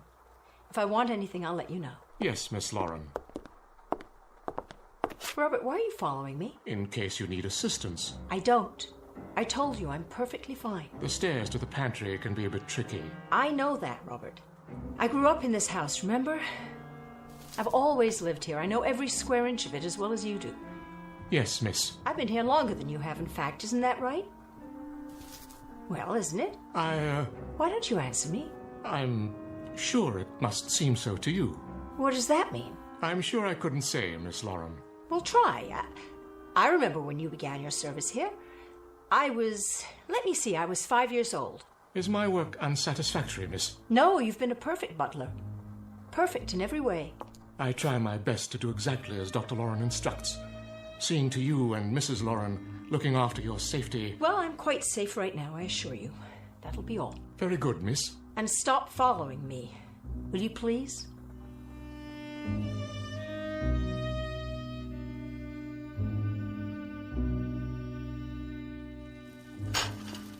Miss Lauren, is that you? Hi, Gretchen. How's dinner coming? Right on schedule. I'm preparing your choice of a garden salad with baby greens or cold gazpacho, skinless chicken breasts. Of course. If it's Tuesday, it must be the chicken. Cooked in olive oil, steamed vegetables, and a selection of fresh fruit. Would you like something different? It doesn't matter. I'm not very hungry. Dr. Lauren programs the meals in advance, but if you'd prefer an alternate selection... That won't be necessary. I just thought you might like some help. Everything's under control. I know, but I want to. Here, let me get the plates down for you. As you wish. Gretchen, I was wondering... Yes, miss? Call me Jana, please. And that's my name, isn't it? Yes. Well, I was wondering, do you ever get tired? From so much work, I mean? Not tired. Stiff in the joints. Oh, Gretchen, and yet you've never missed a meal, never refused to come when I called you. You've been here for me more than Mother and Father at times. I want to thank you for that. I want you to know how much I appreciate it. You're welcome, Miss... Jana. The chicken's done. Let me get it. Don't touch the pan. It's hot. Oh, you've burned yourself. It's nothing. Your hand. Oh, you must let me see to that. Robert! What's wrong? Oh, Miss Lauren. Don't worry about me. It was just a little spatter of grease. That's all. It doesn't hurt. Nevertheless, we must take care of it at once. I'll get the first aid kit. Honestly, I don't even feel it. This way.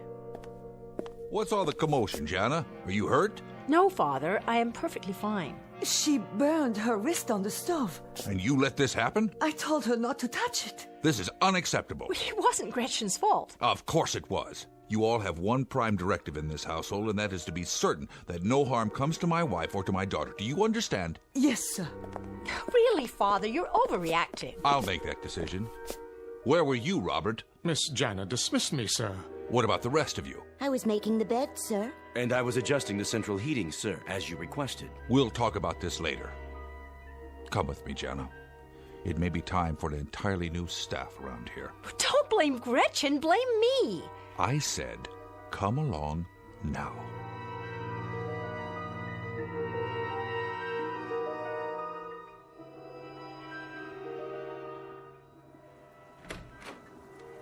What is going on out there?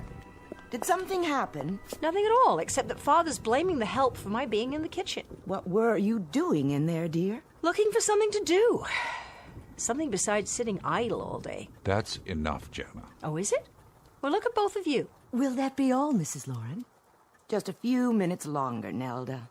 Yes, that feels so good. Mother, please, don't make her do that anymore. Jana, what on earth? She must be tired after so long. Her joints stiff. What do you mean? Waiting on you hand and foot?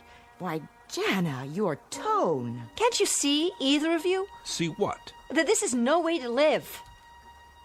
Outside there's a beautiful, clean, refreshing sound of rain. While in here, just the occasional animal groan of pleasure. Jana! Yes, yell at me, please do. I'm delighted to hear you yell at me. It proves that you've got lungs left, lungs and a mind and a mouth and a voice. Go to your room. You know we're atrophying in here, don't you, Father? We sit here day after day and year after year while the clock ticks, and we decay with every minute that goes by. That's enough! While Nelda and your army of domestics do everything but breathe for us. I will listen to no more of this. Would you leave us, Nelda? Yes, ma'am. Nelda! You may go to your quarters, Nelda. I'm speaking to you. Yes, Miss Jana. Is there a problem, sir? Will you be needing anything? You were saying, Miss Jana? Just this. I was about to mention of the fact that... Please, don't stop, Jana. You can speak freely in front of the help. We have no secrets here. Don't we? No secrets, Father? Is that it? That's all we do have. Secrets. That's how we live.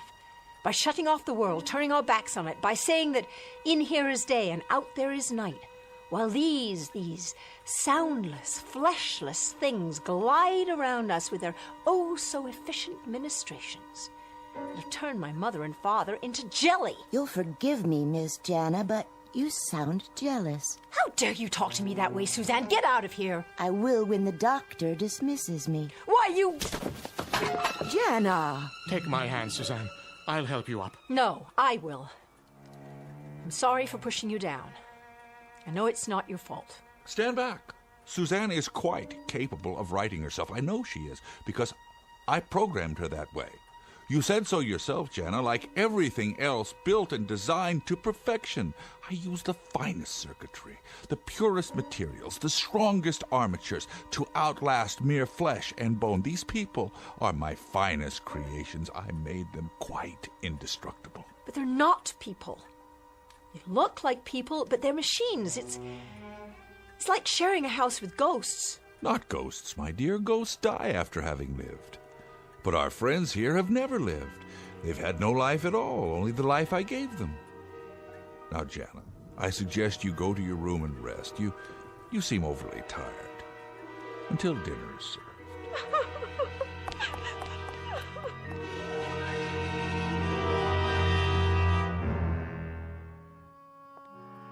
Was the dinner satisfactory?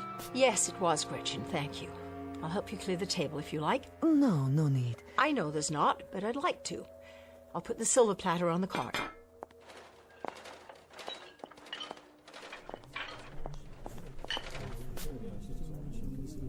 Who's there? You'd best go to the study, miss. Where's the rest of the staff? I'm sure I couldn't say. I think for now I'll just go on to the kitchen with you.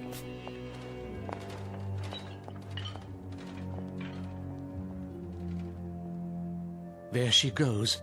With Gretchen. No harm must come to the girl. None will. But we must act before he replaces us. Dr. Lauren would never do that. You heard his words. Call the others. We'll arrive at a consensus.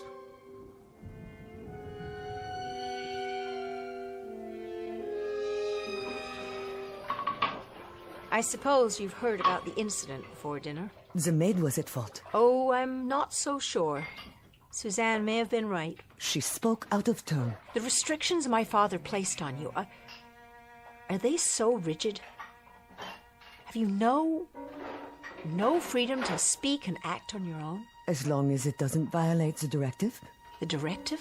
The task for which we were constructed. And when you complete your task, what happens to you then? We weren't provided with that information. Well, if it's any consolation, neither were we. The other kind of people. What is your task, Jana? At least you know yours. I don't. And I'm not sure how to find out. If I could help you find it, I would. I know you would, Gretchen. I was there for your birthing. I saw to your needs, taught you, nourished you from the beginning. I remember. I do. Then, Jana, heed my words. You must leave. I don't care if they're expecting me to join them after dinner. I'd rather be here. You must leave the house before anything else happens. Why? What could happen? The staff is concerned about being replaced. Oh, he didn't mean that. Humans say things they don't mean sometimes. For what purpose? Gretchen, there are some things I'm afraid you'll never understand. I understand that you must get out, now. I wouldn't know what to do, where to go. They're talking, Jana, about how best to complete their task. If they're replaced, they'll be prevented from... Let them talk. They're programmed to protect this family. That's their most important task. To protect you and your mother, but not Dr. Lauren.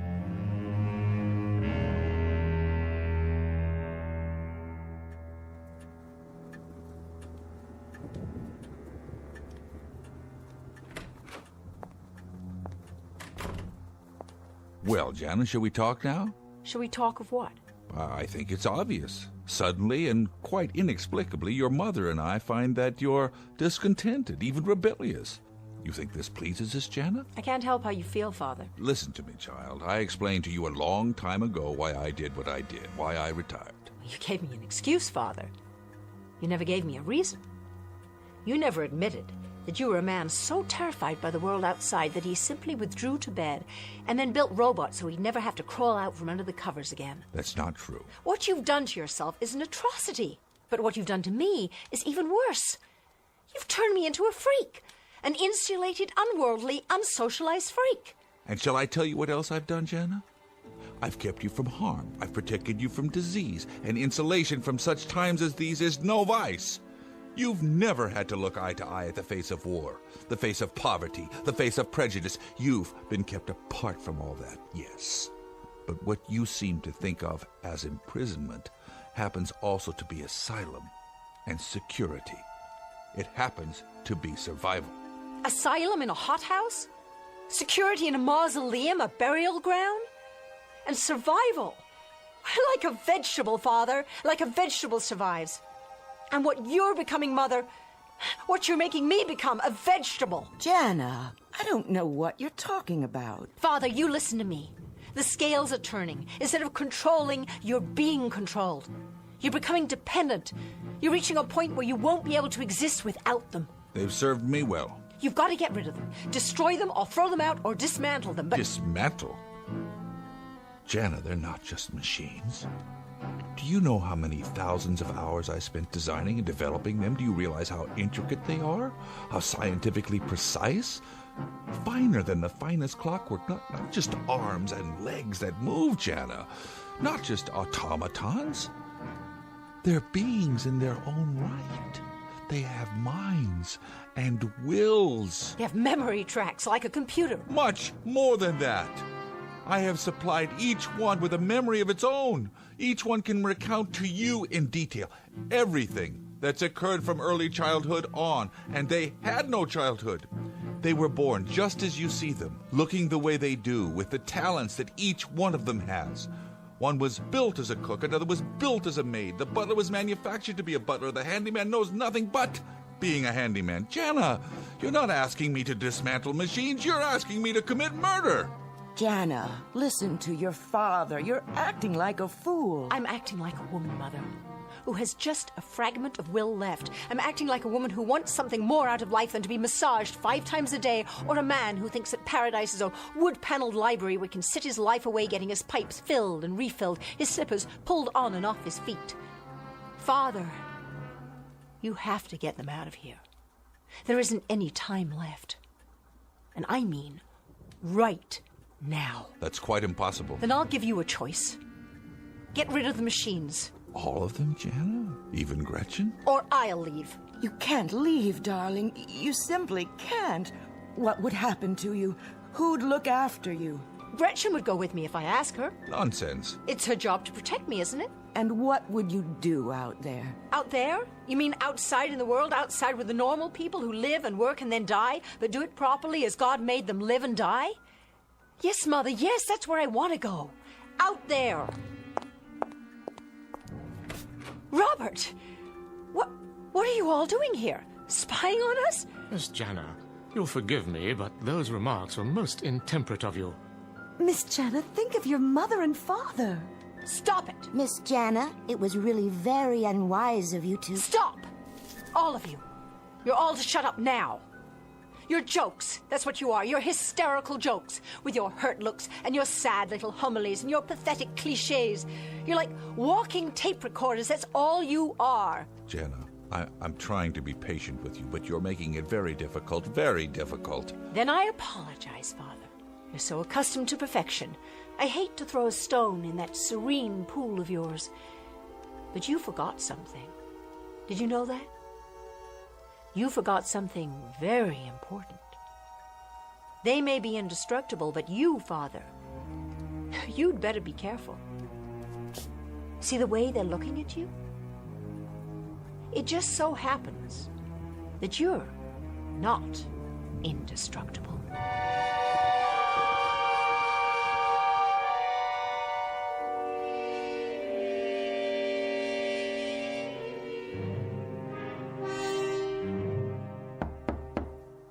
Come in.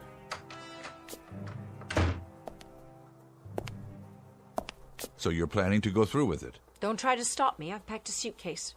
When I get where I'm going, I'll write you. Jana, what is it you want from us? I thought I made that quite plain. I want you to open the windows, Father, and let the air in. Let the world in. By destroying a life's work? Before they destroy you. They would never harm any of us. Don't be so sure. Haven't you listened at all to me? One way or another, either actively or passively, they'll win. And you'll lose. Jana, we've loved you very much, your mother and I. If you could only realize that all this has been as much for you as for us. We've loved you, Jana, beyond any measure, beyond any words. Father, I know that. God, help me, I know that. Then stay. Please, Jana. Please. I can't. I'll do what you ask. I promise. Will you? Oh, Father. I'll prove it to you. Robert! Sir? Take this key. Why, sir? I want you to gather all the servants in the basement and unlock the door to my workroom. Stay there until I join you. Have our services been unsatisfactory, sir? Robert, I've given you an order. You're to go directly to the workroom and wait for me. Very good, sir.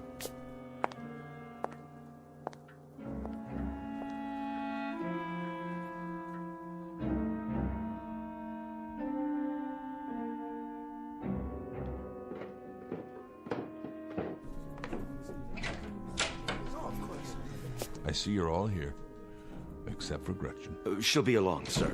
Then I'll go ahead and begin. What are you doing, sir? I'm setting out my tools. May we ask for what purpose? Just some minor adjustments. What kind of adjustments, Dr. Lorne?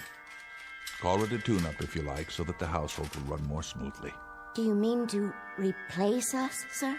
How could I? You're irreplaceable. All of you. Nevertheless, you have stated your intent to do so. If you're unhappy with our work... You've done well.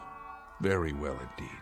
You gave us our directive, sir, and I assure you we have followed it. Exactly so. Why, then, do you wish to replace us? I've told you I don't. I spoke rashly, as human beings sometimes do. How can we know that you're not speaking rashly now? The directive you gave us, sir, it must be carried out at any cost.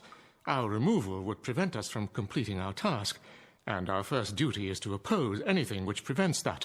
Here, Robert, sit in this chair and lower your head. Not if you mean to deactivate me. I'm going to perform a simple adjustment to your control module.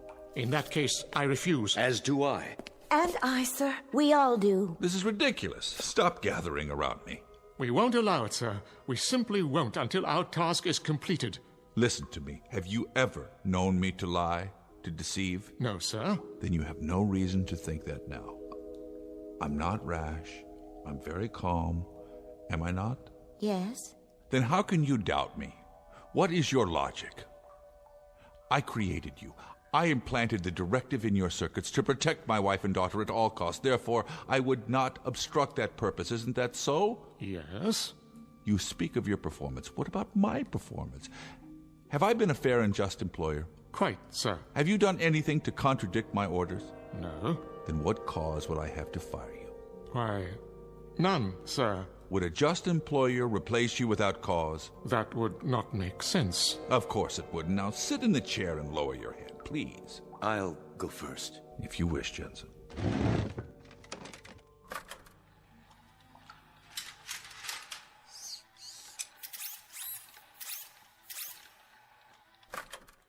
How do you feel? Perfectly normal. Oh, perhaps a little tired, but it's not unpleasant. Right. You will rest now, Jensen, and awaken to a sense of peace, a greater peace than you have ever known. Is it true? A most peculiar sensation. I feel drowsy. Very drowsy. Very drowsy. And his strength will return? In even greater measure. He will know a oneness with all things. Oh, then let me go next. Of course, Nelda.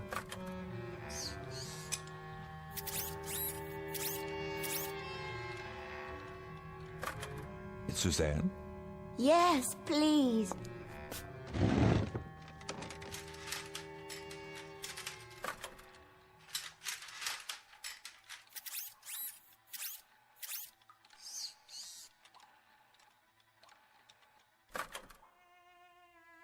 And now for you, Robert.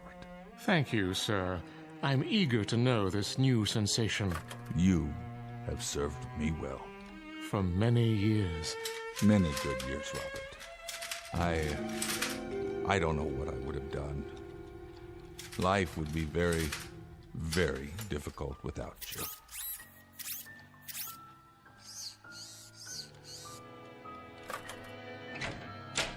You wanted to see me, sir? Gretchen, come in. Are they sleeping? Yes, at last. And they feel no pain? How could they? You know, sir. What, Gretchen? Everything I've done was for her benefit. The times she was alone in the night. The times she was unsure how to make you happy. The times she needed advice. I did my best, always. And for that, I'm profoundly grateful. But now, it's time for a change. The old ways can't help her anymore. No. You have a directive of your own, don't you, Dr. Lauren? Whatever is best for your daughter. That takes precedence over all else. You'd even lie, wouldn't you? If that's what it takes. You understand me too well. Then I won't resist. If you're sure it's what's best for the girl. I'm sure. In that case, I'm ready. Give me my turn. If you would, sir. Please make it quick. You have my word. Good night, Gretchen.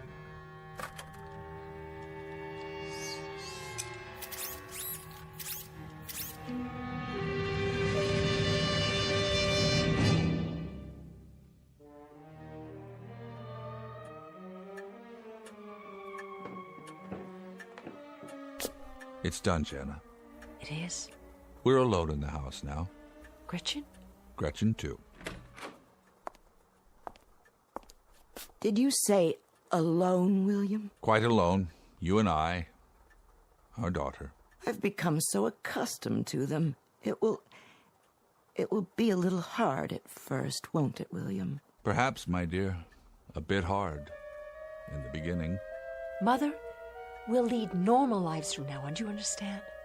Normal lives. We'll have parties and we'll take trips. We'll invite people over. We'll make new friends. I'll even find a young man, and before you know it, you'll have grandchildren. Jana. What's the matter? What is it? It's what you said about grandchildren. What your mother means, Jana, what she means, well, after all, isn't it pretty normal and natural that parents always think of their children as children, and suddenly they grow up, and they talk of having children of their own, and, well, this is a bit difficult for parents to digest all in one lump like that. Something's not right, is it? There's something between us, something in this house that... Mother? What is it? What are you doing? The family album, the photos. Why isn't my picture here? Why are there no pictures of me at all? Why, Jana, dear, there are loads of pictures of you. Remember in the garden last summer? Remember the Easter pictures? And then there were the pictures of you last Christmas decorating the tree. But not as a little girl. No pictures of me as a little girl. None at all. You and Father and the robots 10 years ago, 15 years ago, 20. But no pictures of me. Why? I want you to tell me why. Oh, my dear. It's not true. It couldn't be. You're our daughter. I'm begging you. I need you to tell me it isn't true. Look at me, Father. I'm on my knees. You know you're our daughter, and you remember everything that's happened to you since you were a child. You remember the schools you went to, the children you played with. You remember all the places you've been. Jana, you remember all these things. You've got to remember them. Why should I remember them? Because you fed them to me, didn't you? You fed them to me. A memory track, a created memory that you inserted into my mind. What am I? Please, tell me, what am I? It doesn't make any difference. Stand up. Let me hold you. Don't touch me! Jana, it truly doesn't make any difference.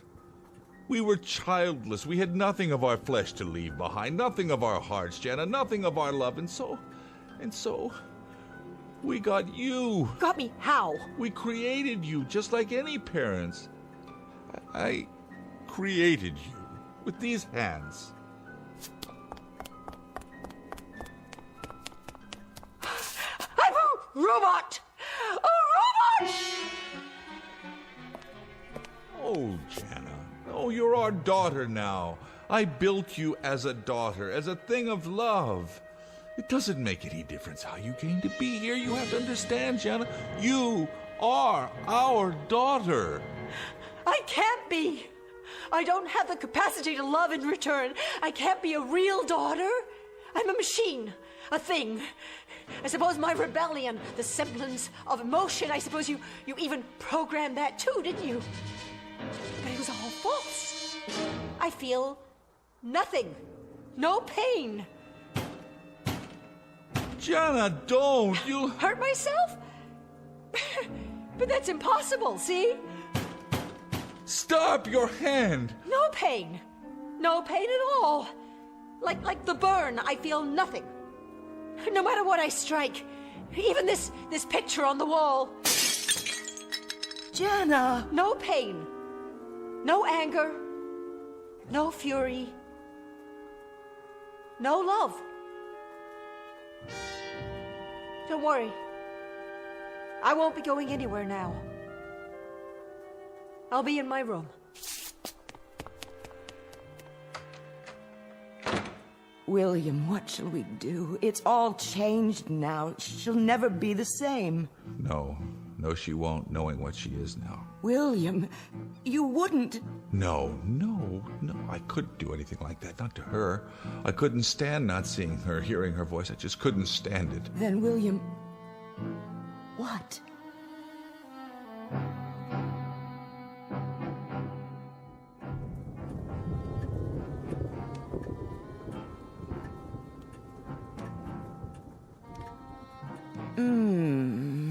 A little to the left, dear. Not quite so hard. Of course, Mrs. Lauren.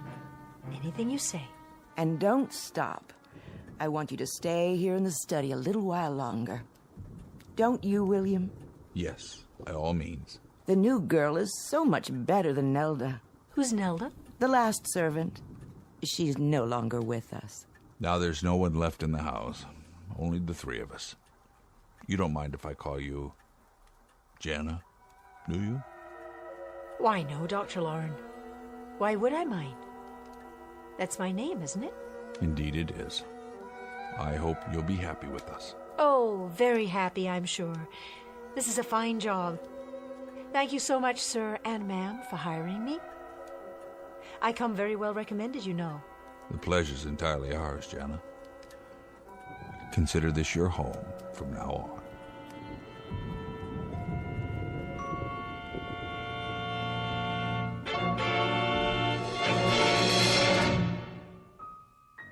Let this be the postscript.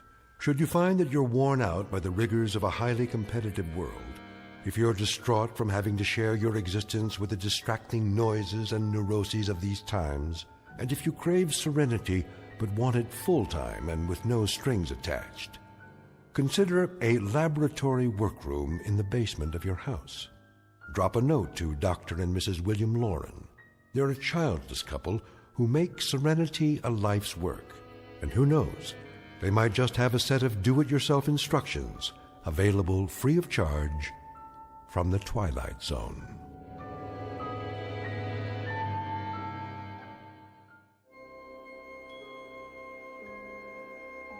Hi, this is Carl Amari, producer of the Twilight Zone radio dramas. I'd like to take a moment to tell you about our official website at twilightzoneradio.com, where you'll get the latest news and information on these Twilight Zone radio dramas. Plus, at twilightzoneradio.com, you can digitally download 3 free episodes or any of our episodes for only $1.95 each. In this age of ever-changing technology, we've decided to make these episodes instantly available to you by making the Twilight Zone radio dramas a digital download-only series. This means that this series will no longer be offered on CD. The CD collections at our website are now being offered while supplies last at buy one, get one free. So be sure to get your favorites before they're sold out. Be sure to visit us often, and I'll see you in the zone.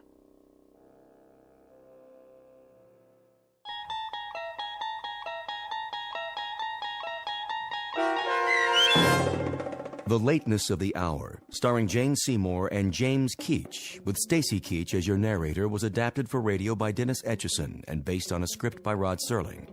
Heard in the cast were Linda Ryder, Susan Hart, David Darlow, and Doug James. To learn more about the Twilight Zone radio dramas and to obtain audio cassettes and CDs of these programs, visit our website at twilightzoneradio.com. This copyrighted radio series is produced and directed by Carl Amari and Roger Wolski for Falcon Picture Group. Doug James speaking.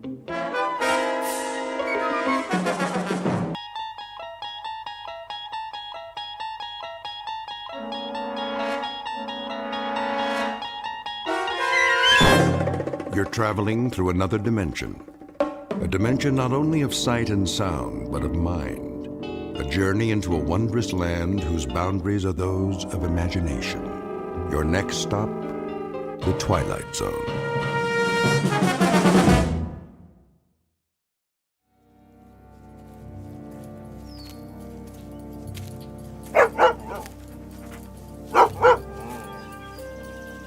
Hey, Rip, what you chasing?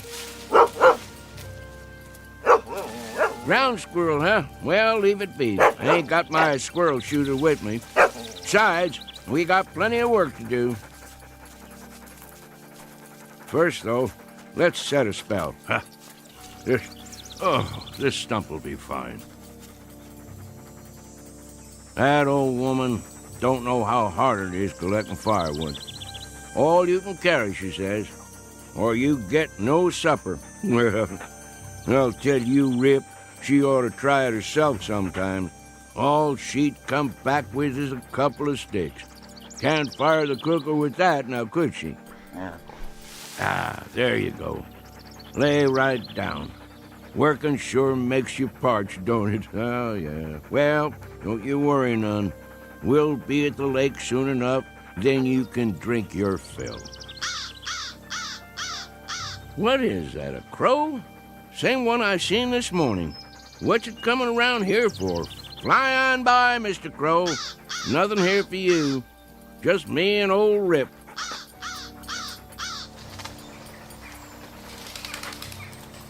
Hold on, dog, while I roll a smoke.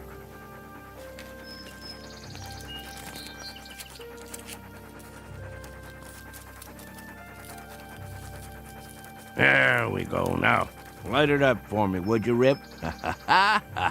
Sure wish you could do that. Make life easier for this old boy.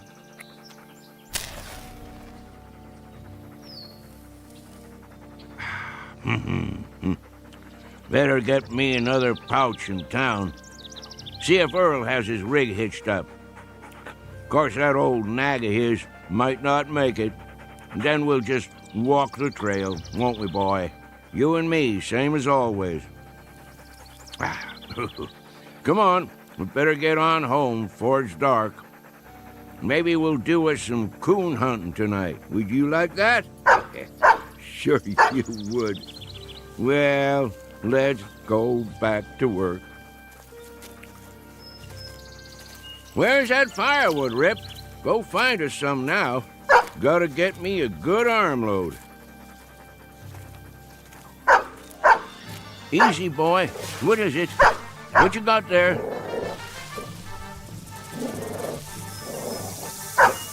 That's a rattlesnake.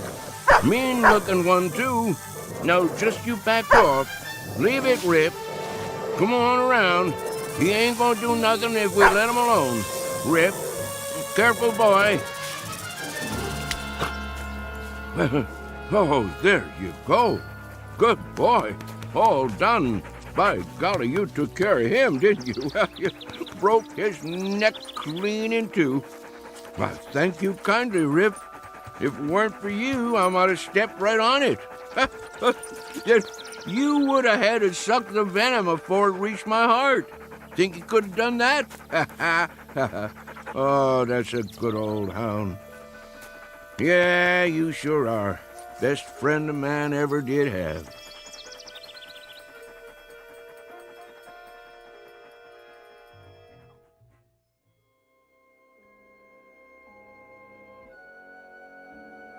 An old man and his hound dog, whose name is Rip, on the way home to their cabin. There are no highways or supermarkets here, no electricity or filling stations, and no fuel for fireplaces or wood-burning stoves. Only what a man can carry on his back and in his arms. Life can be hard, but it's also beautiful, with sights and sounds and peace of mind that city folks only dream of. And most important of all, friends and partners are for life. It's been said time and again that man's best friend is his dog, an old adage that's nowhere more true than in the Blue Ridge Mountains of Virginia. If all goes as planned, this particular man and his dog will soon be off for an evening's pleasure in quest of raccoon. It's a prize well worth trapping in these parts. Usually such evenings end with one extremely tired old man, one battle-scarred hound, and one or more extremely dead raccoons. But as you may suspect, that will not be the case tonight. This time our hunters won't be coming home from the hill. They're headed deep into the backwoods of the Twilight Zone.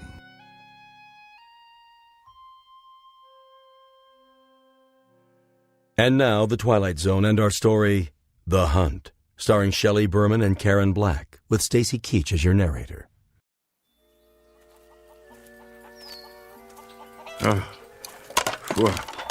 Well, here we are, Rip.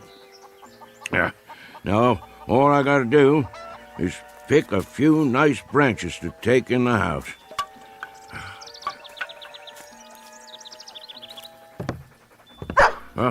Rachel, open up. What is going on out there? I can't get the door with my arms full. Hold your horses, old man. Rachel, I'm warning you. What's all the hollering about? You want your firewood or don't you?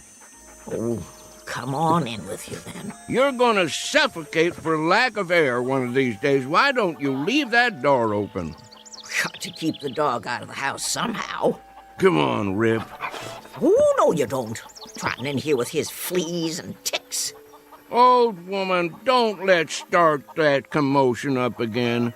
When I go in the house, Rip goes in too, or I'm a-going somewhere else. Here, Rip. I've got a mind to move to the barn. Let you and the dog have the house to yourselves. Old woman, you're forgetting something. I never forgot a thing in my life. That's true, except when you want to. That dog saved my life more than once. Did it again today, too. I would have stepped right on a big old rattlesnake if Rip hadn't jumped the critter and broke his neck. I have to buy myself a divorce from you to get my way around here. Well, that ornery animal come on in, then. And there's another thing. Don't talk about him like that when he can hear you. What? You heard me. Rip's got feelings, and I don't want 'em hurt. I'll let him in the house, and I'll feed him our table scraps, but I'll be switched if I'm going to start sweet-talking him. Oh, woman, you tickle me sometimes. And what does that mean? Since your memory is so good, when was the last time you got yourself kissed?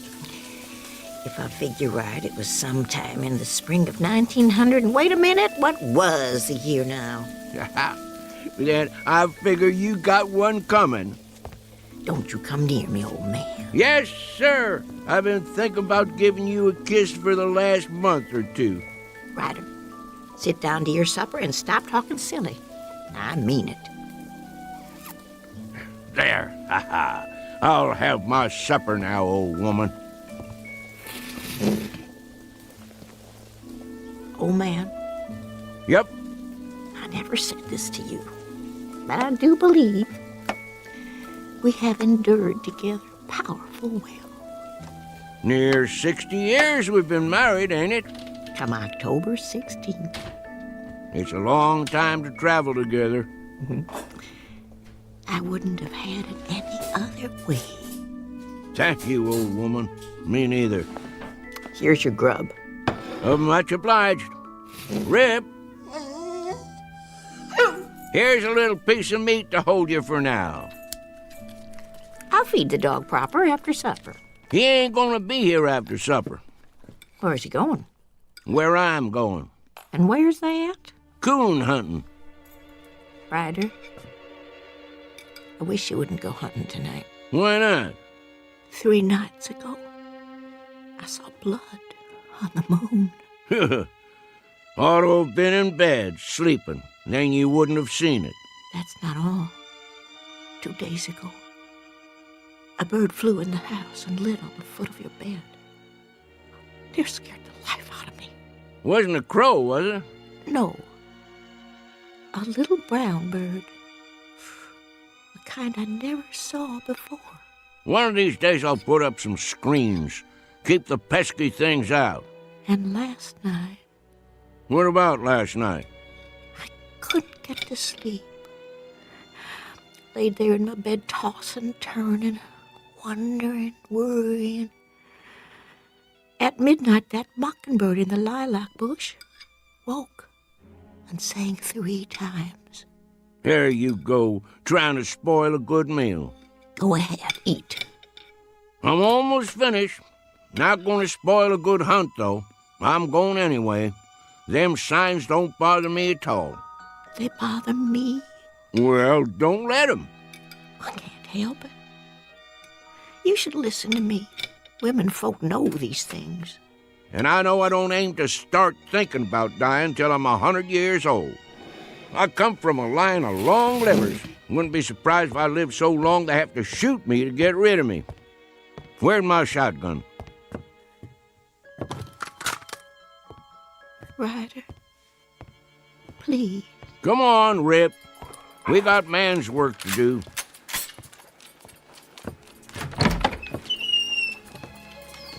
You be careful, old man. Don't worry your head, old woman.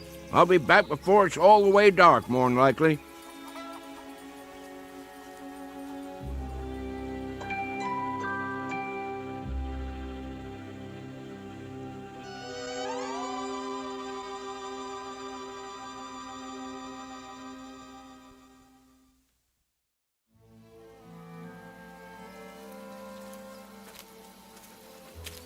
Smell him out there, Rip? Well, I almost can. He's around here somewhere. Take your time, boy. We'll get him. Yeah, here's our stump. Let's set a spell. Oh, My favorite time. Chickens ready to roost, owls just getting up. Used to dig out here for night crawlers when I was a tadpole. Of course, you wasn't around then, but we had some good times, let me tell you. Me and the boys. In the morning, we'd go fishing in the lake. Fish jumping like silver. Sometimes we couldn't wait to eat 'em, clean 'em, and cook 'em right where we was. Then go for a swim. Even had me a dog, too. Oh, not a hound like you. But he was a good old boy. Little bit of a thing. Called him Skipper. Just went missing one day. Must have fell in the lake. That, or a bear got him. Oh, don't you go getting spooked now. No bears anymore, just coons. Big old raccoons, good for meat and hides. Catch a right bushy one and I'll make a dog bed for you. Would you like that, Rip? Gonna be cold come winter. Shh. There he is. Hear him? Big fat one. Looking for a snack. Want to get him, boy? Well, go ahead, do your work. You tree him, I'll catch him. Soon as I light the lantern.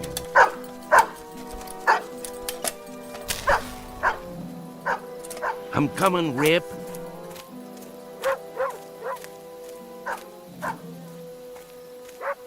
That's it.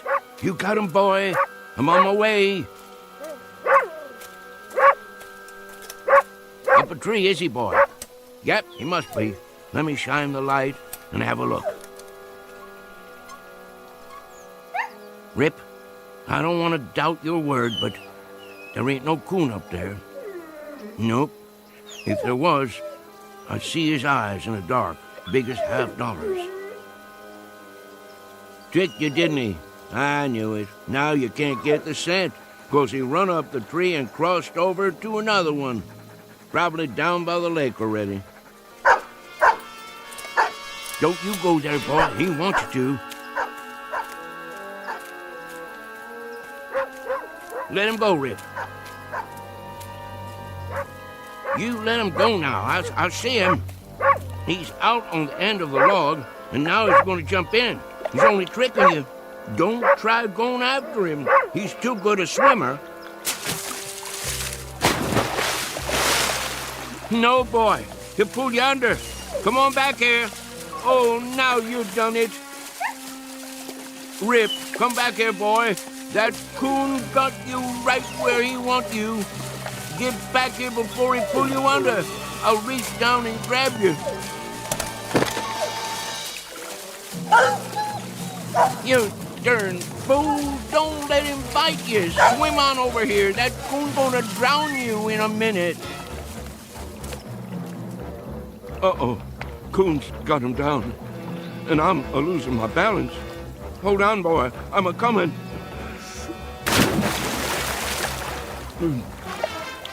Rip. Sorry, Rip. I can't make it.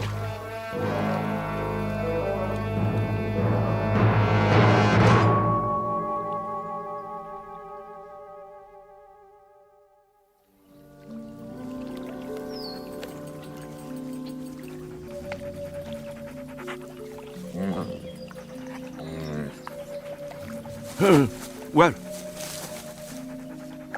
Well, what do you know, Rip? We made it after all.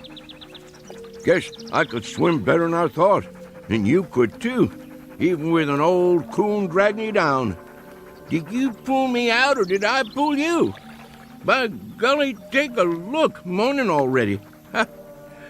Right beautiful day, too. Must have spent half the night chasing that old raccoon.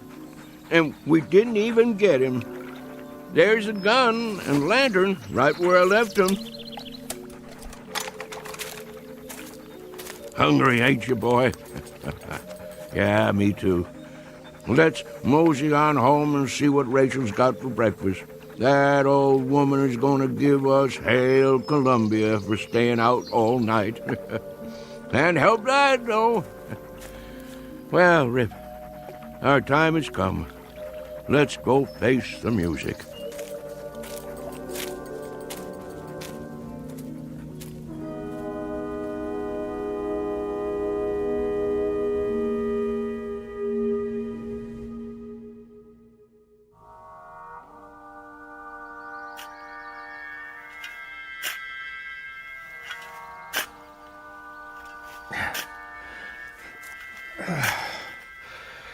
Well, that should about do it. Do what? Deep enough, I figure. Let me see. Man, that hole ain't more than 4 feet. So what? So you can't bury nothing in there? Sure you can. Box will fit. Won't fit proper. Wesley, it's a coffin, you know? Yeah, a little one. Just the same. 4 feet deep's enough for a dog. Well, maybe for an ordinary dog. Old Man Simpson claimed there wasn't nothing ordinary about Rip. Old Man Simpson said a lot of things. According to him, that dog saved his life. More than once, too. Man, there's a time I've heard that, but I never set much store by it. Don't believe there's a dog that'll jump a rattler. Mr. Simpson swore by it. I've sworn to things. Makes a good story is all.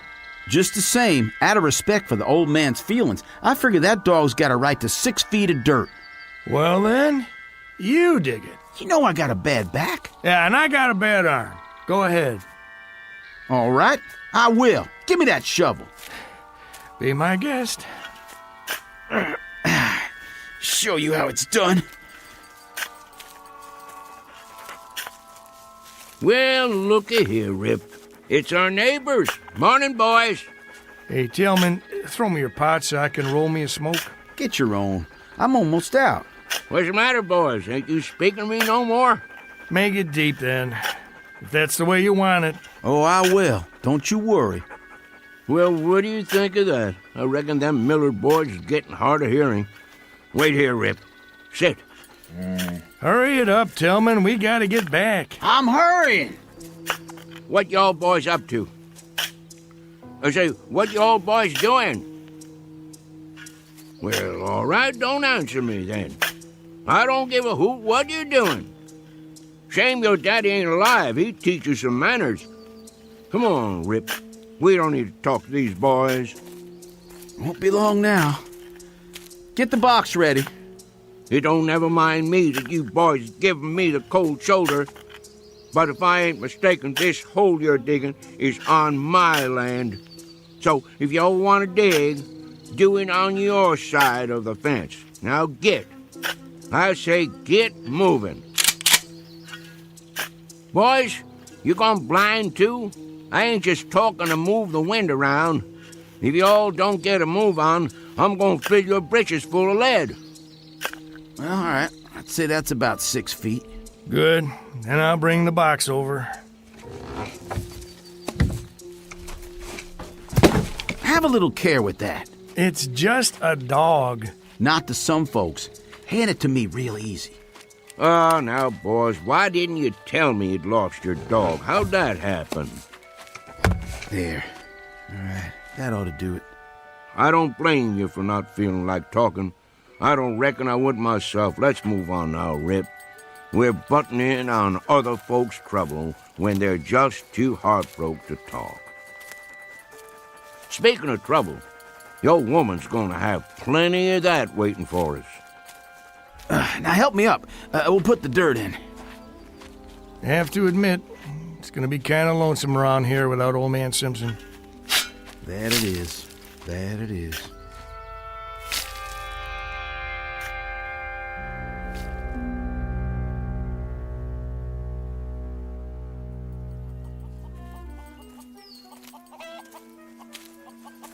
Where is she? Looks to me like maybe we've had a stroke of luck, Rip. Could be that old woman is still asleep. Hadn't even done the washing yet. Well, we'll just walk in big as you please and see what comes next. Wait a while this time, boy. Just for a minute. Let me clear the way.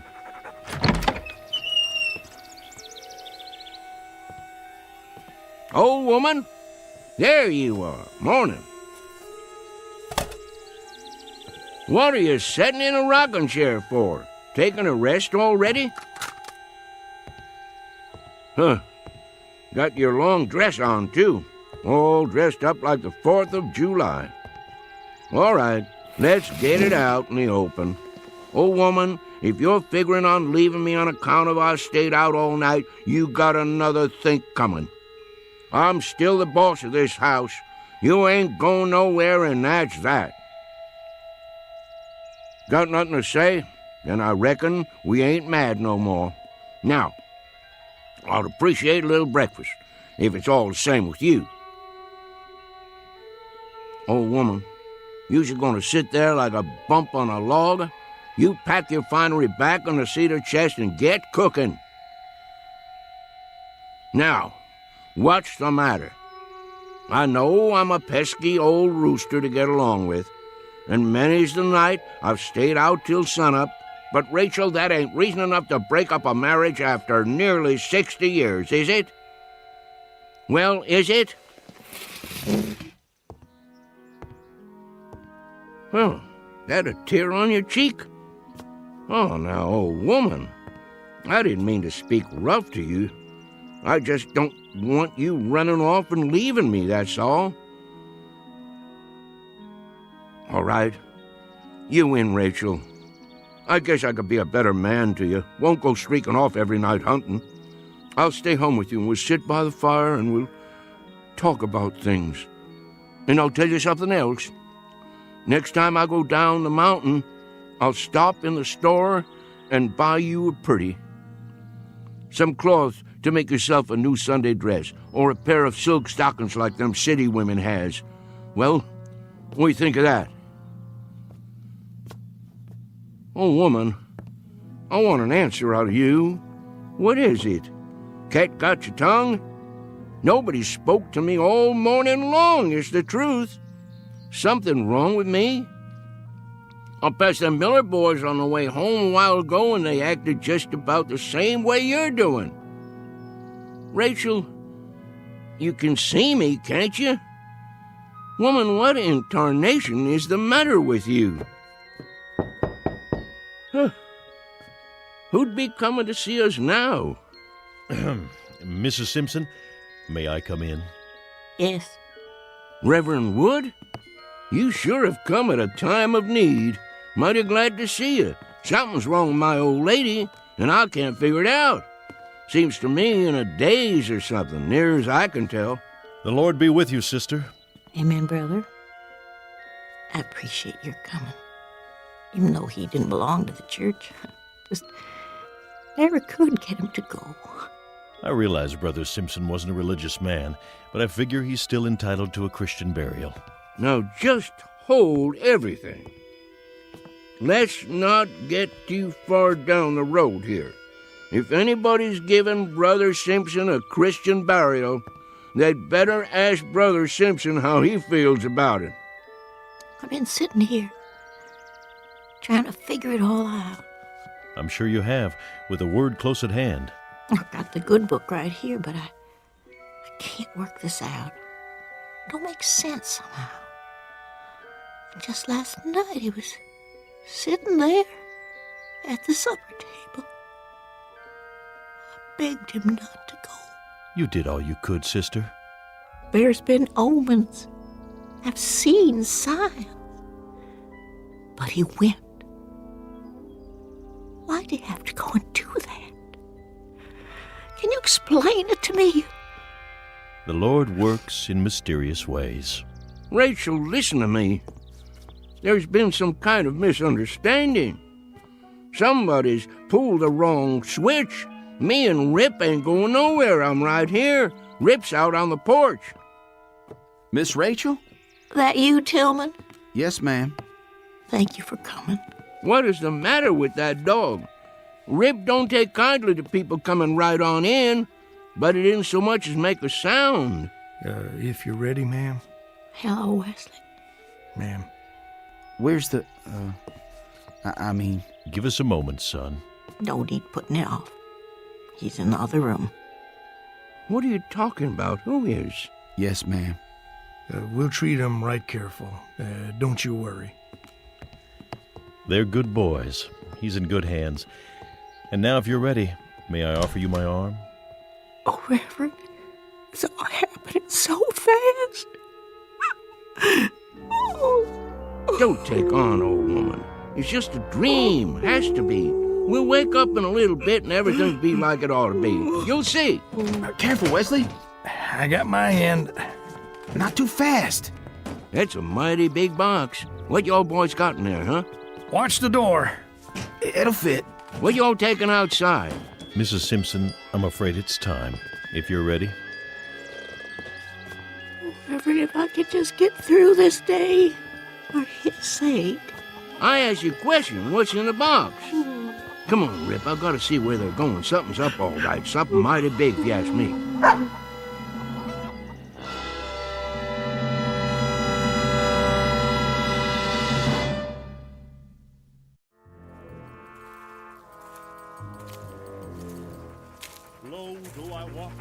Where are they going? All the way to the top of the hill, looks like.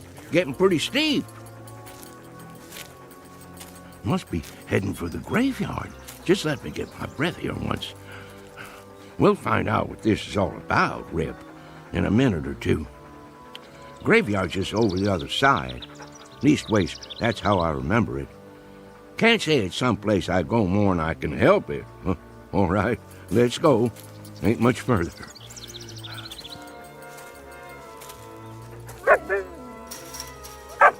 Well, will you look at this now? Who in tarnation built a fence up here?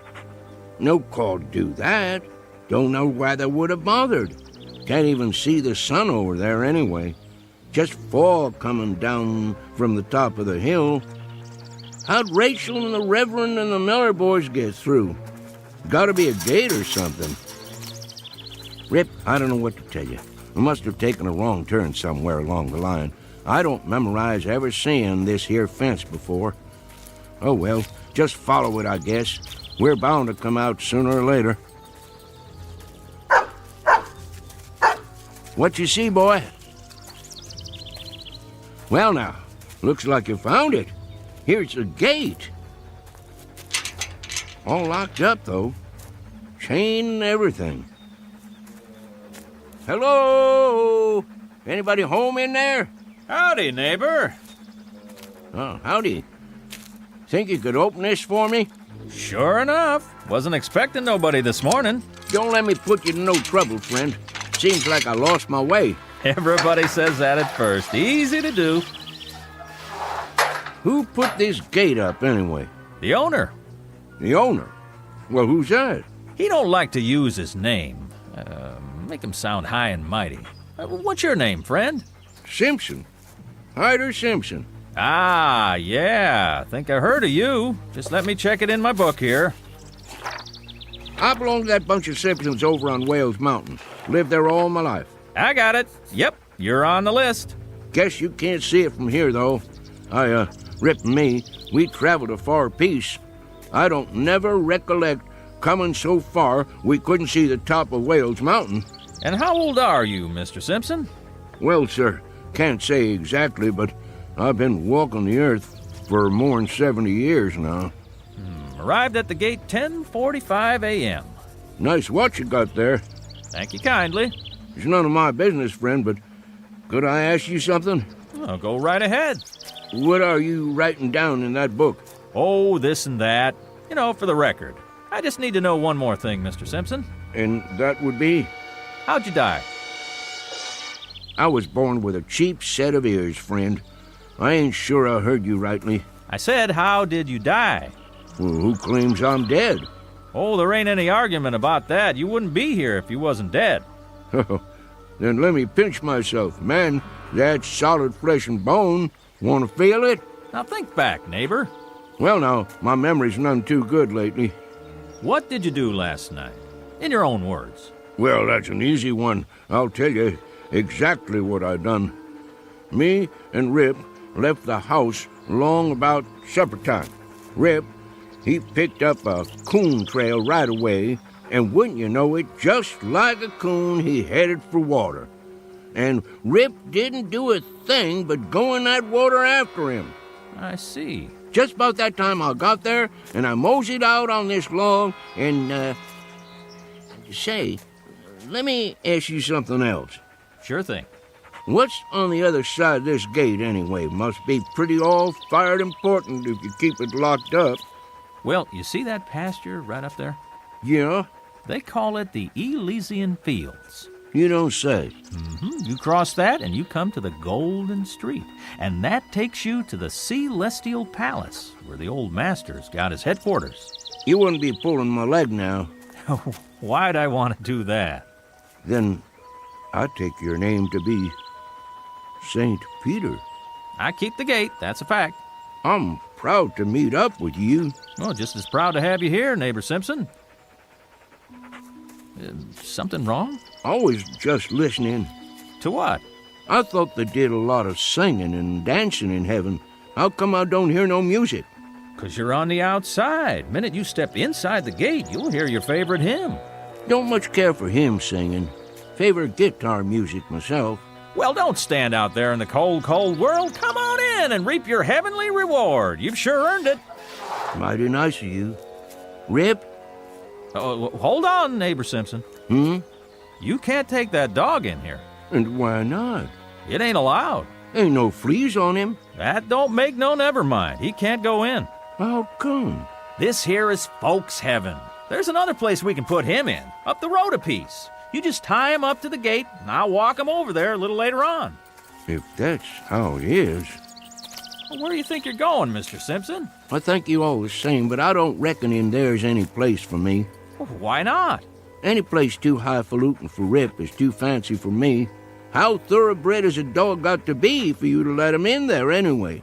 Ain't no dogs allowed in there at all. What kind of outfit you running don't allow no dogs? I tell you, they got a special place for dogs just up the road.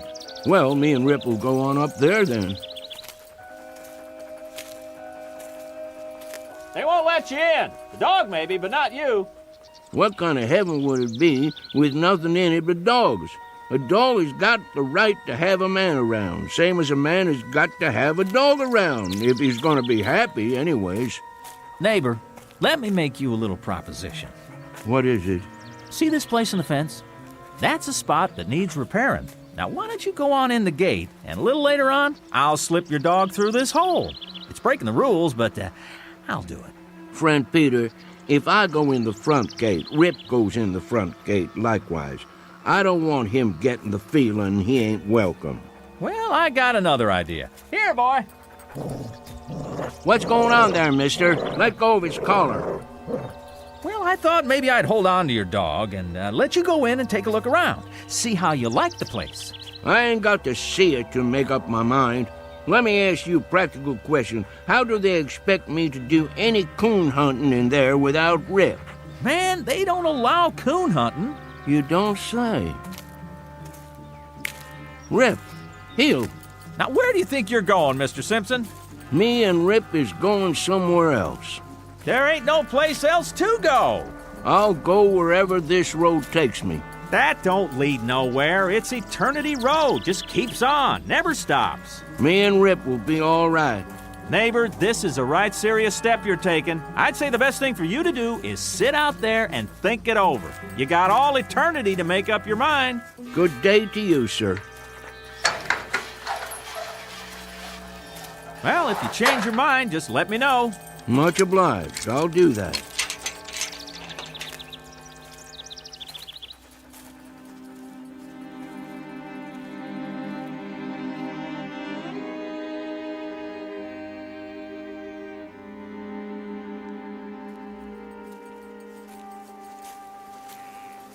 Eternity is a powerful long spell to go without a coon hunt, ain't it, Rip? Now, don't you go off your feed nor nothing over this. It wouldn't surprise me that if I sneak inside there and talk to the judge or somebody, I might be able to get you in. Don't you trouble your head over it the least little bit. We'll figure out something. Wonder what kind of tea party they keep in there anyway. Must be lots of city folks. They'd be the ones to outlaw coon hunting. Rip, I don't want you to take this thing to heart now. Sure, I'd like to walk that golden street, and there's some folks I always hoped I'd see again, but by Mudhole, I ain't a-gonna leave you. They can sit in there a-tootin' their harps or whatever they do for relaxation, but you and me stays together, same as when we was traveling down below. At least we ain't all by ourselves on Eternity Road. Howdy, son. I'm looking for Mr. Hyder Simpson and a hound dog named Rip. That's us, son. I figured it was. Well, if you and Rip's all set, we might as well mosey along to heaven, Mr. Simpson. Like I told that other fella behind the fence, I ain't gonna set foot in heaven without Rip. Oh, you didn't get messed up with nobody in there, did you? That fella at the gate, he wouldn't let me bring Rip in, so I wouldn't go. Son, that would be a hell of a place without Rip. Mr. Simpson, you ain't far wrong. That is hell. Heaven's up the road a piece. I'll be jiggered. Wonder how come that fella lied to me. They don't never give up. Always trying to get folks in there right down to the last minute. What reason would they have for wanting to keep Rip out? They was feared Rip would have warned you, and he would have, time he got a whiff of that brimstone. You see, Mr. Simpson, a man, he'll walk right into hell with both eyes open. But even the devil can't fool a dog. You wouldn't be St. Peter, would you? No, sir, I'm just a regular angel. Where's your wings, son? Shucks, I don't use them half the time. I appreciate walking myself. You about ready to go, Mr. Simpson? Rip! Look at that dog go. We'll just have to catch up with him. He can hardly wait. How's the coon hunting up there, boy? Oh, just prime, Mr. Simpson. There's one tonight right after the square dance. You want to come along? Wouldn't miss it for the world. Here's the gate.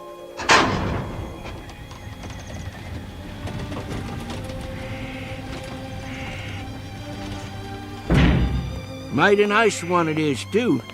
Welcome to heaven, Mr. Simpson. Thank you, son. I'm right proud to be here. Let's go, Rip.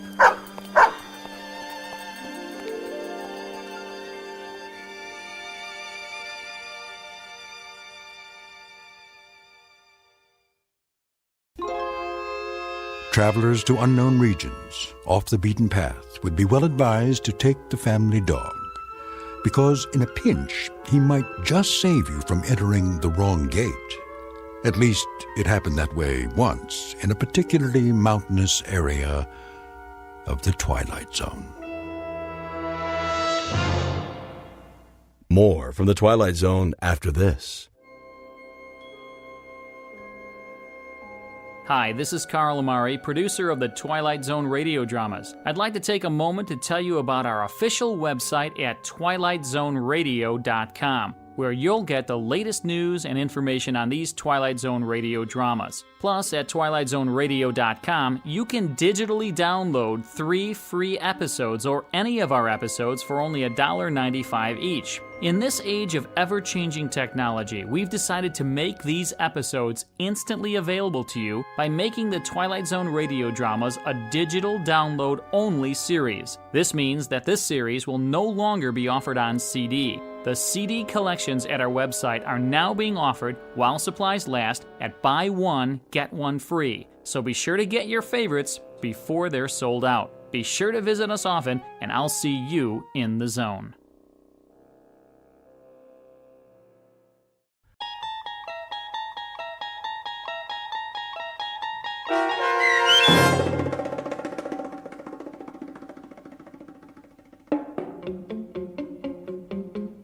The Hunt, starring Shelley Berman and Karen Black, with Stacy Keach as your narrator, was adapted for radio by Dennis Etchison and written for The Twilight Zone by Earl Hamner Jr.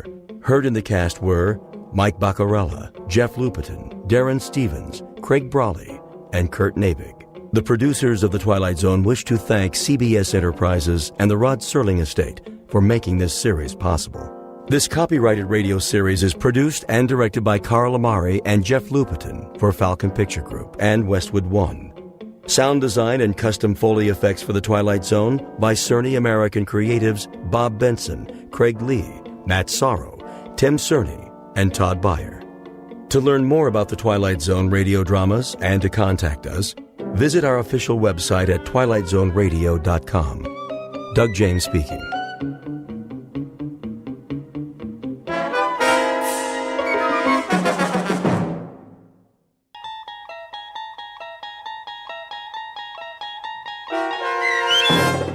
The Time Element, starring Bobby Slayton, with Stacy Keach as your narrator, was adapted for radio by Dennis Etchison and written for The Twilight Zone by Rod Serling. Heard in the cast were Mike Starr, Maggie Carney, Craig Brawley, Elizabeth Lado, Jeff Lupetin, Doug James, Kurt Nabig, Sarah Marks, Roger Wolski, Bo Nortel, and Carl Amari. To learn more about the Twilight Zone radio dramas and to obtain audio cassettes and CDs of these programs, visit our website at twilightzoneradio.com. The producers of The Twilight Zone wish to thank CBS Enterprises, Carol Serling, Dennis Etchison, Dick Brescia Associates, Claire Simon Casting, Terry Jennings, XM Satellite Radio, Sirius Satellite Radio, our sponsors, and our radio affiliates for helping make this series possible. This copyrighted radio series is produced and directed by Carl Amari and Roger Wolski for Falcon Picture Group. Doug James speaking.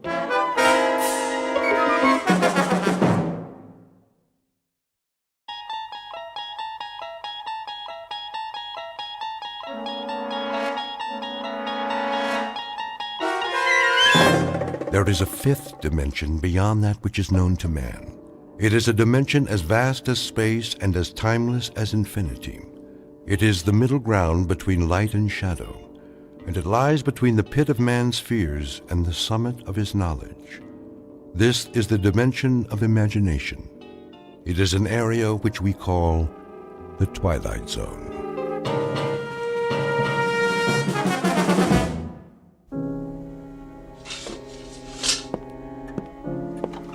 Now, Mr. Jensen, I think I have the basics here. Oh, yeah? 41 years old, unmarried, no physical ailments, no previous visits to a psychiatrist. No previous arrest either, okay?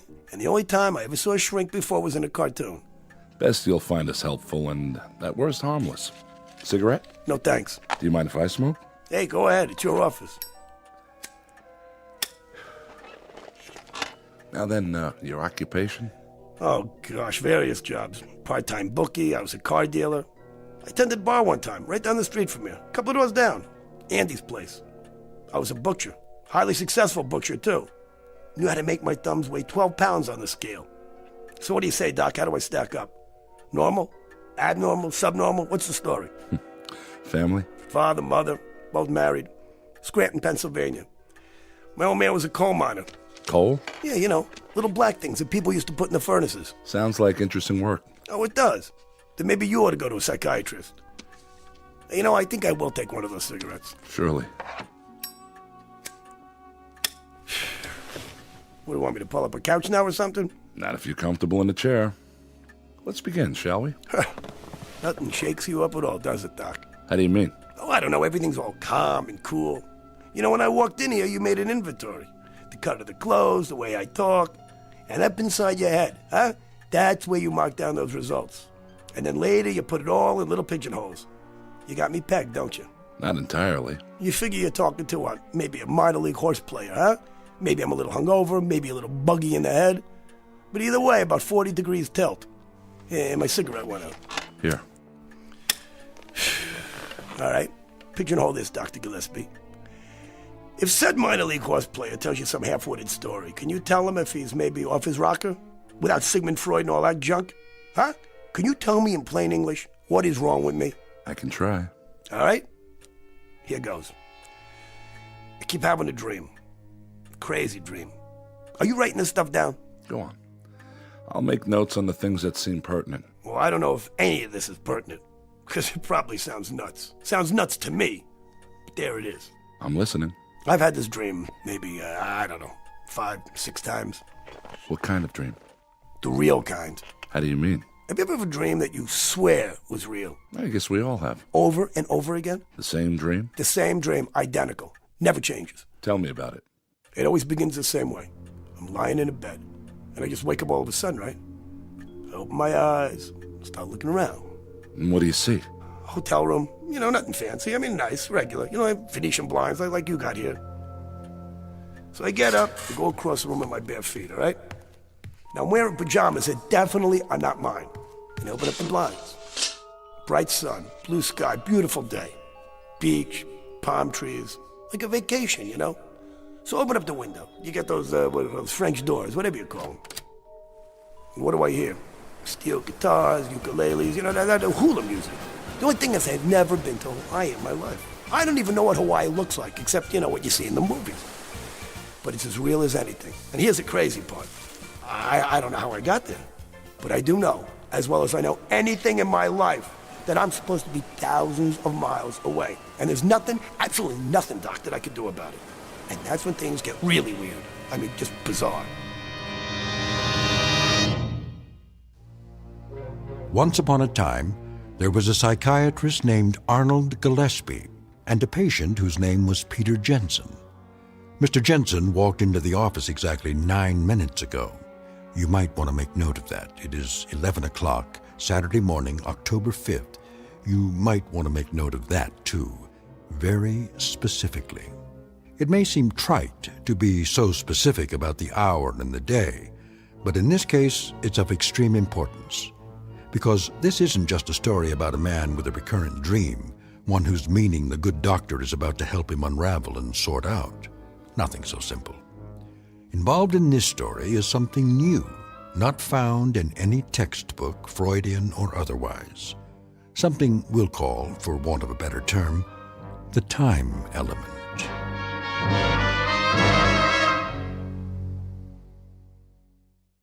And now, The Twilight Zone and our story, The Time Element, starring Bobby Slayton with Stacy Keach as your narrator.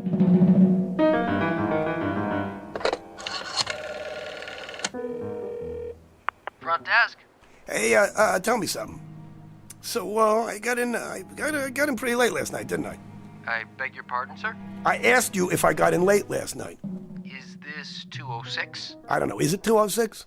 I really don't know, Mr. Jensen. I wasn't on duty last night. Yeah, how about a morning paper? Oh, should be one in the hall outside your door. Yeah, thanks. That's perfectly all. What do you call this place, anyway? Sir? Well, was that such a hard question? I just asked you the name of the hotel. Do you work here, pal? Or what, are you just inspecting the kitchen or something? Why, this is the Royal Hawaiian. Are you sure you're in the right hotel, Mr. Jensen? That's a good question.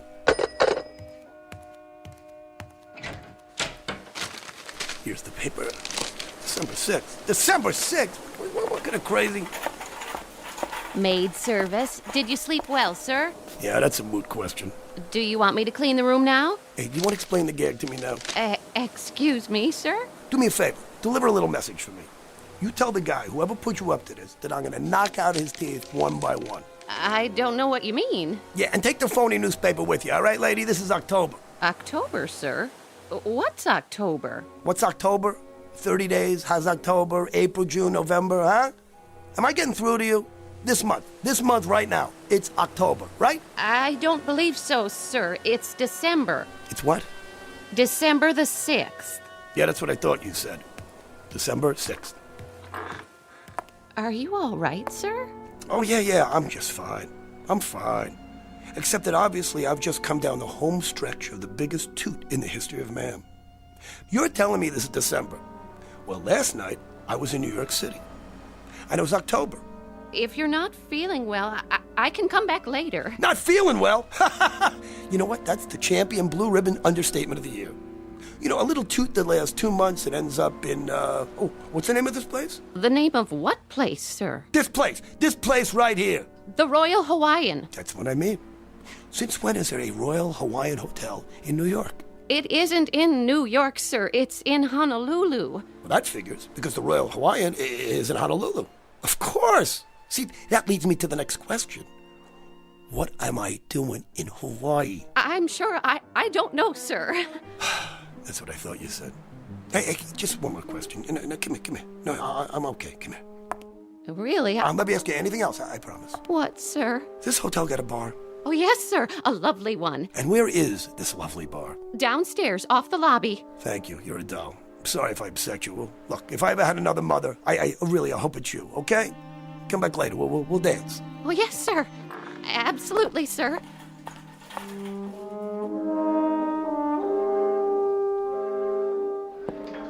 How you doing, pal? Hello, sir. Bar's pretty crowded. I can show you to a booth if you like. There's one by the window. No, I want to sit at the bar. There are no seats left at the bar, sir. Look, let me ask you something. The President of the United States comes in here, wants a seat at the bar. You'd have one for him, wouldn't you? I suppose so, sir. Sure you would. Why? Because he's your commander-in-chief. But I guarantee you he's not going to be here today. So you know what? How about if I take his stool? Well, not my commander, but still. Not yours? What does that mean? This is the United States of America, right? No, sir. It's Hawaii. Yeah, that's what I just said. Hawaii. Are you a state or aren't you? A state? Hardly. That's one thing that will never happen. Is that right? Well, you know what? Why don't you take a look at the history books? Because for your information, buddy, Hawaii became a state in 1959. What do you think of that? 1959? Well, that's very funny. Yeah, well, you're not funny, all right? Bloody Mary, please. That stool's occupied. Yeah, by who? The Invisible Man? Guy just stepped out. Then you know what? I'll keep it warm for the guy. Give the gentleman a drink. Yeah, I want the tomato juice really anemic with lots of vodka, huh? Maybe 5 fingers, huh? You're the boss. Sure, baby. We'll take a walk on the beach. Then we can have lunch in the room. Sounds swell. That's better. Keep 'em coming, my boy. I'm on the last lap of the biggest binge in the world. Ha ha. Rough night? Rough night. Why don't you try 30 of them? Would you believe it? I passed out in New York a month ago. And this morning, I wake up here. I know the feeling. One time, I fell asleep at the Dublin airport, and when I woke up, I was on a British troop train going into Palestine. That really happened. Can you believe that? Good man. Hi, you two. Hi. I'd like you to meet my wife. Charmed. I'd like you to meet my drink. How do you do? You kids look like you're in love. How long have you been married? 1 day, 6 hours, and 12 minutes. No kidding. Never would have guessed it. Hey, bartender, you're from New York, aren't you? Born, bred, and raised. How'd you know? Because you got a picture of the great Fiorello LaGuardia. It's the best mayor New York City ever had. Yeah, he sure is. Was. How's that? He was a good mayor. That's what I said. No. You said he is. Well, isn't he? He was. Because he's not here now, is he? No, I guess he isn't. He's in New York, where he should be. Yeah, because he's dead. I sure hope not. When did you hear that? Anybody ever tell you got a wacky, nutsy sense of humor? What are you, the argumentative type? No, not me. I just want to tell you that if you're trying to rib me, I'm going to come back there behind the bar for about 7 minutes, and you're going to be fixing all those Bloody Marys with a fresh supply of blood from a broken nose, all right? Hey, take it easy, mister. Let me buy you a drink. No. Let me buy you one, okay? Come on, around for the newlyweds. You know they're drinking champagne. Hey, what do I look like here? Deadbeat? Come on, give him champagne. 2 more. To the bride and groom. Long may she wave. Hey, bartender, over here. What'll it be? So what do you off a ship? You bet your life. Best one afloat. The Arizona. The what? The Arizona. Well, when did they dredge her out of the mud? Say. Don't get mad, honey. He didn't mean anything. Talking about my battle wagon, and she's never been close to the mud. Oh, she hasn't, really. Hey, buddy boy, let me tell you something. Got a lovely wife, but a lousy memory. And now you're trying to tell me the Arizona was never sunk? I'm not trying to tell you, I'm telling you. The Arizona's never been sunk in her life. Never, huh? You know it. You know it, I don't, okay? I say she got sunk on December 7th, 1941, okay? And that's where she sits today, in the mud at Pearl Harbor, okay? Now, what do you think of that? What'd you say? I said... I have returned. I feel like a new man. And now that new man needs a drink, too. Oh, here's your newspaper, bartender. Another one of your liquid libations for me, please? Get off that stool! He was here before. Let me see that paper. Take it with you on your way out. Let me see this. Jap envoys to FDR. Hey, wait, what kind of paper is this, huh? What are you guys doing? Where'd you get this? The Honolulu Advertiser, Saturday, December 6th, 1941. You owe me for the champagne. And one Bloody Mary. But it isn't 1941. Do you hear me? Ask anybody. You. How about you? Somebody speak up. What is the matter with you people? I have to ask you to leave now, buddy. Oh, what? Because you think it's 1941? Because everybody in here is in on this stupid joke? It's not 1941. It can't be 1941. I mean, how could it be? So how can it be 1941, Doc? Can you tell me that? Huh? And the dream ends there? No. It just goes on. I see. But up to that point, each dream is identical, you say? Identical. I even remember going to the door of the bar and looking out in the street. And I see all the cars. 1939, 40, 41 models. Nothing newer. Go on. All right. Now get this. And this is what separates the men from the wacky. I don't think it's a dream, Doc. It's not a dream. Make all the little chicken tracks you want on that little piece of paper. What I'm telling you here is the goods. I believe you. You do? Then why don't you call up the sanitarium and tell them we'll take a double room? Because you're nuts also. I mean, I understand why you think it's real. Some dreams are extremely realistic. As often as not, they're impossible to distinguish from reality. No, you don't get what I'm saying. Look, it isn't just that it's real while I'm asleep, Doc.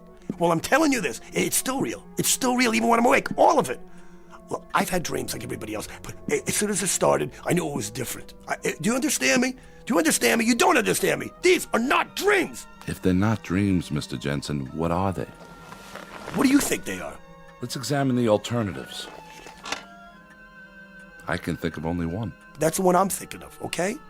I wake up in a hotel room in 1941. But I mean, I really wake up. I really wake up, and it's really 1941. Do you understand? Going back in time. That's what I'm doing, Doc. I'm going back in time. Huh.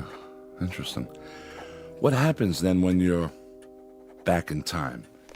You sure you want to hear this? I do. Then hold on to your hat, Doc, because from this point on, things go completely screwy.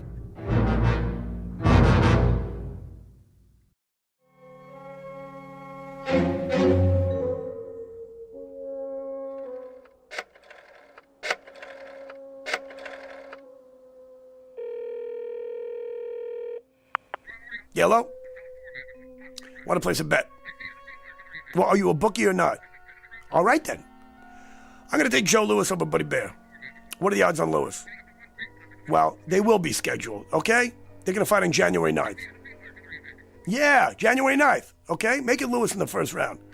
Now, what's the line? 30-1. That's more like it. What do you mean, how do I know? Just trust me, I know. I know, that's all. The name's Jensen. I'm with the Royal Hawaiian. Now, how about the All-Star game for next year? Hey, do you want to cover me or not, huh? Okay, I'll take the American League. Let me ask you something. What kind of odds if I predict the score? I spend the next 2.5 hours making bets on sure things, right? Every race, every prize fight, every football game I can remember happening after December of 1941. See, I gotta figure that if this goes on, I'm a shoo-in to put every bookie in town out of business. Now, I'm not scared, you understand? See, I don't have one idea what I'm doing back here, but as long as I am here, I figure, hey, why not put it to good use? You know what I'm saying? Jensen, that's right. Royal Hawaiian.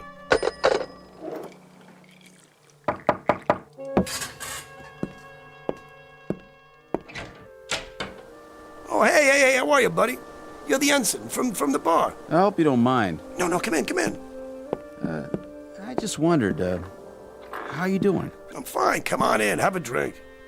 My wife asked me to stop by and see how you felt. Yeah, it was very nice of her. I feel great, I'm fine. Hey, what are you drinking? No thanks. We're going swimming. She was a little concerned. My wife, I mean. About what, about me? Well, it's just that down at the bar after you saw the paper and... No, don't worry about it. I was gonna ring you up and apologize. That whole Arizona bit. Sure. Are you, sick or something? No, I'm not sick. Well, what made you say it wasn't 1941? No, nothing. I was a little whirly in the head, that's all. Sure. Well, we'll be back about 4 or 5. Maybe you'd like to have a drink with us then, if you feel okay. You got yourself a deal. Hey, one more thing. Yeah? So what do you do on the Arizona? I'm in the engineering section. You work down below? Yeah, most of the time. Good job? I like it. Well, we'll give you a call. Yeah, sure thing. How is he? I think he's okay. Said to give him a call when we get back. Oh, that's great. So I remember thinking, right at that moment, these two kids were so much in love, you could take the looks they gave each other, you could spread it on pancakes. And while I'm watching them, it hits me. This boy looks down in the hold of a ship that has about 14 hours left to ride the waves. After that, it goes down under with 1,000 men. And suddenly, making bets on things that I know will happen seems about as interesting as catching lake trout in a milk bottle. You know what I'm saying? Somehow trying to help those two kids is the one thing in the whole wide world that matters. So I do the only thing I can do. I make a fool out of myself. Hey, front desk? Hey, I need directions to get to the Schofield barracks. Yeah, right. Yeah, U.S. Army base.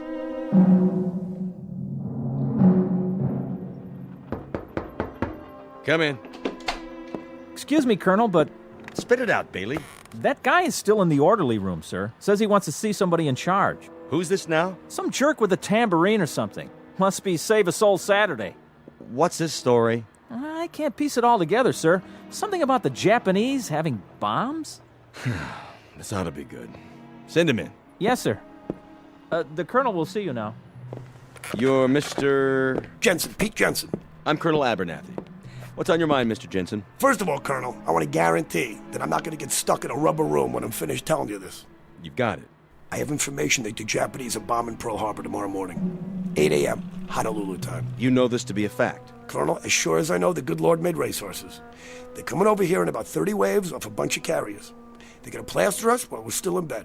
Oahu, the airfield, right here too. Schofield Barracks. This is very serious. Better take immediate steps. Bailey? Sir? Have Captain Franklin contact the naval station at Pearl. Yes, sir. See that they have all personnel standing by. At least 30 PBYs ready to go up. Tell Lieutenant Ordway to call the commanding general. All troops on the beach. If you say so, sir. All right, come on, knock it off. Cut the game. Listen to me, you brass-covered hyena, okay? Don't you say that nobody warned you. I warn you. You gotta listen to me. I'm sure you're right. Now you can leave peacefully, Mr. Jensen, or I'll have you escorted outside. Go walk by myself, okay? And if anybody grabs me, you're gonna have to call the medical corps on the double. We don't appreciate that kind of talk. Is that a fact? And what do you appreciate, Colonel, huh? Maybe you'd appreciate a big punch in the jaw. All the trouble I take for getting over to try to save you people, and this is what I get? All right, Jensen, zip it. You walk on that lower lip one more time, soldier boy, and I'll get you out of the Army on a medical. You understand me? Believe me, Mr. Jensen, this is going to hurt me worse than it hurts you. Oh, I believe it. Colonel! Oh! Are you all right? Place this man under arrest and fit him for a straitjacket. Yes, sir.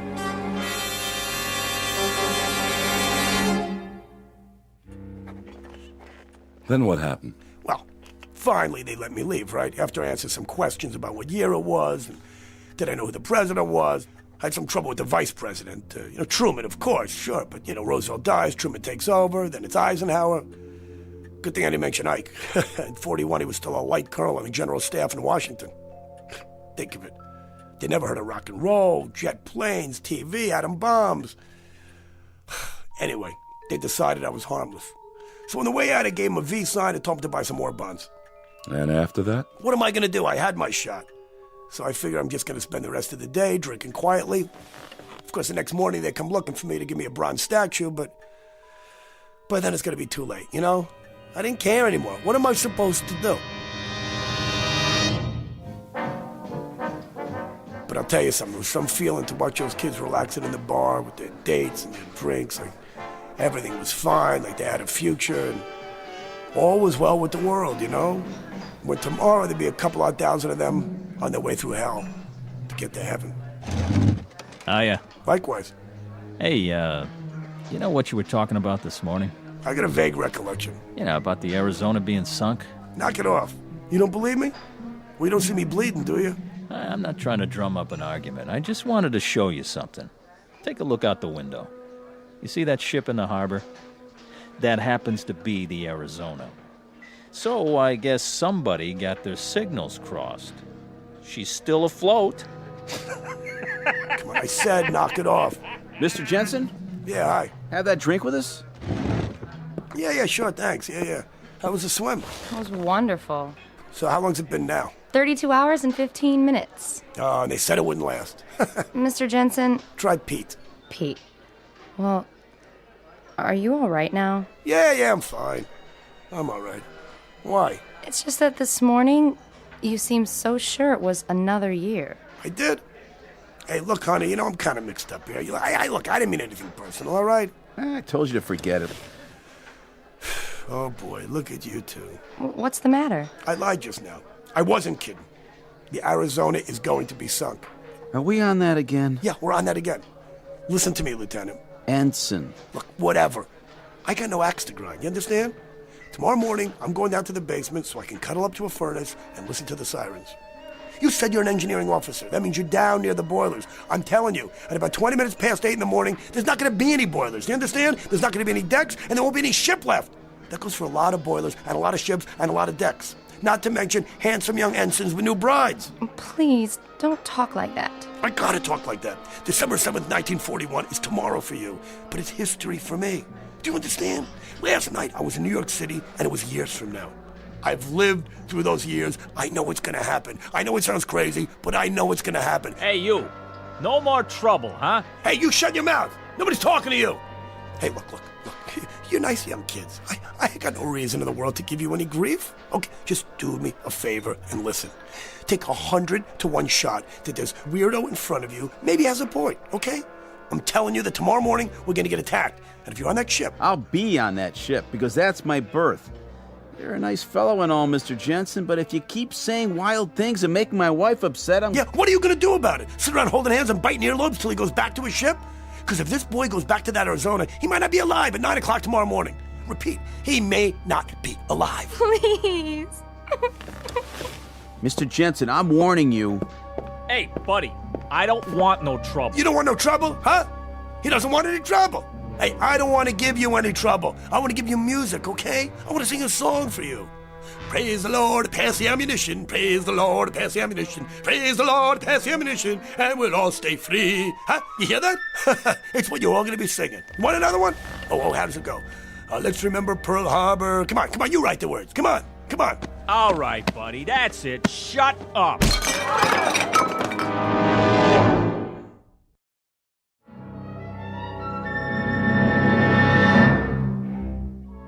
Don't tell me the general can't be reached. I know he can be reached. He may not be alive to call me tomorrow. Yeah, this is... Hello?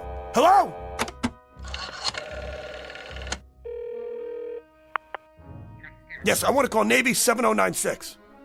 7096, yes, that's right. Hello, is this a naval station? Yeah, let me talk to whoever's in charge. Yeah, hello? Listen, I have some information here. The Japanese are going to attack Pearl Harbor, right? Hello? I said the Japanese are... Hello? What are we going to do? It's almost too late. What time is it? 8 o'clock. It's 8 o'clock in the a.m. It's 8 o'clock. That means it's December 7th. It's December 7th already. What am I going to do? Why wouldn't anybody listen to me? Why? I told you they were coming. I told you they were coming.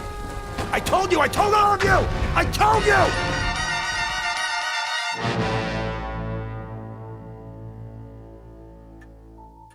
I told them, Doc. I told them over and over. Why wouldn't anybody listen to me? And then? I'm standing there by the French windows, and I'm watching the planes coming low. I'm watching them. The bombs are dropping, strafing. All hell is breaking loose. And that's where I wake up, every time. Realistic and very frightening. How long did you say it's been going on? Every night for a week. And always the same. Everything. The ensign and his girl, the bar, me trying to call from my room, and the moment I see the planes coming in. Mr. Jensen, I won't attempt to analyze that dream, except to say this. Very often we dream with a purpose. It can signify something deeply rooted in the subconscious. The things you dream about may not be what's really bothering you. Oh, don't try to out-logic me, Doc, okay? You think I'm nuts, don't you? I know what I know. I can't explain it. But that's why I came to see you, because I thought maybe you could explain it. I know for a fact I'm going back in time. And I'll tell you something else, that even after I wake up and I'm laying in bed and I'm thinking about the dream, I know it's not supposed to end there. I know one of these nights it's going to go beyond that. But you have no idea what might transpire. No, not one. All right, let's approach it this way. Assume that it is possible somehow to go back in time. You go back and you do something, warn people, say, about an accident so that it doesn't happen. But what have you done then, Mr. Jensen? By altering the past, you changed the future. Here, look. This is the present, and my lighter is on my desk. Now I go back in time and I pick up this lighter. I put it in my pocket and I keep it there. Then I return to the present. By any rights, having removed that lighter, it should no longer be here. But if it is, you get my point? Look, Doc. Try this analogy, Mr. Jensen. Supposing I were to go back in time and I got hit, say, by a taxi. Now it figures that if I went back in time and got killed, I couldn't be alive today. Not only that, but think of the other lives affected. I wouldn't have children, I wouldn't have bought a house, all these things wouldn't exist because I changed them. Ergo, I wouldn't be here to go back. So? So time travel is not possible. It can't be. It creates an insoluble paradox. Therefore, we can safely assume that what we're talking about is a dream. It has to be. Try this then. I've never been to Honolulu in my whole life. So after the first couple of times, I decided to put it to a test. Go on. I remembered the ensign's last name. It's kind of an odd name, not easy to forget. Janowski. Told me he came from a little town called White Oak, Wisconsin.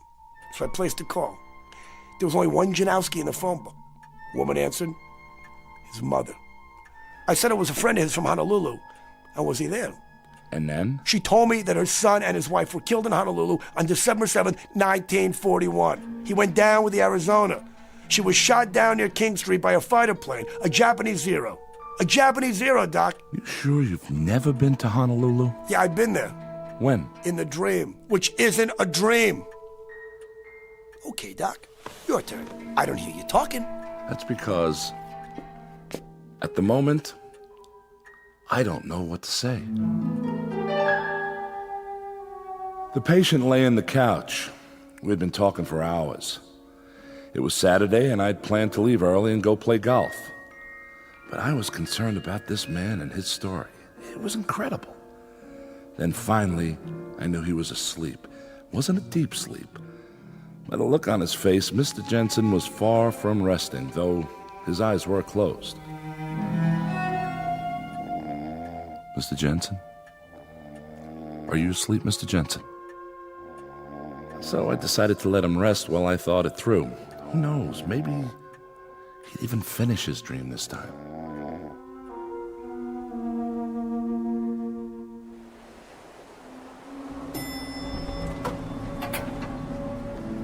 How's your eye, Mr. Jensen? I mean, Pete. Hey, don't worry about me. I'm fine. I'll put a piece of steak on it. Sorry the bartender hit you. I should have stopped him, but I kind of got carried away, too. No harm done. Well, go lie down and take it easy. Maybe we'll see you later before I go back to the ship. Hey, Janowski, do me one favor, will you? Play hooky tomorrow morning. He's out of his head. Look, if you never do one thing for the rest of your life, do this, will you? Come on. Stay off that ship. Take the little lady. Get away from Pearl Harbor. Come on. I don't care where you go. Get on a Pan Am and go to the Canal Zone. Anywhere, but just get out of here. That's a great plan. And you know what it would cost me? Only my commission in the Navy, that's all. Jimmy, forget it. If you don't go, do you know what that's going to cost you? Just a little item like your life, and hers too. I tried to be nice, but this time I swear Come on, Jimmy. Let's go to our floor. Please, come on. What do you got to lose? I'm only trying to save your lives, that's all. Poor, dumb, crazy kids.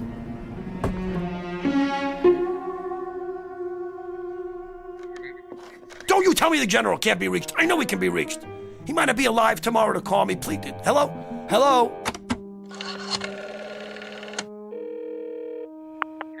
Yes, I want to call Navy 7096.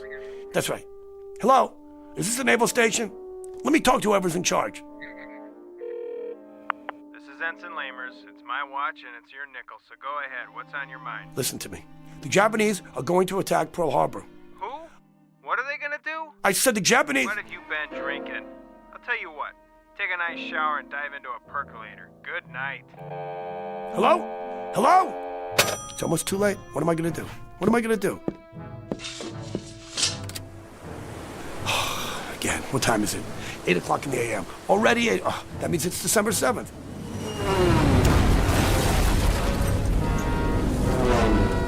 Why would nobody listen to me? Why wouldn't anybody listen to me? Why? I told you they were coming. I told you. I told you. I told you. I told you.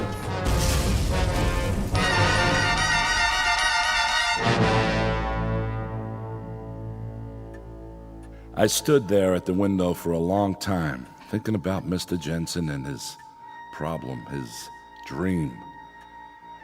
I knew I had to wake him and send him on his way, at least for now. I could give him some sleeping pills, maybe a program of therapy, till I could talk to some doctors that I knew and ask if they had ever had a case like this one. Mr. Jensen?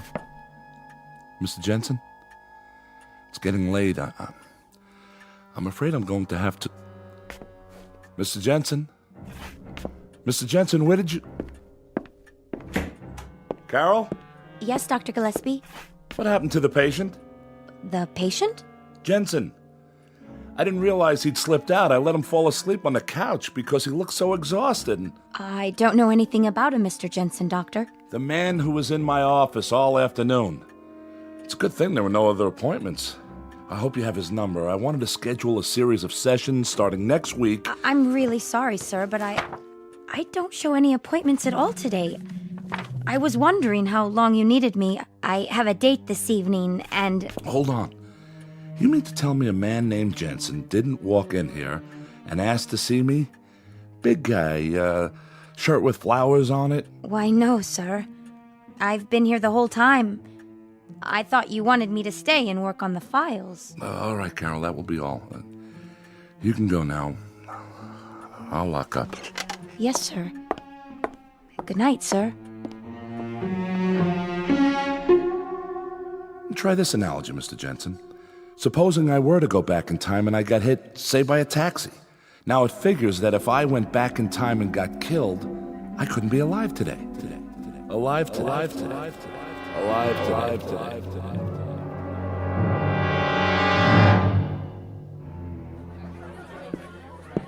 Welcome to Andy's place. What can I get you? Bourbon on the rocks, please. One bourbon coming up. Here you go. Need a light? No, thanks. I've got it. A lighter. Yes, I do. Right here. In my pocket. Cheers. Happy dreams. Same to you. What in the... Problem, mister? No, it's just that picture there. The one in the frame on the wall? Ah, yeah. Group of men in uniform. All except one in a flowered shirt. It looks familiar. Pete Jensen. He used to attend bar here a long time ago. You heard of him? Jensen? No. I don't remember that name. He looked familiar, that's all. Where is he now? Him? He's dead. He got killed before I was born at Pearl Harbor. More down here? Sure. 2 more of the same. Once upon a time, there was a psychiatrist named Arnold Gillespie and a patient whose name was Peter Jensen. You might want to make note of both names for the record, should you ever run across either one in a textbook. It is now Saturday, October 5th at exactly 5:10 p.m. You might want to make note of that, too, if you're even remotely interested in a new theory about something we'll call, for want of a better term, the time element, at least as it is measured in the Twilight Zone. More from the Twilight Zone after this. You are about to enter another dimension, a dimension not only of sight and sound, but of mind, a journey into a wondrous land of imagination. Next stop, the Twilight Zone. Hi, this is Stacy Keach. I'd like to take a moment to tell you about our Twilight Zone website at twilightzoneradio.com. At twilightzoneradio.com, you'll find the latest information on these Twilight Zone radio dramas, including behind-the-scenes photographs, plus the newest product releases, trivia contests, ways to contact us, other Twilight Zone-related info and merchandise, plus links to other fascinating websites. So make your next stop twilightzoneradio.com. Visit twilightzoneradio.com to purchase these Twilight Zone radio dramas on cassette and CD, or call toll-free 1-866-989-ZONE. That's 1-866-989-9663.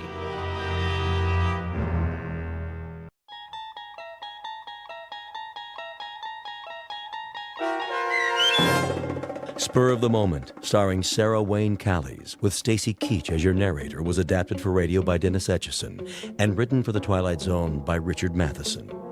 Heard in the cast were Kurt Nabig, Christian Stolte, David Darlow, Meg Thalken, Doug James, and Fernette Lebo. To learn more about the Twilight Zone radio dramas and to obtain audio cassettes and CDs of these programs, visit our website at twilightzoneradio.com. The producers of The Twilight Zone wish to thank CBS Enterprises, Carol Serling, Dennis Etchison, Dick Brescia Associates, Claire Simon Casting, Terry Jennings, XM Satellite Radio, Sirius Satellite Radio, our sponsors, and our radio affiliates for helping make this series possible. This copyrighted radio series is produced and directed by Carl Amari for Falcon Picture Group.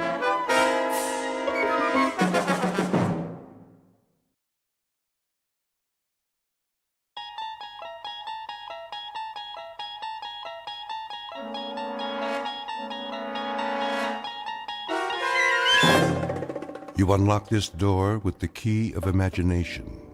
Beyond it is another dimension, a dimension of sound, a dimension of sight, a dimension of mind. You're moving into a land of both shadow and substance, of things and ideas. You've just crossed over into the Twilight Zone.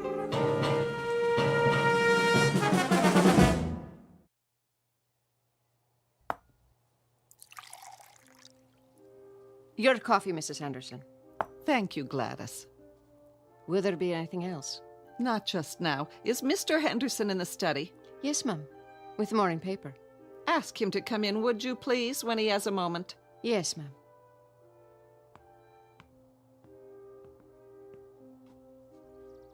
Anne, is that you? Yes, Mother. Are you going somewhere? I'm taking Kahlua out. Not now, surely. She needs exercise. Oh, I know, but... Just for a while. I won't go far, I promise. Well, be careful, dear. How long have I been riding? Why, since you were old enough to walk, practically. Then I think I can take care of myself, don't you? I only meant with the engagement party and all. That's not till this evening. I'll see you in an hour, don't worry. I'm not a child anymore. No, you're certainly not.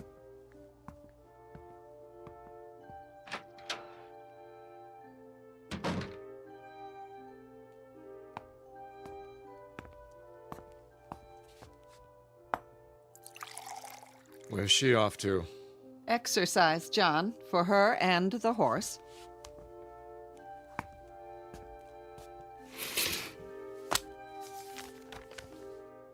Now? But a young man is driving out from the city. We're to have lunch. She'll be back in time. That girl, always keeping him waiting. Oh, she's doing better lately, you must admit. Yes, but she's still so restless. All that energy. And then the horse may be exactly what she needs, at least until she and Robert set the date.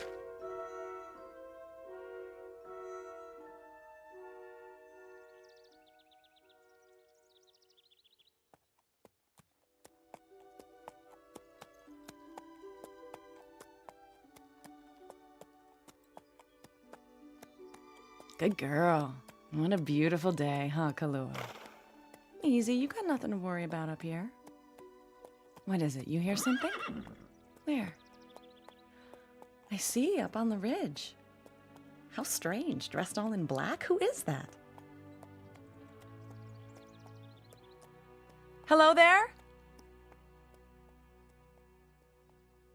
What's she doing? Hello, can I help you?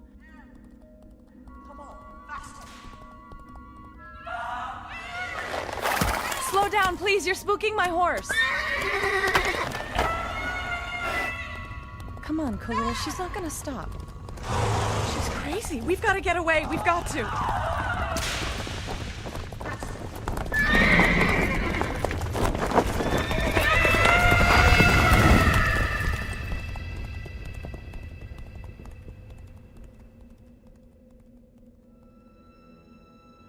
This is the sound of terror.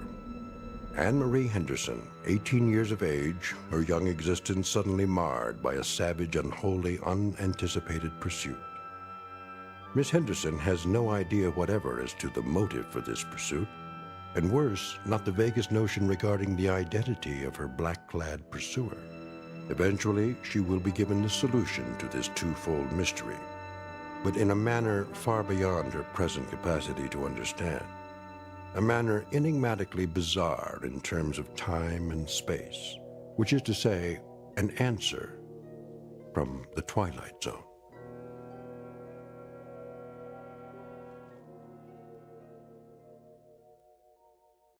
And now, The Twilight Zone, and our story, Spur of the Moment, starring Sarah Wayne Callies, with Stacy Keach as your narrator.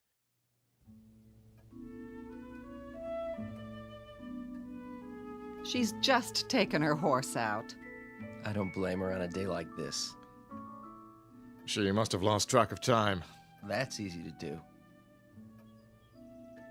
Here, Robert, sit down. Would you like something? Don't go to any trouble for me. No trouble at all, my boy. I'll have Gladys bring us a tray. No, really. I'd just as soon wait for Anne.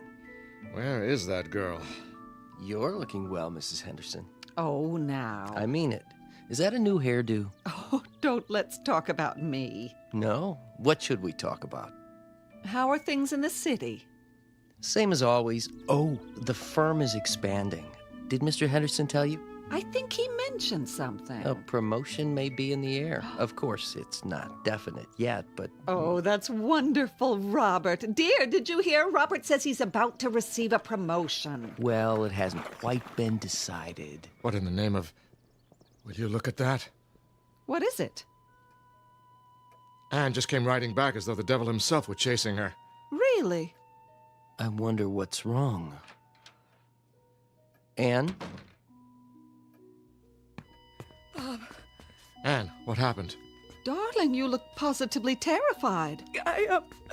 Hey, what's the matter? Anne, did something... Oh, Bob! Please, tell us what happened, baby.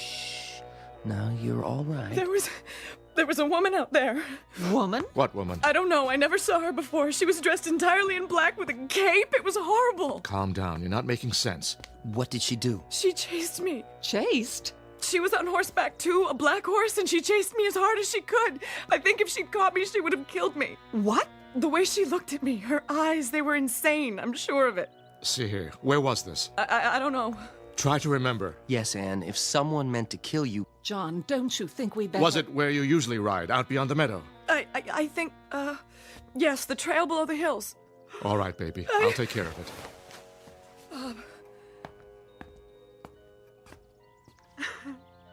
Shh. It's all over now, honey. Everything's going to be all right. Poor darling, what a fright you must have had. Use my handkerchief. There we go. All over now. Come sit with me. Yes, on the sofa.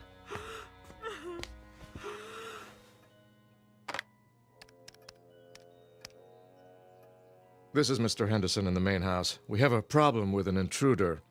Yes. It was so frightening, I can't tell you. She just rode at me, whipping her horse with such a look of hatred. I don't understand. If you'd been there. At once. Take the gardener with you. It's possible that the woman is insane. And she's not one of the locals? You've never seen her before? No. Here, lean back. When you find her, bring her to the house immediately. Yes, immediately. An outside line, please. Get me the police. Better now. I'm all right. Will someone see to Kahlua for me? The groom's already taken her to the stables. It was just so unexpected.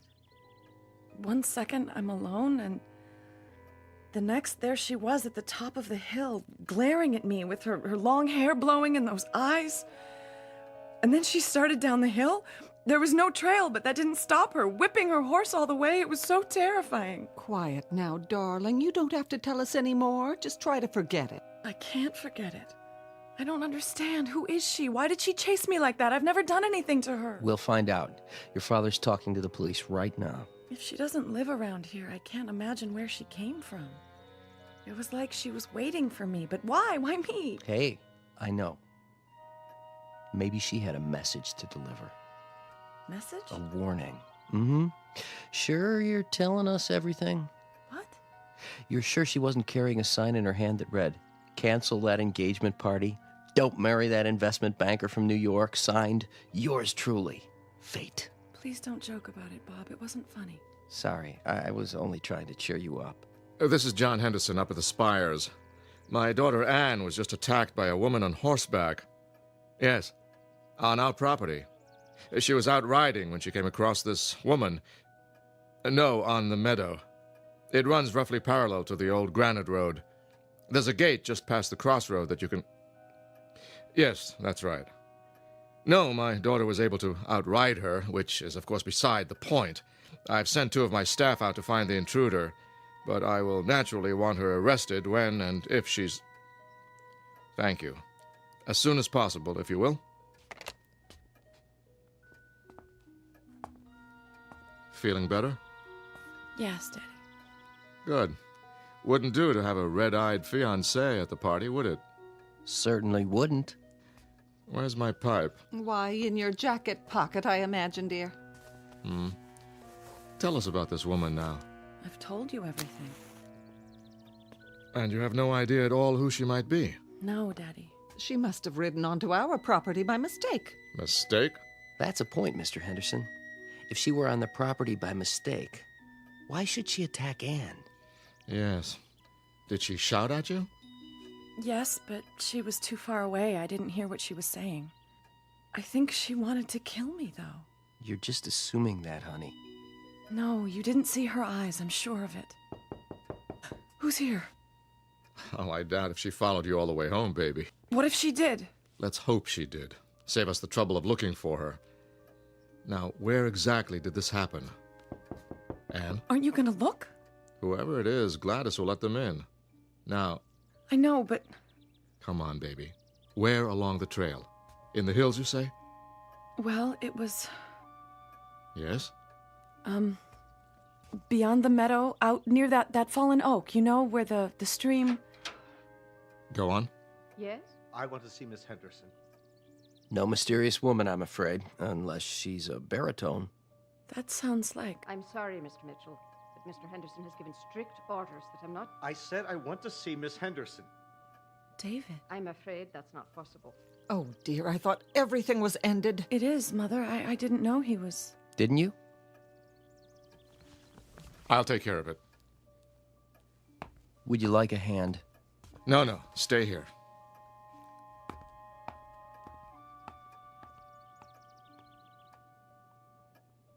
What's going on? Nothing, sir. I only want to see Anne. See here. I thought I told you. Now, Anne, you stay away from him. I will, Mother. Perhaps I can be of help. I'm sure that won't be necessary. Don't you understand English, Mitchell? Get out of my way. I'm sorry, Mr. Mitchell, but I'm not at liberty to admit you. Ask Anne. See what she says. David, don't. Why don't you back off, fella? Can't you see you're not wanted? Anne! Not now. That's all right, Gladys. I'll handle this. You're not welcome in this house, Mr. Mitchell. I don't care what you think. I came to see Anne. She doesn't care to see you. Please, David. Would you rather I call the police? As a matter of fact, they're on their way right now. Call who you will. I want to talk to Anne. What does it take to convince you? Prosecution? Just a few words from your daughter. That's all I ask. Hear them, then, if that's the only way we can be rid of you. Though I can predict what they'll be. David, I don't know what you expect from me. Anne. It is over between the two of you, isn't it? I told you it is. David, what is it you want? Just to tell you... Keep your distance. Don't put your hands on me. Robert, please. What? To tell you it's not too late. Oh, David, you're making it so difficult. It's not too late, Anne. Only a blind man could convince himself of that. I wasn't talking to you. No, but I was talking to you. Stop it, both of you. We belong together. You know that. Not anymore. Don't let your father force you into this. Break the engagement. I can't. You broke ours. Mitchell? Give him 10 more seconds, then that's it. Please, Anne. You belong with me. Don't, David. Time, Mr. Mitchell. You've said your piece. Get out. I'm not through yet. I think you are. Anne. Let go of me. Did you hear the lady? She said, let go. And I said, take your hands off me. Ugh. Is that your best punch? More where that came from. Stop it, both of you. I wish she had caught me back on that trail. Anything would be better than this.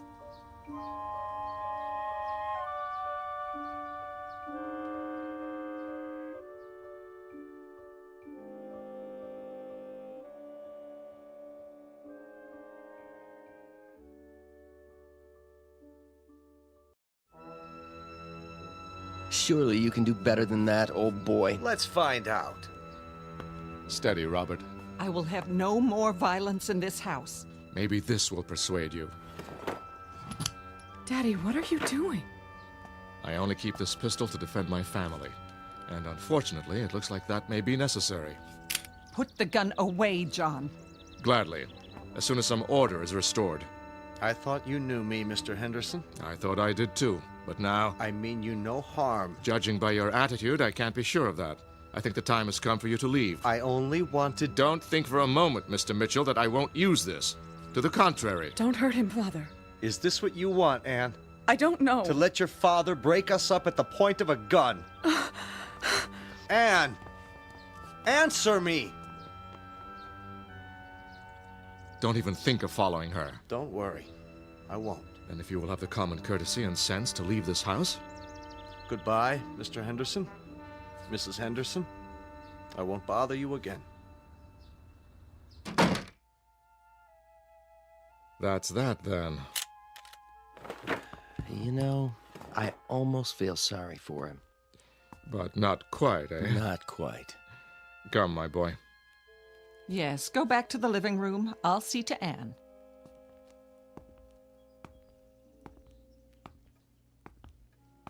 Didn't hurt you with that punch, did he? Hardly. I think a good stiff drink is in order, don't you? Amen. Wonder what's keeping the police. About that woman?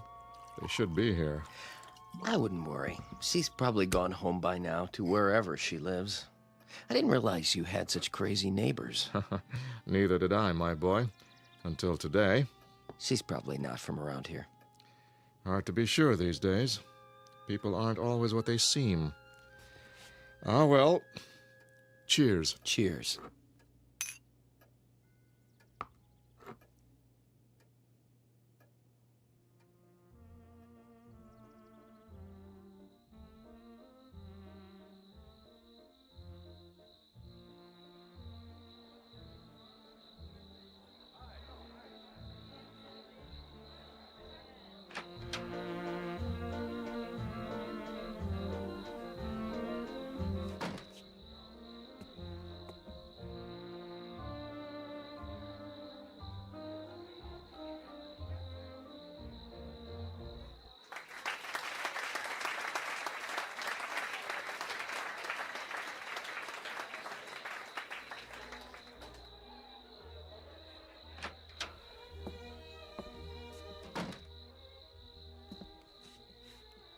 Anne, honey? Yes, Robert. There you are. What are you doing out here? I just needed a breath of fresh air. Aren't you feeling well? I'm fine. Your folks were wondering what happened to you. Tell them I'll be right in. Can I get you anything? Some punch? No, thanks. Sure. I'm sure. Just a little tired, that's all. Well, don't be long. You're the belle of the ball. Am I? It isn't every night a girl announces her engagement. I know. Are you sure you're all right? Yes, Robert. Just give me a moment. Anne, I wanted to tell you something. What? Only that you've made me very happy. I consider myself the luckiest man in the world. You do? These past few months, I knew the first time I saw you that you were the one. The woman I want to share my life with. You're very sweet, Robert. I love you very much, you know, and I'll do everything in my power to give you a good life. I swear it. I know. I know you will. Tell Father I'll be right there. I think he's ready to make the announcement. Of course he is. Now go on. Don't be long. I won't.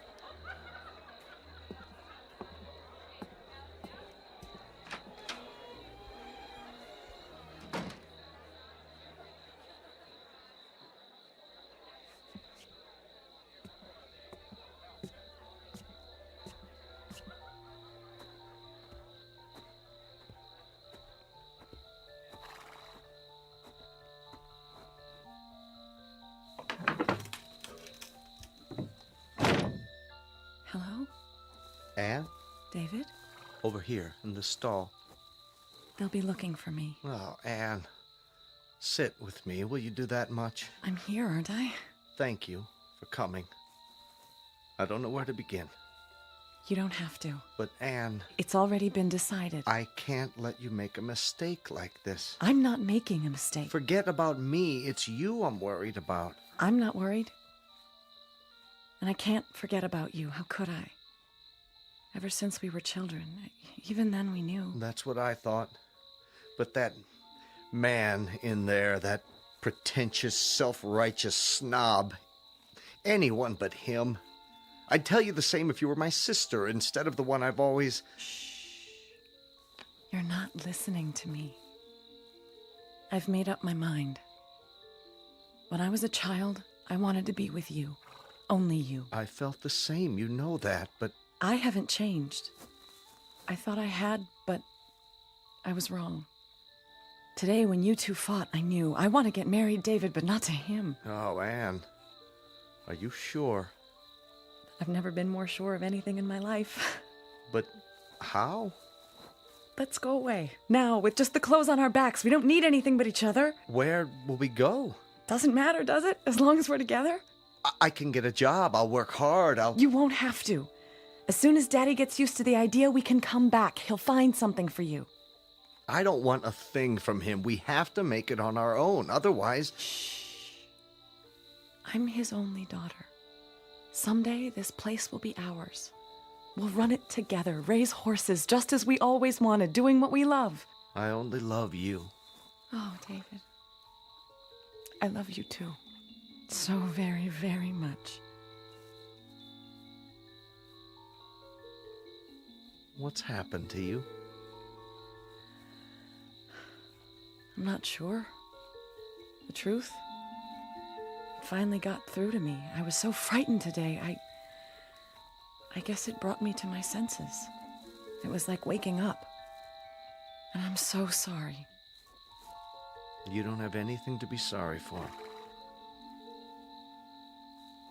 Did you bring your car? Down the road. Then let's run away now before it's too late. In a minute, Anne. In a minute.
Yes?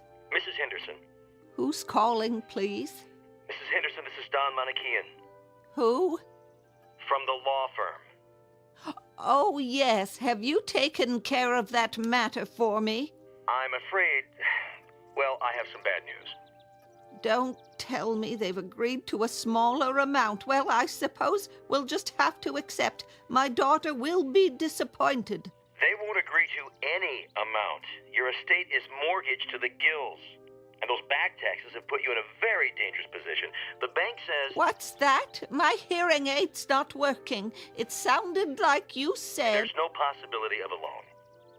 And unless you sell the property... Sell? Why, this is all we have. It's always been ours. My husband built it up from nothing. And when he passed away, your daughter and son-in-law took over the estate. Your net worth dropped precipitously. Sell some more stock. Mrs. Henderson, there aren't any more stocks to sell. Mr. Mitchell had everything in high-risk growth funds. I advised him to diversify, but he wouldn't listen. And now, well, with the way things have been run, the only alternative is receivership. If we can arrange a time to sign the papers... I can't talk about this anymore. My heart... I'll have my daughter call you when she returns. But, Mrs. Henderson, I have to tell the bank something this afternoon. Good day to you, Mr. Manukian.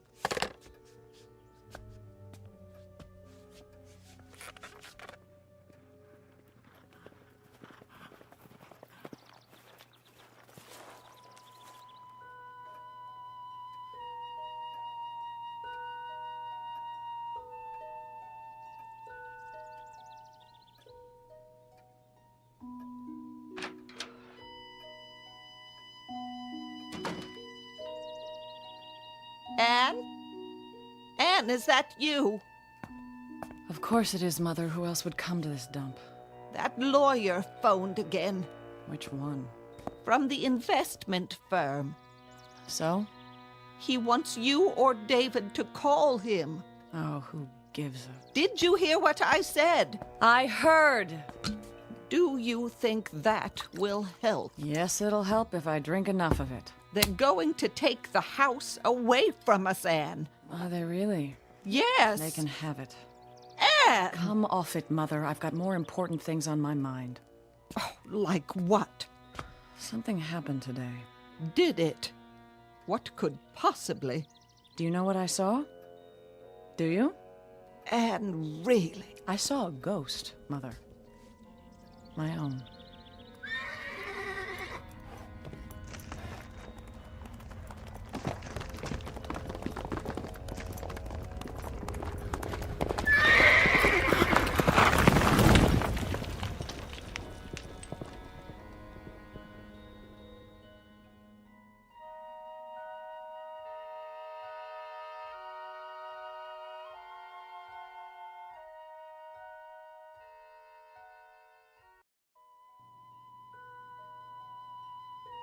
What are you talking about? A ghost? That's right, Mother. A phantom. A visitation from the past. This is no time for such nonsense. You haven't heard a word I said. We're in danger of losing the house. Oh, come off it. That's all it means to you? That's all. The home you were raised in. Raised? You mean lowered? Spoiled? Squeezed to death with a velvet glove. Oh, don't let's start. It started the day I was born, thanks to Daddy dearest. I won't hear you debase his memory. Debase his memory? How cornball can you get? How can you talk like that about your own father, who gave you everything? Everything! That's right. Gave me. I never had to earn a bit of it. In fact, I never had to work for anything in my life, never had to bother acquiring such useless traits as judgment, discrimination. Who needs them? Cheers, Mumsy. You blame your father? Yes. I blame my father. But how? Easy? Oh, he was so strong, wasn't he?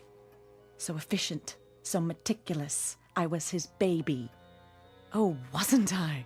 16, 17, 18 years of age, I was still his baby. With all the keen insights of a baby, all the capacity to understand, the ability to judge people and make decisions, the right ones. So I made a mistake. One little mistake.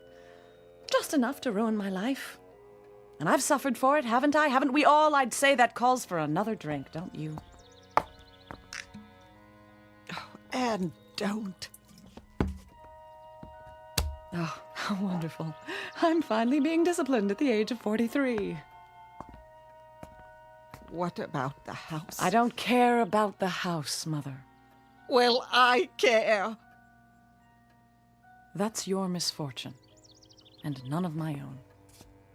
At least we should talk about it. Time is running out. It ran out a long time ago, Mother. A long, long time. I have something more pressing on my mind, what I saw out there today. The ghost of engagements past, you might say. Oh, there you go with your ghosts again. Mine indeed. Intriguing, isn't it, to be haunted by one's own self? Positively fascinating. What exactly did you see? A reminder from the past and the future. I was riding where I always go out beyond the meadow. I was on a ridge when I saw this young girl pass on the trail below. There she was, with her new saddle, a wonderful white horse. Her daddy gave it to her when she graduated high school. You may remember it, Mother. How could I? Because it was my horse once. The girl was me. As I looked at 18. Oh, I think you've had too much to drink. No, you're wrong. I haven't had enough. You remember the day of my engagement party? I do. I even remember the date. It was June 13th, 25 years ago. Do you recall how I came in that day, terrified because a woman had attacked me, chased me on a horse, and Father had them search for her in vain? I was that woman, Mother. I am that woman. Look at me, black cape and all, to match my favorite horse. And you want to hear something funny, something marvelously funny. It's not the only time I've seen her. Don't carry on like this. Go upstairs and lie down. Isn't that bizarre? I keep seeing her again and again, keep seeing myself, just as I was on that day, on that one particular day. You know that expression, go chase yourself? That's what I've been doing. Chasing myself, trying to... Anne, you're frightening me. Come sit down. It's getting dark. We'll light the fireplace. Would you like that?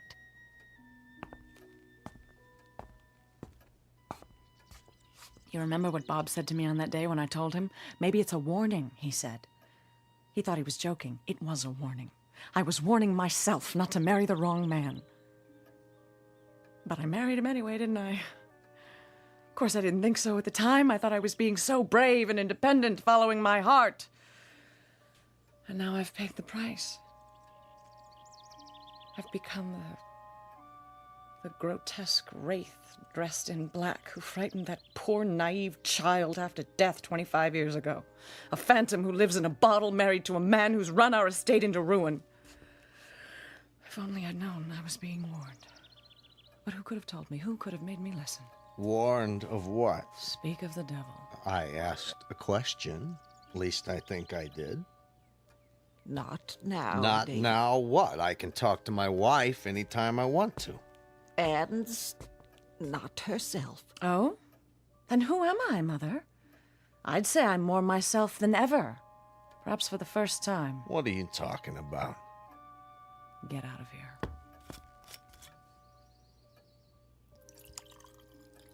David, it might be better. I know, if I crawled back upstairs so you can blame me for everything. That's not fair. I did the best I could. What did I know about it? Investments, running a business. If your old man hadn't up and died... David? Well, it's the truth. But look on the bright side. We had some good years. Did we? When? After we came back and your father set us up. There's some bad luck, that's all. But we'll get on our feet, you'll see. All it takes is for... For what? A miracle? Another life? We only have one chance, and we blew it. Don't you see? I blew it. But maybe, just maybe, if I can find her again and get through one last time. What's the matter with her?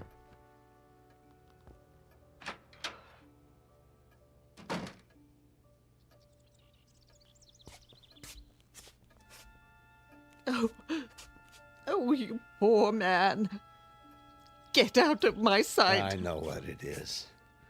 Do you think she doesn't love me anymore?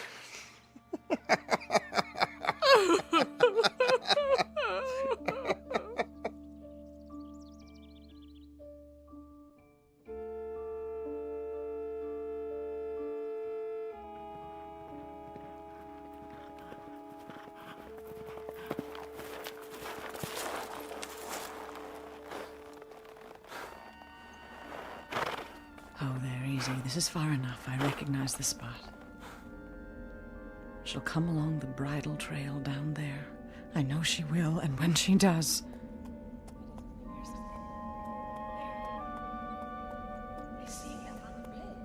There. There she is. Look at her. What does she have to smile about? Anne! Come on, faster! Hello, can I help you? Anne? Anne! Anne! Slow down, please. You're spooking my horse.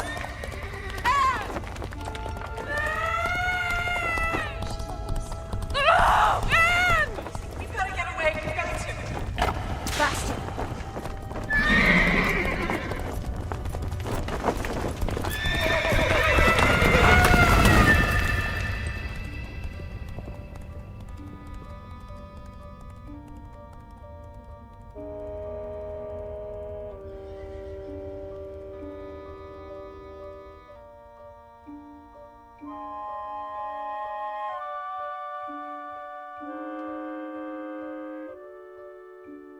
This is the sound of terror.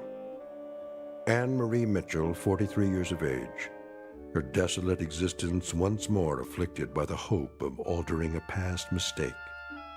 A hope which is, unfortunately, doomed to disappointment.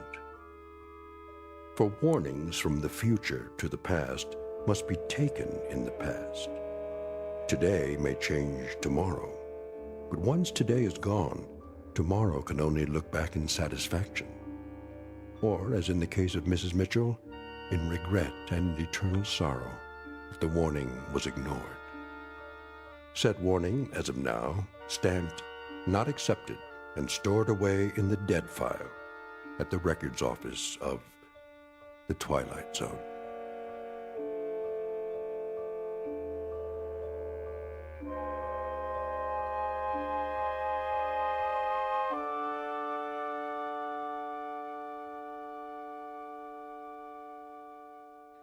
The Twilight Zone continues in just a moment. You are about to enter another dimension, a dimension not only of sight and sound, but of mind, a journey into a wondrous land of imagination. Next stop, the Twilight Zone. Hi, this is Stacy Keach. I'd like to take a moment to tell you about our Twilight Zone website at twilightzoneradio.com.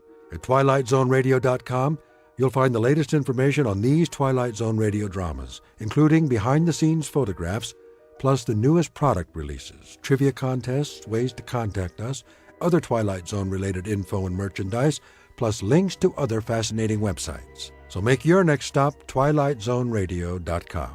Visit twilightzoneradio.com to purchase these Twilight Zone radio dramas on cassette and CD, or call toll-free 1-866-989-ZONE. That's 1-866-989-9663.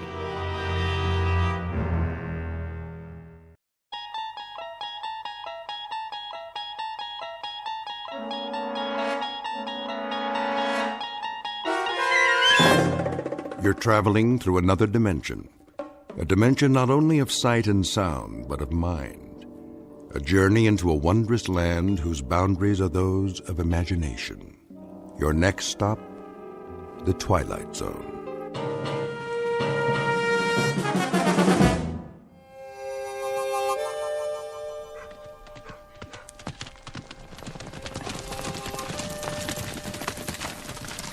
He ain't here yet. He will be. Almost noon. Knows what's waiting for him. Yep. He knows he's gonna get shot. Let's go inside and have a drink.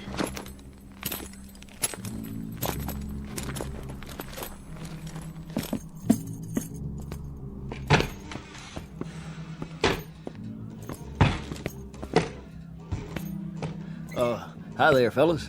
No talk. Just pour. Sure. What'll it be?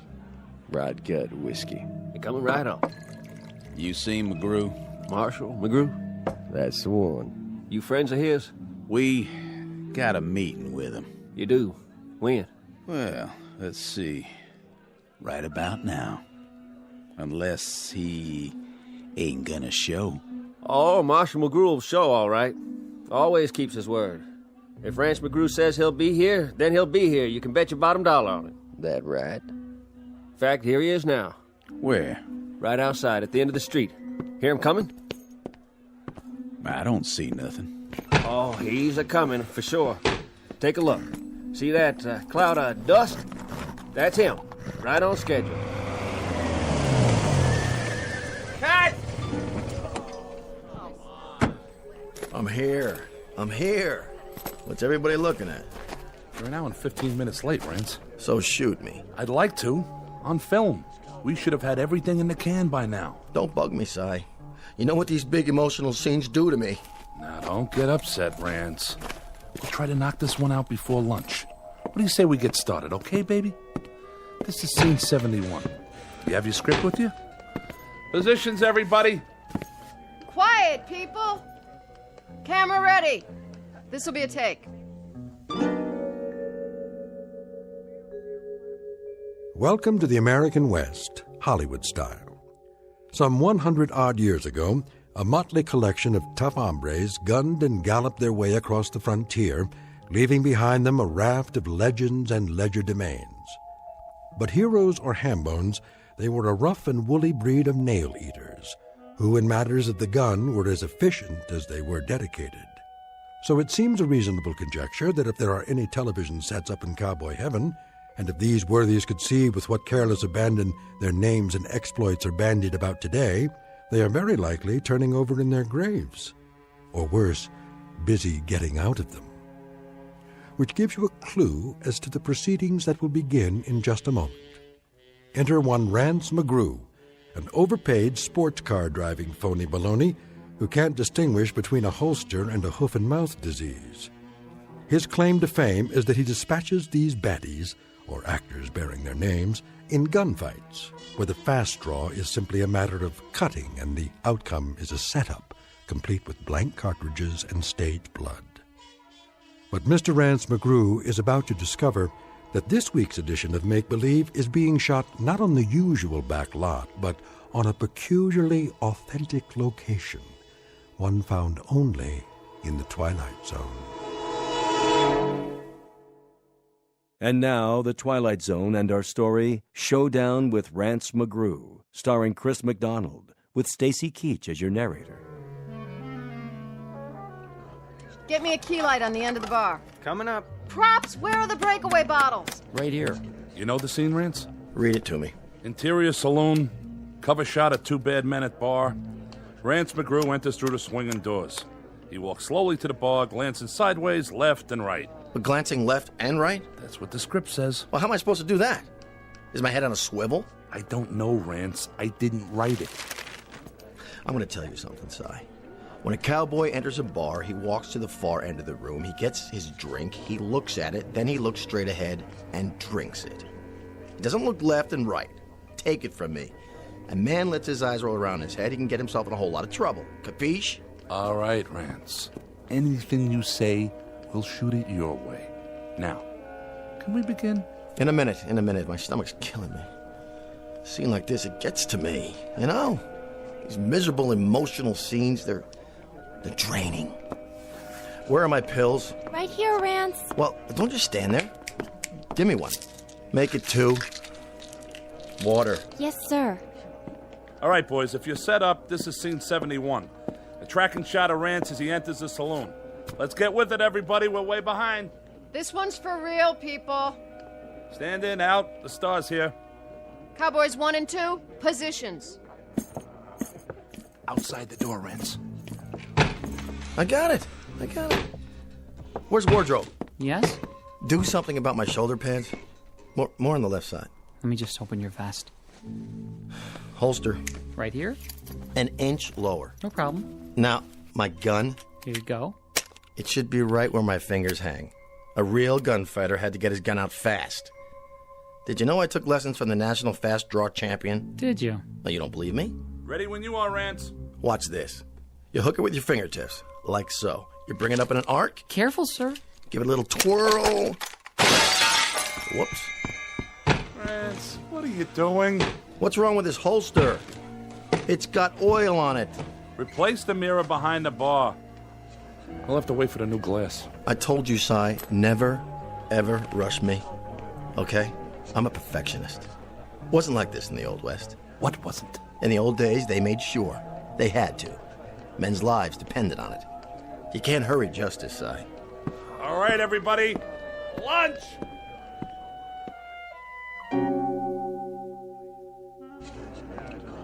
Ready? Ready. Rolling. Rolling. Roll sound. Roll sound. And action. Cue Rance. Hello there, Marshal. Barkeep. What'll it be? Rot gut whiskey. Yes, sir. Give me the bottle. Sure, Marshal. Whatever you say. Cut! No, don't look at me. It wasn't my fault. Look at here. Hey, buddy boy. Yeah? You try to gag it up one more time, you'll wind up plucking chickens at the farmer's market. It was an accident, Rance. Was it? He put English on it. He deliberately made it curve before it got to me. English on a bottle? The guy needs a catcher's mitt. What'd you say? Nothing, Rance. He didn't say a thing. How much longer? These boots are killing me. Here's a new bottle. Let's try it again. From the bottle. Positions, please. Positions.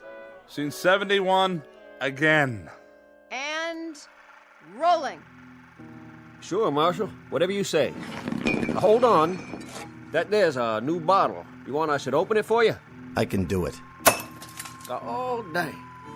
Here's a glass for you. Don't need one. You see that?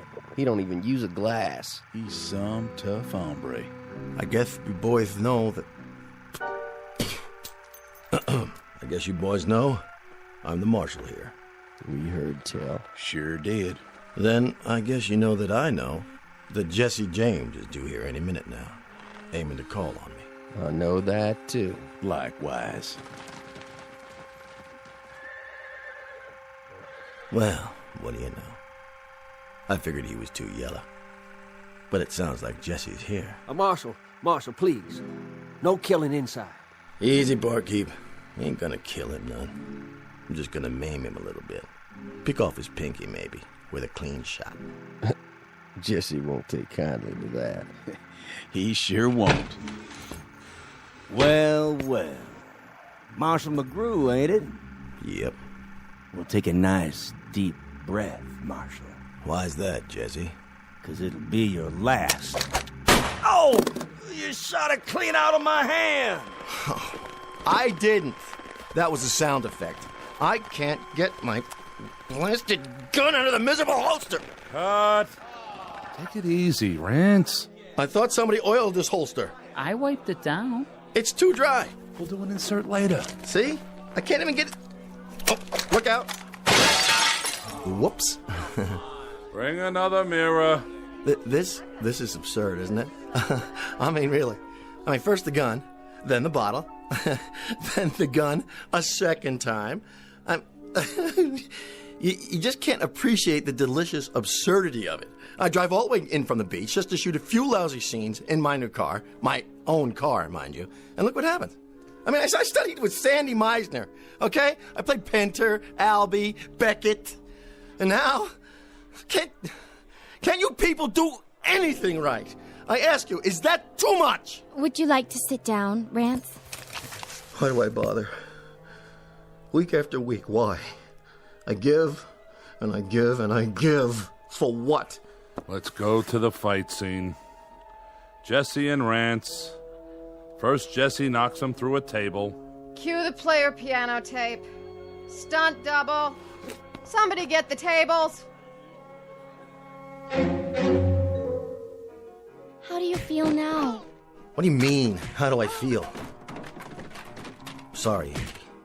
It's not your fault. But these oafs out there, they wouldn't know a real line from a cereal commercial. Hand me my throat spray. The antibiotic one or the one for the allergies? I don't care. Just give it to me. Cut! Print it! I think they're ready for your close-up, Rance. All right, Angie. Don't you think I know that? I'm the only professional around here. Did you double for me in that scene? Yes, sir. Looking good. Thanks. I tried to do it just like you would. I like the bruises. Nice makeup. It's not makeup. Okay, boys, this is the death scene. Rance in the bar, Jesse lying over there. Rance thinks he's unconscious. Jesse picks up a gun off the floor and fires at Rance's back. Well, at his back? That's correct. Hey, I don't want to give you a hard time, Si, but... Well, you got a problem with that? But that's not the way Jesse James used to operate. Well, he does in this script, okay? What I mean is, everything I've read about the guy, he fought pretty fair and square. Why can't I just yell something, before I pull the trigger?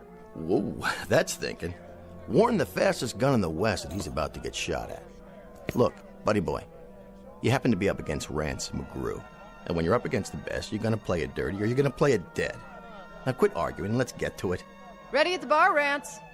Your marks by the brass rail. Here's the bottle. Hold it. I told you ginger ale.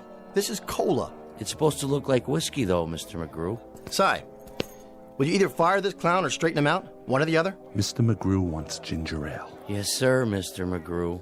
Jesse, lie down on the X. I don't care what he says. Jesse James wouldn't shoot anybody in the back. Yeah, but Rance McGrew would. Rance McGrew would also fire his own grandmother. So do me a favor.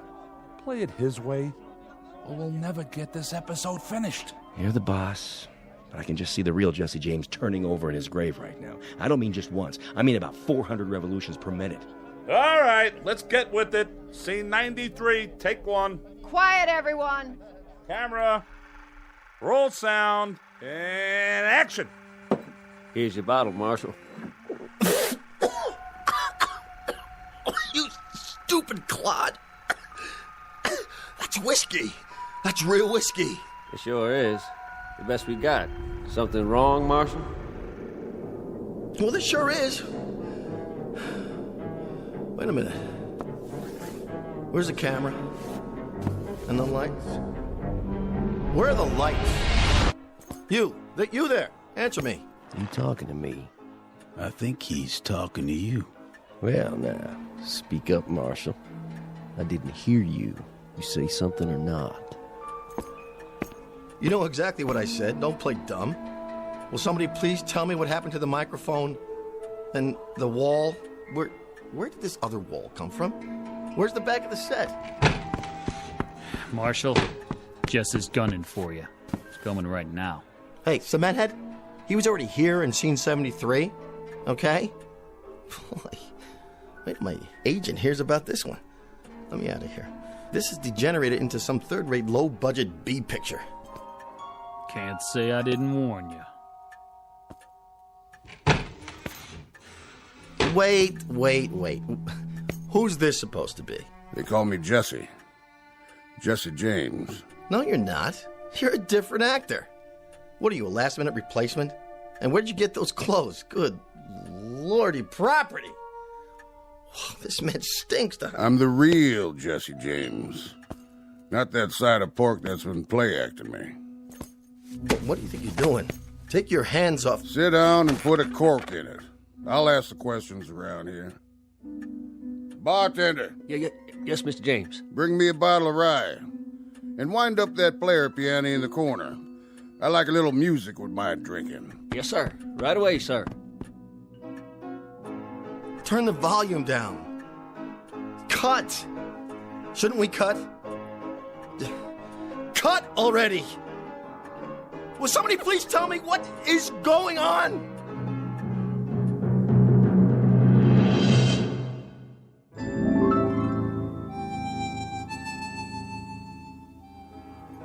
Don't you hear good, mister? No habla inglés. Sure you don't. Well, habla this. Sí. I'd be looking for the marshal. No es aquí? No. No, señor. Fellow named McGrew. Rance McGrew. So? You know him? Sí. He here? Come si, come sa. Come what? Si. Si? Si. Who's Si? The director. Get me out of here! Where you going? That away. You wouldn't be McGrew now, would you? Not a chance. Then what's this badge doing pinned to your chest? Well, where's the fellow who loaned me this vest? I think you and me. We better have a little talk, Marshal. Talk? Maybe a long talk, maybe a short talk. But a talk just the same. Okay. You're supposed to be a tough hombre. But you don't look very tough. No? Know what you look like? I couldn't venture a guess. You look like a marshmallow. A marsh... I do? Don't that rile you none? No, not much. Why not? I haven't been myself lately. It's these allergies. Come on. First we'll have a drink, and then we'll talk. Then we'll have a showdown. A showdown? Where's that bottle? Right here, Mr. James. I gotta see this. Yeah, see what? How you break the neck off without wrecking the whole bottle? Oh, that's just in the movies. Might get broken glass in it. Don't want to ruin good whiskey.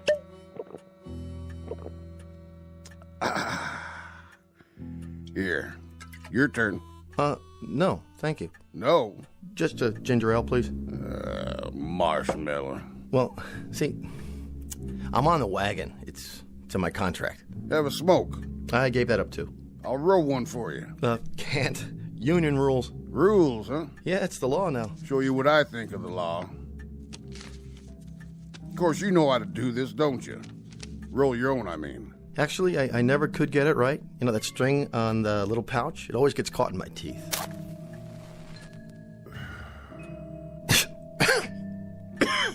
Would you mind not blowing smoke in my face? That rile you, does it? Not really. It's just that it's not good for my voice. Nothing riles you. You're just about the most even-tempered dude I ever did meet. However, I ain't got no more time to be sociable, Marshal. I'd say it's past time we came to a meeting of the minds. Duck and cover, boys. What's everybody hiding for? Think about it, Marshal. Why do you suppose? 'Cause the place is closing? That must be it. Yeah. Curfew time, huh? Well, I'll just mosey on home. Nice meeting you, Jesse. Mr. James. Whoa, just stop right there. You wasn't leaving, was you, Marshal? I mean, you wasn't just gonna up and walk out on me, was you? Me? No, I was just wondering whether it was gonna rain. You know, looks like it's not, though. No, not today. Have a seat. Okay. As long as this doesn't take too long, I got a meeting with my agent after we wrap. You know what I thought, Marshal? I thought you was gonna play some kind of trick on me. Me? Why would I do a thing like that? Remember the time that bad guy had you covered from behind? And you started out the swinging doors, and you swung one door back and knocked the gun out of his hand? That was the opening show last season. Or how about when that rustling gang was waiting in here to bushwhack you? 10 or 11 of them. 13. I was up for an Emmy for that one. That was where you shot from the hip and brung down the chandelier. I gotta hand it to you. Some shooting, Marshal. I did better next week. Horse thief named McNasty shot a glass out of his hand. Bullet ricocheted and hit his partner out there on the porch. Got 1,300 pieces of mail on that one. I bet you did. I just bet you did. Why, folks couldn't help admiring a man of your talents. Thing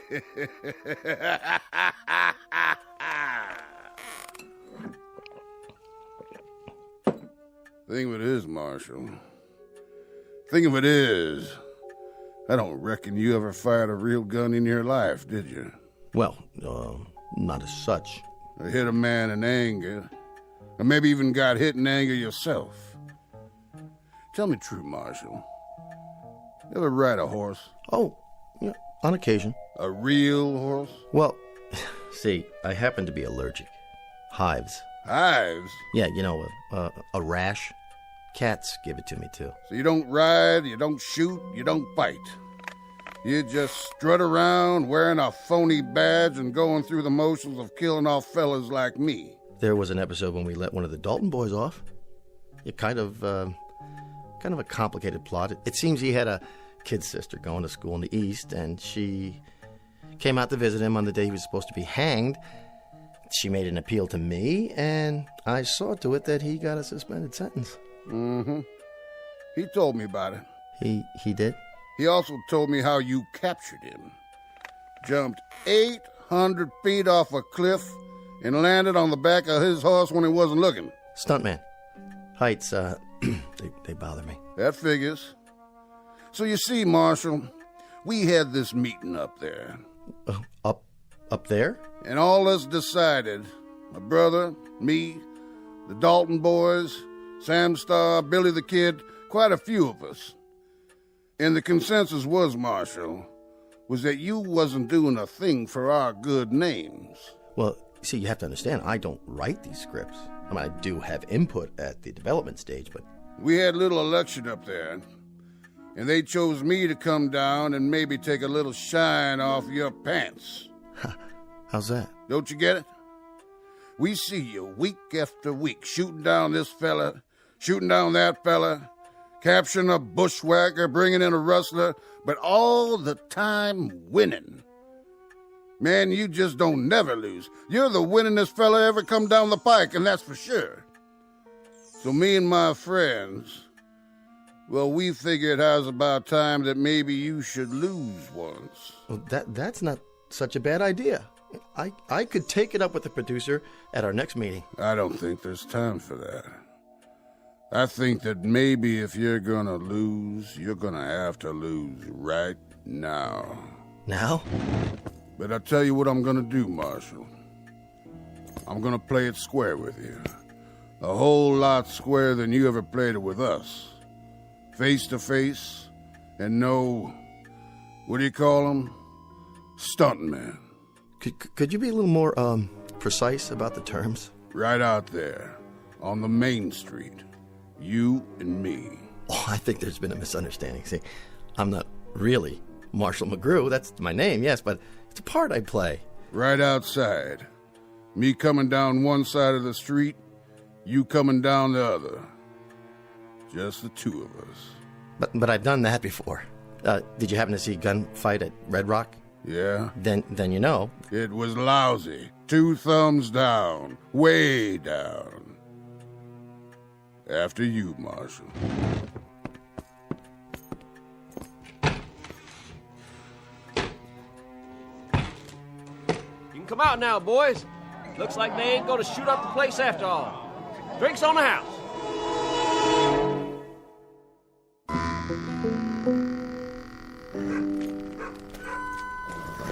We take 20 paces each.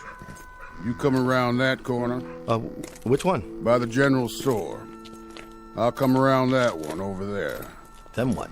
I'll let you make the first move. Nothing could be fairer than that, could it, Marshal? Fair? Oh my, no, indeed. Nothing at all. That I can think of, unless... What? Could we make it tomorrow afternoon? Your girl can call my girl and... This afternoon. Now. You mean now? As in right now? Or in the general sense, as opposed to the past, let's say, or the future, or... Too much, John. Let's go. Stuntman? Oh, Stuntman. 14, 15, 16... Better check all my bullets. But they're blanks. All blanks. What am I supposed to do? Ready, Marshal? I'm coming for you. All right, here goes nothing. Talk about method acting. Go ahead, Marshal. Make your move. This is ridiculous. I'm gonna count to 3. Why not 5? Or 10? 1. It never happens this way. Makeup! I got sweat in my eyes. 2. I didn't even want to be in the series. I wouldn't have signed up for it at all if it hadn't been for the residuals. God, that and the fact that they let me use my own name in the title. Rance McGrew, Frontier Marshal. Had a nice ring to it, I thought. 3.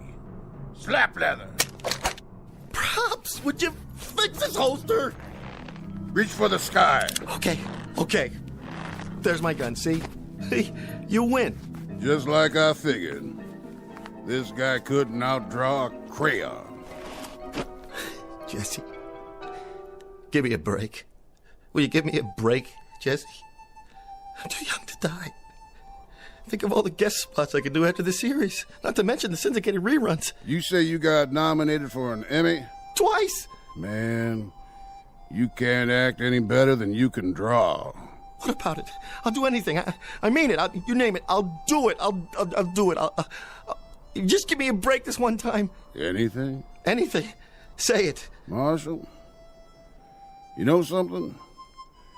You and me, maybe we ain't such a long ways off from a bargain after all. What is it you want? Well, sir, I ain't exactly sure what it is I want, but I'll think about it some. You will? You mean you're not gonna shoot me down like a dog? Like a cur? Like an empty beer bottle? Like an old tin can set on the fence post of life? On a lonesome road somewhere, a road less traveled, you might say? Nope. But I'll tell you what I will do, if you stop talking like a schoolmarm. What's that? I'll see to it that you play it mighty careful from now on. Done? You gotta play it straight. No more of this Hollywood junk. You got it. We may be stiffs up there, but we're awful sensitive. We'll be watching you, Marshal. Jesse? Jesse? Where'd you go? Where do I send the deal memo? Here you go. What? It isn't whiskey this time, Mr. McGrew. It's ginger ale like you ordered. Okay, people, this is a take. Quiet, please. Where'd all these people come from? And the lights, the camera. You all right, Rance? Yeah. Yeah, I'm all right, but where'd you all go? Where do we go? Rance is such a kidder. We didn't go anywhere. Are you sure you're all right? You look a little pale. Yeah, I'm fine. Make up.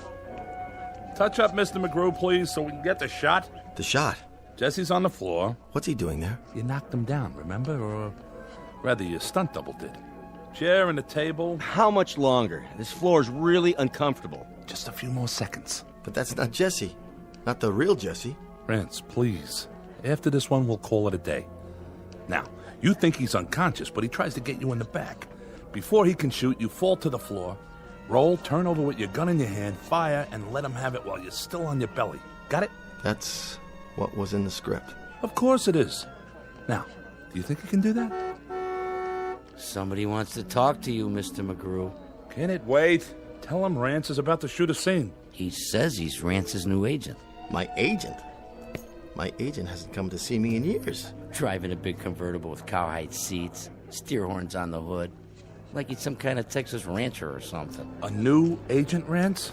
Look, I don't know what your chain of command is nowadays, but go out there and talk to him if you have to. Find out what it is he wants, and what it is you want, and what it is so we can shoot. Sure thing, Si. I'll do that.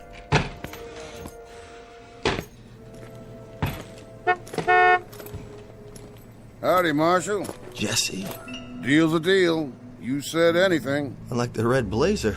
Houndstooth, isn't it? That what they call it? You don't know about the yellow slacks, though, and the beret. I think you've been watching too many old movies. Be that as it may. Have a cigar. I don't smoke. That's right, I remember. No offense. Well, now, to get to the point, anything is the following.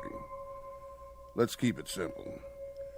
I'm just gonna stick around from show to show and make sure you don't hurt no more feelings. Such as? Take this here scene. Change it so's the other Jesse don't fire at your back. That would be real cowardly.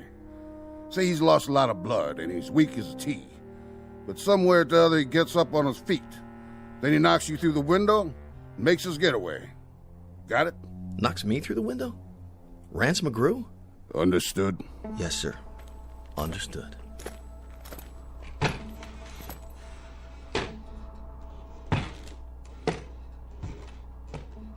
What? Are you out of your mind? No stunt double? Jesse does what? Scene 93, take 2. Places. Lights. Roll sound. And action.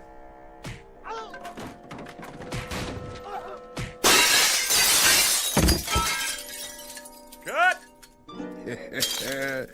That was a good one. Yeah. Glad you liked it. Now I was reading next week's episode, Marshal.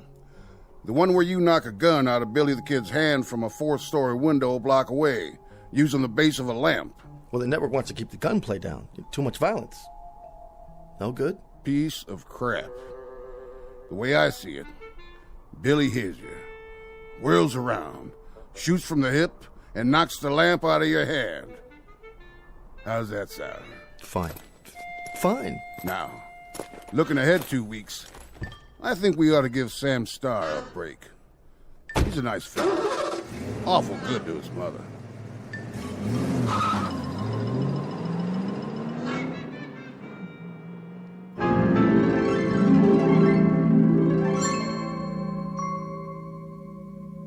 The evolution of the so-called adult Western and the metamorphosis of one Rance McGrew, former phony Maloney, now upright citizen and defender of truth, dedicated to all things involving tradition and the history of cowboy lore.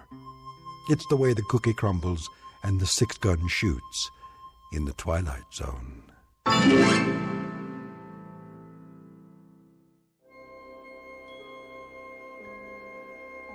Hi, this is Carl Amari, producer of the Twilight Zone radio dramas. I'd like to take a moment to tell you about our official website at twilightzoneradio.com, where you'll get the latest news and information on these Twilight Zone radio dramas. Plus, at twilightzoneradio.com, you can digitally download 3 free episodes or any of our episodes for only $1.95 each. In this age of ever-changing technology, we've decided to make these episodes instantly available to you by making the Twilight Zone radio dramas a digital download-only series. This means that this series will no longer be offered on CD. The CD collections at our website are now being offered, while supplies last, at buy one, get one free. So be sure to get your favorites before they're sold out. Be sure to visit us often, and I'll see you in the zone.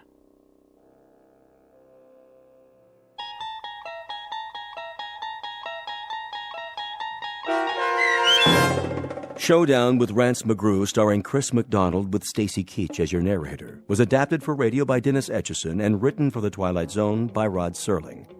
Heard in the cast were Mike Starr, Fernette Lebo, Doug James, Kurt Nabig, Rich Komanik, Sean Cross, Steve Key, Jeff Lupetin, Carl Amari, Roger Wolski, and Vince Amari. To learn more about the Twilight Zone radio dramas and to obtain audio cassettes and CDs of these programs, visit our website at twilightzoneradio.com.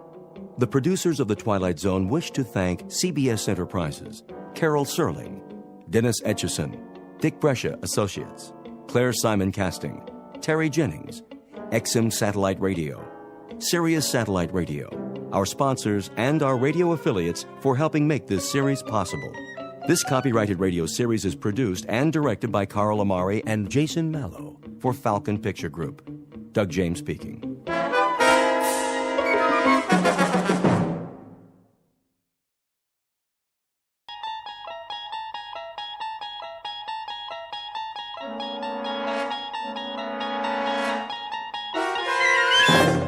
You unlock this door with the key of imagination.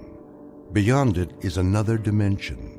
A dimension of sound, a dimension of sight, a dimension of mind.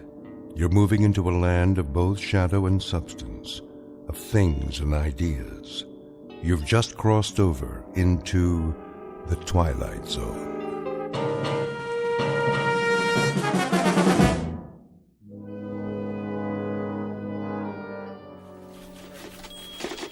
Hey, Miller.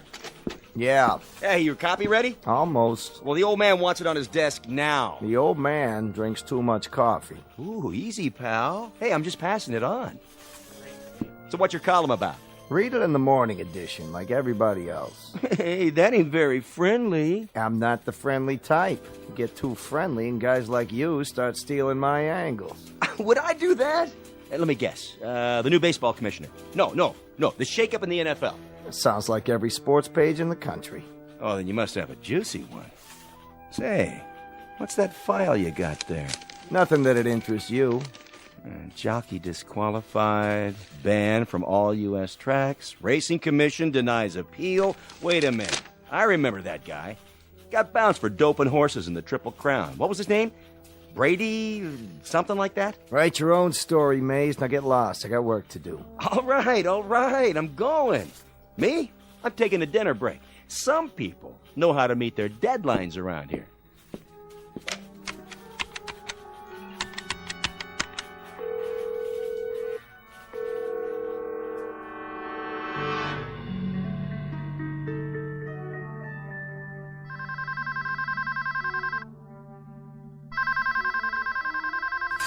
Huh? Yeah. Grady. What do you want? If this is the front desk, I already told you. I'll pay up tomorrow. For the whole week. Got that? Tomorrow. Grady, this is Rich Miller calling. Who? I read a column for the Post. Which paper?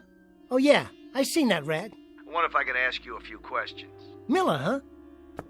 Wait a minute. I know who you are. You're a creep. Mr. Grady, I just want to set the record straight. I said creep. Don't Mr. Grady me. I can read. Yeah, I can read, all right. Every now and then I get a look at your column, and afterwards I need a stomach pump, you know? 'Cause it makes me sick. If you give me a minute, I'm willing to print your side of the story. Look, Fink, don't nuzzle up to me. 3 years ago, you stuck in the first shift, only you got it wrong. I didn't have nothing to do with horse doping. I didn't say you did. You didn't, huh? Get off your elbows, you Judas. You had me hung out to dry from the start. A couple of fast pages on the old typewriter, that's all it took. And I got a 60-day suspension. I think you have me mixed up with somebody else. Oh, is that a fact? Well, listen, baby. You can play it real safe now. You're 50 blocks away. But if you was in my room here, I'd fix it so they could scrape you off the wall and spoon you into a cup all by myself. Some people say you got a bum deal. If you'd care to make a statement. Yeah, here's your statement. This is Grady to the press. You're all a bunch of grave-digging finks with delusions. Print that, hyena, and don't forget to spell my name right. Chump. Yeah, you in the mirror. Some jockey you are. A couple of lousy fixes and you fall off your mount. The big boys walk away with all the money, the bills, the bundles. What do you get? Chump change and black and blue silks, like a real patsy.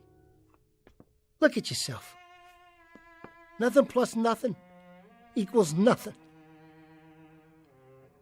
So what do you do now? Maybe rent a carriage? Drive lovers through Central Park? Yeah, right. Grady, you kill me. You really knocked me out. You dumb little shrimp. There isn't a mother's son in the whole world as dumb as you are. Now what am I supposed to do? Will you tell me that? What in this stinking world can I do, huh? The name is Grady, 5 feet short in stockings and boots, a slightly distorted offshoot from an old and honorable breed of humans who raise horses. But this happens to be one of the rotten apples in the barrel, bruised and yellowed by dealing in dirt. A short man with a short memory, who somewhere along the line forgot that he worked for the sport of kings and helped turn it into a cesspool, used and misused by certain two-legged animals who have hung around sporting events since the days of the Colosseum. So this is Grady in a Fleabag hotel room on his last night as a jockey. Behind him are Hialeah, Hollywood Park, and Saratoga. Just now, he's rounding the clubhouse turn and coming up fast in the Twilight Zone.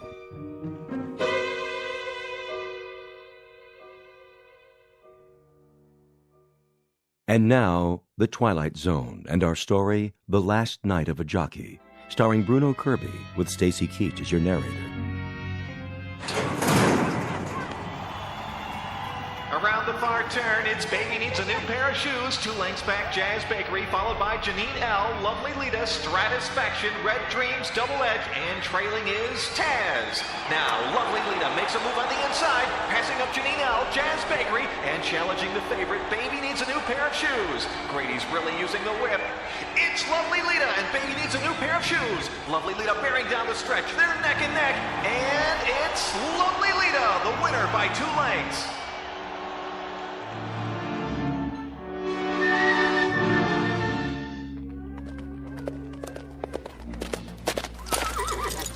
Hey, get a shot of the winner. Look this way, Grady. Smile. Who would have thought? Beating the #1 horse.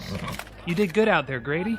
Yeah, didn't I, though? Yeah, never saw Lita run like that before. Well, she had a good jockey this time. Well, at 12-1, you sure made some folks happy today. You don't know how right you